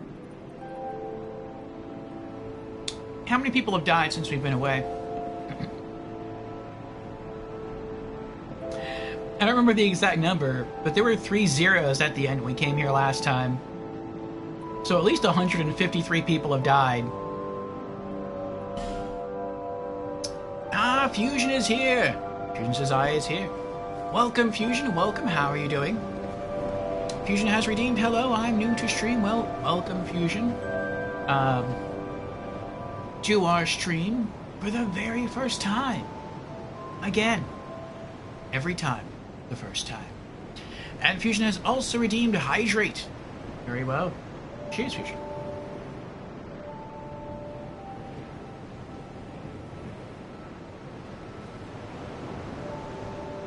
I hope you are having a good day. And Indy is back. What a grind you've been on. Those aren't my deaths. Those are overall world player deaths. Though, my deaths have definitely contributed to that number.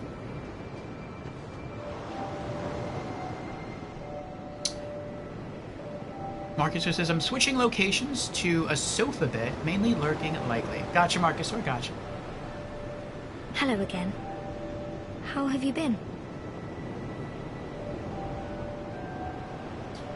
See if she has any new items. No. No. We have that one. We have that one.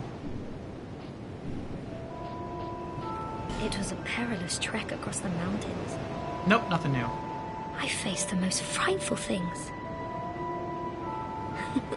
The number of times I nearly died. Be safe. We have been making some really good progress, Fusion and Indy. So, to quickly go over what we have completed so far. We obtained, at the end of last stream, our Poison Whip, our Spotted Whip, and we upgraded it to +4, and we went back and we explored some more of the Shrine of Amana. We completed the area. Actually, I completed the area last stream, but we finished fully exploring it this stream. Hold on, let me snooze an ad. There we go. While exploring, we also found another petrified dragon bone. So we were able to come back. We only needed one more to finish fully upgrading it. So now we have a fully upgraded Spotted Whip. Then we took a Poison Stone. We went to the Smith over in the Lost Bastille and we infused it. So now it's even more poisonous. So we tried using this against one of the bosses named Velstadt. It did almost nothing. But we tried using this against a normal mob, like a CN Knight, spelled S-Y-A-N. And we indeed poisoned him with the whip in, like, I think it was 4 hits. And the poison killed him. So, pretty good whip. We also found a new pair of gauntlets. These are now our endgame gauntlets. We did the side quest with Crichton and Pate, and we sided with Pate in the end, and we got these cool gloves. And these have an effect. It's a small chance, but there is a chance that when we hit an enemy with a normal attack, it may proc for critical damage instead of normal damage.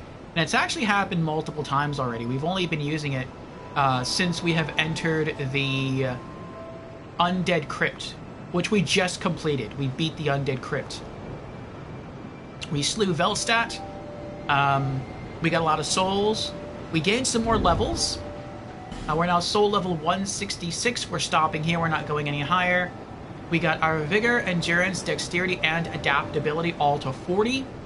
And we upped our Vitality to 32. Technically, it's 30. But the helmet, Vengarl's helm, gives you +2 to Vitality, so it looks like 32.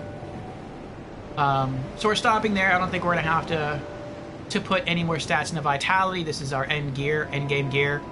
And I don't really feel like putting more points into our normal stats because we've hit such huge diminishing returns that I feel like it's a waste trying to continue to level. So we're pretty good.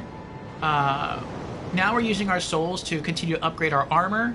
Our helmet is fully upgraded, and I think we only have 2 tiers of upgrades left for our gloves, our chest piece, and our boots, but we need more Twinkling Titanite.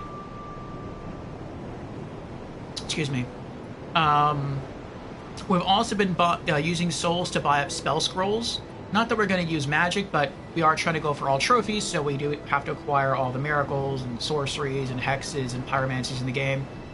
And after killing Velstadt and getting a bunch of souls from that area, we basically used a ton of them to stock up on repair powders. So we only had 1 left after the boss fight. We bought 39 of them from the Ghost Merchant in Drangleic Castle, so now we got like 40 repair powders. It's awesome.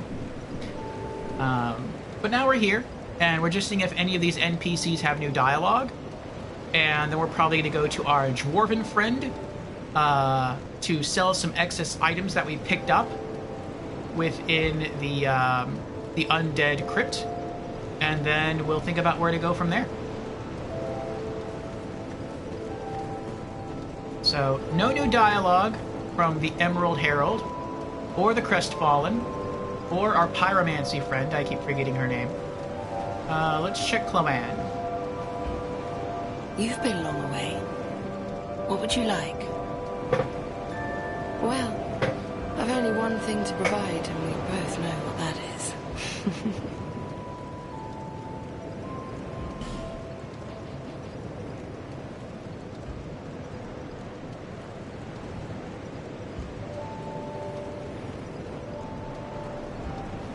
New inventory.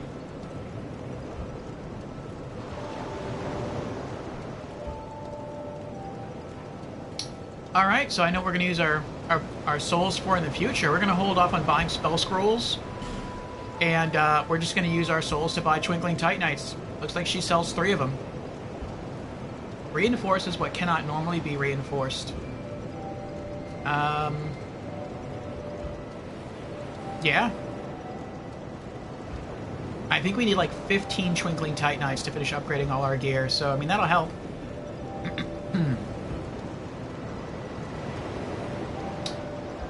Okay. And we have those 2 already, so we don't need to buy any spell scrolls from her. But yeah, 15,000, we'll come back and buy some Twinkling Titanite. These stones may look all the same, but to the trained eye, each is unique.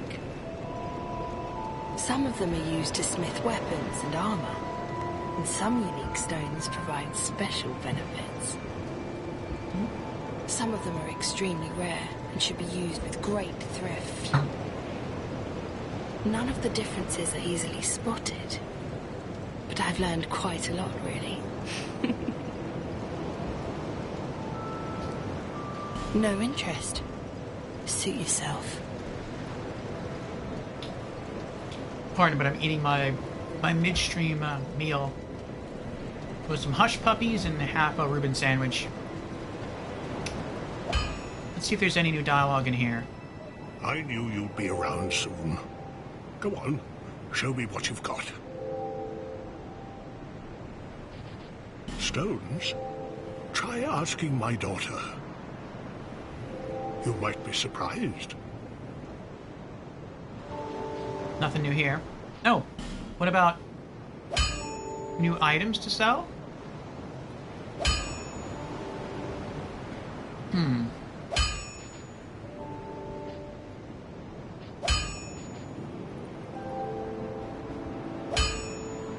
I don't think these are new. I could be wrong, though. Don't waste my time. Next, let's try the Armorer.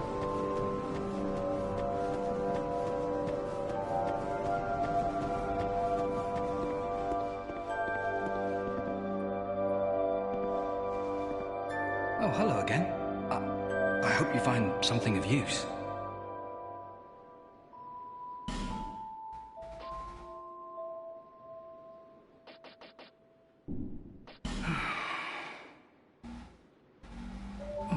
By the gods, why the hell am I here?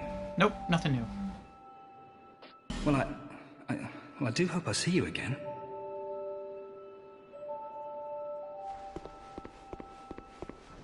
What about our laddersmith friend?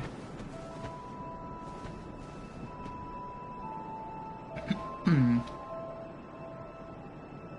he says you need fish for hush puppies. Well, yes, that's what I'm doing. The Reuben sandwich is a fish sandwich. It is a blackened... I don't know what kind of fish it is. I would guess catfish, maybe? A blackened fish Reuben. So it has remoulade sauce. It has sauerkraut. It looks like it has a slice of cheese in there. I don't think it has cheese, though. Rye bread and fish. Blackened fish. You're off to game? Catch you later. Alright, Indy. I hope your games go well. Come to see Owl Gilligan, have ya? Oh, yeah. Somebody told me that the grave of a saint lies below here. Not built by the king, no. It dated back to a time long before him. The tomb connects to that hole. And there's something about some rat king down there. Hell, if the old rat is as rich as they say, maybe I should go and pay him a visit.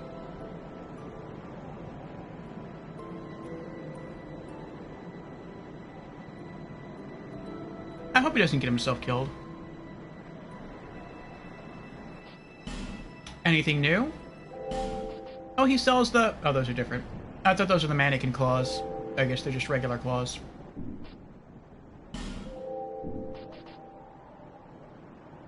No, nothing new. What? Don't waste my time. Okay, let's try the kitty.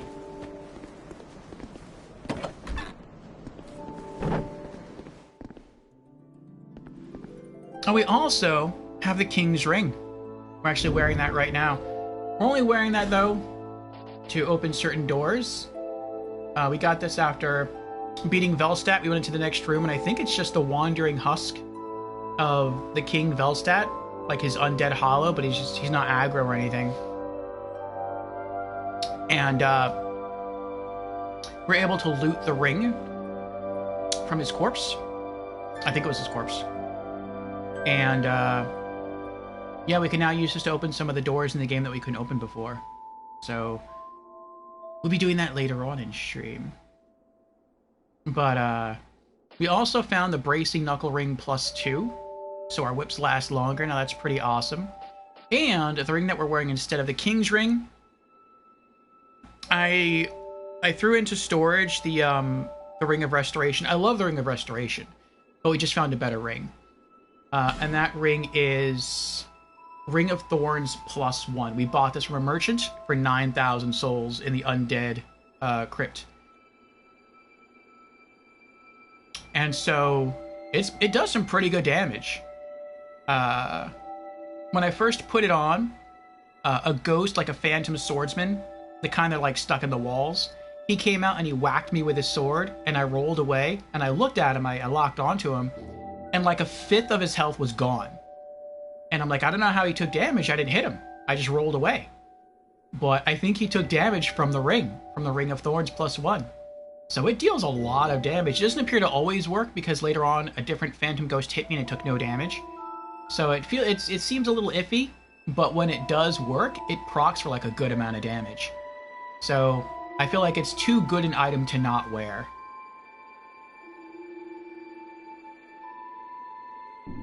Okay. Let's see if the kitty has any new dialogue. Or merchandise. You'll find a great creature far to the east. Oh, that's where we're going. Far to the east. A colossal thing with the strength to match its size. Or something playing the part at least. Open the door and venture inside, and you'll soon smell even lovelier.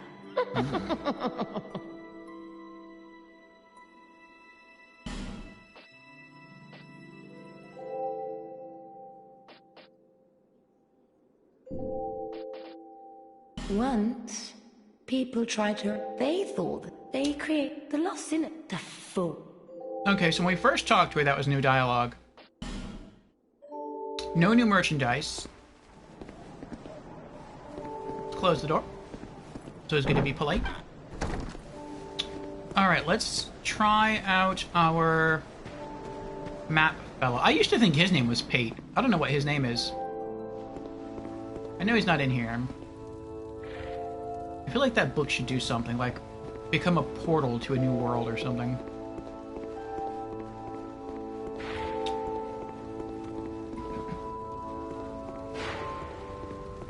Ah, we lit up another flame! A 6th flame has been lit. Nice. What is your name? Even more flames have appeared. It doesn't say. I don't know what his name is. I don't know what causes it. I would not venture far into that hole. It was blocked by a wall, something built long ago. But it was crumbling, and I finished the job. Now a foul sound echoes within.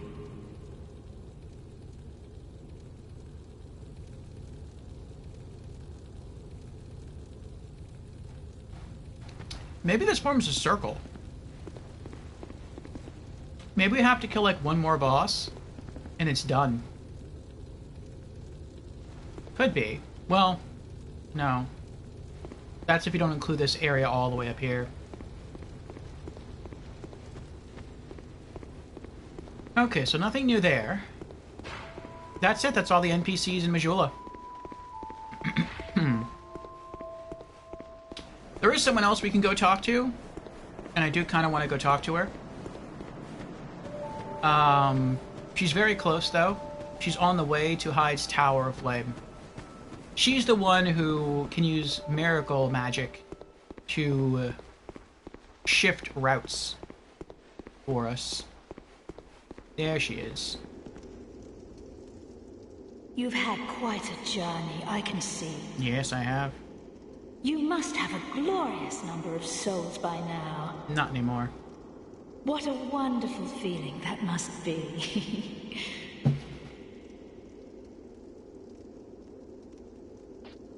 To cast miracles, you must have strong faith in the gods. Miracles began as tales told by gods. We preserve their will with law, pray to their greatness, and are blessed in return. You must nourish your faith. Alright. Any new dialogue? Or not dialogue. Any new items? No.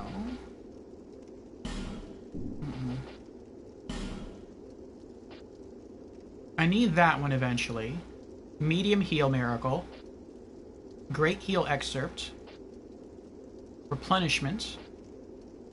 Resplendent life. Caressing prayer. I need a lot of these. Force. Lightning spear. Homeward. I miss having a homeward miracle. And guidance. We are going to make the priority, though, saving up 15,000 souls apiece for each of the 3 Twinkling Titanites. These I eventually need for trophies, but the Twinkling Titanites will help us make it through the game, so I want those. That's, yeah, priority. Number 1. No need for miracles. Not right now. The gods frown upon such soul scrimpers. I'll be back when I have more souls. And after I bought all the Twinkling Titanite that I can.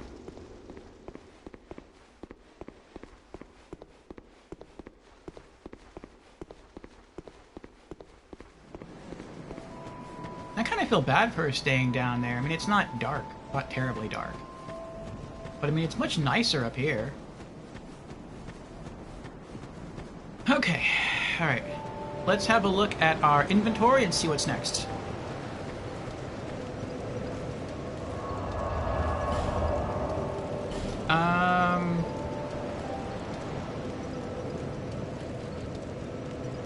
Okay, we can go to Things Betwixt, and we can trade away these 3 smooth and silky stones. Maybe we'll get really lucky and get like 3 Twinkling Titanites. That'd be pretty awesome. Then we can come back here and upgrade a piece of gear. Okay. Travel, Things Betwixt.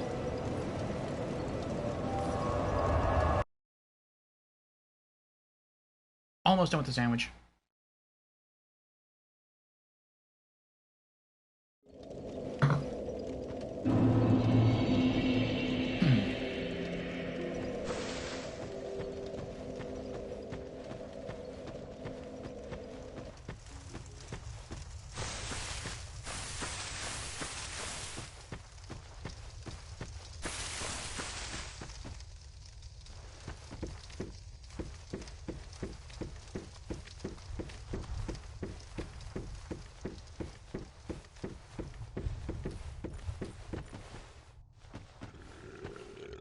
You, give it most.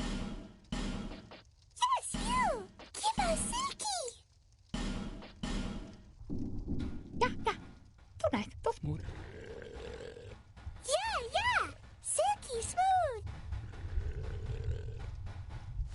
You, give it move. Human effigy. Yes, you! Give us Silky!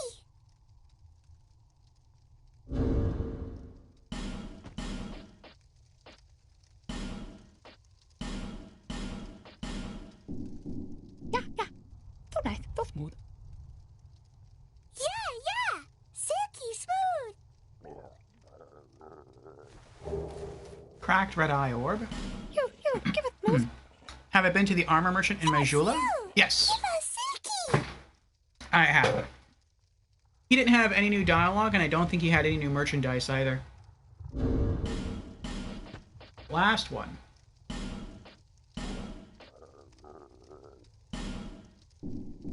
Yeah.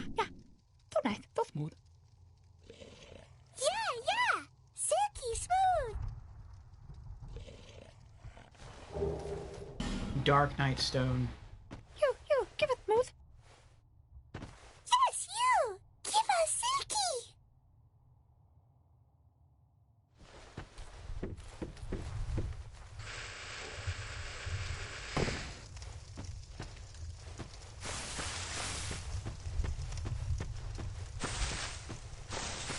His daughter, Chloanne, though, has 3 Twinkling Titanites that we can buy. They are incredibly expensive at 15,000 souls a pop, but she has them. So we are going to save up our souls, and we're gonna use our souls to buy those 3 Twinkling Titanites. What was I gonna do now? Oh, that's right. Let's travel to Doors of Pharos and go speak to our dwarven friend to sell some excess gear.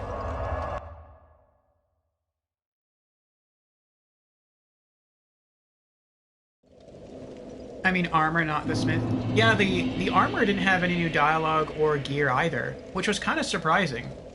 Like, he's had no new dialogue the entire game, and I think he did...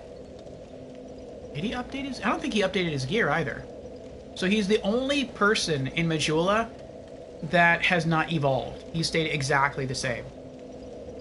Though I think someone in stream at one point, not today, but I think someone in stream told me that he actually does change, like he gets new dialogue, and he actually like gets his shop more up and running if you spend souls. Like it inspires him to basically like, you know, pick himself up off his feet and get back to armoring. I just haven't bought anything from him because I haven't needed to.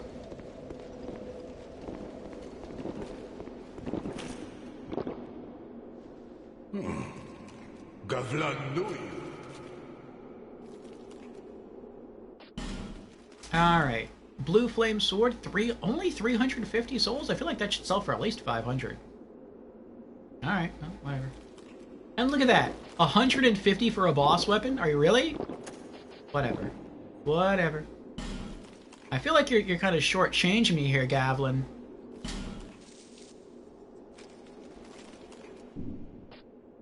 But I believe it is. I mean, I guess it's better to get something than nothing. So, you couldn't sell items at all in Demon Souls. Prisoner's Hood, 50 souls.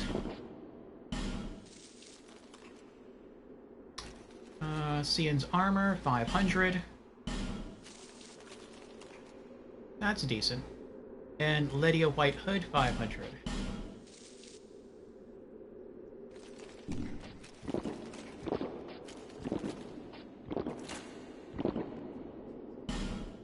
Oh, I forgot about the Dark Knight Stone. We got that from the birds. I didn't put it away. Many deal, many thanks.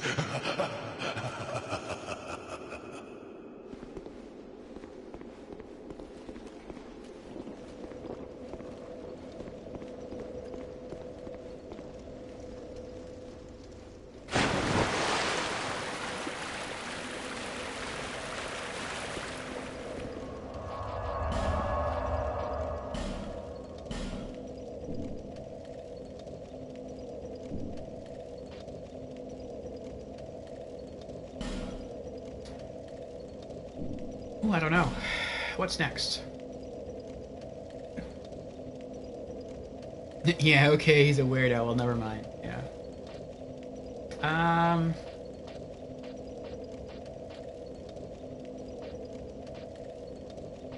Where to go next? Okay. I guess let's just start going through the doors of the king. So the first door I can remember, the doors of the king area. Let's see. There's none in Majula. There's none in Things Betwixt. I know that there is one in the Forest of Fallen Giants. Let's go there first. Yeah, I think it's near the Cardinal Tower.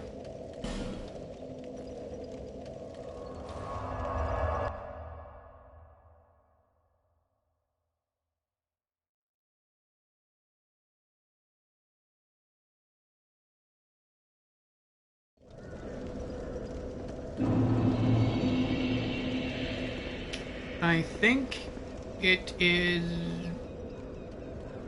It's not that way. It's not that way. I think it's... This way? Hold on. Until we get there, let me put on my fighting ring. Okay.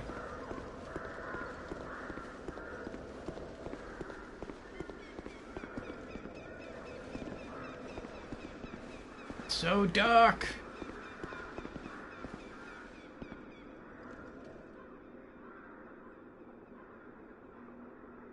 Okay.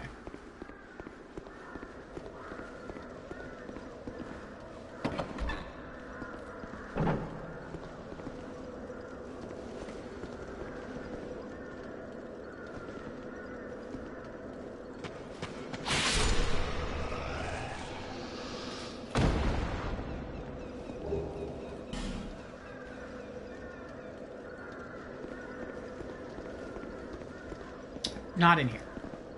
Ah, Brandon is here. Hello, Brandon. Welcome, welcome. How's it going? Brandon says, heyo, Orfeo in chat. How's everyone doing? Doing well, Brandon. Doing well. How about yourself? Thank you for the hydration redemption. Cheers.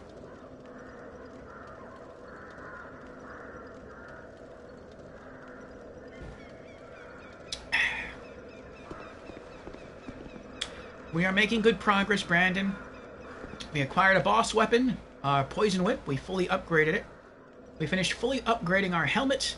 We've upgraded some other bits of armor, but they're not maxed out yet. We've fully explored one area, which is the Shrine of Amana. We have mostly explored the Undead Crypt. I know there's an area that we haven't... there's an area down below that we haven't fully explored. We'll have to check that out eventually. Excuse me. And now we are just trying to use a special ring that we have that opens special doors. And I'm just trying to find out where those doors are. I know I've come across some, and I'm just trying to remember. We're sort of having some fun researching some areas we've been through to see where... if we can remember where we spotted them last.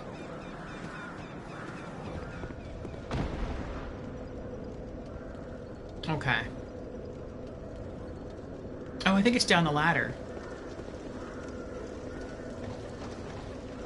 I know this is the closest bonfire to the door. That I remember. I think it's through there.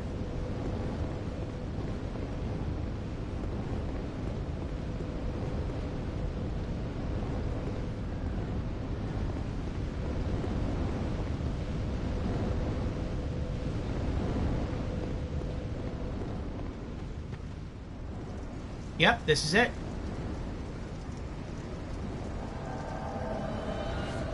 Oh, why must you invade now?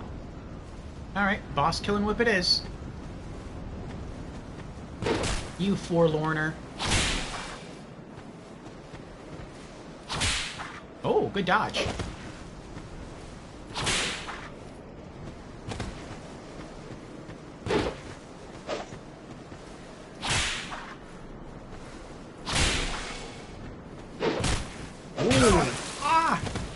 Oh, he got hurt by the ring.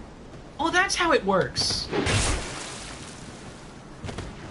Okay, so it looks like when the Ring of Thorns activates, I guess that's why sometimes it hits and sometimes it misses.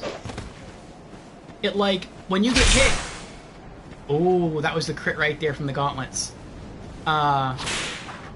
When it crits, it, like, fires off, like, a shotgun 360 burst around you, it seems. And,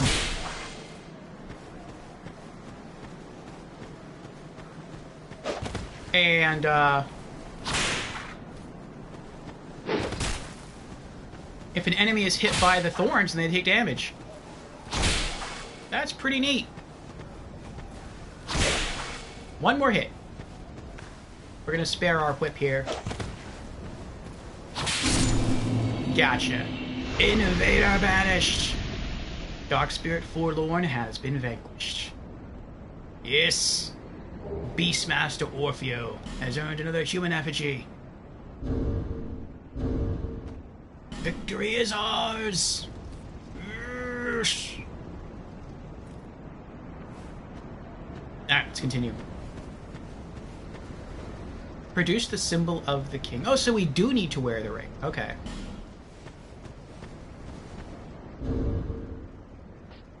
I was hoping it would just having it in our inventory would be enough, but I guess not. Okay.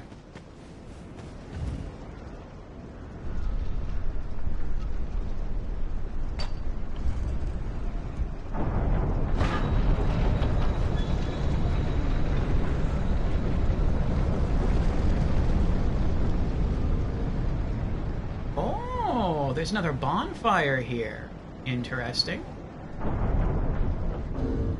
Alright. Well, since the door is open now, let me put my thorn ring back on.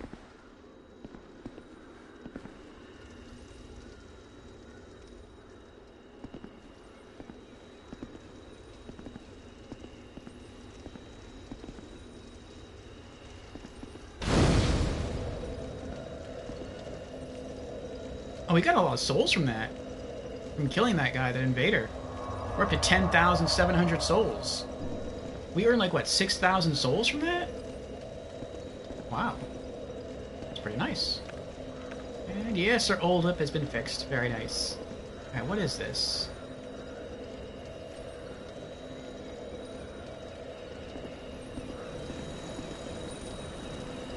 Oh, it's a tree giant fellow there. Oh, I know where this is! I wondered how to get up here. I could never figure it out.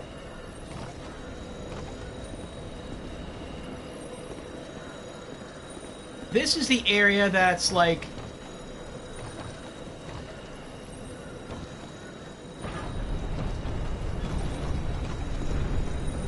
What was that? What just happened?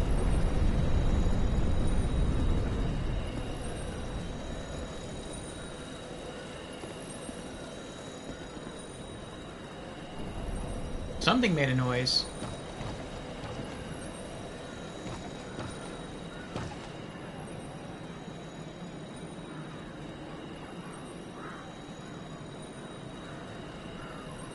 But we've been this way before.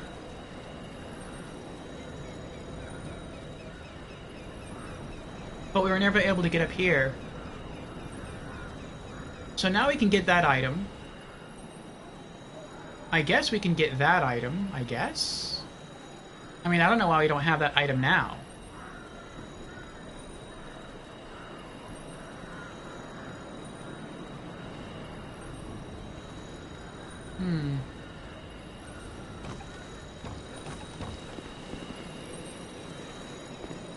Alright, let's keep exploring. Visions of enemy horde. I mean, yeah, when you drop down, but they're weak enemies, so I don't really mind that much. I'm guessing that message says something like, yeah, I made it. Are any of these illusory walls?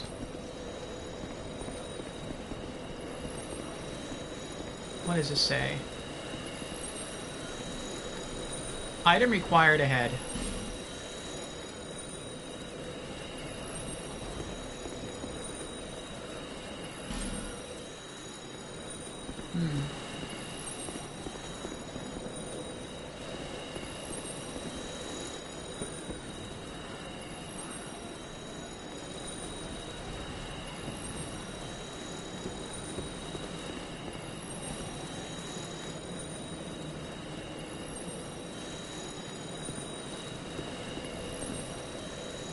I feel like the gold shimmer is a clue. In the Shrine of Amana, when the sirens sang, those mutant men would produce this same gold shimmer. But I don't know how those two things connect, or even if they do connect.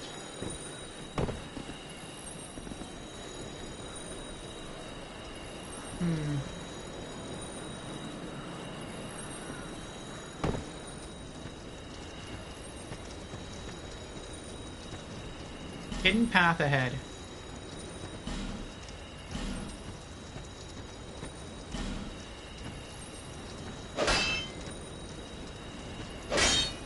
I don't think so.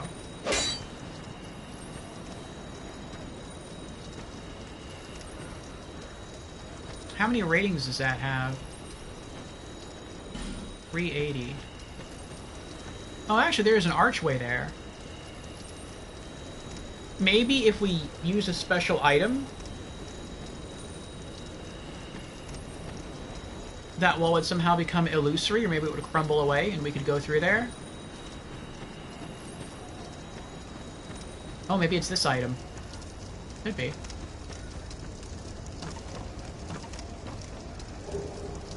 Two twinkling titanites and a fragrant branch of yore. Very nice. I mean, so far as I know, we don't actually need the fragrant branch of yore for anything. But twinkling titanites are really nice.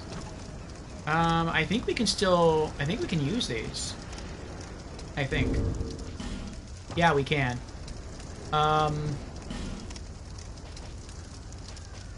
Yeah. We can use these to upgrade the boots, and then after that I think we need 3 twinkling titanites to upgrade every piece after that. Now that item over there is sus. I'm pretty thorough in my explorations. I feel like there's no way I missed that item. Which makes me think that's a new item.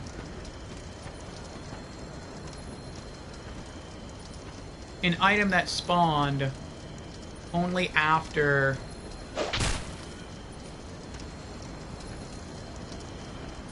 after we obtained the King's Ring.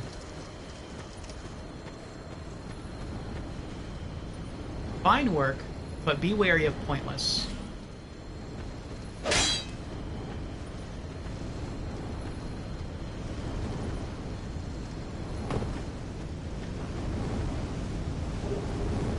Three life gems.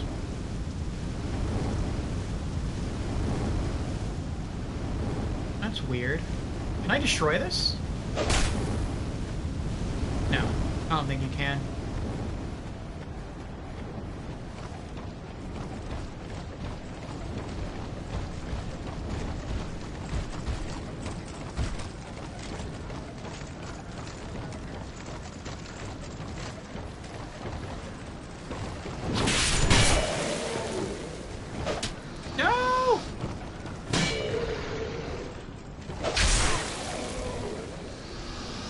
I thought I was going to swing my whip and it was going to pull me off the platform. Another life gem, nice. Okay, so I guess let's get back inside, make our way back up to the bonfire, and then go back to Majula to get our boots strengthened.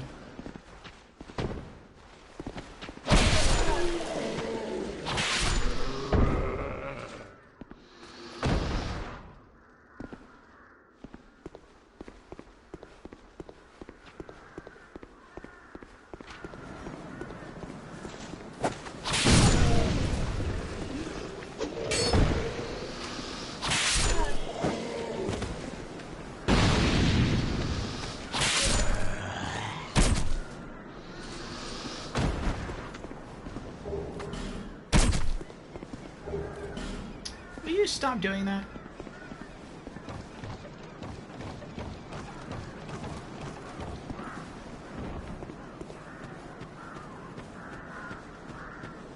Is there a new item over here now? No.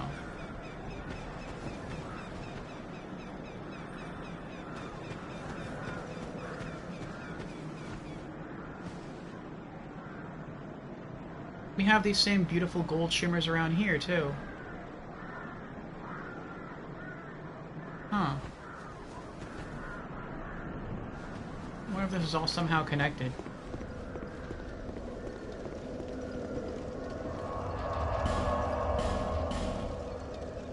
An effigy.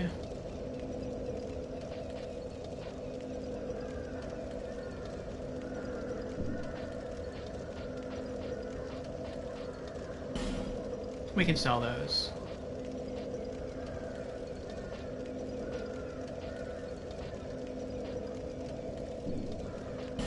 Alright, let's travel back to Majula, get our boots fixed up, and then I think we'll just go back to the last bonfire we're at here, and maybe there's something that we missed. I don't think so. But, I mean, could be.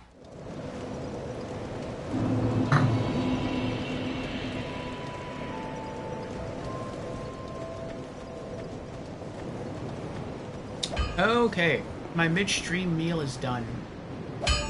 Oh, I'd given you up for dead. Almost had me worried, really.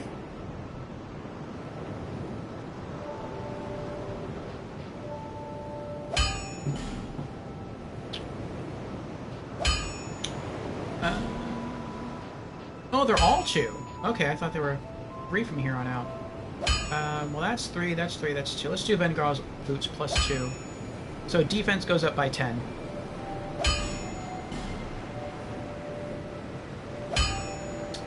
Alright. So we need 2, 4, 6, and then I think the final level we need 3. So that's 3, 6, 9, 10, 11, 12, 13, 14. We still need 15? Twinkling Titanites? Looks that way. Whatever. I'll be around if you make it back.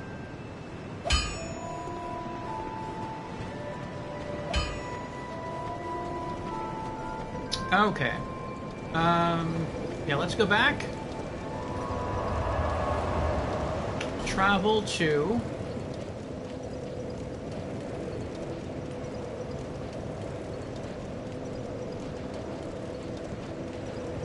Forest of Fallen Giants. The Place Unbeknownst.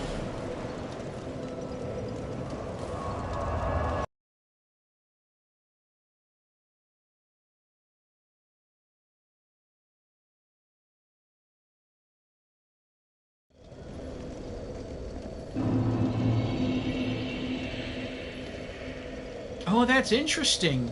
The door closes behind you. Am I wearing the ring? No. So what happens when I approach the door? Oh, the door will open. Okay.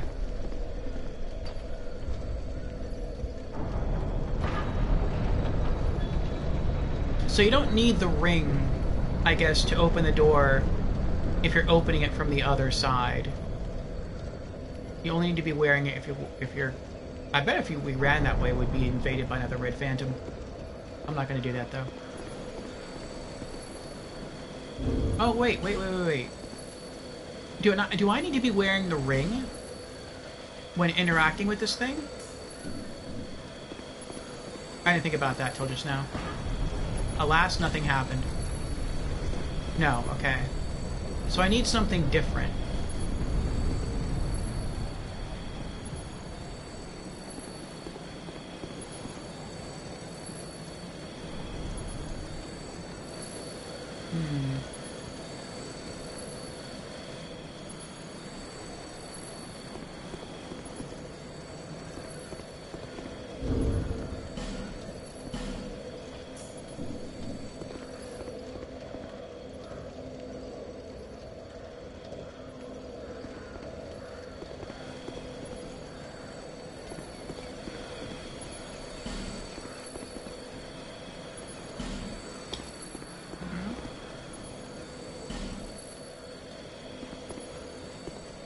I just don't know what item I need. How did you die?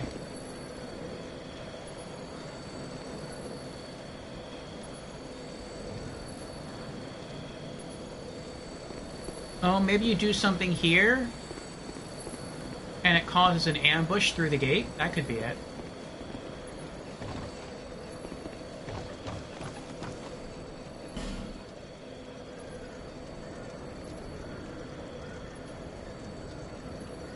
Alright, well this is pretty cool.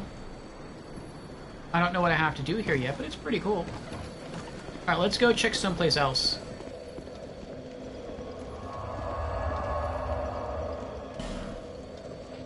Alright. Was there a door in Hyde's Tower of Flame?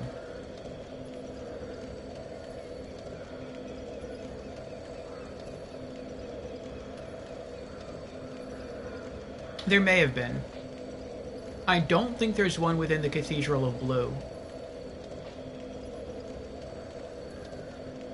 I don't think there's one in No Man's Wharf. There's probably one within the Lost Bastille, considering how big a place it is. I don't think there's one in Sinner's Rise. I don't think there's one in Belfry Luna. Let's go check. I feel like there might be one somewhere within the tunnel between Hyde's Tower of Flame and No Man's Wharf. So let's go check that tunnel area.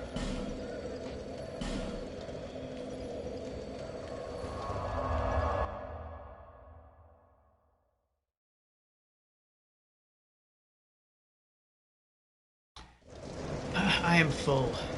That was a really good midstream meal.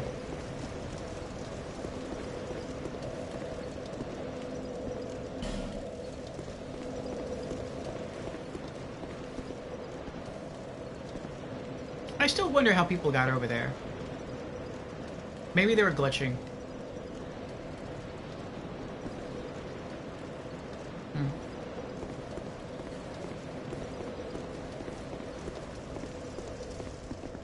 Oh wait, I'm going the wrong way.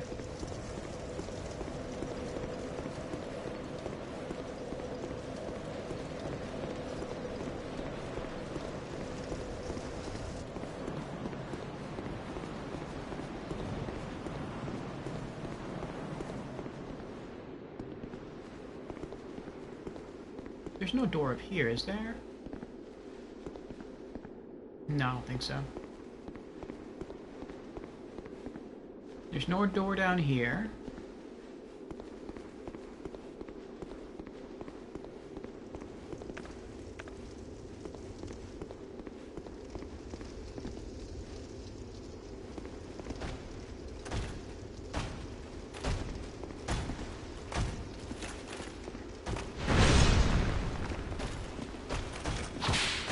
Oh, I missed.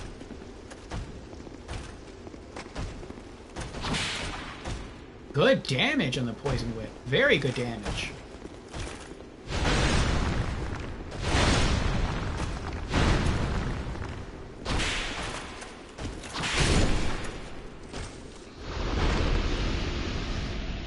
That's actually kind of confusing. I mean, we didn't, like... Out of the 3 whips I have, the Poison Whip has the weakest raw damage. We didn't kill him from poison, though. We killed him through raw damage. Are we really that strong now? We could be.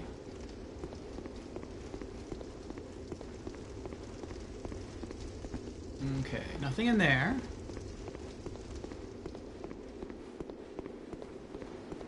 I know there was a fragrant branch of yore that we had to use down here. We did that already. Try locking on and then sorcery. Oh, that's to kill the guy down there. Oh, we just came from that direction. But I feel like maybe there was something else up here. Or around here, like a king's door. Well, at least he just wanted to jump up there, just to jump up there and leave a message.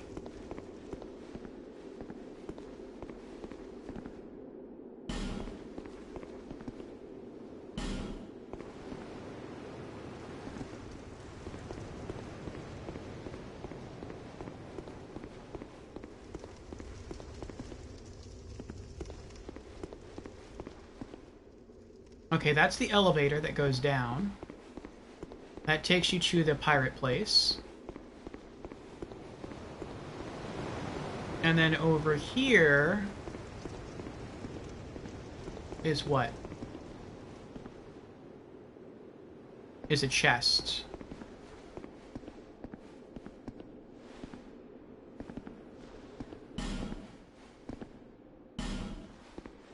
which we looted already.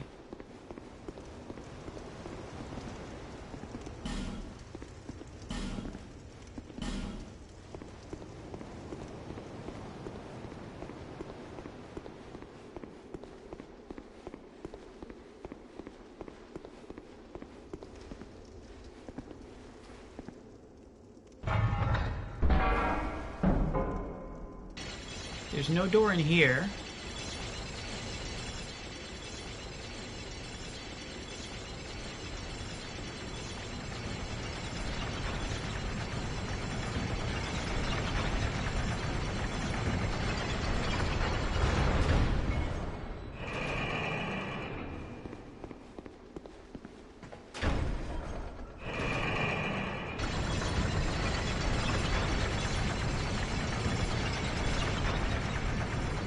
We'll take this path until we get back to the Pirate Cove. We're not actually going to go into the Pirate Cove. We'll just get to the bonfire right before it.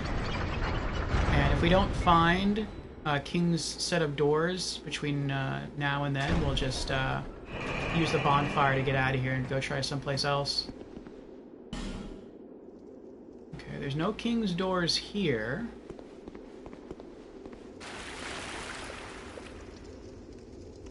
Nothing in there. Oh, hello there.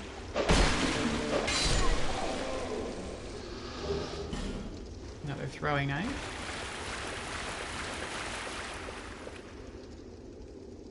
Okay.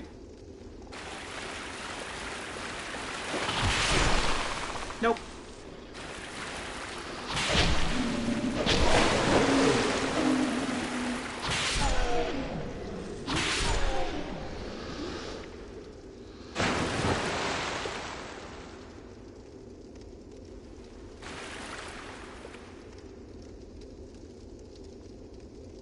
What are you?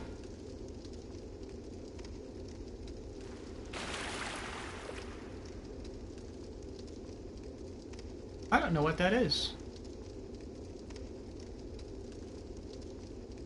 Oh, I think that's an elephant warrior.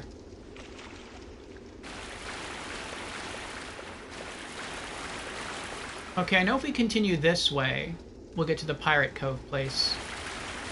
Let's go up here.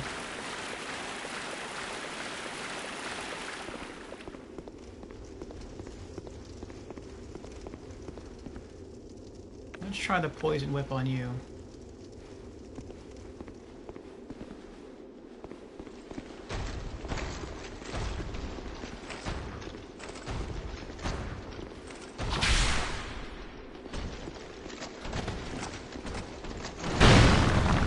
Ooh, he big mad.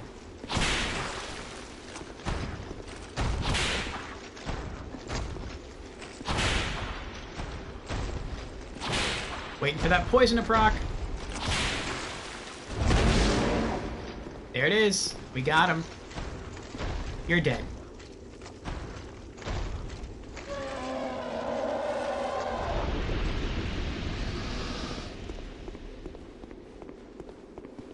That was very gratifying to see that happen. Rusted Mastodon Gauntlets. I don't think we had those yet. I think we had the helm and the leggings. Maybe the chest piece? I don't remember the chest piece. And that was a chest.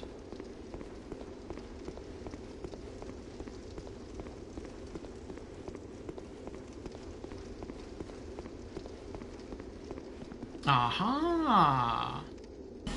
Impossible. Oh, the door's broken. Well, maybe it just looks broken. Let me put the ring back on, see if anything happens. Nope. Can I see through the door? It looks like maybe there's a wall on the other side, but I mean, that's probably just continued texture.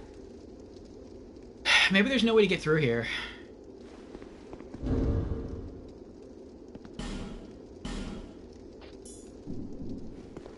Okay, so I was right in that I remember there was a door here. I was just wrong in thinking that I could open it. Or if I can open it, I don't know how to open it.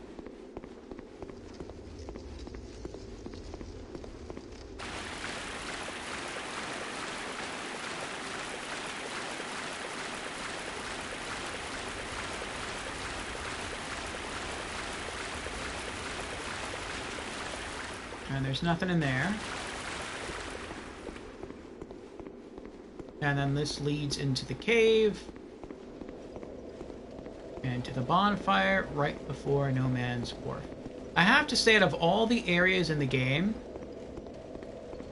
the one that I enjoyed the least was actually No Man's Wharf. You might think it would have been where we just came from. Well, not literally where we just came from. But you might think it might have been the... what is it called?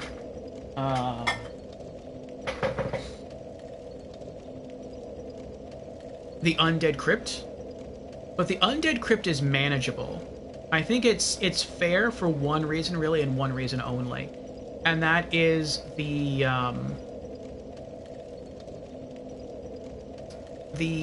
special headstones that spawn the phantoms, the warrior phantoms, I guess the caster warrior phantoms. You can destroy those. And so, if something else rings the bell, or even if you accidentally ring the bell, you don't have to worry about them spawning. And even if you die, those headstones stay destroyed. And I very much appreciate that. So, yeah, it's not the worst area. But this area, it's very, very small, the Pirate's Cove. But there's a lot of different enemy types, and it's pretty rough. Okay. Did we pick up anything to put away? Not really. We do have some more throwing knives, but we'll just hold on to those. Oh, that's right, the Rusted Mastodon Gauntlets. We don't have those, do we? Let's see. Oh, we did have those. Okay, well then let's pull that back and we'll sell it later on. Sell that. Okay. Where else might there be a set of doors? Lost Bastille. I feel like there has to be a set of King's Doors somewhere within the Lost Bastille, and I just don't remember where. I think this is like the biggest location in the whole game. I think the Lost Bastille... I really thought Drangleic Castle would kind of be the midpoint to the game. I wasn't really sure. And maybe if you include the DLC, maybe just the midpoint. I don't know. But I feel like when it comes to the base campaign, I guess like the Lost Bastille is the Dark Souls 2 equivalent of Anor Londo from Dark Souls 1. It's interesting that you can arrive at the Lost Bastille from two different directions, from the Pirate's Cove, No Man's Wharf, and also from the fort within the Forest of Fallen Giants. But yeah, it seems that way. And then I guess Drangleic Castle is endgame.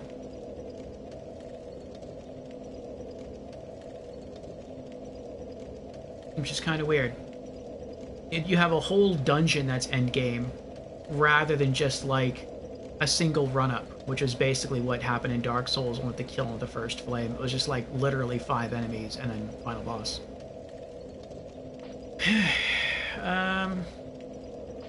But yeah, if there are double doors in Lost Bastille, I don't remember where they are.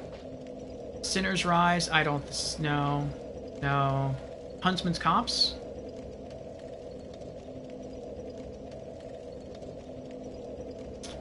I don't feel like there were any in Huntsman's Copse. Undead Purgatory? I don't think so. Harvest Valley? Maybe, but I don't remember. Earthen Peak? Probably, considering how big it is. But I don't remember. Iron Keep? Maybe. But again, I don't remember. I've spent a lot of time there, though. Were there any in Iron Keep?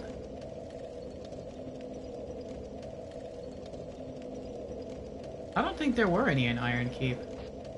Belfry Soul? No.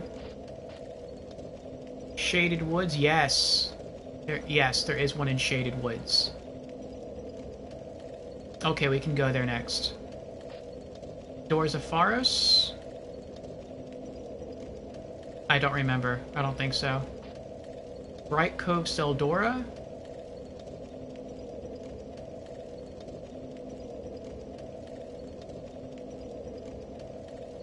I don't remember. Maybe there is. I mean, we can see there's a third bonfire here, but I don't know how to get there. I know where it is. It's inside a building that we can't open.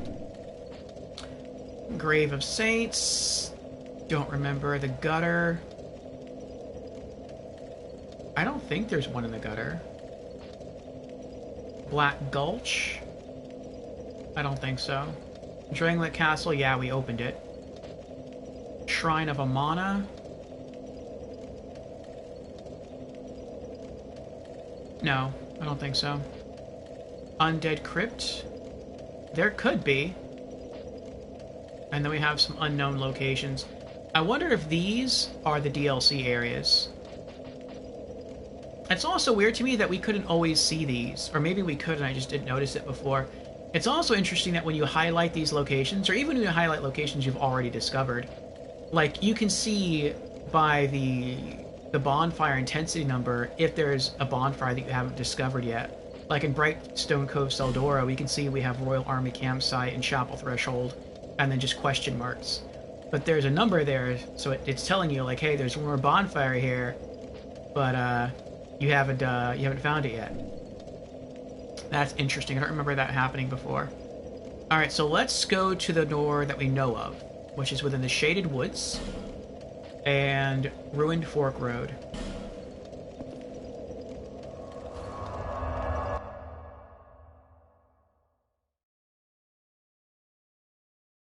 So I think this is the center path.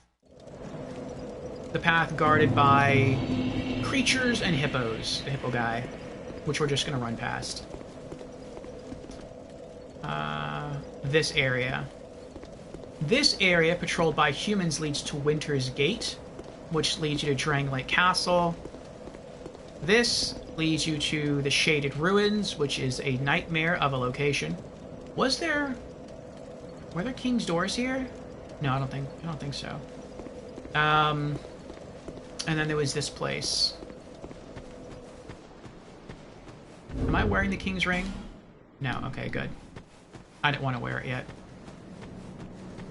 I love how they always, like, ignore you. I love that. Because they're hard to kill. For me, anyway.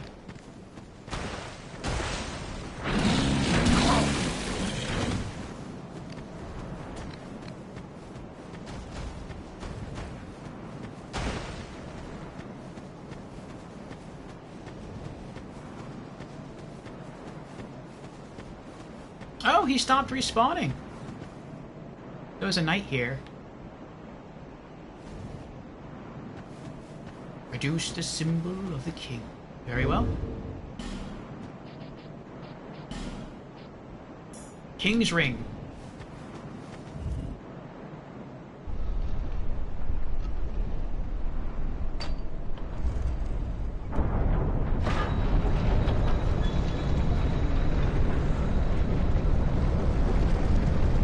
Part of me is excited to see these doors open, and part of me is scared.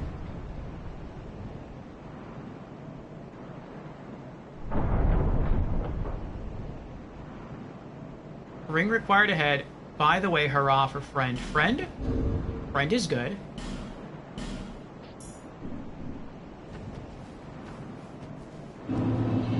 Aldius Keep.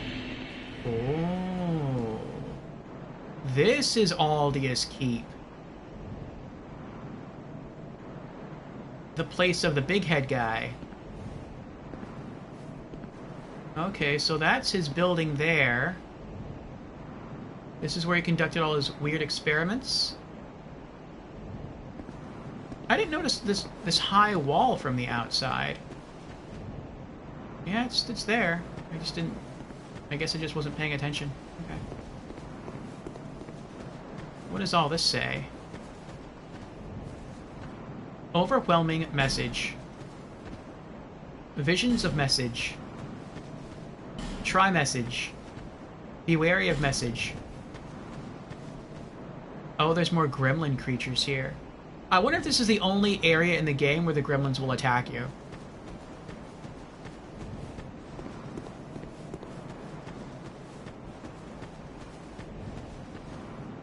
If they don't attack me, I'm not attacking them.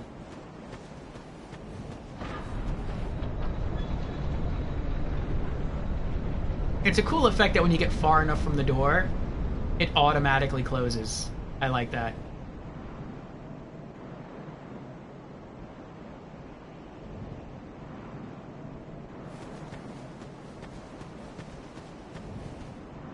Hurrah for leg. It's pretty. It has like the stained glass windows there of a chapel. The mountain formation looks weird. They look like heads or crowns. Sniper spot ahead. For what though?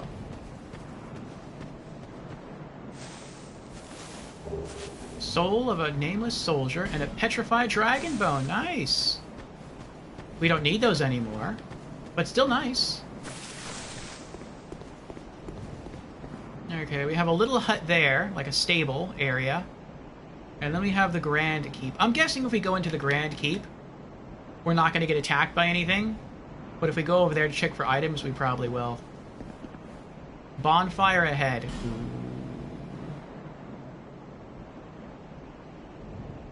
See, now I kind of just want to skip this area in case we die to find the bonfire and then come back here.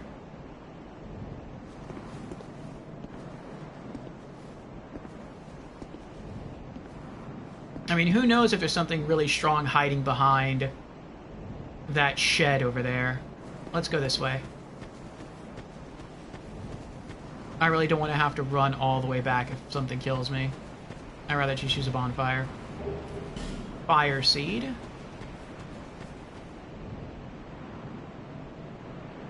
Aaron! Hello, Aaron. Welcome to the stream. How are you doing?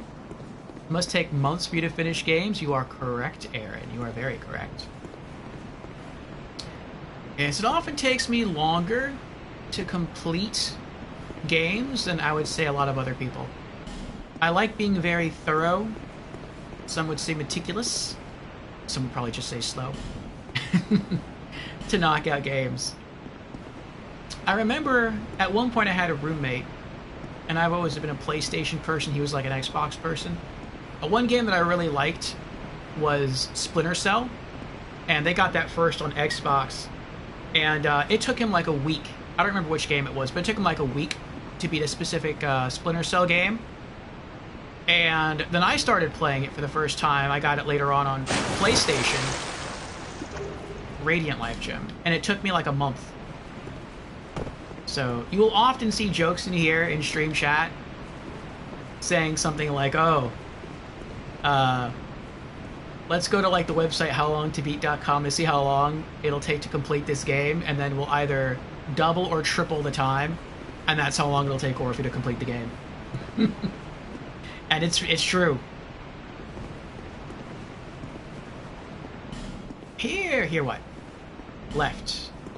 Oh. Twilight Herb. I don't see a bonfire in there. Oh, wait. I think I do.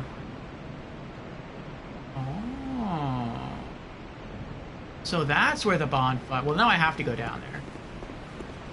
So, I'll be back.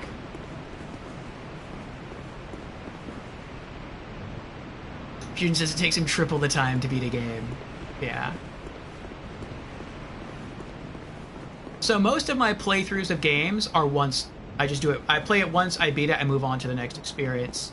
Unless I like really, really love the game, which has been the case for Dark Souls games, then I will play them multiple times. Like in Dark Souls 2, I'm trying to go for all the trophies. We got all the trophies in Dark Souls 1. Oh, hello there.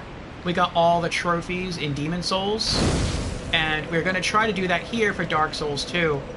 But pretty much all the other games we play, I play it once, I try to just squeeze as much enjoyment out of it as I possibly can, beat it, move on to the next experience. So, you'll see that a lot if you follow with their games on Mondays. We call it the Monday Mishmash. You can play through any game except for RPGs. And, yeah. Even if the game has multiple endings, we usually just get one ending and then move on to the next experience. So that kind of justifies why it takes so long, but not really. Sadness, but now the real fight begins. Do we have to fight Lucatiel? She has a really pretty sword, by the way. Friend, visions of overwhelming. I feel like she's finally going to go completely hollow and then try to attack us. Let's see if I'm right. I hope not. Who are you? Oh, she doesn't remember. Oh. No. Forgive me. Oh, she does remember. I know you. Yes, of course. How goes your journey? I know not what you seek in this faraway land. I feel so bad for her. I pray for your safety. Aww. I wish we could help her somehow. My name is Lucatiel. I beg of you, remember my name. She forgot.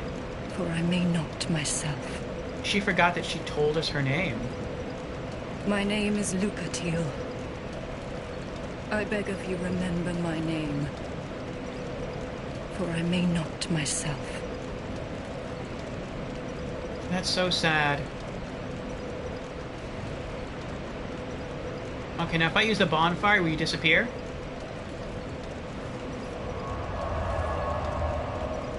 Yep. It seems like she's getting near the end of her storyline. I guess if we find her like one more time, that'll be it for her. You've been playing this since release? Oh, no.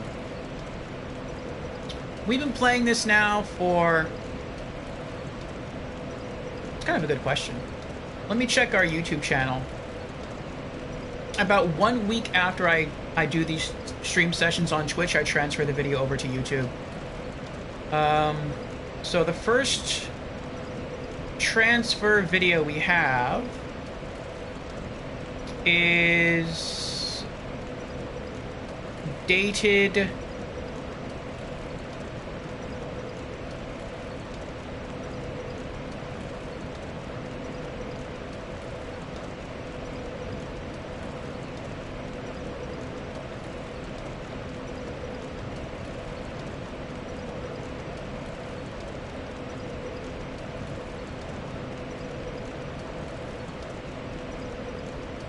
as of 3 weeks ago. So that means we've been playing this for 4 weeks. So about a solid month.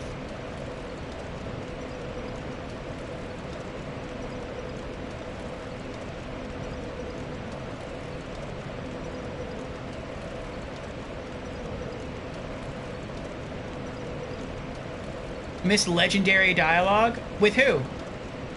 We talked to her multiple times. She just said the same thing twice. So I thought her dialogue was done.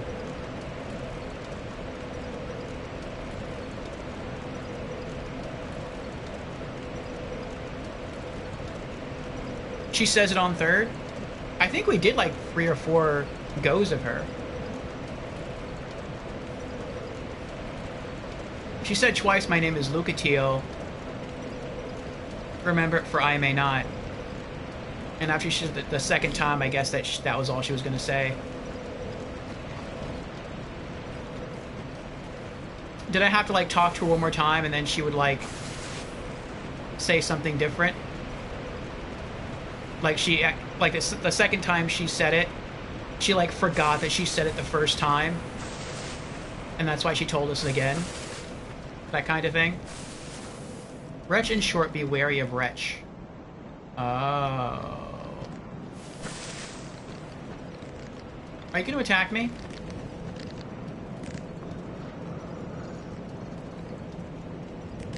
Oh, they still don't attack you? Maybe they will if I, like, run in between them. Trap ahead.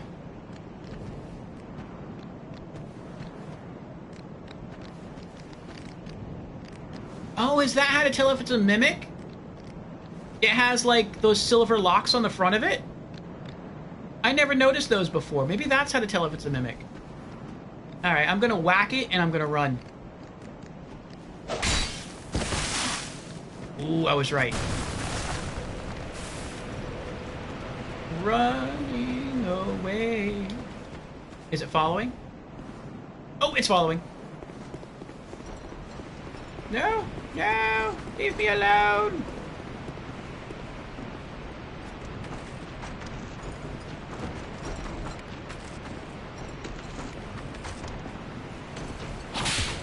I wonder how it took damage. It took damage from something. And it spits poison? Naughty. You're disgusting.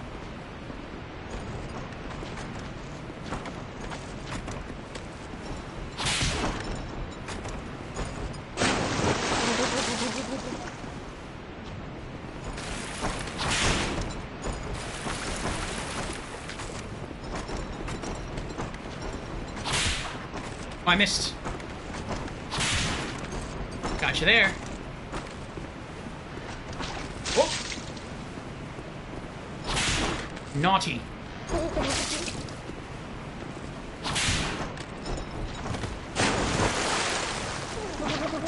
Oh! You're gross. One more. Yes!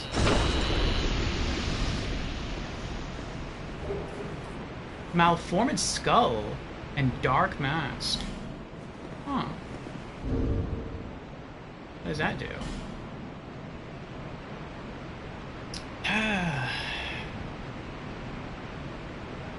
You think so? Haven't played in a while.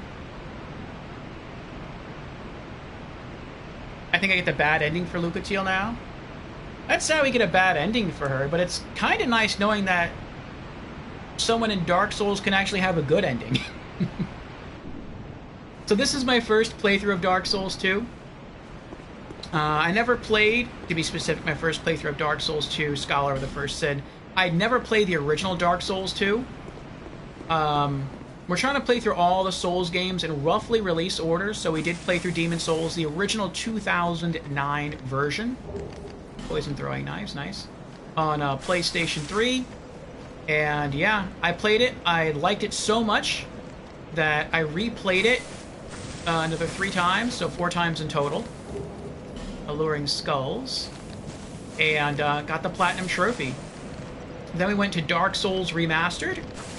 And beat that. I'm also trying to play each Souls game as a different class. So, Demon Souls, we were a Magician. Dark Souls Remastered, we were a Paladin. We started as a knight. We teched in some miracles. And here in Dark Souls 2, we're sort of like a Beastmaster. It was inspired by Castlevania, so we're doing whips, curved sword, and a lot of throwables.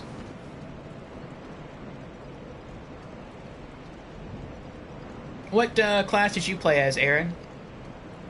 You might be the only person that can get the end dying of old age legit in MGS3. Maybe, maybe. You got the achievements in Dark Souls 1 though, right? Yes. I have all of the achievements in Demon Souls and Dark Souls 1. Solaire has a good ending. Onion Knight 2. I know that Solaire has a good ending. We never got his ending, and that wasn't required for the trophy. It would have been nice to get. And I think I figured out how to get it at the end. But I would have had to either make a whole new character, or I would have had to do, like, New Game Plus, plus, plus, plus. Because we did up through New Game plus, plus, plus. And I didn't want to do that, so I let that go. The Onion Knight... The ending we got for Onion Knight was we found him in Lost Izalith, and we killed all the creatures before he dove down to do it, and so since we killed all the creatures first, he just thanked us. He said he was too weak. I felt kind of bad for him. He gave us his speckled ring, and then that was it.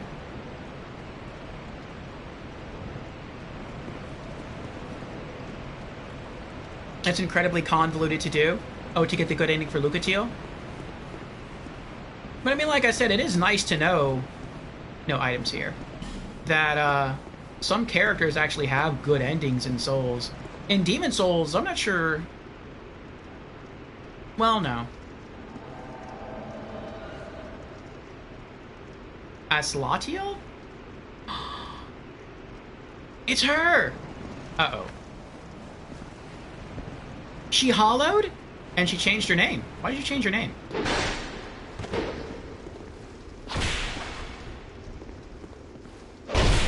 Ow!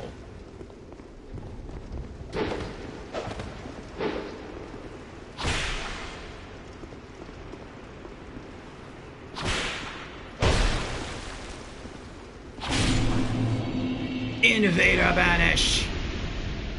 Dark Spirit Aslatiel of Mira has been vanquished. Human effigy.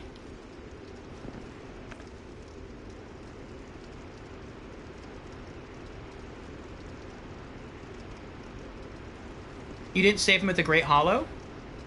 No, I didn't. You didn't save his daughter? I saved his daughter. I never found him at the Great Hollow. I went to the Great Hollow looking for Onion Knight, but he wasn't there. Solaire bumbles his way into insanity so easy, yes. Oh, you mean it's incredibly convoluted for Solaire.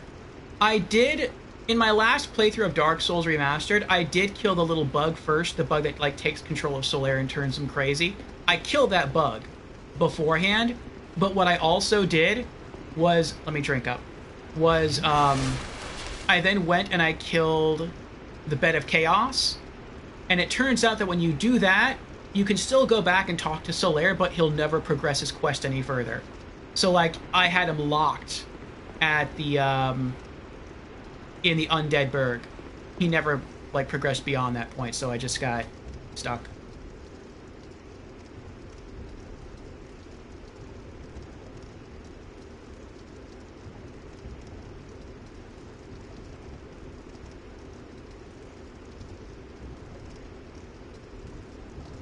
You spent 3 days trying to fix your old PS2?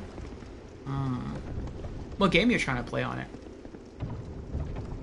Oh, that's a Demon Souls reference right there. The rockin' buggy that you can't see inside of.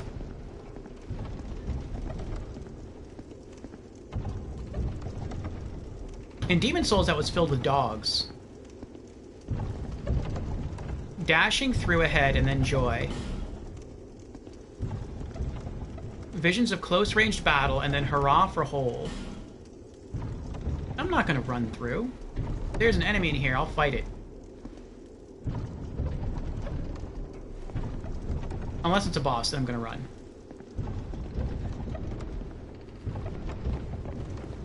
Can I light my torch here? No, okay.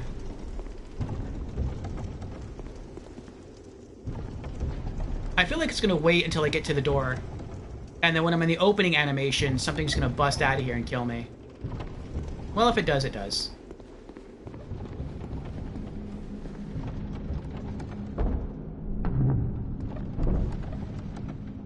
Ooh.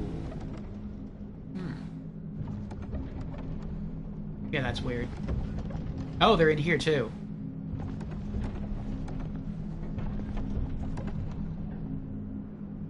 Are you a ghost? You're not a ghost. This place has a weird vibe. Hurrah for thrust, but try tongue. Oh, maybe these are all prisoners. Aldio is said to have experimented on people and did bad things to them. Maybe that's what these are. Woman ahead, therefore try close-ranged battle.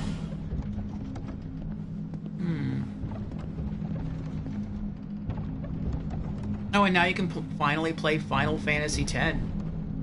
Oh, so you fixed it. Congrats. What was wrong with it? Disk drive error? Dark Spirit and then Visions of Fire.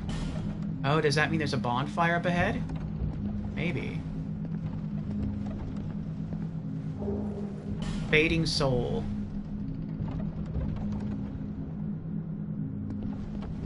We can't go that way. What's the condition of our boss killer? It's okay. Okay.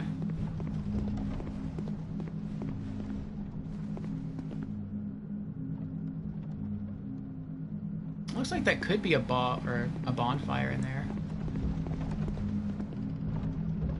So we can go upstairs.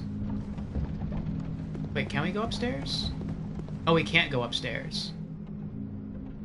At least not yet. Wait, can I? Oh, I can. Okay. I'm sort of trying to see where the bonfire is. Let's go downstairs. We're already downstairs. Let's finish exploring downstairs.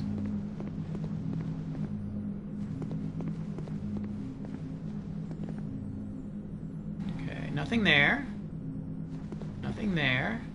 No assassins on the ceiling.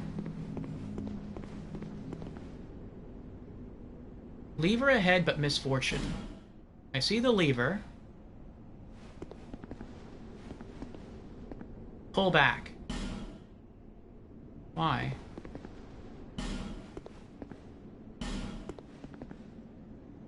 These are developer messages. There's no rating here. It's like the developer warning you, like, don't pull the lever.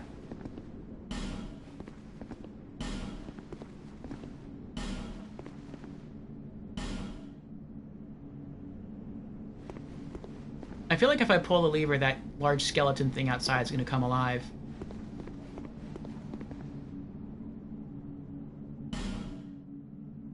Alright, well, if you tell me not to pull it so many times, I'm not going to pull it then.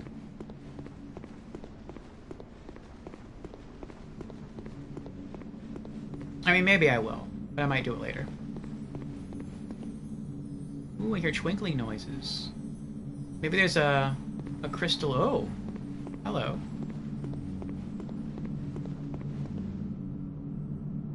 There's someone... I can see someone through there.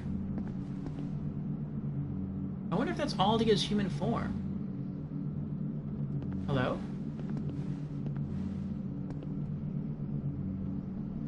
Well, you're nicely hollowed, aren't you? I am. Are you tormented by memories? Burdened by guilt? Not really. Now the question, are you ready for more? If you are, then we ought to talk. Sure, let's talk. This contains my power.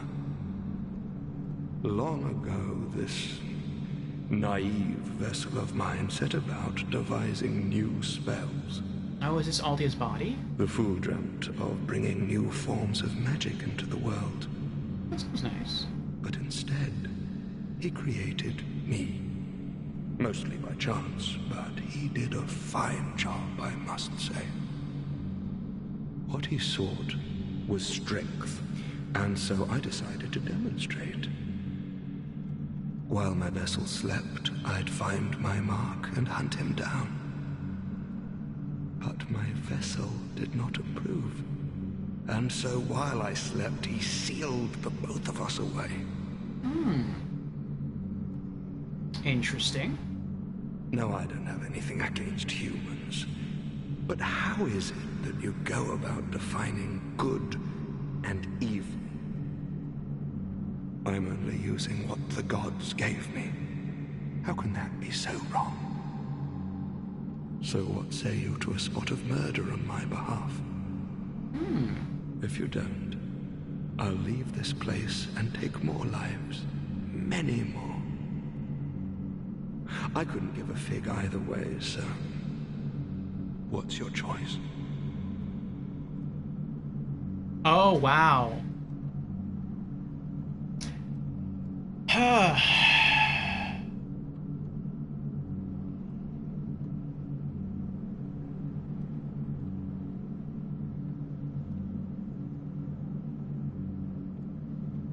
Asgore says the ribbon on the laser was all wonky, referring to the PS2 repair.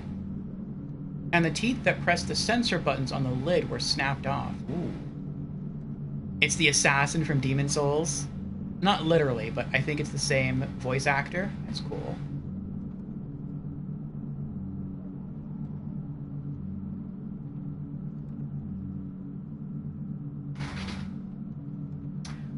I want to say no, but I'm worried that he'll do what he said, that he'll disappear. And I'd rather fight him. I mean, he admits that he's a murderer, that the person who created him It sounded like he was going to try to find the person who created him and then murder that person. And now he's kind of like sealed away here somehow, but even though he's sealed away here, he can still leave somehow? That doesn't make sense to me. And so I can either agree to murder someone for him, or I can say no and he'll go off and just murder a whole bunch of other people. I'd rather say no and then fight him. Oh, he's so fun, though. I'm gonna say no. I'm not gonna kill people for you. Yes, yes, of course. Forget that I asked. That's what good people do. Am I right? That's right. Your feeble mind can't begin to comprehend me. Not that you've ever tried.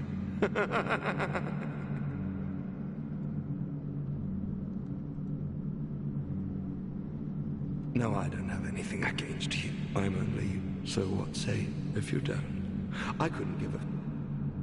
Oh, I have... Okay. Yes, yeah, that's what you're feeble. So I can change my answer. At least, maybe I can change my answer until I use a bonfire, then he might disappear. It can't be that bad if he's behind the wall.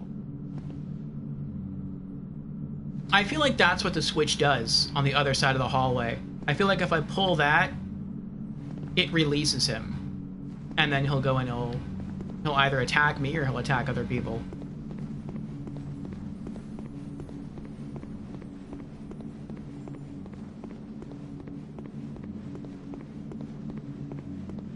Maybe if I go upstairs, I'll find Aldia, and he'll tell me about the guy trapped downstairs.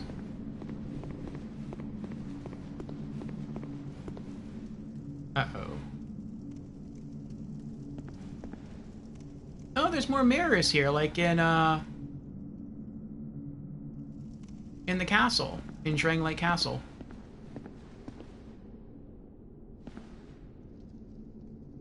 Before I go up there, I can see phantoms up there fighting. Let's see what's up here.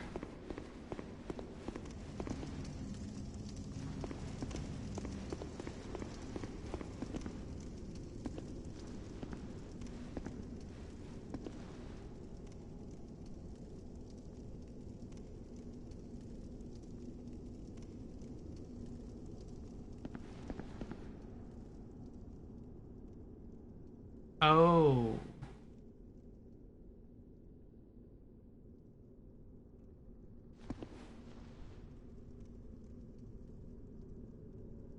Okay. I mean, this isn't that bad. We did fight one of these before in Huntsman's Copse. I don't know how much harder it would be to kill this one, though. Okay, so if we went up center... Yeah, I'm not going to mess with these guys yet.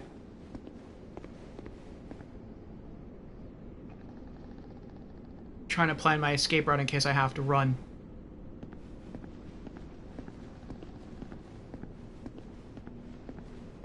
Oh wait, is he in a cage? It looks like he's in a cage. Well, if he's in a cage, he can't really do anything then, can he?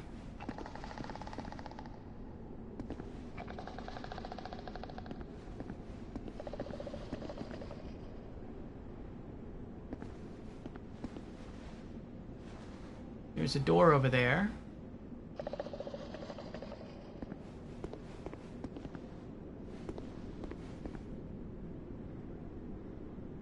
No.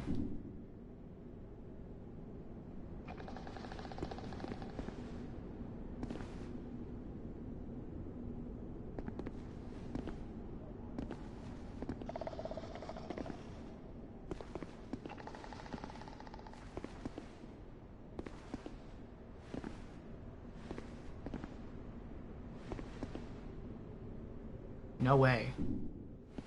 I hate those guys.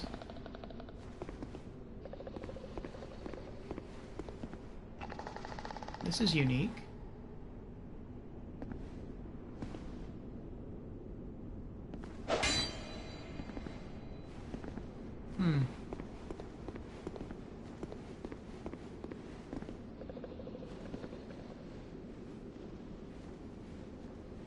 I wonder if you're not supposed to be able to get up here. Like, this is blocking the stairs. And I feel like maybe you weren't supposed to be able to get up here because of the long bone that goes all the way across. But I did, I just walked around it. Maybe that's like an error in programming? I don't know.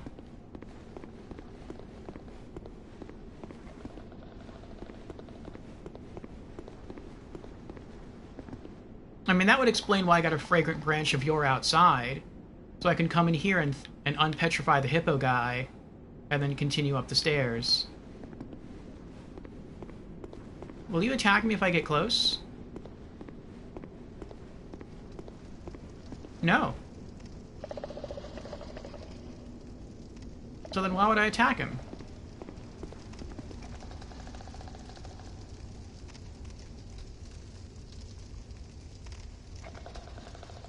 There's a lever here.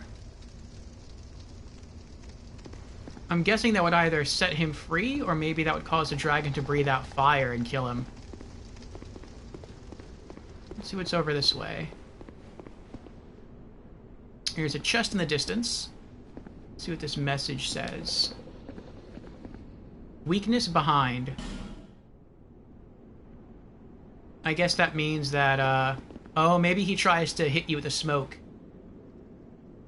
if you go to get the item. That's probably it. Let's see.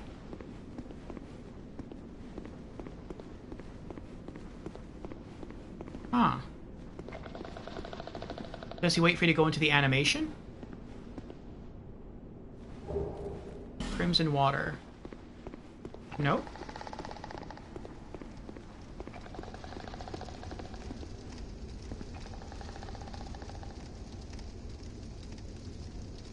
I feel like pulling that down would make it breathe fire and kill you.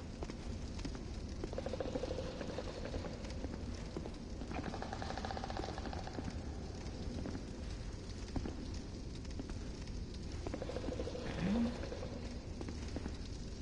Enemy ahead. Oh no! I didn't mean to do that! What did I just do? Oh, I meant to read the message. Try ranged battle and then try poison. Tail. Oh boy.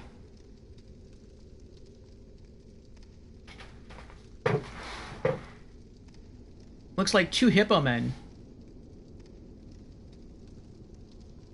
I'm gonna guess that when you walk in here, the door locks behind you. No, there's 3 hippo men.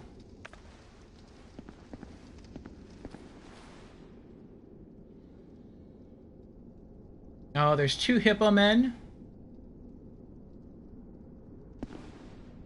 I can see that's a mimic. There's something there that could be a mimic. Or it's a big spider, I'm not sure which.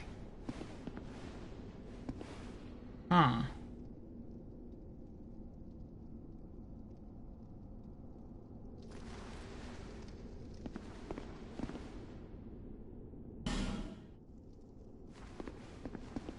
What does it mean, tail?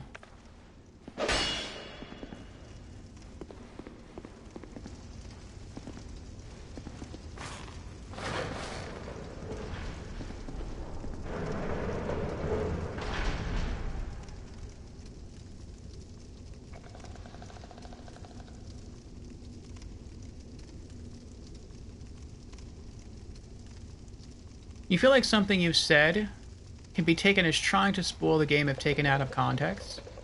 If you have, I haven't noticed it. Oh, the fact about that guy being fun? The assassin guy? On the PS3 version of the game, there's a giant basilisk in the shaded woods as well.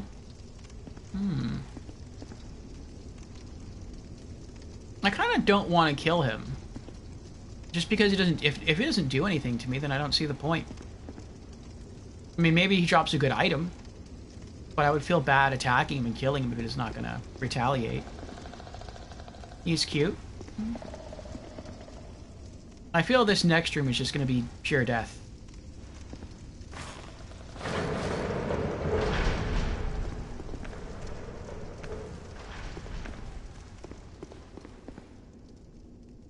think these ogre guys, I call them hippo men, I think they're weak to poison. So we'll use our poison whip. But against these creatures here, I think we're going to have to use our normal whips. Oh, there's a lever here to pull. So that means once you walk in here, I'm guessing the door locks behind you. That makes sense to me. Torch ahead. Light ahead.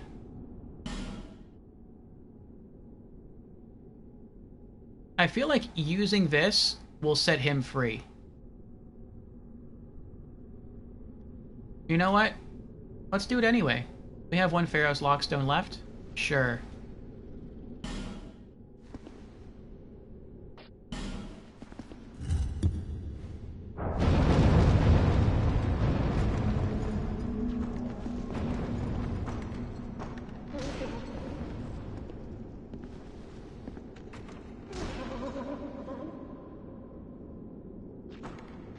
Oh, it turned on a light above him. That's what it did. It lit the torch. So now you can clearly see through the hallway. Oh, I mean, that's not bad.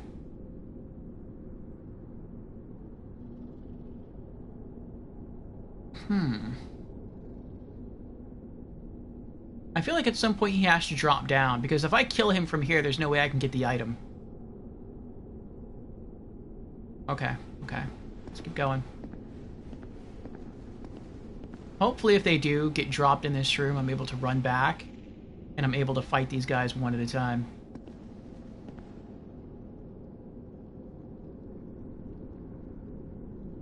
Wow. You were fighting with a dagger. Why? Maybe he's a thief. Could be. Oh, there's something behind the painting.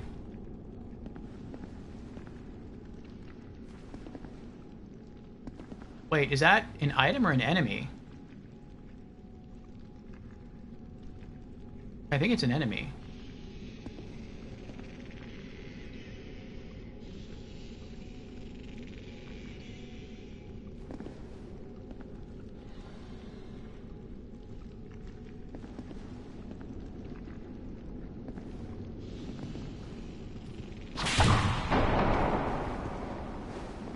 What are you? Hello.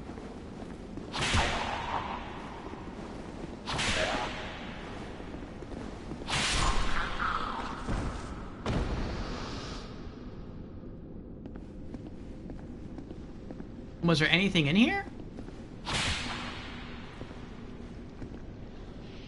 No. Just an enemy. Okay. I'm gonna pull the lever.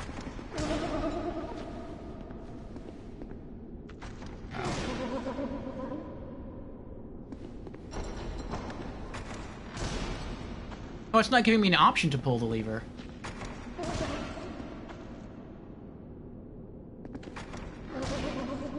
He's mad.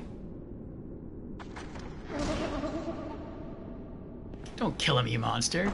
It looked like he was gonna kill me. The Shreks. Yeah. What is that? Oh, that's one of those big poison corrosive gas thingies.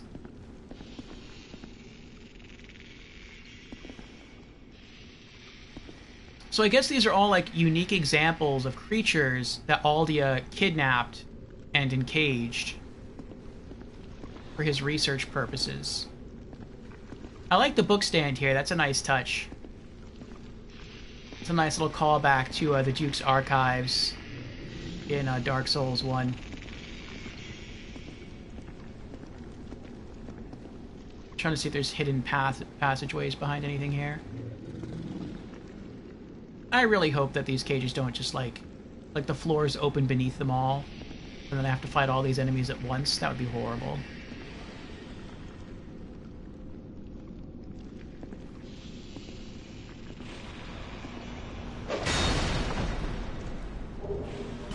Radiant Life Gem. What is that? I've never seen anything that looked like that. Not in the whole game.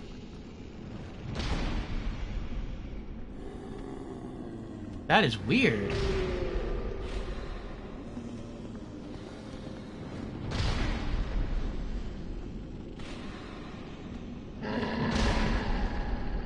Maybe he'll break out, because he's unique.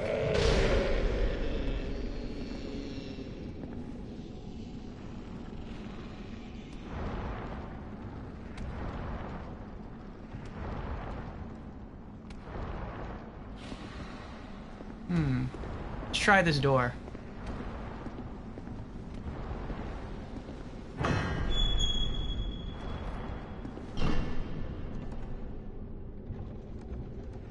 Oh, is this where he was researching poison? I'm guessing all these are poison vials. I feel like he has to have a ghost trapped in here somewhere. That looks like a phantom.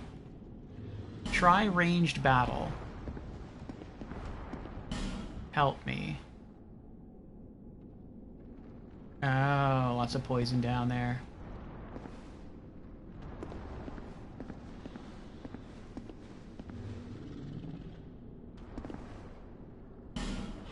Nice job, beggar.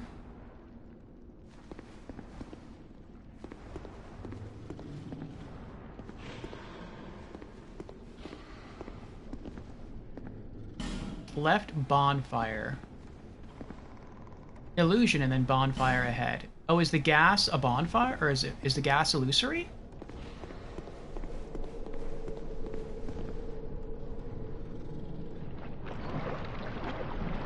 Ew.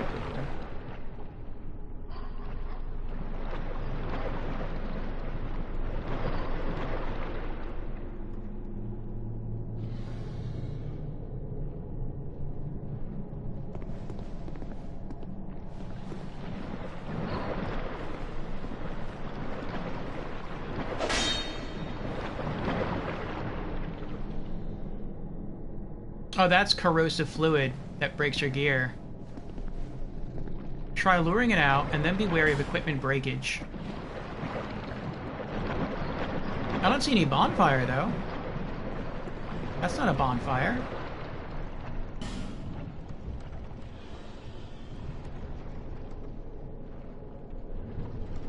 I was expecting to see them die. I thought maybe this glass was, combustible.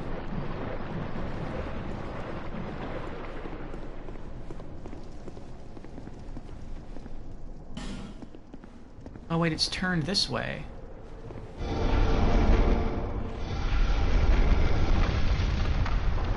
Oh.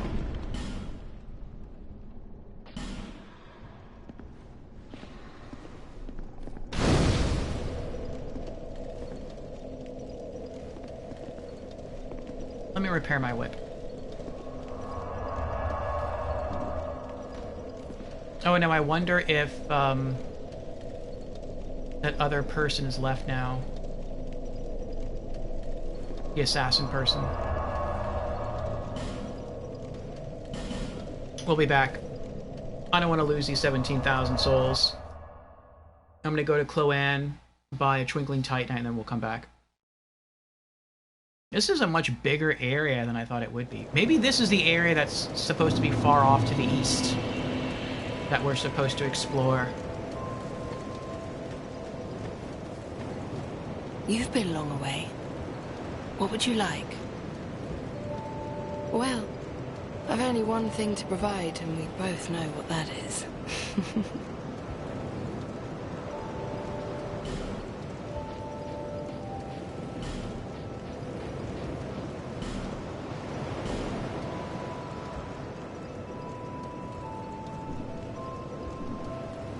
You know how they call this place Drang Lake, right? Well, in the old lore, in stories and the like, they said it had another name. What was it? Well, I don't know. It's just something I heard. Since long, long ago, many kingdoms have risen and fallen on this very spot. Each like a great flame that turns to soot. Maybe that's why people don't remember much about the past. Visit me again, whenever you please. Well, that's the first nice thing she said to us when we left. That's probably because that's the first time we bought anything from her.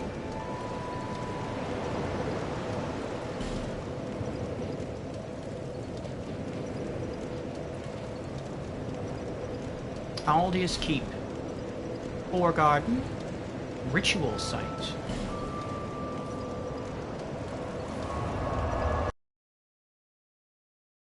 Okay.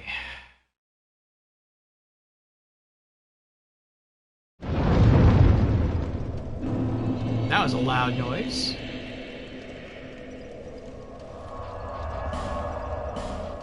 Let's put that away.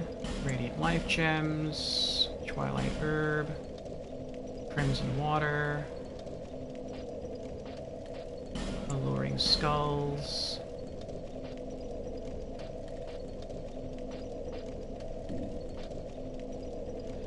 What's that? Oh, the malformed skull. I never looked at that. The skull of some unidentified creature. Swing as a great hammer to use as a weapon. Possibly the skull of a dragon. A rare specimen. Likely too rare to be swung about willy-nilly. I wonder if this is a key item, the same way that the Keyblade was a key item to set free the siren in Drangleic Castle. I'm gonna put it away for now.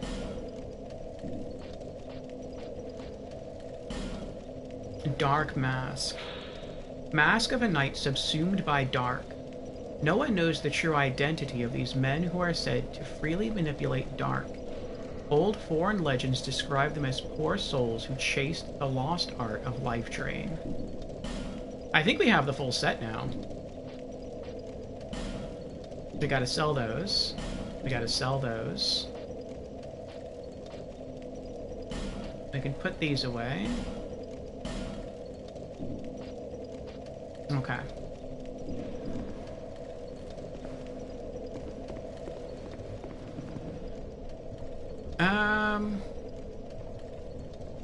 You know, since there's a bonfire right here, I'm really not that scared about... Well, it is going to cost some souls to restore all of our gear, though.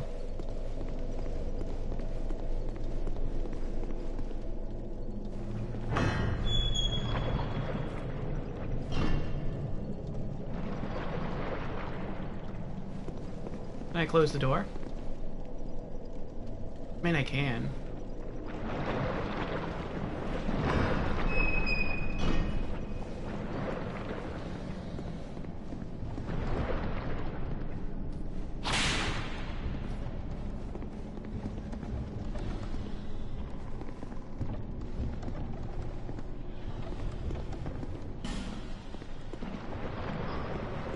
Alright.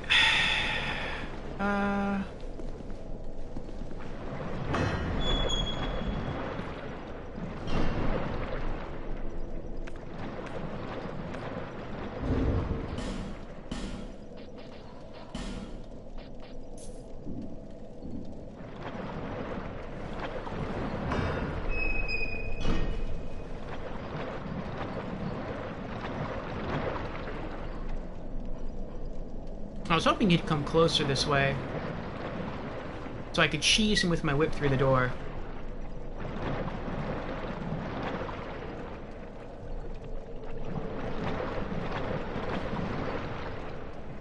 I don't think he's going to do that, though.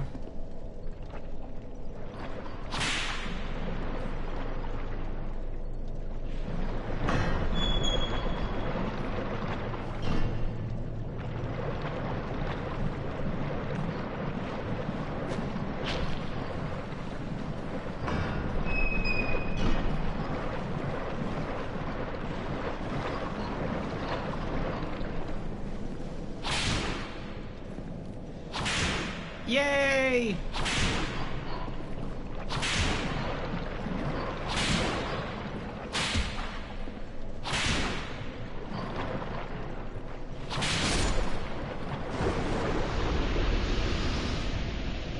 We cheesed a mob.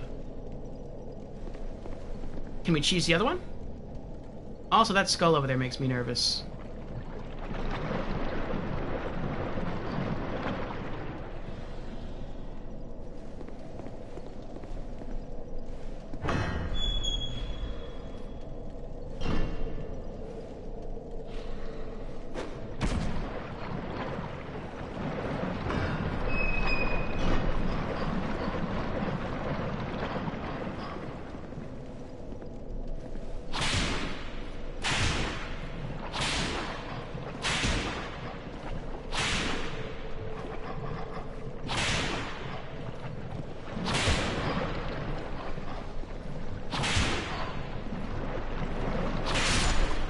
Yes! Another mob cheesed. Alright, I'm guessing it's safe down here now. We might be able to run through here and get all the loot before items break. I am wearing the that special ring that prevents our gear from breaking, or slows it down anyway.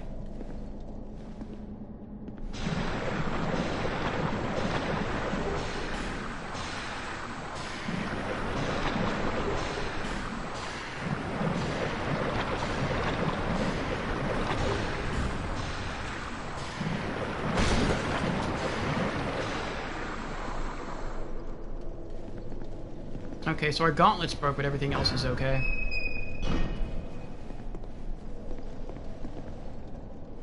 I'm not sure if it was worth it.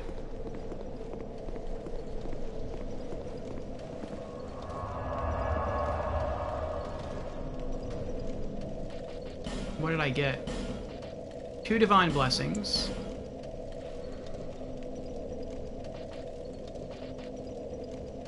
Large soul of a nameless soldier. I mean, that might cover the cost right there of repairing the gauntlets. Anything else?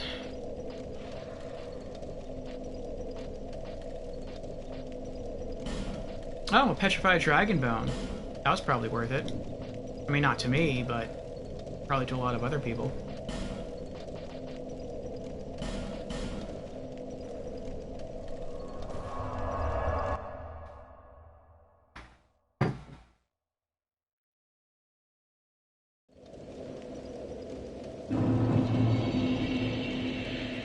Okay. Go sell the bits of armor we have.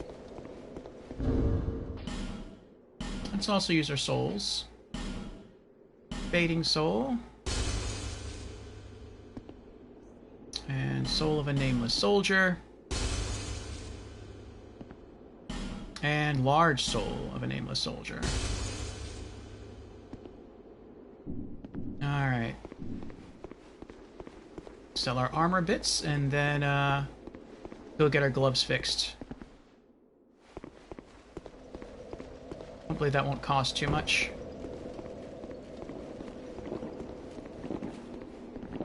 Make a deal with Gavlan.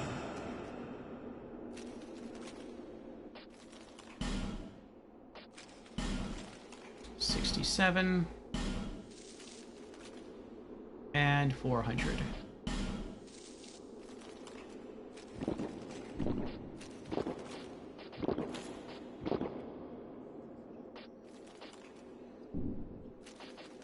Many deal, many thanks.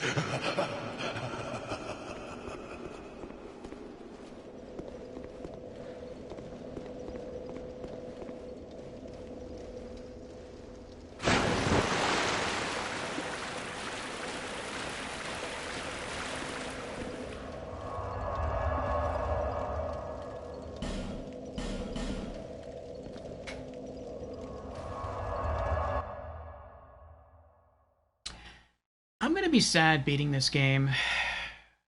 I said before I don't want it to end. I really am enjoying this a lot.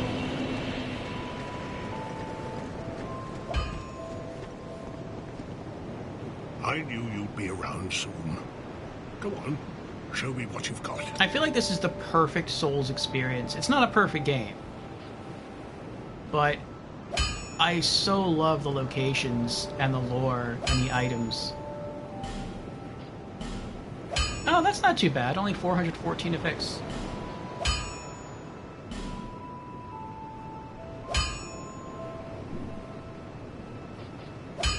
I'll be around if you make it back. Okay.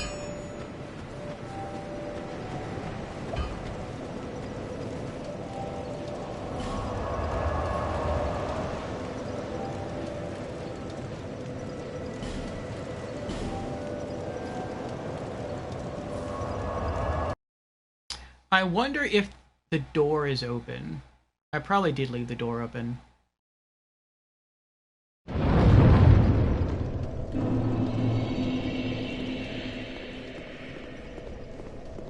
Oh no, it's closed. Okay, well that's good. Alright, so I'm gonna guess there's nothing else down here I can do. Let's go back. That wasn't so bad.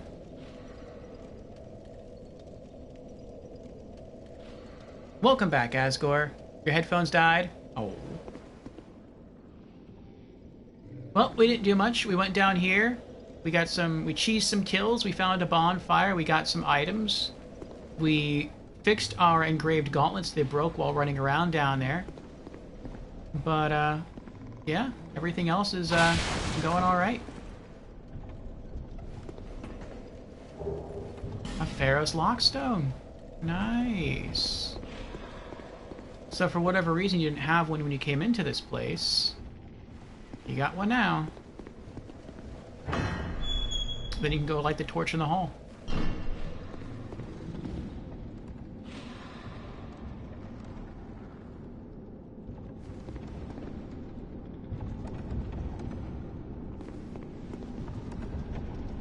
Nothing behind that painting. Nothing behind that painting. How did you die?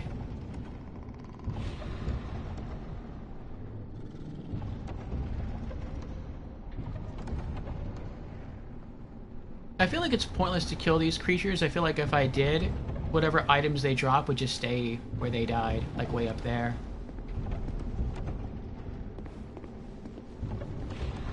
Visions of mimicry, in short, attacking.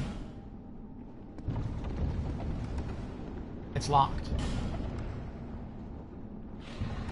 What if I attack the door?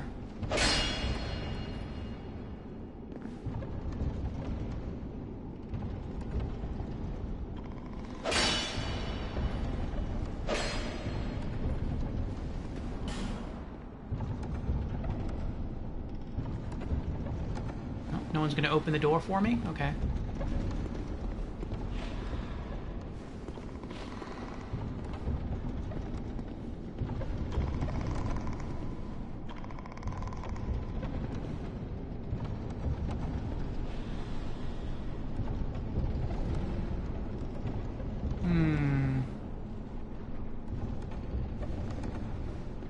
I wonder if he's gonna try attacking me.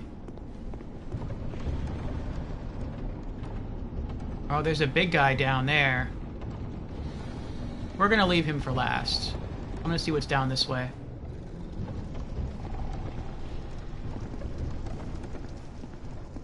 Illusory wall ahead.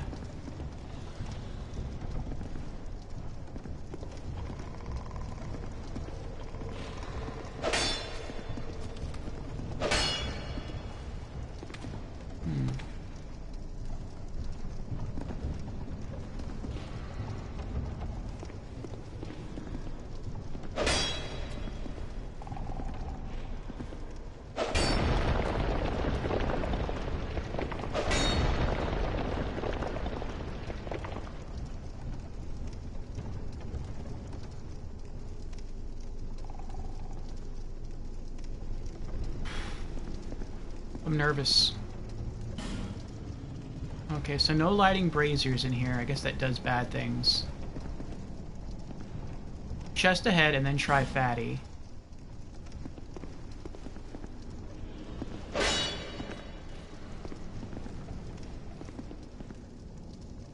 And there's a chest. And a wall. I'm guessing that's a mimic. Locked. Oh, I thought I would just knock the chains off. So I guess I have to get around. Okay.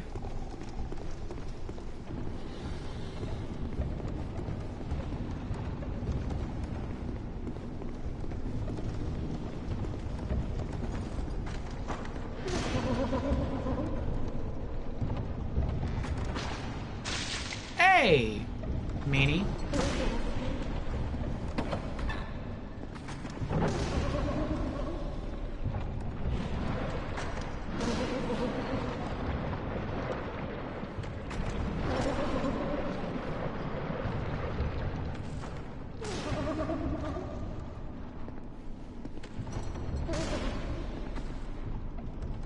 This is freaky.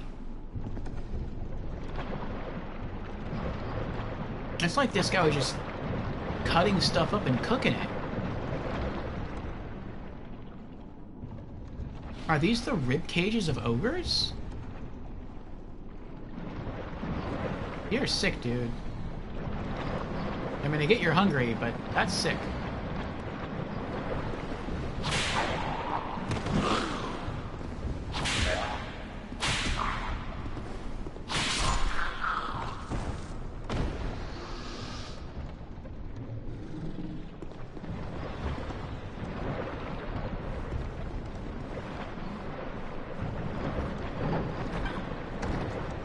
Too much noise, I'm not trusting it for now.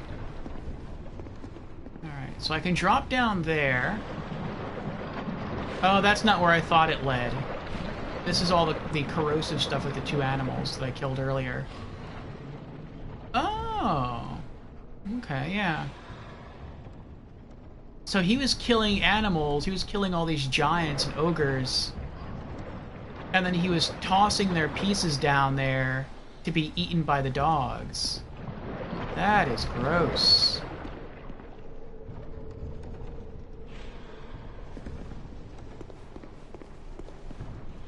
Was this blocking something though? I can't get back there.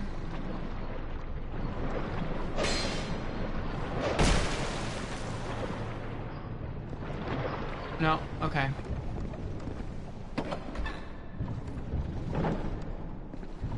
So I don't know what the purpose of that was. I will keep that open though, because I feel like he could bust through that door, and if he does, this is going to be a good place to hide. I don't think he could fit in here.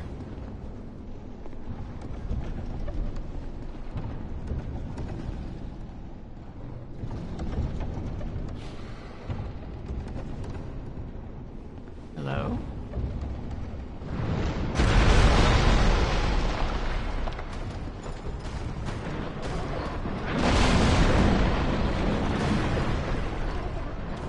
Oh, he mad.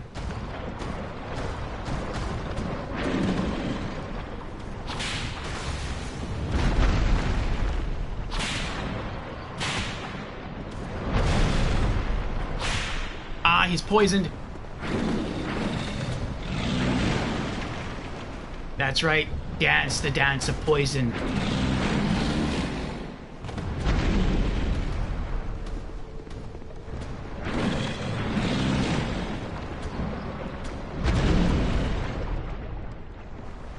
It stopped.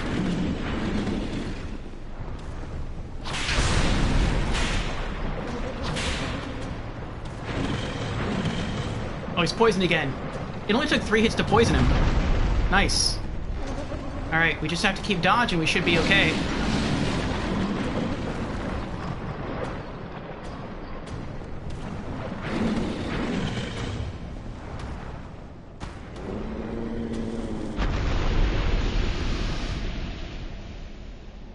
Gotcha.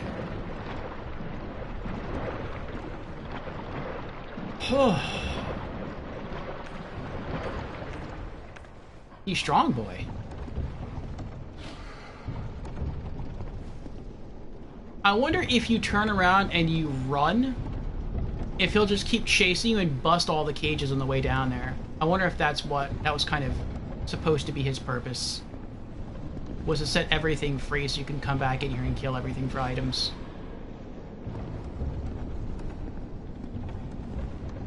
Torture devices. Okay.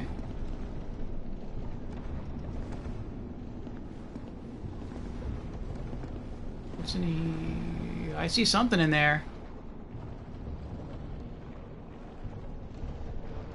Looks like an enemy. It's locked. Can I knock?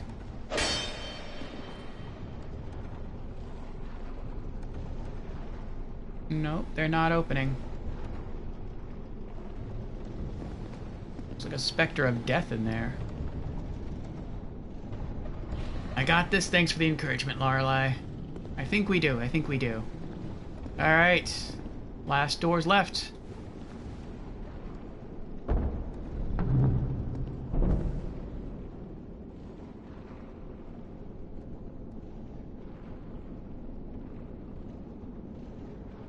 This looks a little sus. The roof is different. It looks wood. As opposed...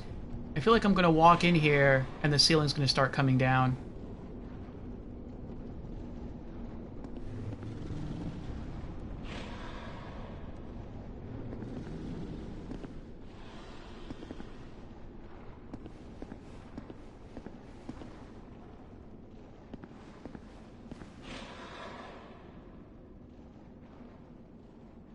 Oh. Okay. I think that was the blue creature killing him. The ogre. Simpleton Spice. Running away.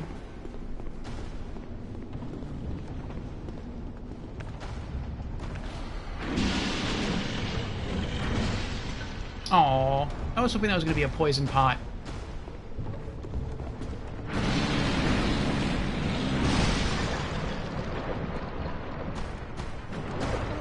Why are you so mad?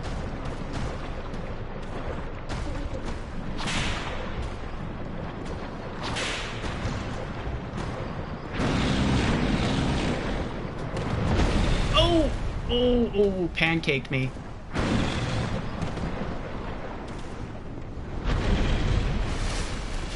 You naughty one, you. Oh! I done did it again.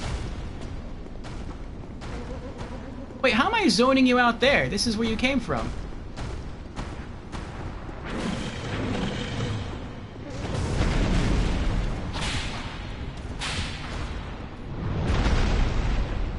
Ah, he's poisoned again. Good. Well, I mean, he's not poisoned again, but he is poisoned.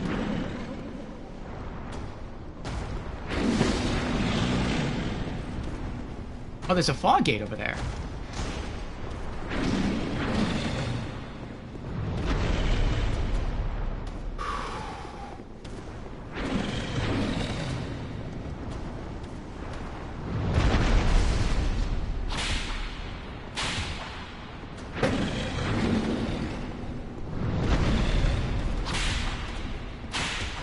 Poisoned. Now I just have to wait.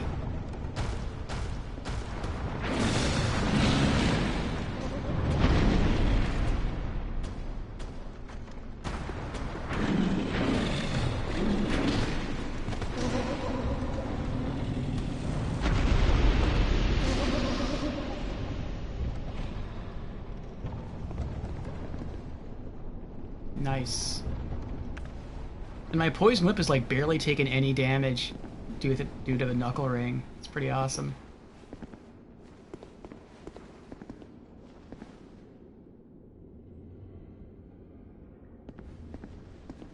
A fog gate, but you can see through to the other side. Kind of looks encouraging. All this sunlight streaming. Whoa, that's bright. Where am I?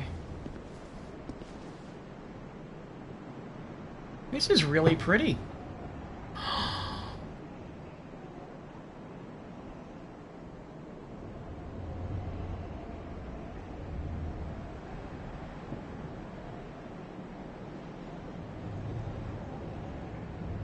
Are these calcified world trees?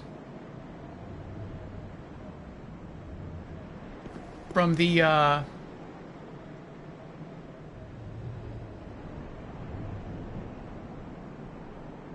wonder if these are like calcified world trees from like Ash Lake. Praise the sun. Fire ahead. I would think they mean bonfire. Be wary of boss and then fire. Boss, huh? Let's get our boss killer whip ready.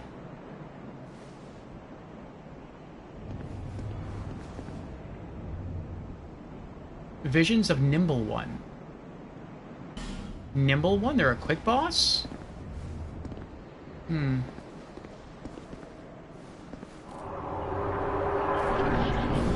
Guardian Dragon? Oh, man! Why has it gotta be a dragon? Oh, he can fly! Of course he can fly.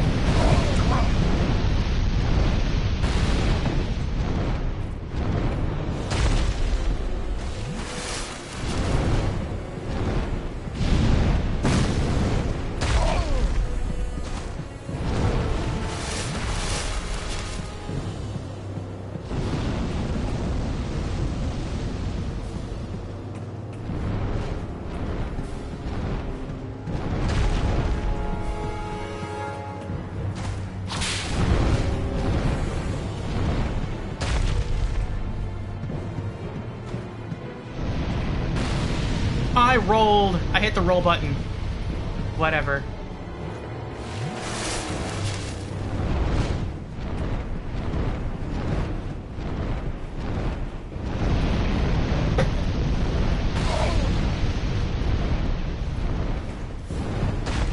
This guy's rough.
Uh-oh.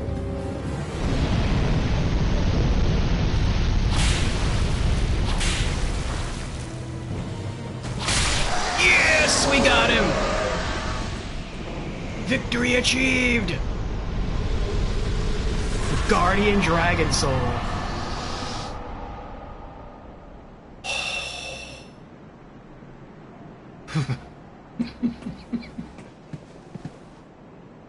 That was so close. I was thinking I could do this, but I feel like I would have had to have my my repair powders set up on my belt, and I didn't have that. I completely ran out of Estus. I guess that makes sense. I mean, if you're capturing all these rare creatures, it makes sense that the last big creature you'd capture to experiment on would be a dragon. But thanks to the ring, thanks to the what is it called? The Bracing Knuckle Ring +2. I guess thanks to that in large part, our old whip didn't break during the entire boss fight. That was pretty awesome.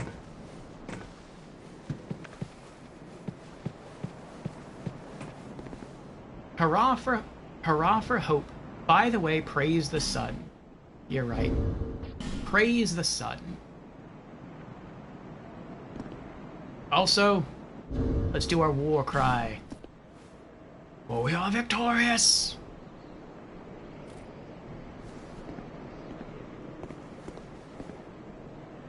Fine work, by the way, praise the sun.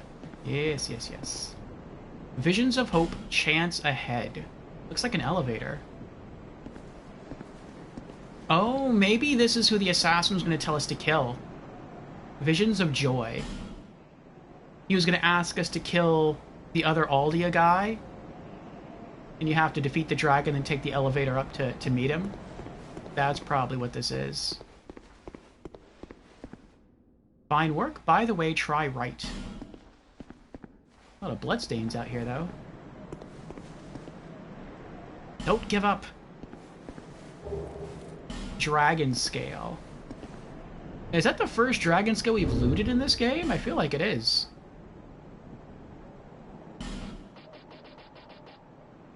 Guardian Dragon Soul.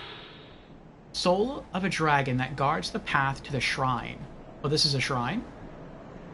Do the dragons watch over the land of their own will? Or are they in the grip of one of Aldia's spells?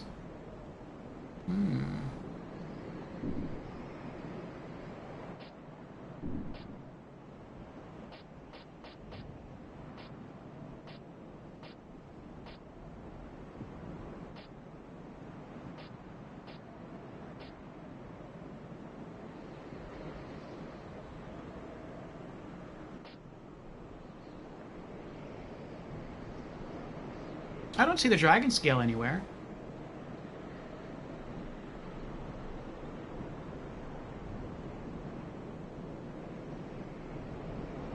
Oh, there it is. Scale to offer to the dragon. A scale from the body of an ancient dragon. Offer to the dragon to bring your own flesh closer to that of the eternal ancient dragon. Touching an ancient dragon scale gives one a glimpse into the abyss. Believers in the dragon will rise above this petty corporeal existence. Oh, so you can become a dragon in Dark Souls 2 the same way you could in Dark Souls 1? That's interesting.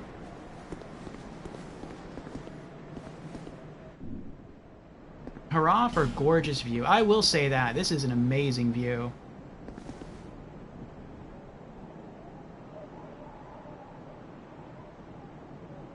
It really makes you want to be able to just, like, soar like a dragon and go explore the land beyond. This is beautiful. I feel it's like this a lot with Dark Souls 2, though. Phantom ahead. Yeah, I can see the shadow. Enemy? Probably not enemy. We're gonna kill him anyway, though.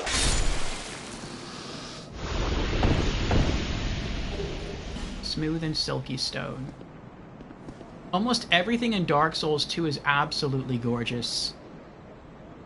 Like, even if I'm not comparing Dark Souls 2 to Dark Souls 1 or Demon Souls, like, even outside of the Souls sphere of games, these are still really, really gorgeous sets. And graphics.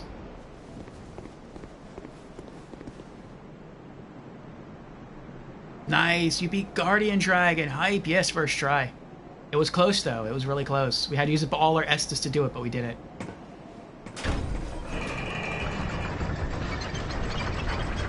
Going up.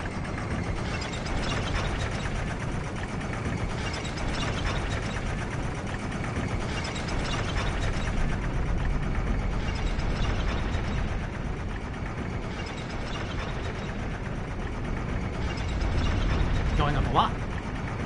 I hope there's a bonfire up here. Feels like we're going faster now. Maybe not.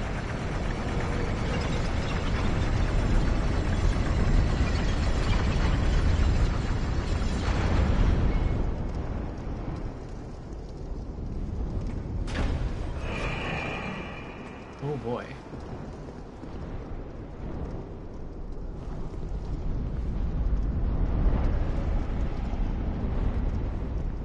Something sounds dangerous up here. Message ahead, yes. That I gathered. Try left arm, but whole. Message, and then message required ahead. Oh, there is... I didn't see the opening in the wall here. Horse ahead, in short, try tail. I'm just hoping for a bonfire. I mean, we just beat a boss. We got a lot of souls. Beast ahead. Why a beast? Praise the sun. But there's a bonfire first, right? Oh. Multiple dragons. This looks like the vision we had of Drang Lake. Like in the opening cutscene, we see the Drang Lake Castle and tons of dragons flying around. They can't attack us. I feel like that can't be it. There's no way you can kill all these dragons. Dragon Airy. I hope we don't have to kill all these dragons. Well, if this is a new area, then there should be a bonfire nearby, right? Either we have to sprint through,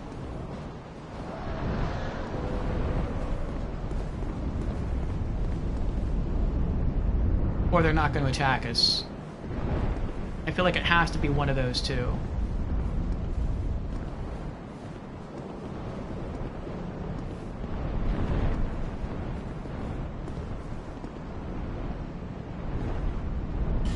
Gorgeous view ahead. But am I going to die? I don't want to die. Oh! It's the Emerald Herald. That was unexpected. Well, I mean, if she's here, then we're probably okay. Though they might just like her. I don't know. Be wary of quite something. Oh, is that not the Emerald Herald? Is it an impersonator? Doesn't look like an impersonator.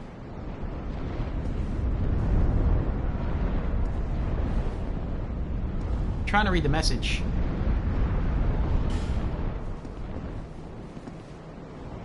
Bearer of the curse. Uh-huh. Long have I awaited one such as you. One who might shatter the shackles of fate. One who can set me free. Oh. Bearer of the curse. It was my own manifestation that led you here. The ancient dragon has watched over the world for eons past. Take this. Aged feather. Do not resist. The dragon welcomes you. Not gonna kill me, is he?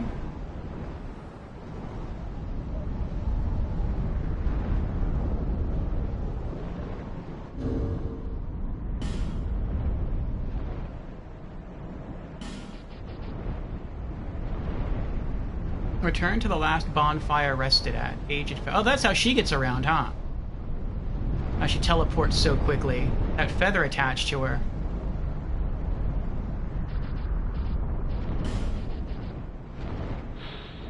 An aged bird feather. Return to last bonfire rested at. Can be used repeatedly. Oh, so I guess this replaces our homeward bones then. The child of the dragon, sequestered away from the world, imagined a world of boundless possibilities from the mere sight of a feather.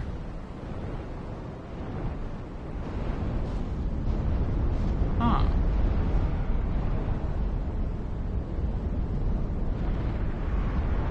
So I guess this is where we're supposed to come. Interesting. Bear seek Sieglest. Now, Lord Cursebearer, walk with honor. Well, I mean, it's great knowing that we no longer need to buy Homeward Bones.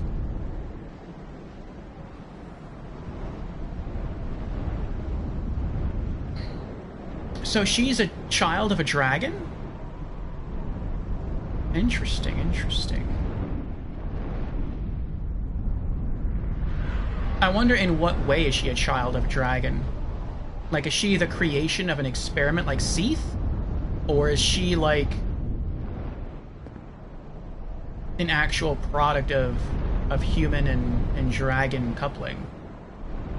That looks like the Drangleic Castle we saw in the intro to the game.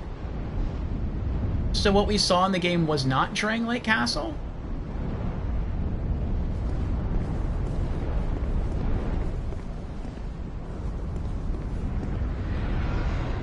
How did all of you die? Oh, it's the comedy crew.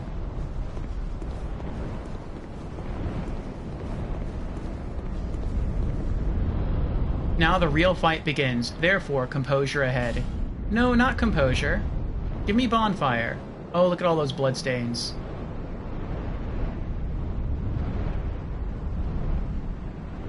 I don't want to go back to the last place I used a bonfire because I would have to run past, like, I think 2 ogres. And then since the wall is smashed, I think I'd have to run past, like, 2 other kinds of assassins.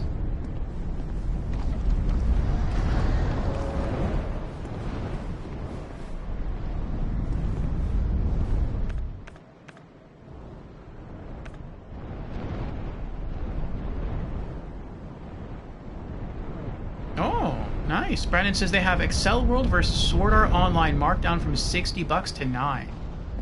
Nice. At some point in the future, I do want to stream that for RPG afternoons. I don't know when, but at some point I would like to.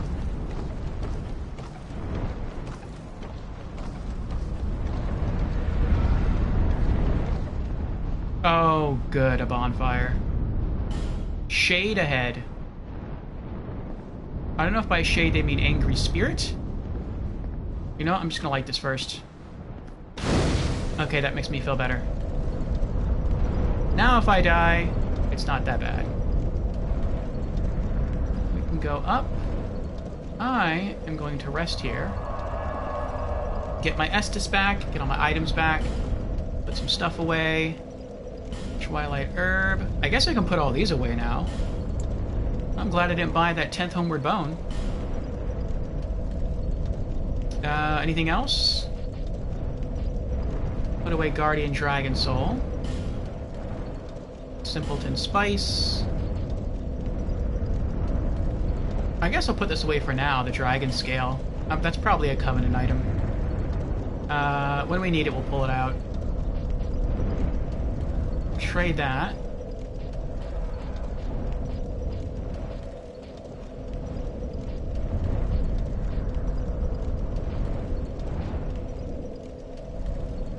Okay.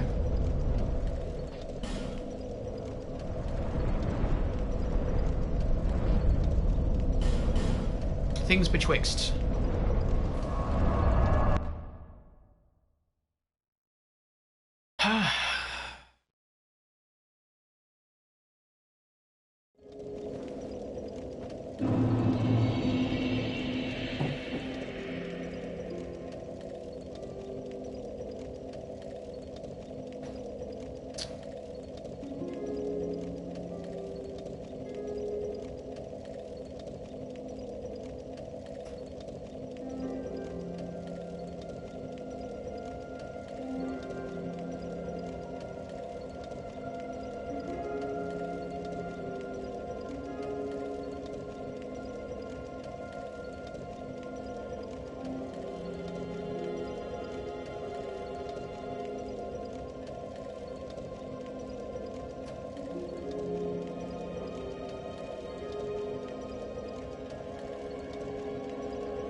Okay.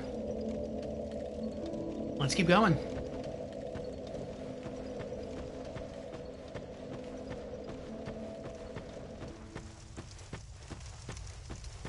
I feel like another reason, or maybe a reason to go back to, what do you call it? The area that we came from. Not the Dragon Eyrie, but, the other place. Is maybe those ogres... Maybe them smashing through the wall is a clue.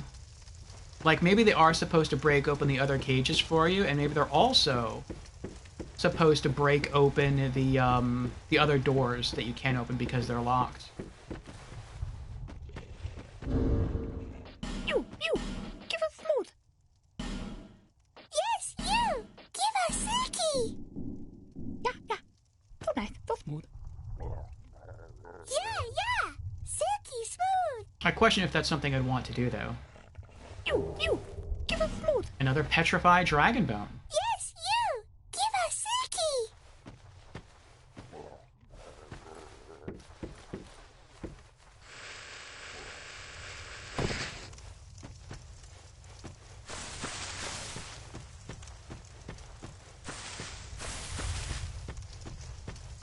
Alright, we're gonna run back.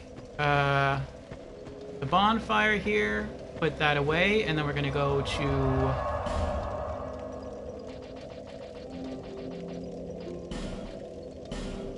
Majula and buy the last 2 Twinkling Titanites. And upgrade a piece of armor.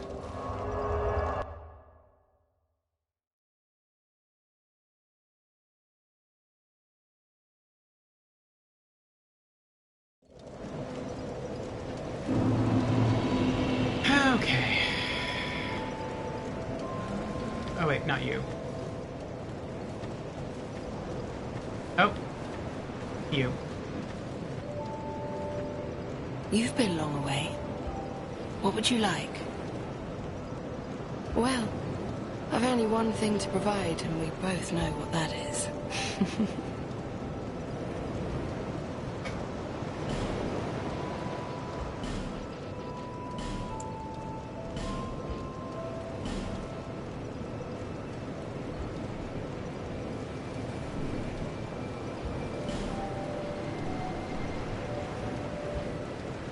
Visit me again, whenever you please.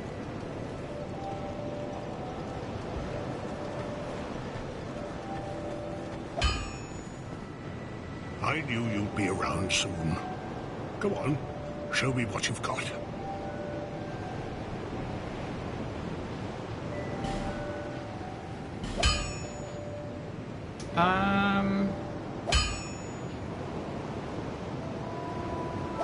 That's 3.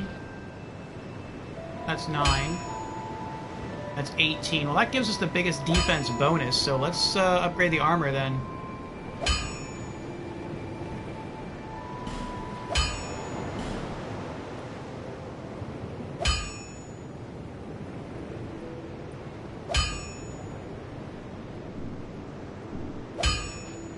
Now, don't go near that scum near the pit.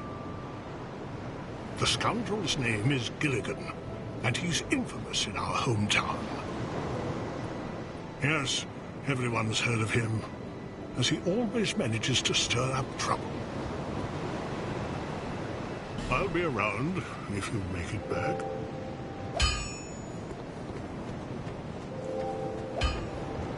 I'll provide whatever service you need, for a fair price, of course. That's new dialogue. Oh, I know. Take these.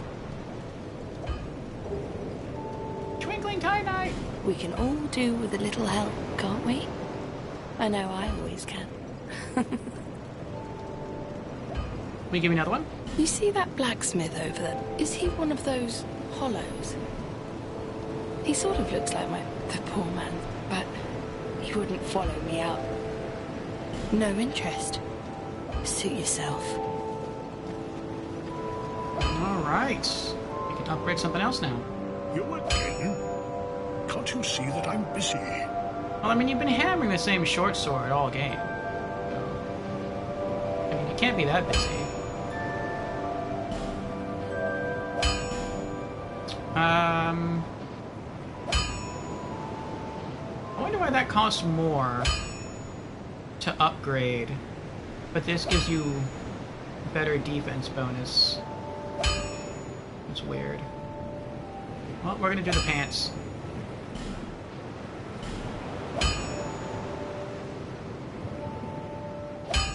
Alright. Next 2 Twinkling Titanites will go into our gauntlets.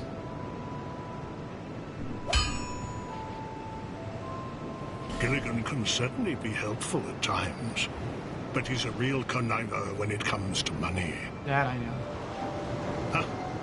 There are even people out for his life. And you can bet he brought it on himself. Oh. I'll be around if you make it back. I wonder if that guy in Aldia's Keep, if one of his targets is Gilligan. Could be. Do you have any new dialogue now? Bearer of the curse, I will always be at your side until hope has fully withered. For when the undead dies, it is never truly dead. Not all undead are hollows. No, okay. Well, we can't buy Twinkling Titanite anymore, so now we just have to, I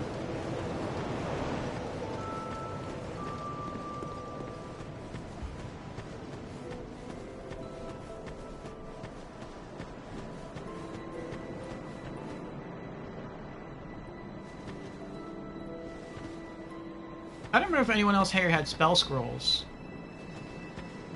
I don't think Gilligan does. I know the armorer doesn't. That guy doesn't. I don't think the cat has spell scrolls, does she? You find a great creature far to the east. A colossal thing with the strength to match its size. Oh, that might be the dragon. Or something playing the part at least. Open the door and venture inside, and you'll soon smell even lovelier.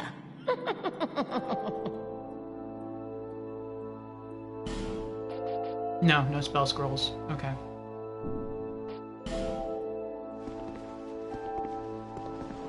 I wish you sold infinite Twinkling Titanite. That'd be nice.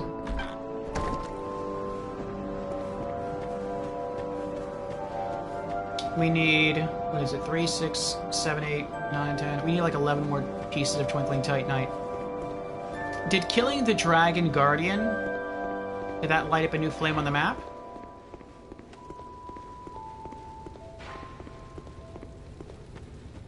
No.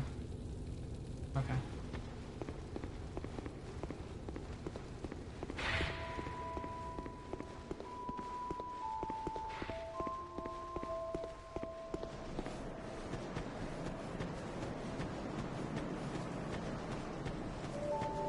Alright, so we don't lose our souls.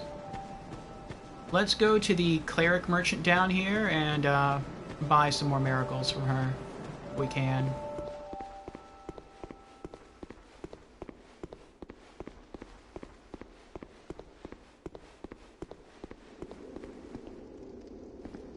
You've had quite a journey. You must have a... what a one...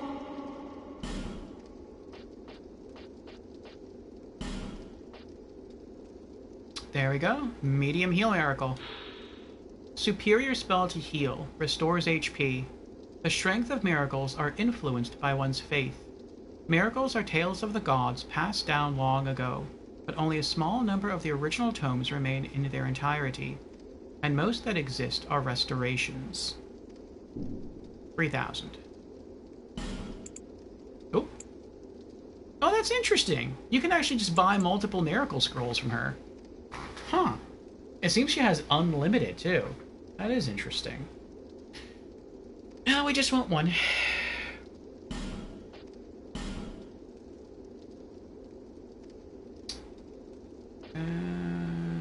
Great Heal Excerpt. A highly advanced miracle. An excerpt from the Great Heal Tome. Greatly restores HP. Its effect is the same as Great Heal, but has limited uses. The erudite Great Heal Tome requires extensive training to properly interpret, making it accessible to only a select few. 4,500.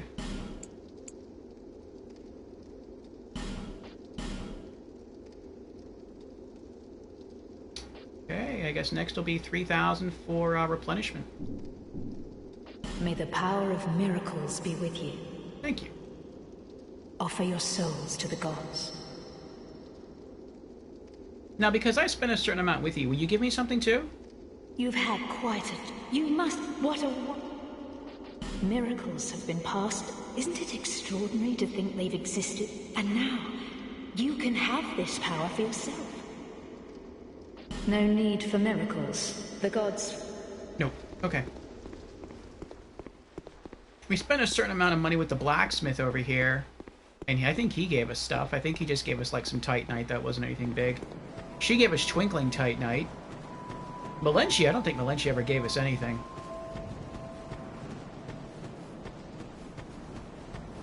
Oh, speaking of Melentia... Oh no, okay, we still have 90 throwing knives, we're fine.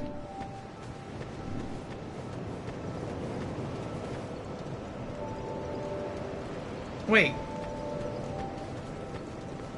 Didn't it cost 3,000 souls to buy the next miracle? And we have like almost 5,000? Was I wrong about that? Was it 8,000 souls?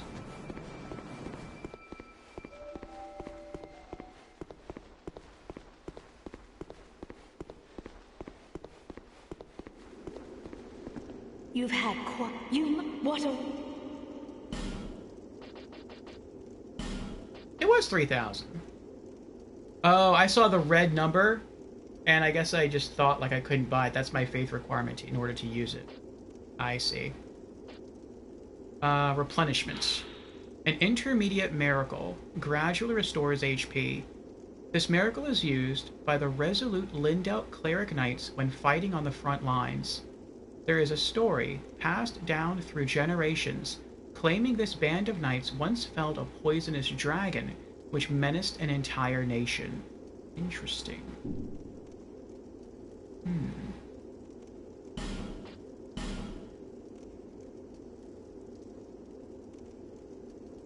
Okay. And we can buy that. We have that already. Okay. Force. An elementary miracle releases a shockwave that staggers foes, pushes nearby foes back, but leaves them unhurt. Does not directly cause damage, but can be highly effective with a little ingenuity. In other words, push foes off ledges.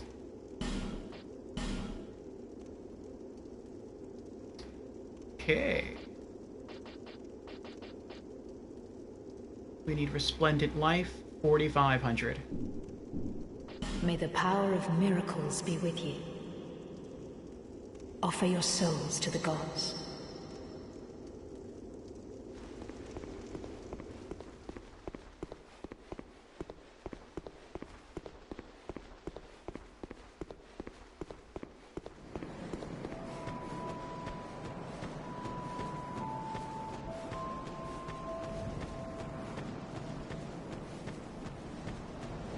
Okay, alright. Feeling better, feeling better.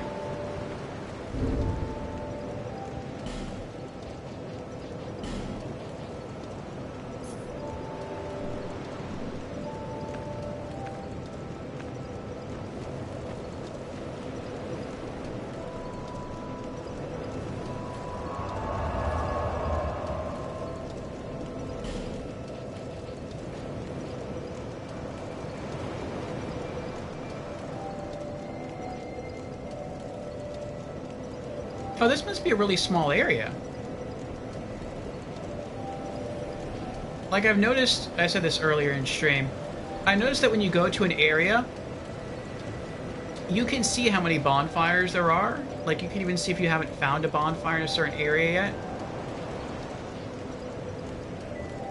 Like if I go to the Seldora Cove, you can see that there's one here I haven't found. I know where it is, I just don't know how to get inside the room to get to the bonfire. But we know there's 3. But when we go over here to the Dragon Eyrie, there's only one bonfire.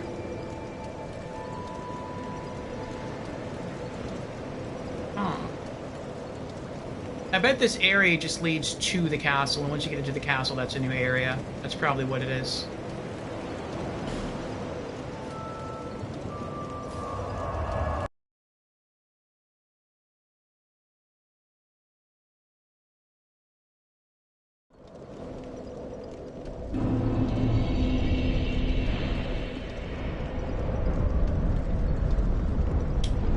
She's not here anymore, right? No, she left. Okay. Let's see what's up here.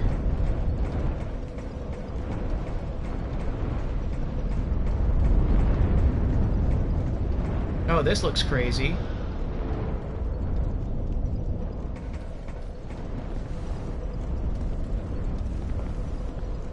Gorgeous view ahead, and then shortcut ahead.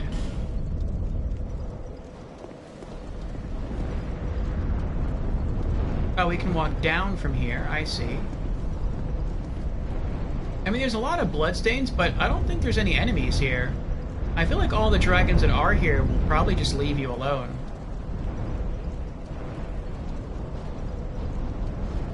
Like, maybe this is just a maze to try to figure out how to get to the castle.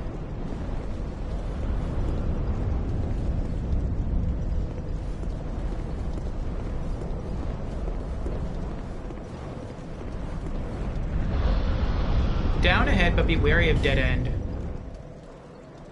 Oh.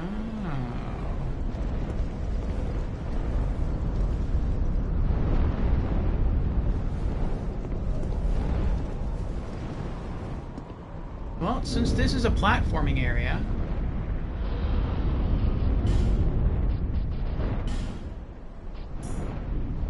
let's get our fall ring ready.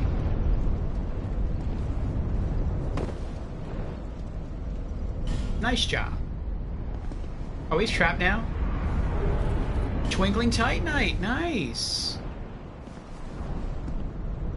Visions of wings, therefore try item. Of wings? No, I think they mean try bird feather.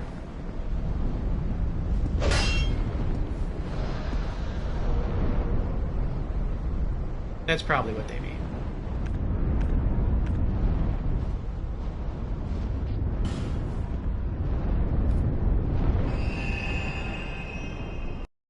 That's cool. It has like a little chime noise. I like that. Instead of bone dust, you have like feathers. I guess you can use this infinitely then. I'm really happy we have this item. After playing a paladin build in Dark Souls 1, I got really accustomed to using the Homeward Miracle. And yeah, I never used miracles in Demon Souls. But like once you get, and I never thought I'd even use like the Homeward Miracle in Dark Souls 1. I just wanted to learn it because it seemed like it might be convenient every once in a while.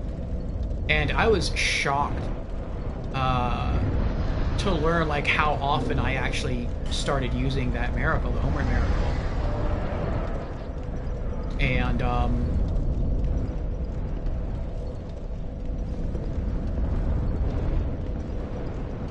once you get used to using it, it's almost like addicting. Like it feels like you don't need it, but you always want to have it. And so that's why I always kept a stack of like Homeward Bones on my character in this game. Even though like I never used Homeward Bones in Demon Souls, or if I did, maybe it was like once or twice. Like, it was super rare. Uh-oh. Oh, maybe that's not uh-oh. Maybe that's a petrified statue.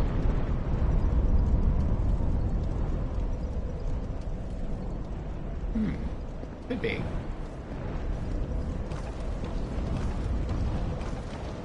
Let me see. Yep, it's petrified.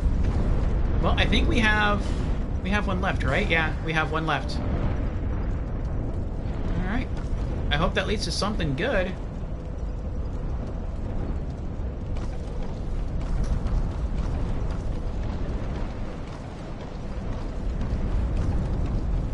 How'd you get turned to stone all the way out here?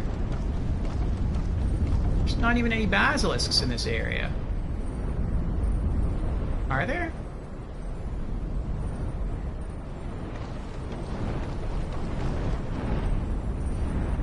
There's a lot of chime noises coming up through here, though. Can I go around you? Probably not.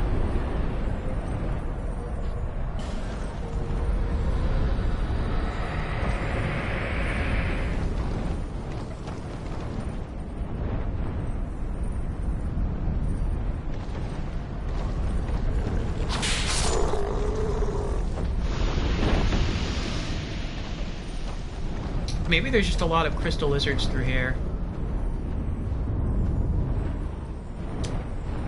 Kinda sounds like it. Be wary of left. Oh no. Explodey mummies? This stinks.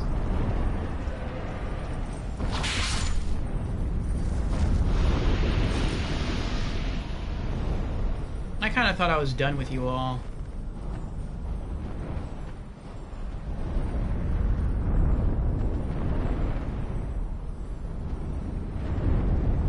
Is this illusory?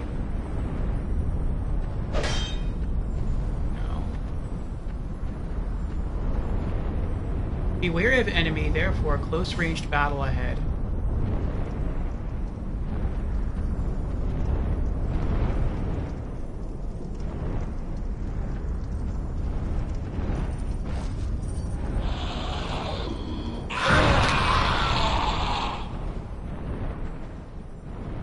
I didn't even see him.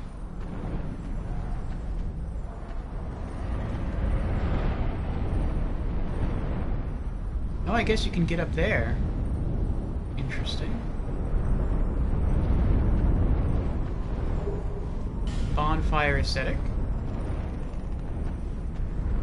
Okay. Go that way. Wait, is that it?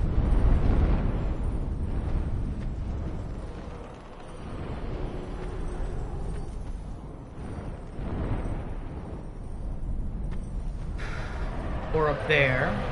Well, let's go this way first. Oh, that is a crystal lizard. Okay.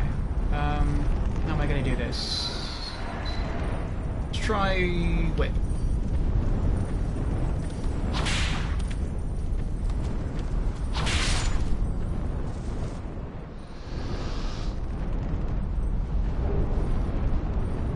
Large Titanite shard, twinkling Titanite, nice. Hailstone. Radiant Life Gem. Nice! We get back to Majula, we can upgrade our gauntlets.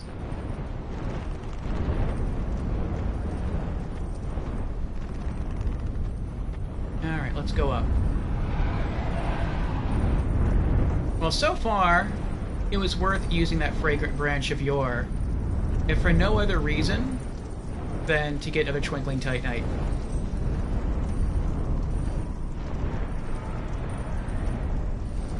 I can hear the chains rattling. It sounds like there's another explodey mummy up here.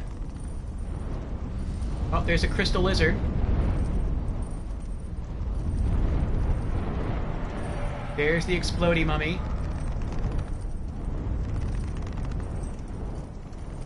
Oh, come on.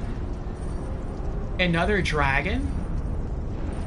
Maybe that's a nice dragon. Maybe that's a Covenant dragon.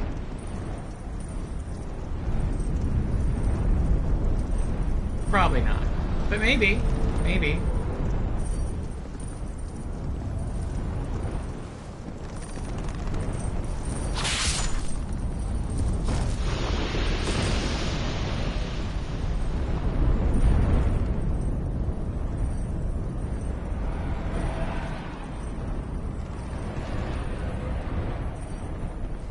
We'll try the whip again.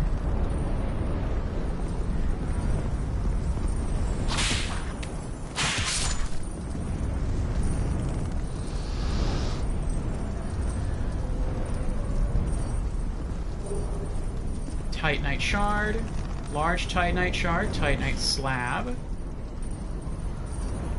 Oh, there's another crystal. Oh, he just disappeared. There was another crystal lizard right there. next to those eggs.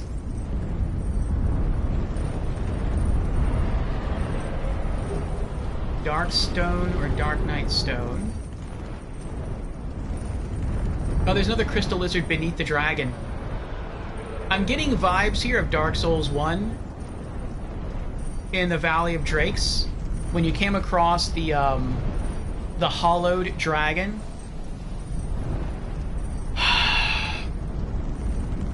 And it was sleeping, and it had some items next to it. When you looted the items, the dragon woke up and it killed you. I feel like that's the story with this dragon.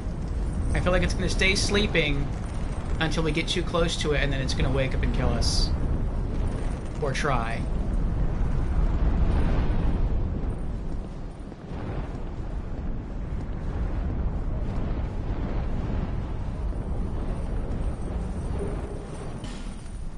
Oh, the dragon tooth. Uh-oh. Meanies.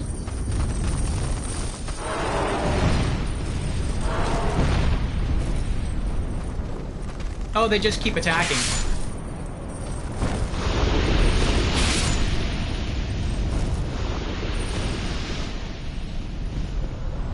Thank you, Whip. Whip is awesome. That's Havel's weapon, right? I feel like we have two of these now. The Dragon Tooth. A giant dragon tooth used as a great hammer. As solid as a boulder, this tooth is said to be taken from a dragon, but the truth of this claim is unclear. What is certain is that it bears some mystical power, and its wielder gains resistance to magic and fire. Well, I bet if you're strong enough, you can like dual wield dragon teeth. Maybe power stance them. You would have to deal some ridiculous damage if you could do that. Is there anything in the eggs? I feel like I don't really like want to. Maybe breaking the eggs wakes the dragon. I could understand that teeing it off.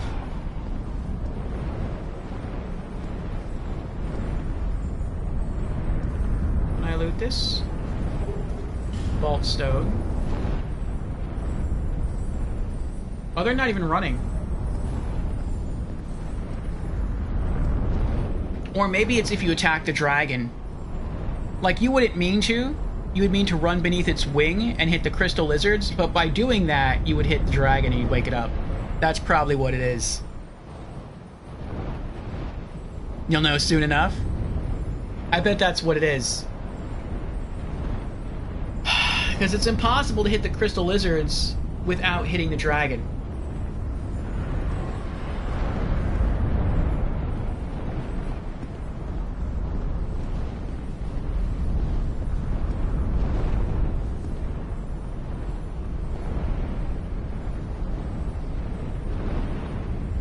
Oh, there's another hole here. I didn't notice that. Is there something special down here?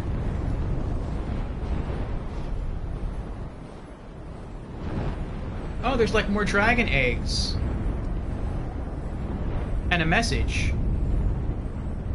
Oh, and you can keep going up. Okay, okay. Well, first I want to get that item right there, if I can. And then I want to keep going up. And then eventually I'll come back down and drop through this hole, see what those items are. And then we might have to fight this dragon. We probably will have to fight this dragon if we want the crystal lizard stuff. Stay asleep, Mr. Dragon. Close your eyes. Oh, I had it. Soul of a brave warrior.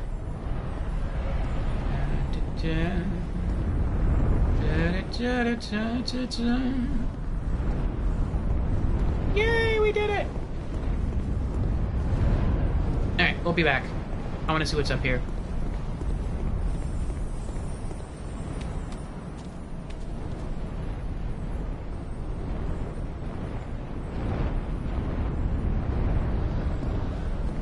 Yeah, we can always use bonfires to respawn the crystal lizards.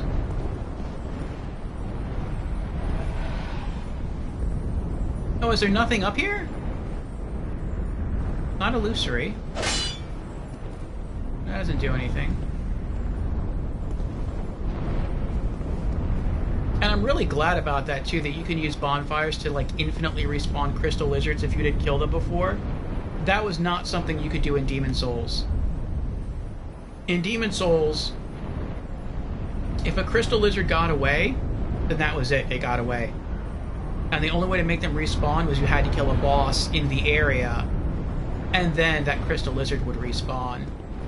Though the nice thing about that setup is if you got the crystal lizard, like if you killed it and looted it, and then you killed the boss in that area, then the crystal lizard that you looted would respawn and you could kill it and loot it again.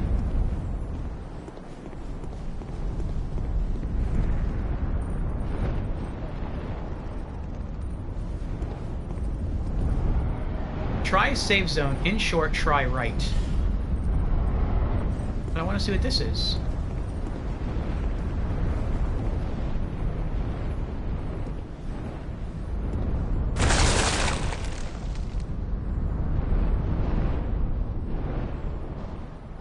I wonder if I just teed him off. Weakness, control, therefore fatty. Sorry that I broke your eggs. Wait, did I come from here? I was here already.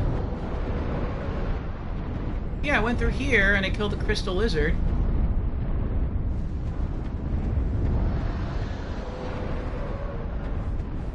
Oh, I guess I just missed this area, like, entirely. These don't contain anything in here, do they? Looks like just maybe acid or poison. Dark spirit ahead, in short, pull back. Is it a dark spirit, or did we kill this enemy already?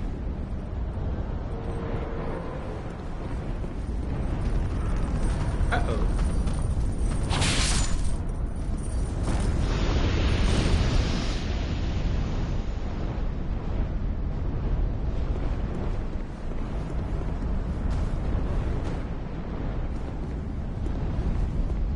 I feel like I can hear the Drake above me. I feel like breaking the eggs woke him up.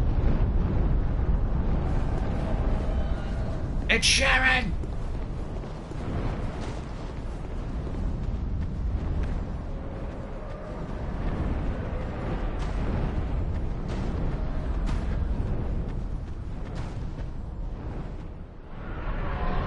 There she is. It's Fencer Sharon of the Osborns.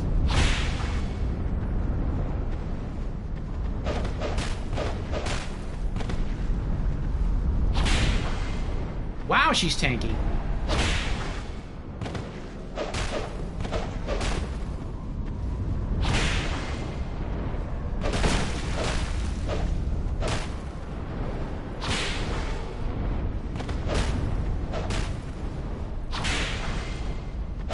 It looks like she's using a whip, too. Well, that's not a whip. That's... I don't know what that is.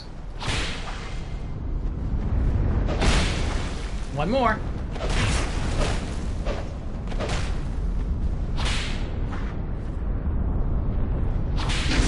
Gotcha! Invader banished!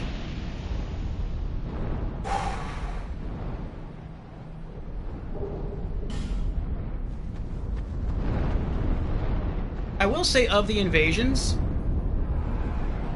like the NPC invasions, I do think they're cool touches, because there's probably some people who would like to, like, get into, like, being invaded, but they can't do it just because they don't have internet.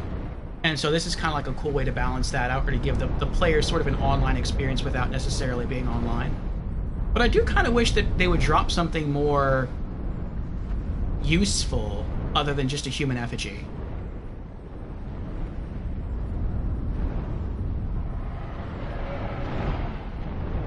Oh, wait. Let me scroll up.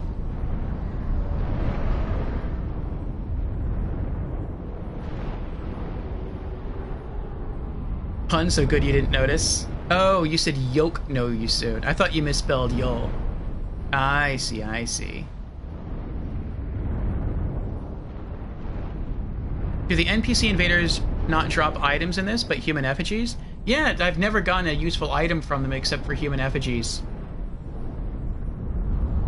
Add right when you started speaking. I'll wait, I'll wait. I can see it's going to be over in like 2 minutes.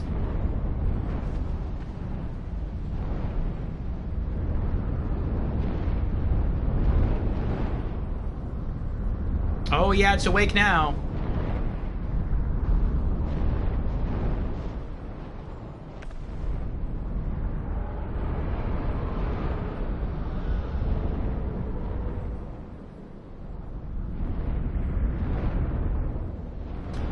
I wonder if we use our feather, our aged feather, to go back to the bonfire.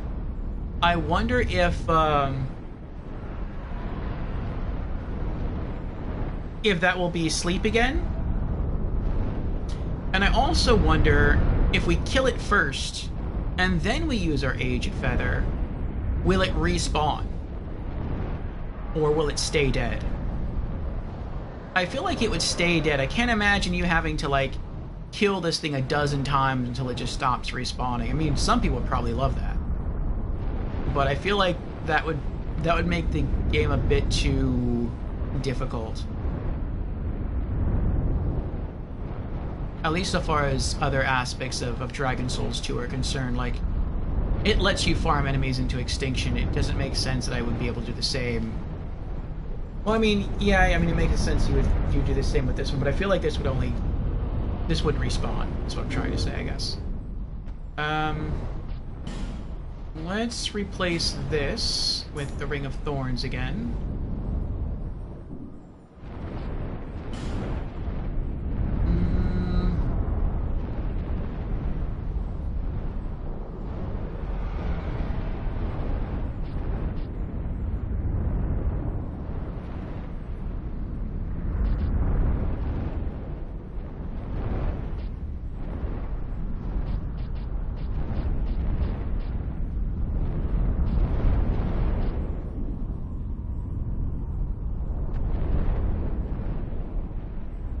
Welcome back, Sigristo.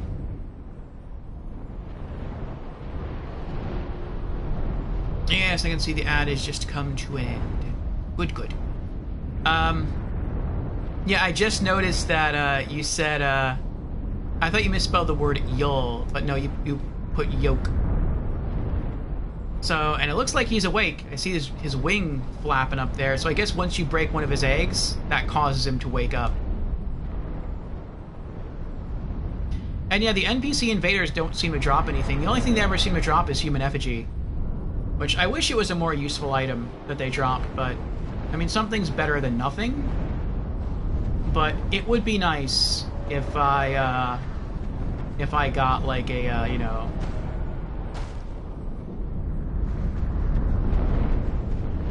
a weapon. Like, one of their weapons or one of their pieces of armor. I think that would be cool.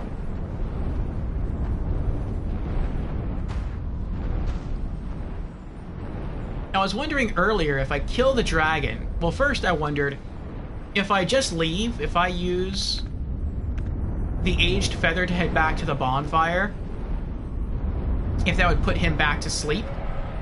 And I was also wondering if I kill him first and then I leave and then I come back, if he'll respawn.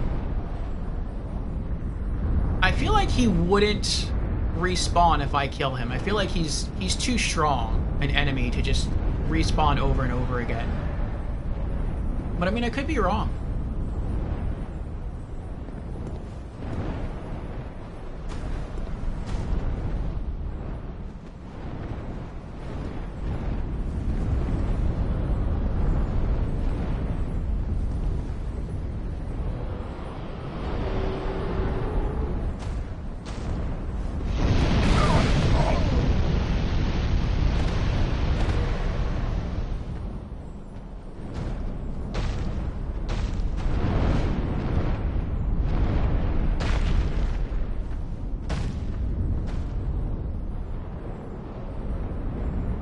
I feel like there's no real safe way to attack him.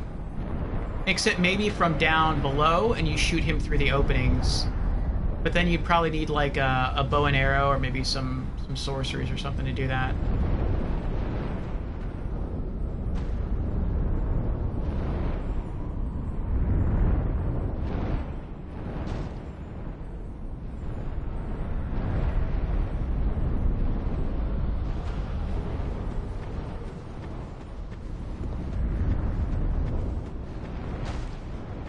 Alright.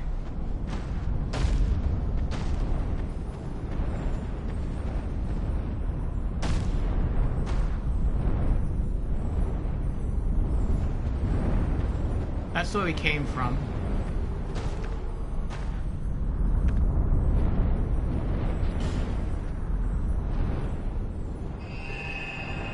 See what happens.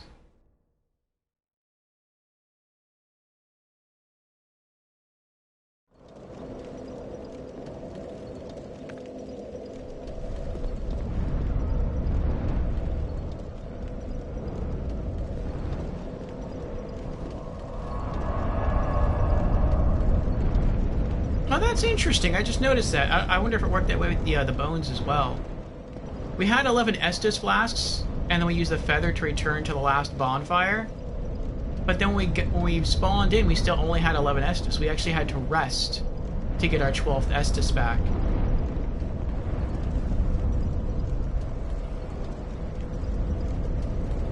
Huh.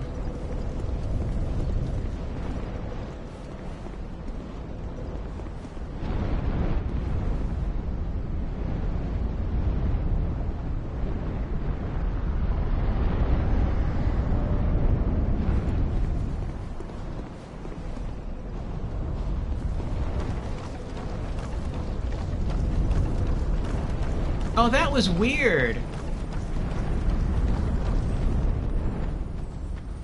So when I was going up and around... Uh-oh. I forgot he was there. But when I was standing, like, back there, and before I crossed the bridge and I looked this way, I saw the statue. The statue that we had to use the Fragrant Branch of Yore on. It was here. And then as I started to run across the bridge, it disappeared. And I was like, oh wow, do we have to,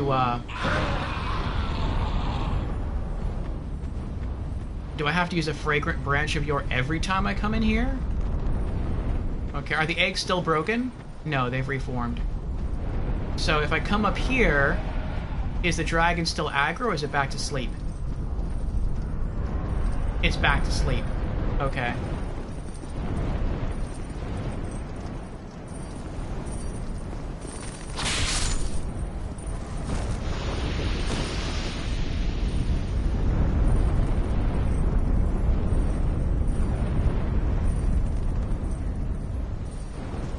What happens if I just walk up and hit the dragon?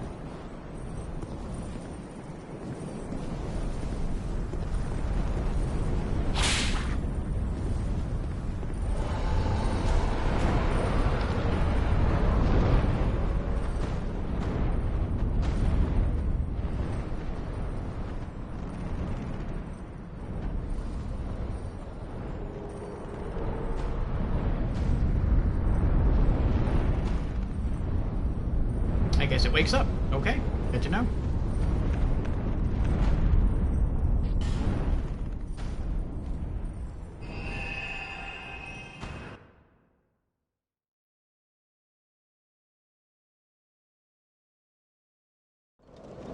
All right.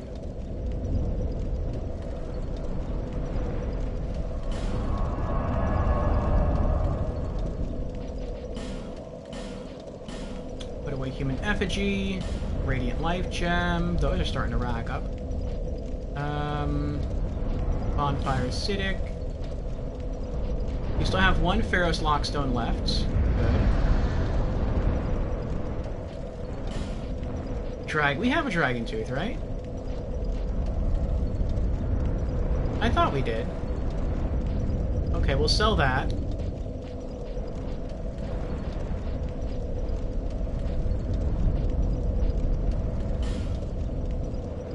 Titanite shard, large Titanite shards, slab, bolt stone, dark night stone, pale stone. Okay. Travel.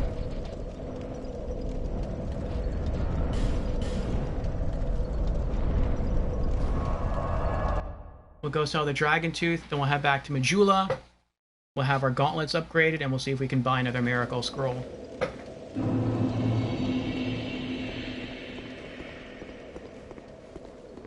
I think this is the last time we can upgrade a piece of armor using only 2 twinkling pieces of Titanite.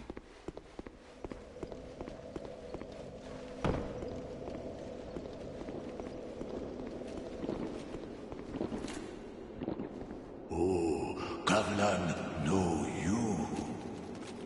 What you want? 1,500? Good deal. 50 strength. I'm never going to be able to use that.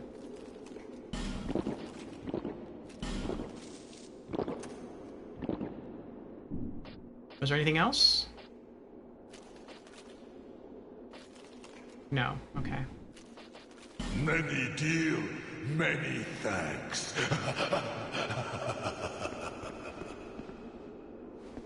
See, that shows me that he would rip me off. I mean, again, it's better to have some souls than none. But he was offering me 10 souls to buy the soul of a brave warrior. If I use it, how many souls do I get? 5,000. Wow. He was going to pay me 10 souls for something that I could use to get 5,000. Sheesh. He is a hustler, boy. Alright, back to Majula.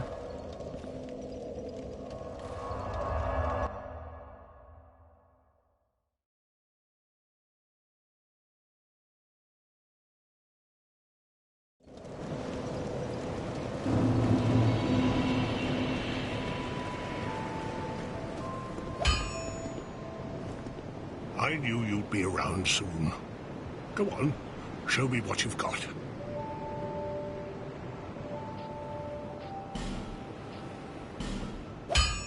Engraved gauntlets +3. Defense goes up by 3.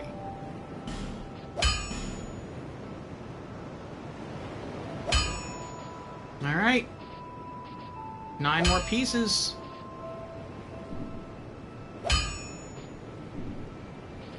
I'll be around if you make it back.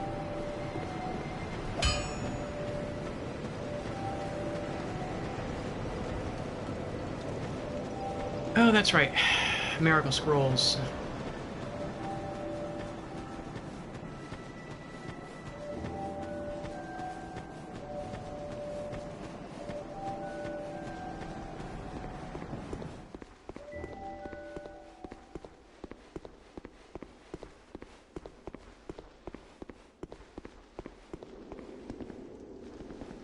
You've had quite... You must... What a...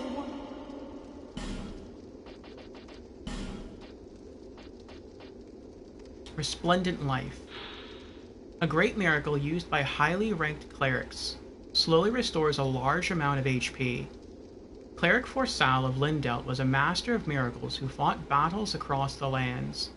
His allies called him a holy knight, but his enemies feared him for his demonic powers.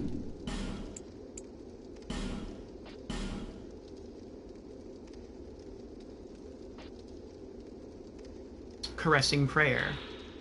An elementary miracle for clerics. Purifies the body, removing all poisons. Oh, that's very nice. And you have 8 uses? That is awesome. Affects both the caster and nearby allies. Wow. This spell was recently developed and may not be an authentic miracle. Yeah, in Dark Souls 1 it was a sorcery. This is kind of OP. You only need 15 faith to wield it, and it has 8 uses? I mean, there's some areas in the game where you can't help getting poisoned. And it works for you and someone else at the same time. That is awesome. And it only costs 2,000 souls.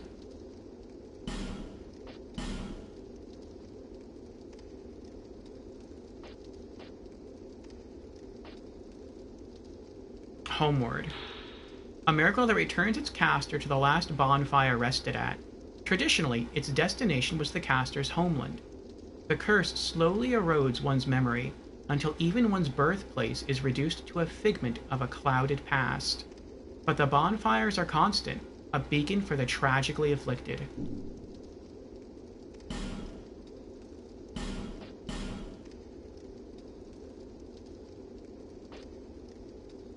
Okay, so we just need 2 more of her miracles, and we've bought everything. Lightning Spear for 6,000, and Guidance for 3,700. What is the first flame? Well, it's... you require... May the power of miracles be with you. Offer your souls to the gods. I wonder if, after we buy all her miracle scrolls, she'll leave here and go someplace else. That's what happened with Rhea Thorland in Dark Souls 1 if you bought all her miracles. That's also what happened with, what was his name? Big Hat Logan? If you bought all his souls when you met him back in the Duke's Archives.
Alright. We're like 6 minutes away from 12-hour stream. So to avoid edits, we are going to call stream here. Thank you all for being here. I'm gonna see if we can raid someone. What do we want to watch? No one I follow right now is playing Souls. We have the original Silent Hill. We have Apex Legends. We have Amnesia, The Dark Descent. Or we have Stardew Valley. Any preference? I will let you all choose.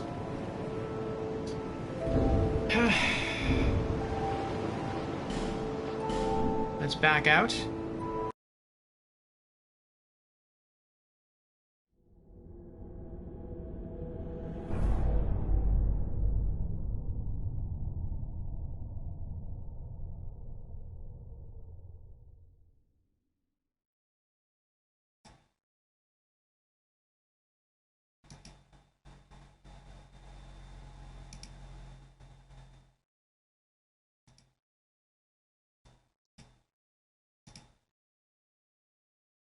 Alright, and we'll be back streaming again this Monday. I take Sundays off. And we'll be doing a one-shot of a spooky game, a leftover from Spooktober, called Until Dawn Rush of Blood, which is an on-rails first-person shooter in virtual reality. We're on like a scary roller coaster going through a haunted house, so that's going to be fun. And then Wednesday of next week in the Discord, we're going to have Anime Afternoons. We're going to be returning to Konosuba, if you like watching that anime. And then afterwards on Twitch, we're going to have our weekly Just Chatting stream going through community updates, gaming news, and game releases for the week. And then Thursday, Friday, and Saturday of next week, we're going to be here with Dark Souls 2 Scholar of the First Sin for RPG Afternoons. People have already told me that I'm at the end of the game. All we have left, it seems, is the Dragon Eyrie, whatever castle is in front of us, and we have the DLCs, and then the final boss, and then that's game. So it's possible maybe that we'll beat this game next week for the first time. We'll see. I don't even know if we're going to have to necessarily go into New Game Plus. Maybe, but I don't know for sure to get all the trophies. But yeah, that could be a thing. Okay. Since we've had no one volunteer to select a stream for us to hop over to, that is fine. We shall throw a raid over to Ratika. He was here earlier. He hasn't streamed in quite some time, so let's show him some support. Right now he's streaming some spookiness. He's streaming the original Silent Hill. I have yet to play Silent Hill. I want to eventually on this channel. But we'll get some glimpses of it here. Let's start the raid. And we'll spend some time over in his channel. And again, thank you everyone for being here and keeping me company. Thank you, Sicristo. Thank you, Creepy was here earlier. Thank you, Fusion. Thank you, Marcusor. Also, thank you, Marcusor, for some moderation work. Thank you, Brandon, for being here. Thank you, Asgore. Thank you to the lurkers. Thank you to everyone else who is here as well. I do very much appreciate it. Thank you to Ratika for being here earlier and Indy. And I hope to see you all again soon. Either maybe this coming Monday for our spooky game of Until Dawn Rush of Blood, or maybe sometime at the tail end of next week, Thursday, Friday, Saturday, for more Dark Souls 2. So see you then. Take care, everyone. Have a good weekend. And yeah, see you soon. Bye.